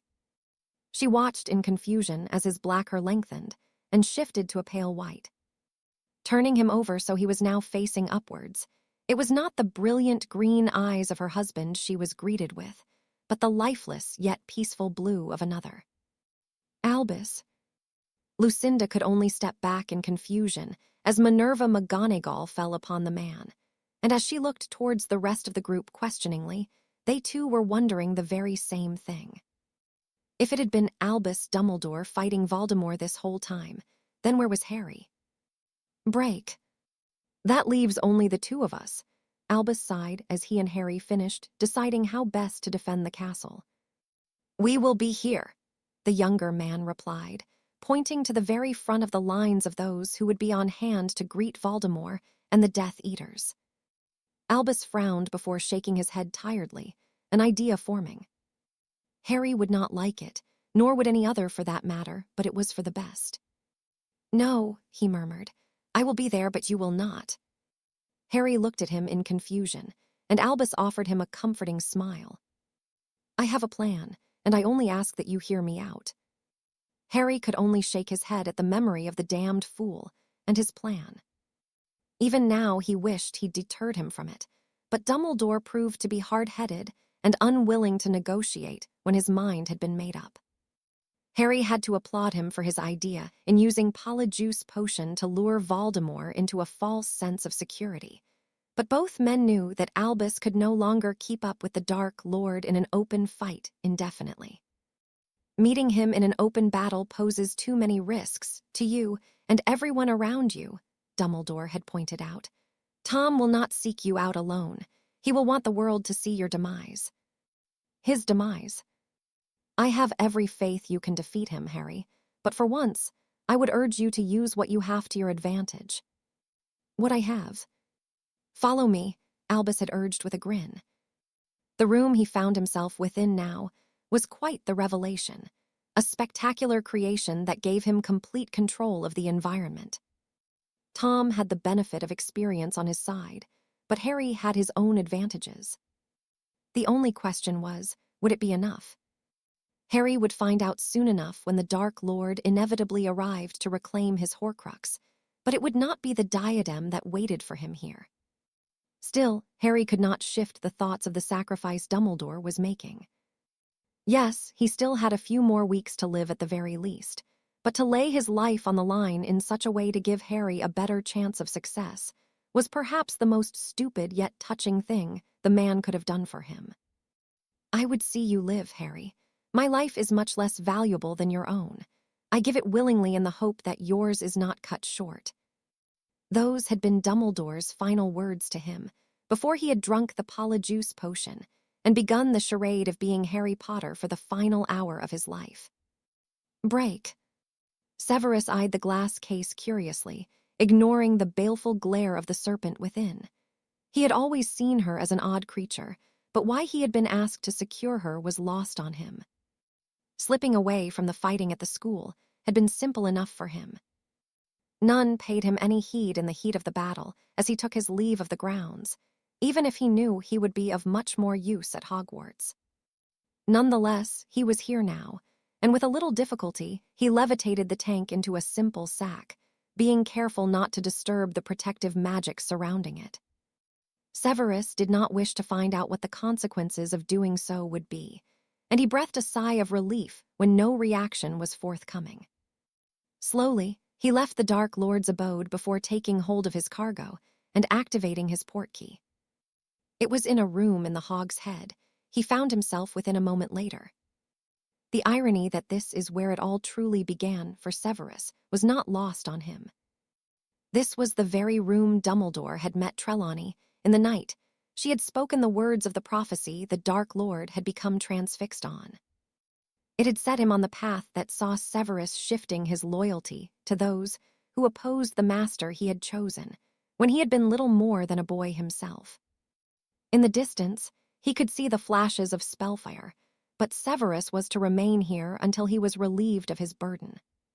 Despite wanting nothing more than to see the demise of the Dark Lord to the very end, the war was over for him. Win or lose, his own fate would now be in the hands of Harry Potter. Break. He'd wanted nothing more than to stand over the corpse of his fallen foe and gloat, parade the body of Harry Potter through the streets of wizarding Britain to show just how inferior the boy had proven to be. The Dark Lord had finally fulfilled the damned prophecy and ridden himself of the perpetual thorn in his side that had been his nemesis. Still, his work was not done. Although he now walked through the halls of the castle with something of a spring in his step, he would not relax completely until he held the Horcrux in his hand. It was a sense of nervousness that grew within him the closer he came to the 7th floor. And by the time he found himself before the odd tapestry of the dancing trolls, the Dark Lord had grown restless from his need to possess it once more. Packing back and forth in front of the blank stretch of wall, he relaxed considerably when the familiar door appeared in front of him, though when he opened it and entered the room, it was not the piles of discarded furniture and other knickknacks he saw surrounding him. It was dark in here, and before Voldemort could comprehend what was happening, the door slammed behind him. He lit the tip of his wand cautiously, wondering if he had made a mistake with his request, but quickly dismissed that thought. No, he had specifically asked for the very same room he had hidden the diadem within. Before he could ponder where he was, a shrill crying filled the room, and the Dark Lord almost tripped on a bundle of robes from which the sound was emanating. With a frown, he nudged them with his foot, jumping backwards as he was met with the grotesque visage of what appeared to be Harry Potter. It was impossible, but still, the sight of the twisted features, the lips dripping blood as it grinned at the Dark Lord almost mockingly, and the pointed teeth were enough to give him pause. "No," Voldemort said sharply as he turned away, ducking as an enormous, cloaked figure swung a ghostly scythe at him. Laughter filled his ears as he scrambled away, only to be faced with the odd infant again, though it had grown somewhat larger. It continued to leer at the Dark Lord, mocking him with its insane giggling. Voldemort growled as he leveled his wand towards it, only for the infant to transform into him, or what he had looked like in his youth. "Kill me," the younger Voldemort demanded. "Come on, Tom, you always despised how weak we were. Kill me." The Dark Lord hesitated, scowling as the figure vanished into the darkness and was replaced with a woman. She was rather ugly. Her eyes faced in opposing directions, and Voldemort could not be sure if she was even looking at him. "My son," she whispered disappointedly as she reached out a hand towards him. Voldemort flinched as she struck him, her expression filled with loathing. She too vanished, and he shuddered as the same coldness filled the room that had been plaguing him for weeks at Riddle Manor. "Did you really think it would be so easy, Tom?" a familiar voice questioned. "The diadem is gone. The diary, the cup, the ring, the locket, all of them are gone. The snake will be next." The impact that collided with his chest tore the air from the Dark Lord's lungs, and his vision swam as his momentum was stopped suddenly by a stone wall. When he could see again a moment later, there was no longer an infant, a cloaked figure, or an ugly woman to greet him, but Harry Potter stalked the length of the room, bringing the coldness in his wake. "No," Voldemort wheezed, "I killed you." Potter had the audacity to laugh at him as he shook his head. "No, Tom," he denied. "You fell into my trap." The Dark Lord growled as he pointed his wand towards the young man, determined to put an end to him once and for all, only to balk as he realized he no longer held it. Potter grinned triumphantly as he held up Voldemort's wand in his left hand, before pocketing it, as though it was merely a trophy for him to keep. "Coward!"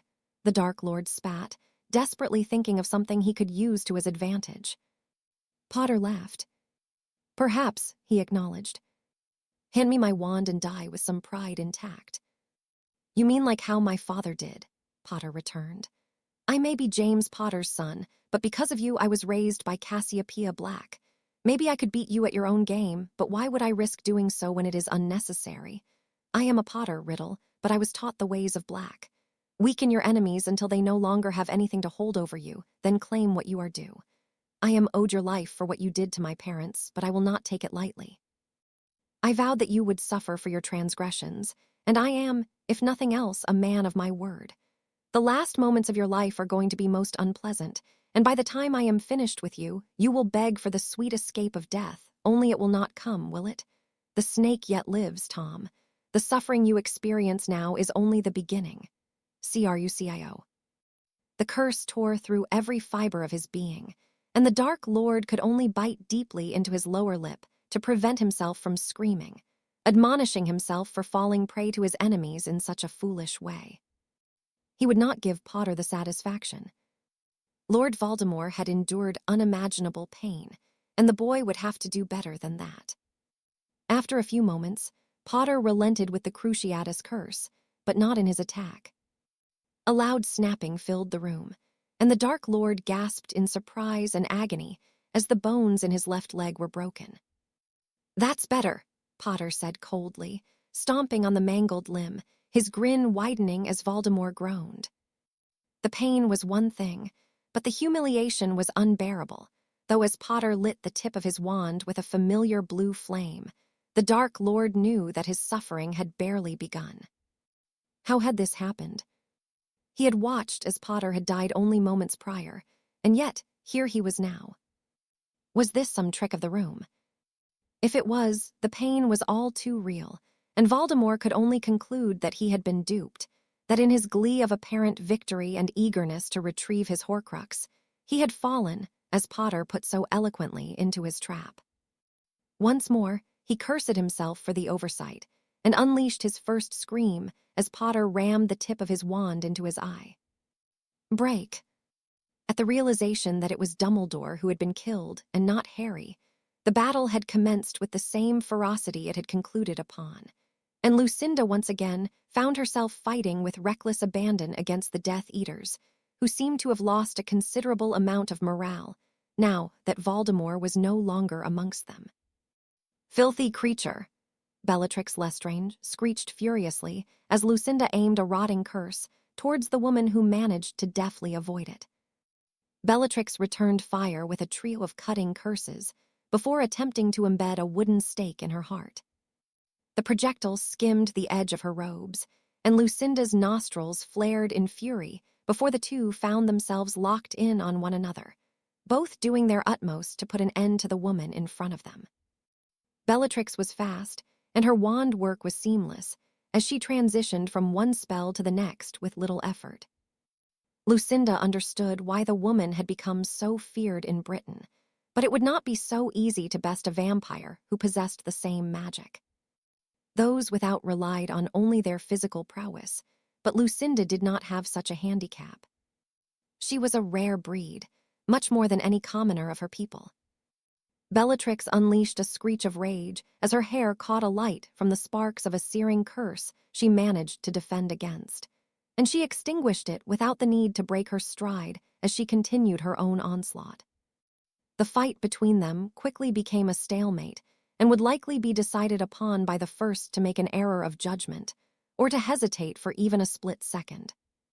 That opportunity presented itself only a moment later as thunderous explosion rent the air, and the doors of the castle were blown off their hinges. From within the opening, a person was flung clear of the steps, landing on the path below with a dull thud. "My lord," Bellatrix screamed in shock. Before she could react, Lucinda made her move, sinking her fangs into the side of the woman's neck from behind, and watched, her eyes welling with tears as Harry stepped out of Hogwarts, seemingly unharmed as he descended the steps towards the retreating Voldemort. The Dark Lord did not get far.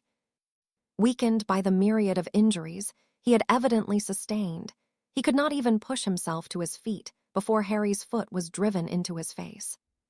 The entire battlefield had become still as they looked on in a mixture of shock and awe, some paling at the state of the feared Voldemort. Where one of his eyes should have been was nothing but a weeping hole with blood and pus oozing from it. One of his legs was rested at an impossible angle from where the bones had been demolished, and his exposed body was full of numerous burns and abrasions. Even Lucinda winced at all that had been done to the man, but there was no denying he deserved it. Bellatrix attempted to move to help him, only to cry out in pain as Lucinda's jaws clamped down on the woman harder. She too would watch what was to come. It was the inevitable end of her master, and Lucinda could have sobbed in relief. The sight of Harry living and breathing after having thought she'd witnessed his death was indescribable, but it was not over yet. With a glare full of hate, Harry stood over, speaking some final words Lucinda could not hear before setting the man ablaze with a black fire.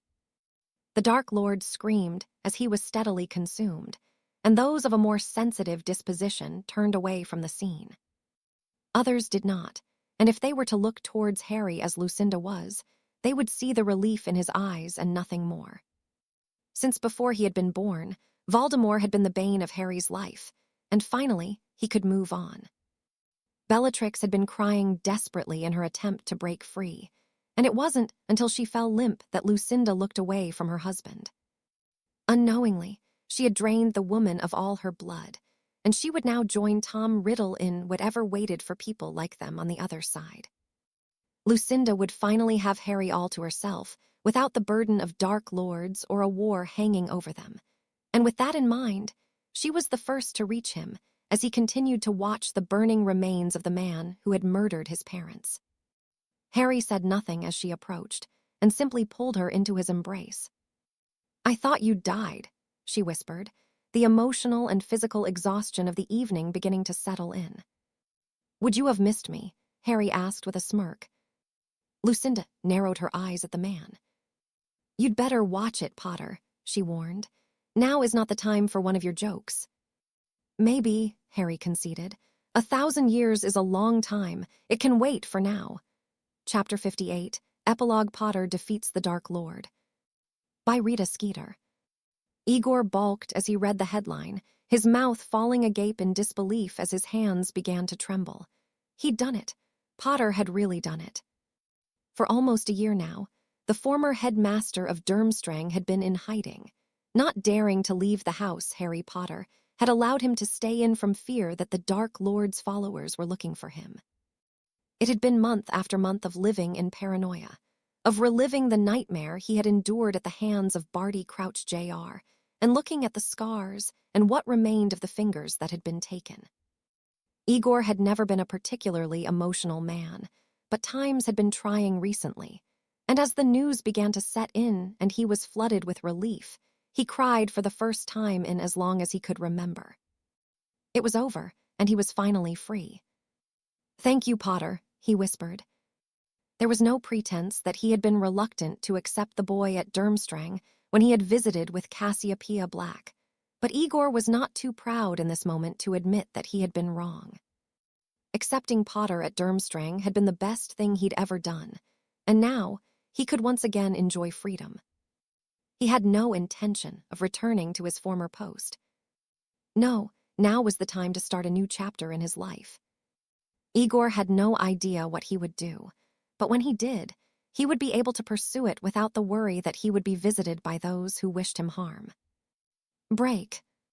The dead had been cleared, and the ministry was working on ensuring all that had fallen during the battle were identified, many already having been done so by those in attendance. Despite the victory, it had come at a heavy cost. Along with Dumbledore, Neville Longbottom, Seamus Finnegan, Professors Sinistra and Sprout, and Alastor Moody had all been killed. Among them had been several Death Eaters, Aurors, and members of the Order of the Phoenix. The injuries, too, had been high, with many requiring transportation to St. Mungo's for treatment, some being life-changing in nature. Some were also unlikely to recover at all. As most had in the wizarding community, Harry had spent much of the past few days at Hogwarts assisting where he could. For the most part, the inside of the castle had been untouched, but the grounds themselves had been left in a terrible state. Hagrid, who was in mourning for his arachnid companion and the man he looked up to, had busied himself with his duties and tending to the trees at the edge of the forest that had been destroyed in the skirmish there. "The people are crying out for him to be buried here," a tired Cassiopeia murmured. Harry shook his head. "He wouldn't want that," he replied. "Dumbledore would want to be buried with the rest of his family." Aberforth said the same. The man had arrived during the battle, having been informed of it whilst manning the bar in the Hog's Head. Although he had shown little emotion at the death of his older brother, Harry could see that he was saddened by the loss. The two evidently did not get on well, but Aberforth Dumbledore was not unlike the rest of Wizarding Britain, who were feeling the sting of Albus's departure. "Then that is where he will be buried," Cassiopeia decided before wrapping her arms around him. She had been more affectionate since the fighting had ceased. Harry understood that the plan he had concocted with Dumbledore had been rather cruel to those that cared for him, but absolute secrecy had been necessary. Still, he felt guilty for whatever heartache Annie had experienced because of him. Lucinda had been rather furious with him, and Sirius and Remus had also given him a piece of their mind. Cain had been more understanding and had simply pulled him into a tight embrace, and Harry was certain that both Anna and Alina had wanted to curse him. Much to his relief, they had not done so, but the blonde had promised that she would not forget it. Harry could only shake his head as the memory of her threat surfaced. "Harry!" A familiar voice broke into his reverie. He turned to find Anna only a few feet away, her expression almost apologetic as she struggled to find the words to say what she wanted to. "Go home, Anna," Harry urged as he took her by the hands. "I think you've seen enough of the wizarding world to last you a lifetime." Anna breathed a sigh of relief as she nodded.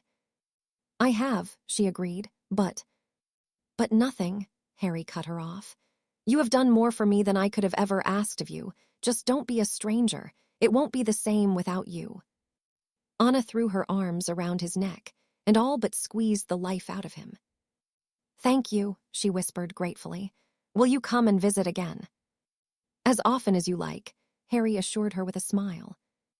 Anna returned the gesture before reaching into her pocket and removing a shrunken golden sword. "Take it." "I can't take that, it's yours." Anna snorted. "Believe me, I won't ever have use for it again, not unless your lot try to invade us." "Over my dead body," Harry murmured. Anna offered him a pointed look. "Exactly, so take it. I want you to have it." Harry did so, and watched as the blade grew in his hand. "It's so light." "It's made with elf magic," Anna explained proudly. "You're the only wizard in the world that will own an elf-made weapon." "That is quite an honor." Anna nodded before pressing her lips against his cheek. "Thank you, Harry Potter." "For what?" Harry asked confusedly. "For everything," Anna chuckled. "For showing me that not all wizards will hate me for who I am. For always being there for me since I came into your world." "Any time," Harry replied sincerely. With that, she offered him a final smile before bidding farewell to the others. When she was done, Harry watched as she made her way towards the gate of Hogwarts and vanish into the distance. "She's gone then," Cain said sadly. Harry nodded as Alina and Lucinda joined them. "What about you lot, what will you do?" he asked curiously. "I don't think we have decided yet," Cain sighed. "There's still a lot to do here. Who knows, maybe we will stay in Britain for a while. It might be nice without people trying to murder you all the time." "Maybe," Harry agreed amusedly as he took Lucinda's hand. "Well, like it or not, I suppose I'm stuck here," the vampire sighed. "I somehow ended up married to you, so wherever you go, I go." "Is that such a bad thing?" Harry quipped. Lucinda hummed thoughtfully before squeezing his hand. "I'm sure I will manage." Break. 15 years later. Lord Potter welcomes second child. By Rita Skeeter. It seems as though it was only yesterday that the news broke of the birth of the first Potter child being born to Harry and his wife Lucinda. Already, a little over a decade has passed since James Potter, named for his grandfather, graced us with his presence. Now, I can exclusively reveal that his sister, Veronica Cassiopeia Potter, was born in the early hours of yesterday morning, and both mother and baby are thriving. We at The Prophet offer our congratulations to Lord and Lady Potter. Alessia smiled as she read the news before cutting out the article and adding it to the scrapbook she had collected over the years of photos and media snippets pertaining to Harry. Perhaps it was odd to do so, but she didn't care. She remembered the year she'd spent getting to know Harry fondly, and she was happy to see he had managed to make a life for himself, even if it was with the vampire that had threatened her. The memory brought a smirk to her lips. Potter again. The irritated voice of her husband broke into her thoughts. Alessia rolled her eyes. Life had gone just about how she'd expected. She'd been married off to the son of a friend of her father, and spent much of her time wearing a false smile and exchanging pleasantries with other wives she could not stand the sight of. Still, this was the pureblood way, for the most part. Harry was my friend, she reminded the man. Her husband's left eye visibly twitched, as it always did at the mention of Harry, and Alessia hid her smirk. Antonio wasn't ever cruel to her. If truth be told, he paid little attention to Alessia and their children, and she preferred it that way. No, her husband wasn't a cruel man, but he often showed signs of envy, especially towards those who were much more successful than him. Harry Potter was just that. Of course, Antonio chuckled. Then why haven't I met him? Was Antonio, Alessia sighed. Antonio hummed. Maybe you just wish he was your friend, he commented before taking his leave of the room, feeling rather pleased with himself. If only you knew, Alessia muttered. She had been right as a teen. The time she had spent with Harry had become what she looked back on to warm the cold, lonely nights of such a marriage. It wasn't because she had been more attracted to Harry than she ever had to her husband, or that he was rich, famous, and sweet to boot. No. Harry had been the only person, admittedly out of only two, who had made her feel wanted. Alessia often wondered how different things would have been if she had taken a proposal to her father, if she had decided that, when she left Durmstrang behind, she did not wish to leave Harry with it. Perhaps they could have found a way to make it work. She shook her head as she turned the page, landing on the photo the Daily Prophet had printed of Harry's wedding day. Alessia smiled at it fondly. Even if she had pursued it, she doubted very much so that she could hope to elicit such a beaming smile from him, the way Lucinda did. Alessia would have to simply be content with what she once had, and though it had been for but a blink of an eye, it was enough for her. Break. You are just as bad as your father, Lucinda chastised as she attempted to clean the mess from her son's robes. I am not, James denied with a familiar smirk. It was bad enough the boy resembled Harry so closely, but for him to be just like him, even in his mannerisms, was enough to keep Lucinda on her toes. James was as mischievous as Harry too, meaning not only was she kept busy trying to ensure he wasn't getting himself into trouble, but she also had to keep her wits about her just in case he tried to pull one of his pranks. Nonetheless, Lucinda would tolerate it all if it meant that her son would not have to go away for school today. It had not always been this way. Flashback. Motherhood had not come easily to Lucinda. She had thought that getting pregnant would be the difficult part, but it was after she had given birth that she struggled. When she first looked at James, she felt nothing. There had been no maternal instincts, no overwhelming feeling of joy, nor any inclination to comfort him when he cried. Lucinda had merely felt numb and confused when Harry had wept with happiness. Her husband did his best to understand. Harry knew that vampires were not such emotional creatures, and he had stepped up. For the first year of James's life, it had been Harry who had cared for their son, feeding, bathing, teaching, and waking in the night to soothe him when the baby would cry. To Lucinda, the entire thing made no sense, but that had all changed in an instant in a moment she would never forget. They had just celebrated James's first birthday.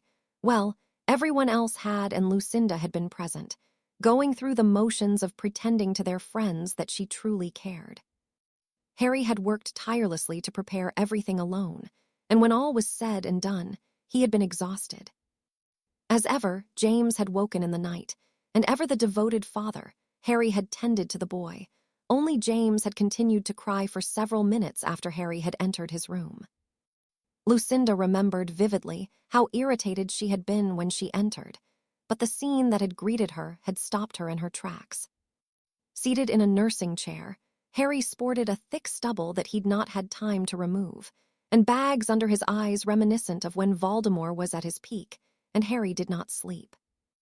On his lap was James, sobbing as he reached for the bottle of milk Harry had been unable to give to their son before he'd passed out.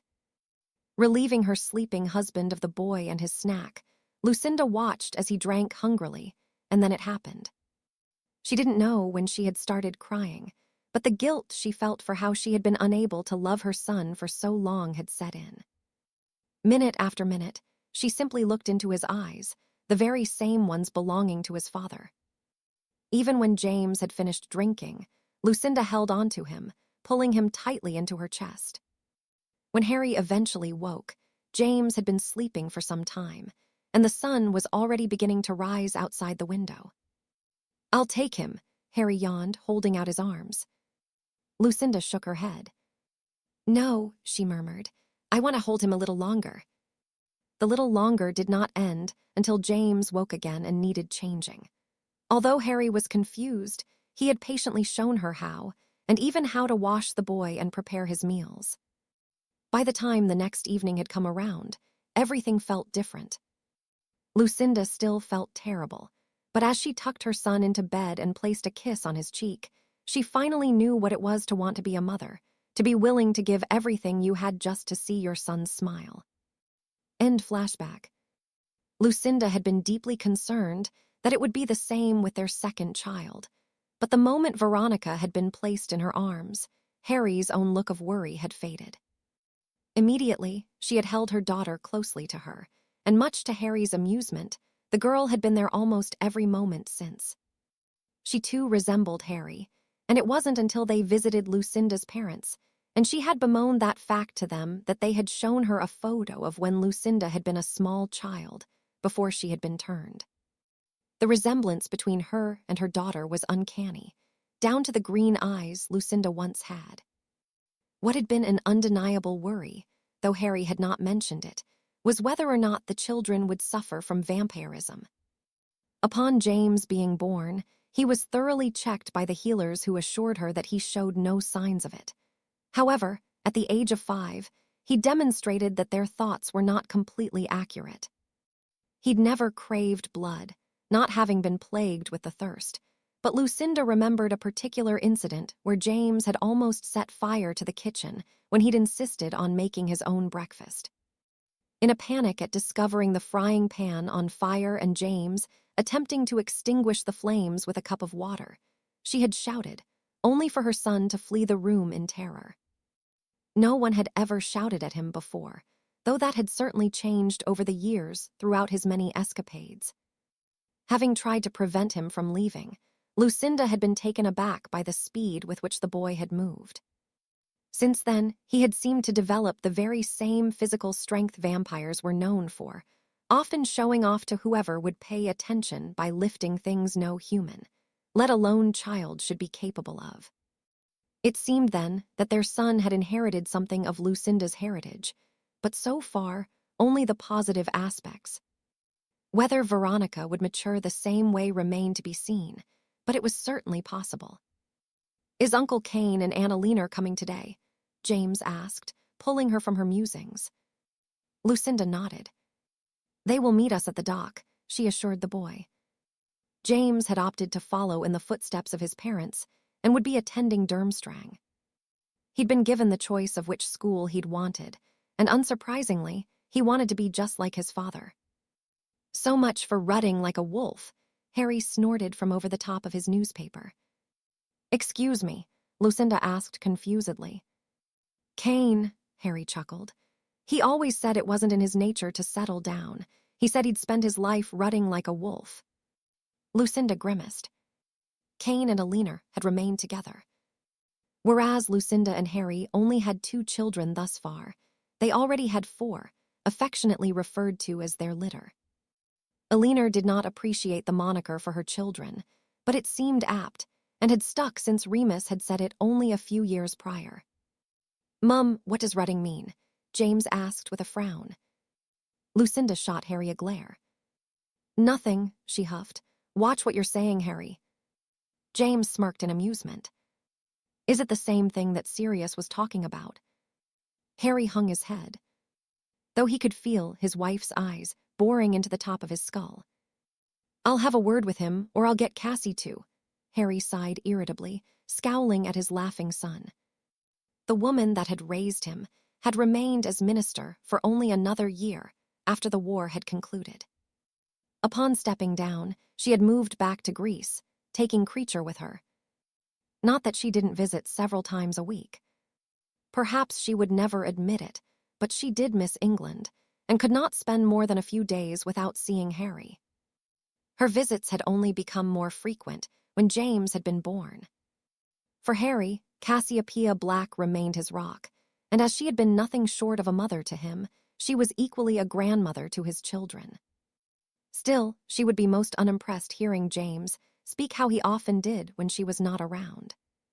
The boy, as he was referred to when he misbehaved, liked nothing more than seeing Harry in trouble with Lucinda, a common occurrence at Grimmauld Place. "You'd better," Lucinda warned. "I will not have James speaking like that degenerate." "He's not so bad," Harry defended. "At least he's settled down now." Lucinda hummed. Sirius had finally married a witch he'd met at a Quidditch match when James had been 6. He could still be rather vulgar, but Stephanie, a muggle born a few years younger than him, kept him in line at least. "Come on," Harry declared. "We'd best get this one off to school." Lucinda glanced towards the clock and her heart sank. She wasn't ready to say goodbye to James, but she knew she could not keep him home forever. "Fine," she agreed unhappily. "Do you have everything?" James nodded as he stood proudly in his Durmstrang uniform. "My trunk is in my pocket, and my wand is in reach." Harry smiled proudly as he ruffled his son's hair. "Make sure it always is," he urged. "I will," James assured him. "Good boy. Come on, let's go before you miss the ship." Lucinda took James by the hand, whilst Harry readied the portkey and did not let go of it until the boy had to all but wrestle himself free of her grasp when it was time for him to board. Even then, she spent another minute fussing over him, watched by Harry who could only shake his head in amusement. Kane and Alina laughed as they greeted the duo and 2 of their children. The others, into their teens now, had already made their way onto the ship. "They grow up so quickly," Alina sighed as James bid them farewell. Lucinda could only nod. "One down, only one more to go," Harry offered. "What if I decide I want more?" Lucinda replied. Veronica was only a few months old, but the thought had crossed her mind. "Really?" Harry asked excitedly, and Lucinda rolled her eyes at him. "I might consider it," she said airily. "Ha, you'll have a litter of your own," Kane mocked. "A coven," Alina corrected. "Vampires have covens." "Same thing," Kane said dismissively. "What about us? Shall we add another to the collection?" Alina quirked an eyebrow at him. "You should think yourself lucky. I've not had you neutered already." "Well, you do keep his balls in your purse," Harry quipped. Kane scowled at him. "You know, I think I've outgrown your jokes," he grumbled. "I've outgrown your flea problem." "I do not have fleas." "That's enough, both of you," Alina interjected irritably. "How is it that neither of you have managed to grow up?" "I have," Harry returned with a grin. "He's the childish one."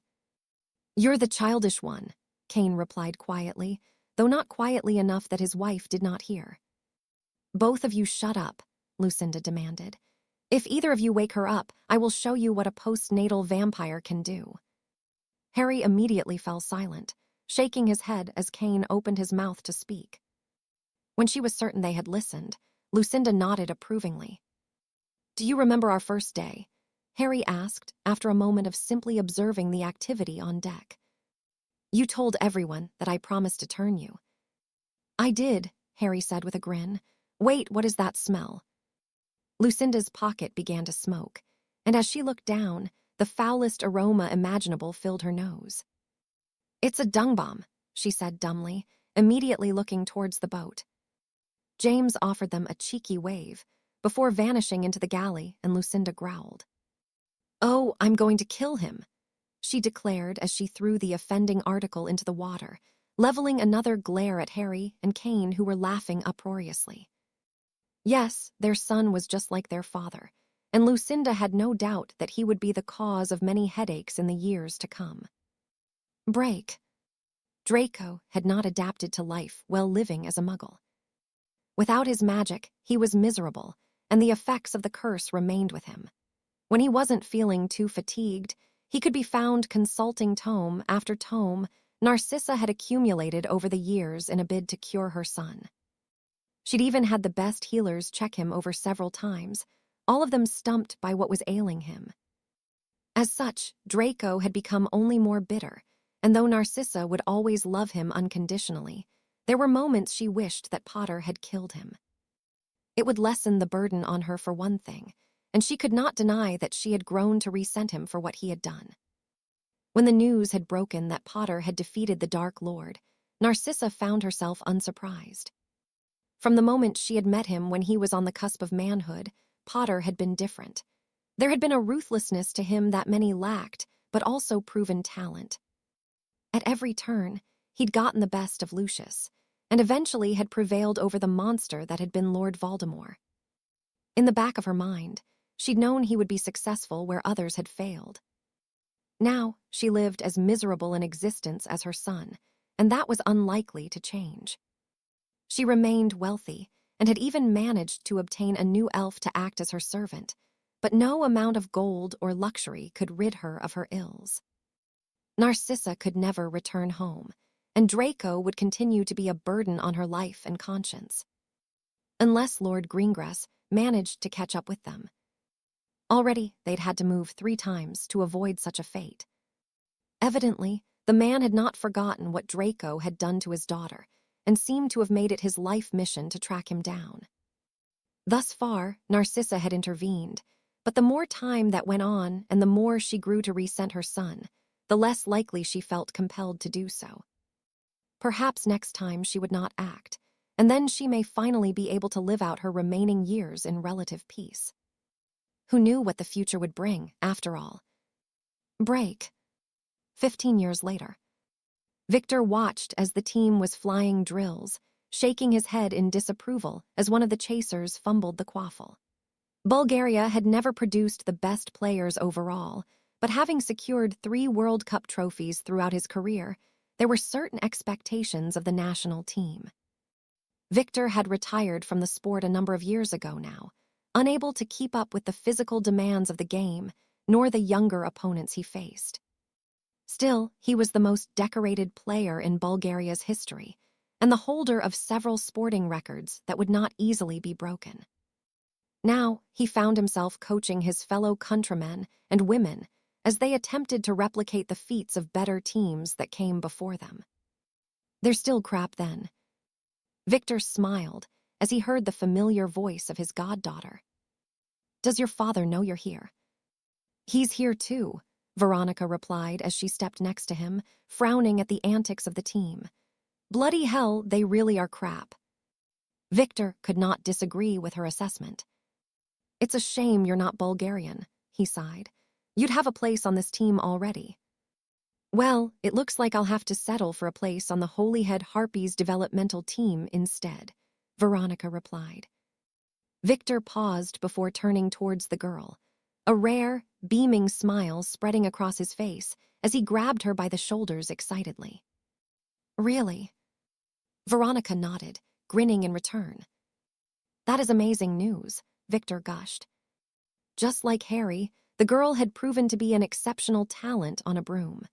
Viktor had always wondered just how far Harry could have gone had he chosen to dedicate himself to the sport, but he'd had another calling in life. Nevertheless, it hadn't prevented the man from encouraging his daughter from pursuing it, and both Harry and Viktor had spent many hours with Veronica in the air over the years. I am so proud of you, he offered sincerely. It was rather eerie how much the girl resembled her mother. The more she grew, the harder it was to tell them apart. It was only the eyes that differed between them. Even their mannerisms were the same. Go on then, the Bulgarian huffed amusedly. Veronica didn't need telling twice, and before Viktor could blink, she was already atop her broom, flying laps around the training facilities. At 15 years old, Veronica was already better than most of the players he had at his disposal. Was there a way of getting her to accept a Bulgarian citizenship? Don't even think about it, Krum, Harry's voice said warningly. She'll be playing for England. Viktor grinned, an expression that turned into a frown as he looked upon his oldest friend. At a little over 50 years old, Harry did not look a day over 20. It was rather disconcerting to see how youthful he'd remained, still very much resembling the young man who'd appeared in every newspaper across the globe, when he defeated Voldemort 3 decades prior. It was quite the oddity, especially considering the terrible year he'd had since his aunt had passed away. Viktor would not pretend that he and Cassiopeia Black had spoken much. Her reputation as Grindelwald's most devout follower preceded her, and it was not something the Bulgarian could ever come to terms with. To Harry, however, the woman had raised him since he'd been a babe, and her loss had taken its toll on him. At the very least, he now seemed to be able to muster a smile of sorts. Viktor laughed as he pulled the other man into a tight hug. The two of them had reconnected after the war had finished and had remained firm friends since. They even occasionally paid a visit to the hot spring when either of them needed an escape from everything else in their lives. "How are you?" Viktor asked. Harry offered him a weak smile. "I'm getting there," he replied sincerely. "She'd kick my arse if I kept mopping around." "She would," Viktor agreed. They watched as Veronica flew circles around the Bulgarian team. "She's good," Harry commented. "She will be great," Viktor returned. "Maybe she will be able to do what you never did." It had always been quite the sore point for Viktor that Harry had never pursued his talent. Them facing off in a World Cup final would have drawn a record crowd, and the duel between them would have undoubtedly been one for the ages. "She'd probably beat both of us now, old man." "Maybe," Viktor conceded, "but I can still beat you." Harry raised an eyebrow towards him, his gaze shifting towards where the team brooms were kept. 50 galleons. Viktor grinned challengingly. "Done," he agreed. "Let's show this lot how they should be training." Harry chuckled as he patted Viktor's paunch. "Don't get yourself a hernia, you prat." Even after all these years, Viktor was not one to turn down a challenge, and as he took to the sky to face off with Harry Potter as they had countless times when they were teens, he felt 30 years younger. As ever, both pushed the other to their absolute limits, but with Harry being fitter and younger, it was Viktor that was panting for air, sweating profusely, and without the snitch when the contest was concluded. "I'm still better than you," Viktor wheezed, reluctantly accepting the goblet of water Harry offered him. "You keep telling yourself that, Krum. Are you hurt?" Viktor shook his head as he looked up. Harry had not even broken a sweat and was barely breathing heavily. "Just my pride," he grumbled. "When did I get old, Harry?" "When you finished being the best Quidditch player to ever do it." Viktor smiled proudly, allowing Harry to help him to his feet. "That's twice you've beaten me now." "And it only took more than 3 decades to get the second one," Harry pointed out amusedly. Viktor laughed heartily as the two of them were joined by Veronica, who looked at them both in a mixture of awe and irritability. "You are both idiots," she huffed. "Why can't you just be old and happy?" "Oi, we're not too old to enjoy Quidditch," Harry replied. "We were doing this long before you were even thought of." "Exactly. Don't you think it is time you gave up?" Viktor grinned sheepishly. "No," he disagreed. "Maybe we should start a league for retired players. I bet it would be popular." Veronica rolled her eyes the same way her mother did when something irked her. "Honestly, what a couple of prats," she muttered before taking to the sky again. "She's a lot like you," Viktor commented. Harry nodded. "But much more like her mother. It's frightening sometimes." "I can imagine," Viktor murmured. Lucinda was not a woman to be trifled with, and Veronica was very much taking after her in that regard. The girl had not even finished school yet, and she had carved quite the reputation for herself, much like Harry had. "How is James finding the Wisengamot?" "He's a born politician," Harry chuckled. "He can talk his way around anyone. I think he prefers teaching, but he understands his duties." Harry had passed on the Potter lordship to his son when he had turned 20. It had given the young man something to focus on. James had not known what he wanted to do when he'd graduated Durmstrang, which had left him at rather a loose end. Much to Harry's relief, Minerva McGonagall had eventually sought a defense against the dark arts professor, and with James's exceptional talent with such magic, he'd been a welcome addition to the Hogwarts staff. with Veronica looking more likely to play Quidditch professionally. That only left their youngest 2 children who were soon to enroll at Hogwarts, choosing differently from their older siblings.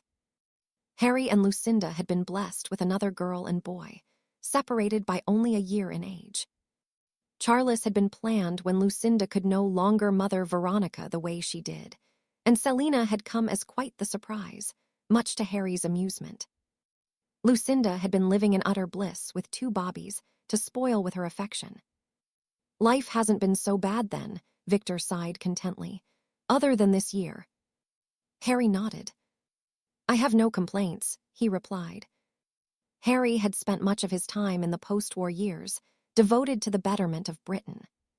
For too long, it had been something of a stagnant country, and though it was a constant struggle to inspire change within the wizarding community, it was something he would not give up on. The last thing Harry wanted was another radical insurgence of a group that would build up as much support as Voldemort had.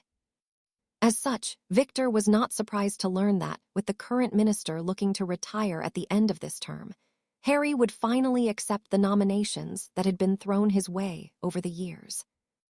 Being the minister was not something the man truly desired, but Viktor had no doubt his friend would make a fine leader. For years to come, Britain would find itself in safe hands for the first time in recent history. To Viktor, it had never been a question of if Harry would become the Minister of Magic. It had always been a case of when. Having gained considerable experience in life, the Bulgarian could not help but agree with the general consensus of the British people that the time for Harry to accept the post was now. Break. 5 years later. Elinor held the goblet to her grandmother's lips, encouraging her to drink the offered water. The woman had been sick for a few years now, her body and mind not what they used to be. It had been horrifying to see her deteriorate so quickly, and now the healers believed she would not last much longer. Elinor had been named after the old woman, and it was a name she carried with pride, despite the association with the infamous bank robber from the 1930s and 40s. Thank you, dear, Elinor S.R. said gratefully. Elinor tried to smile, but it was difficult to truly mean it now. Her grandmother had always been so full of life, and it had never crossed her mind that she might pass on.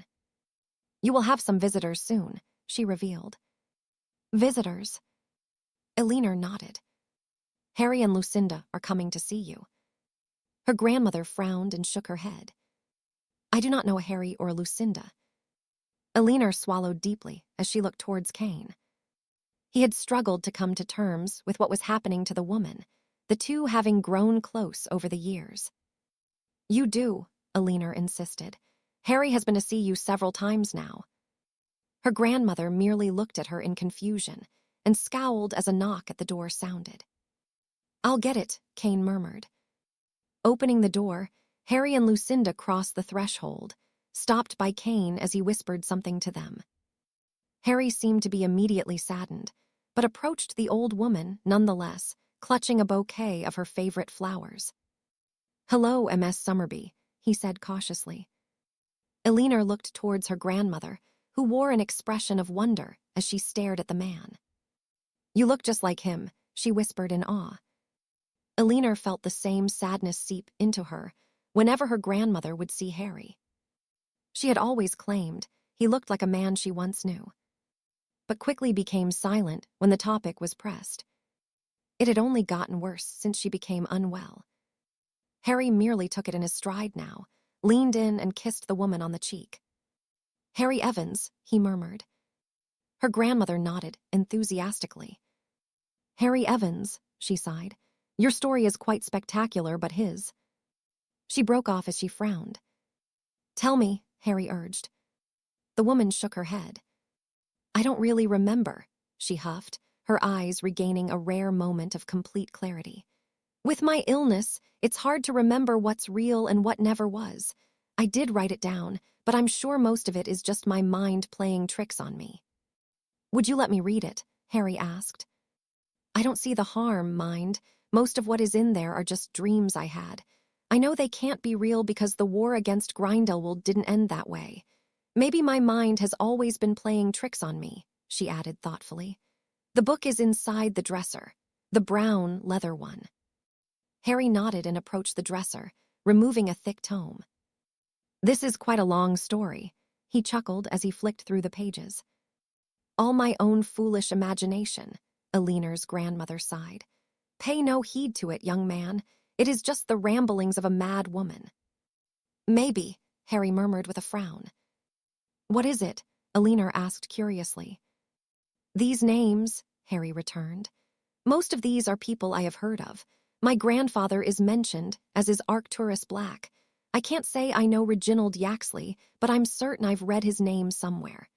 These were all alive during the war against Grindelwald and fought against him. What about Harry Evans? Aliner pressed. Harry shook his head. No, it's not familiar, but my mother's name before she married my father was Evans. She's even mentioned towards the end of this. No, that's not possible. Ramblings of an old woman, Aliner's grandmother said dismissively. Harry did not seem convinced, and his frown deepened as he continued flicking through the book, eventually shrugging in confusion. You said that these were all dreams you had, Ms. Summerby. I'm sorry, did you say something, young man?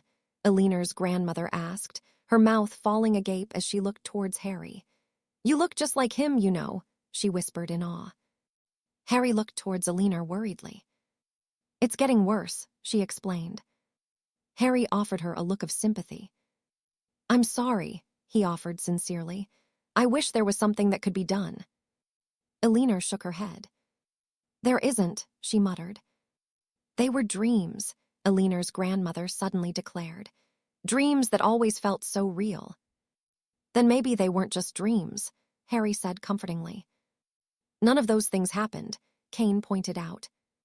Not here, Harry agreed, but maybe they did somewhere else. If there's anything I've learned about magic, it's that we have barely begun to understand just what it can be used for. There are types of magic we cannot hope to comprehend. Maybe this is one of them. Do you really think so? Kane asked skeptically. Harry nodded. Why can't it be real? Break. Many years later.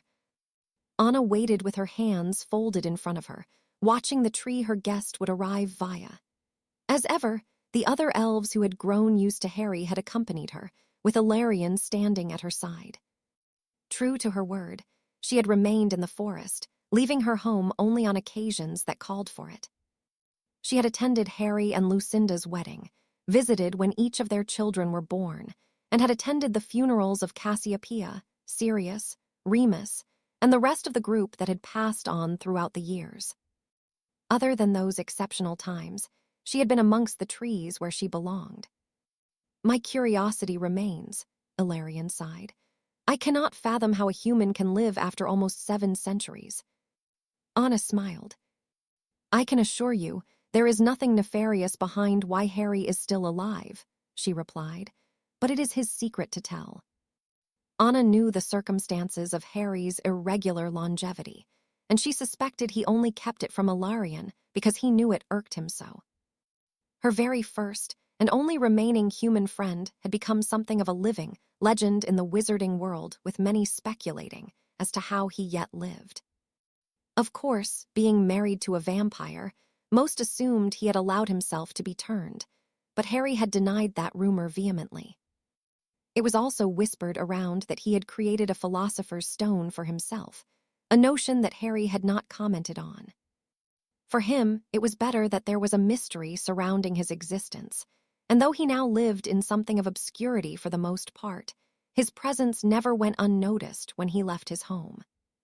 For the best part of 3 centuries, he had served the people of Britain, and the country had never been better since his long tenure.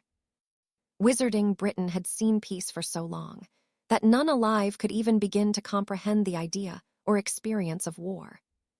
Here he comes, Anna murmured as she sensed a disturbance amongst the trees. As expected, Harry arrived only a moment later, still looking no more than 3 decades old, with Lucinda and their immediate children in tow. Ilarion had made them welcome some centuries ago, and they always accompanied him on his visits. Of course, there were many generations of Potters that had come after them, many still alive and varying in ages. The family had grown considerably over the many decades, but at the head, where he would remain, was Harry Potter. How long he would live, Anna dared not even hazard a guess. But if his current health and youthful appearance was anything to go on, she could only expect that the healer who had estimated around 1,000 years had been considerably wide of the mark. "Hello, Harry," she greeted the man warmly. He offered her the same mischievous smile she had become accustomed to since they had been only 11 years of age. Yes, there was many decades left in him yet,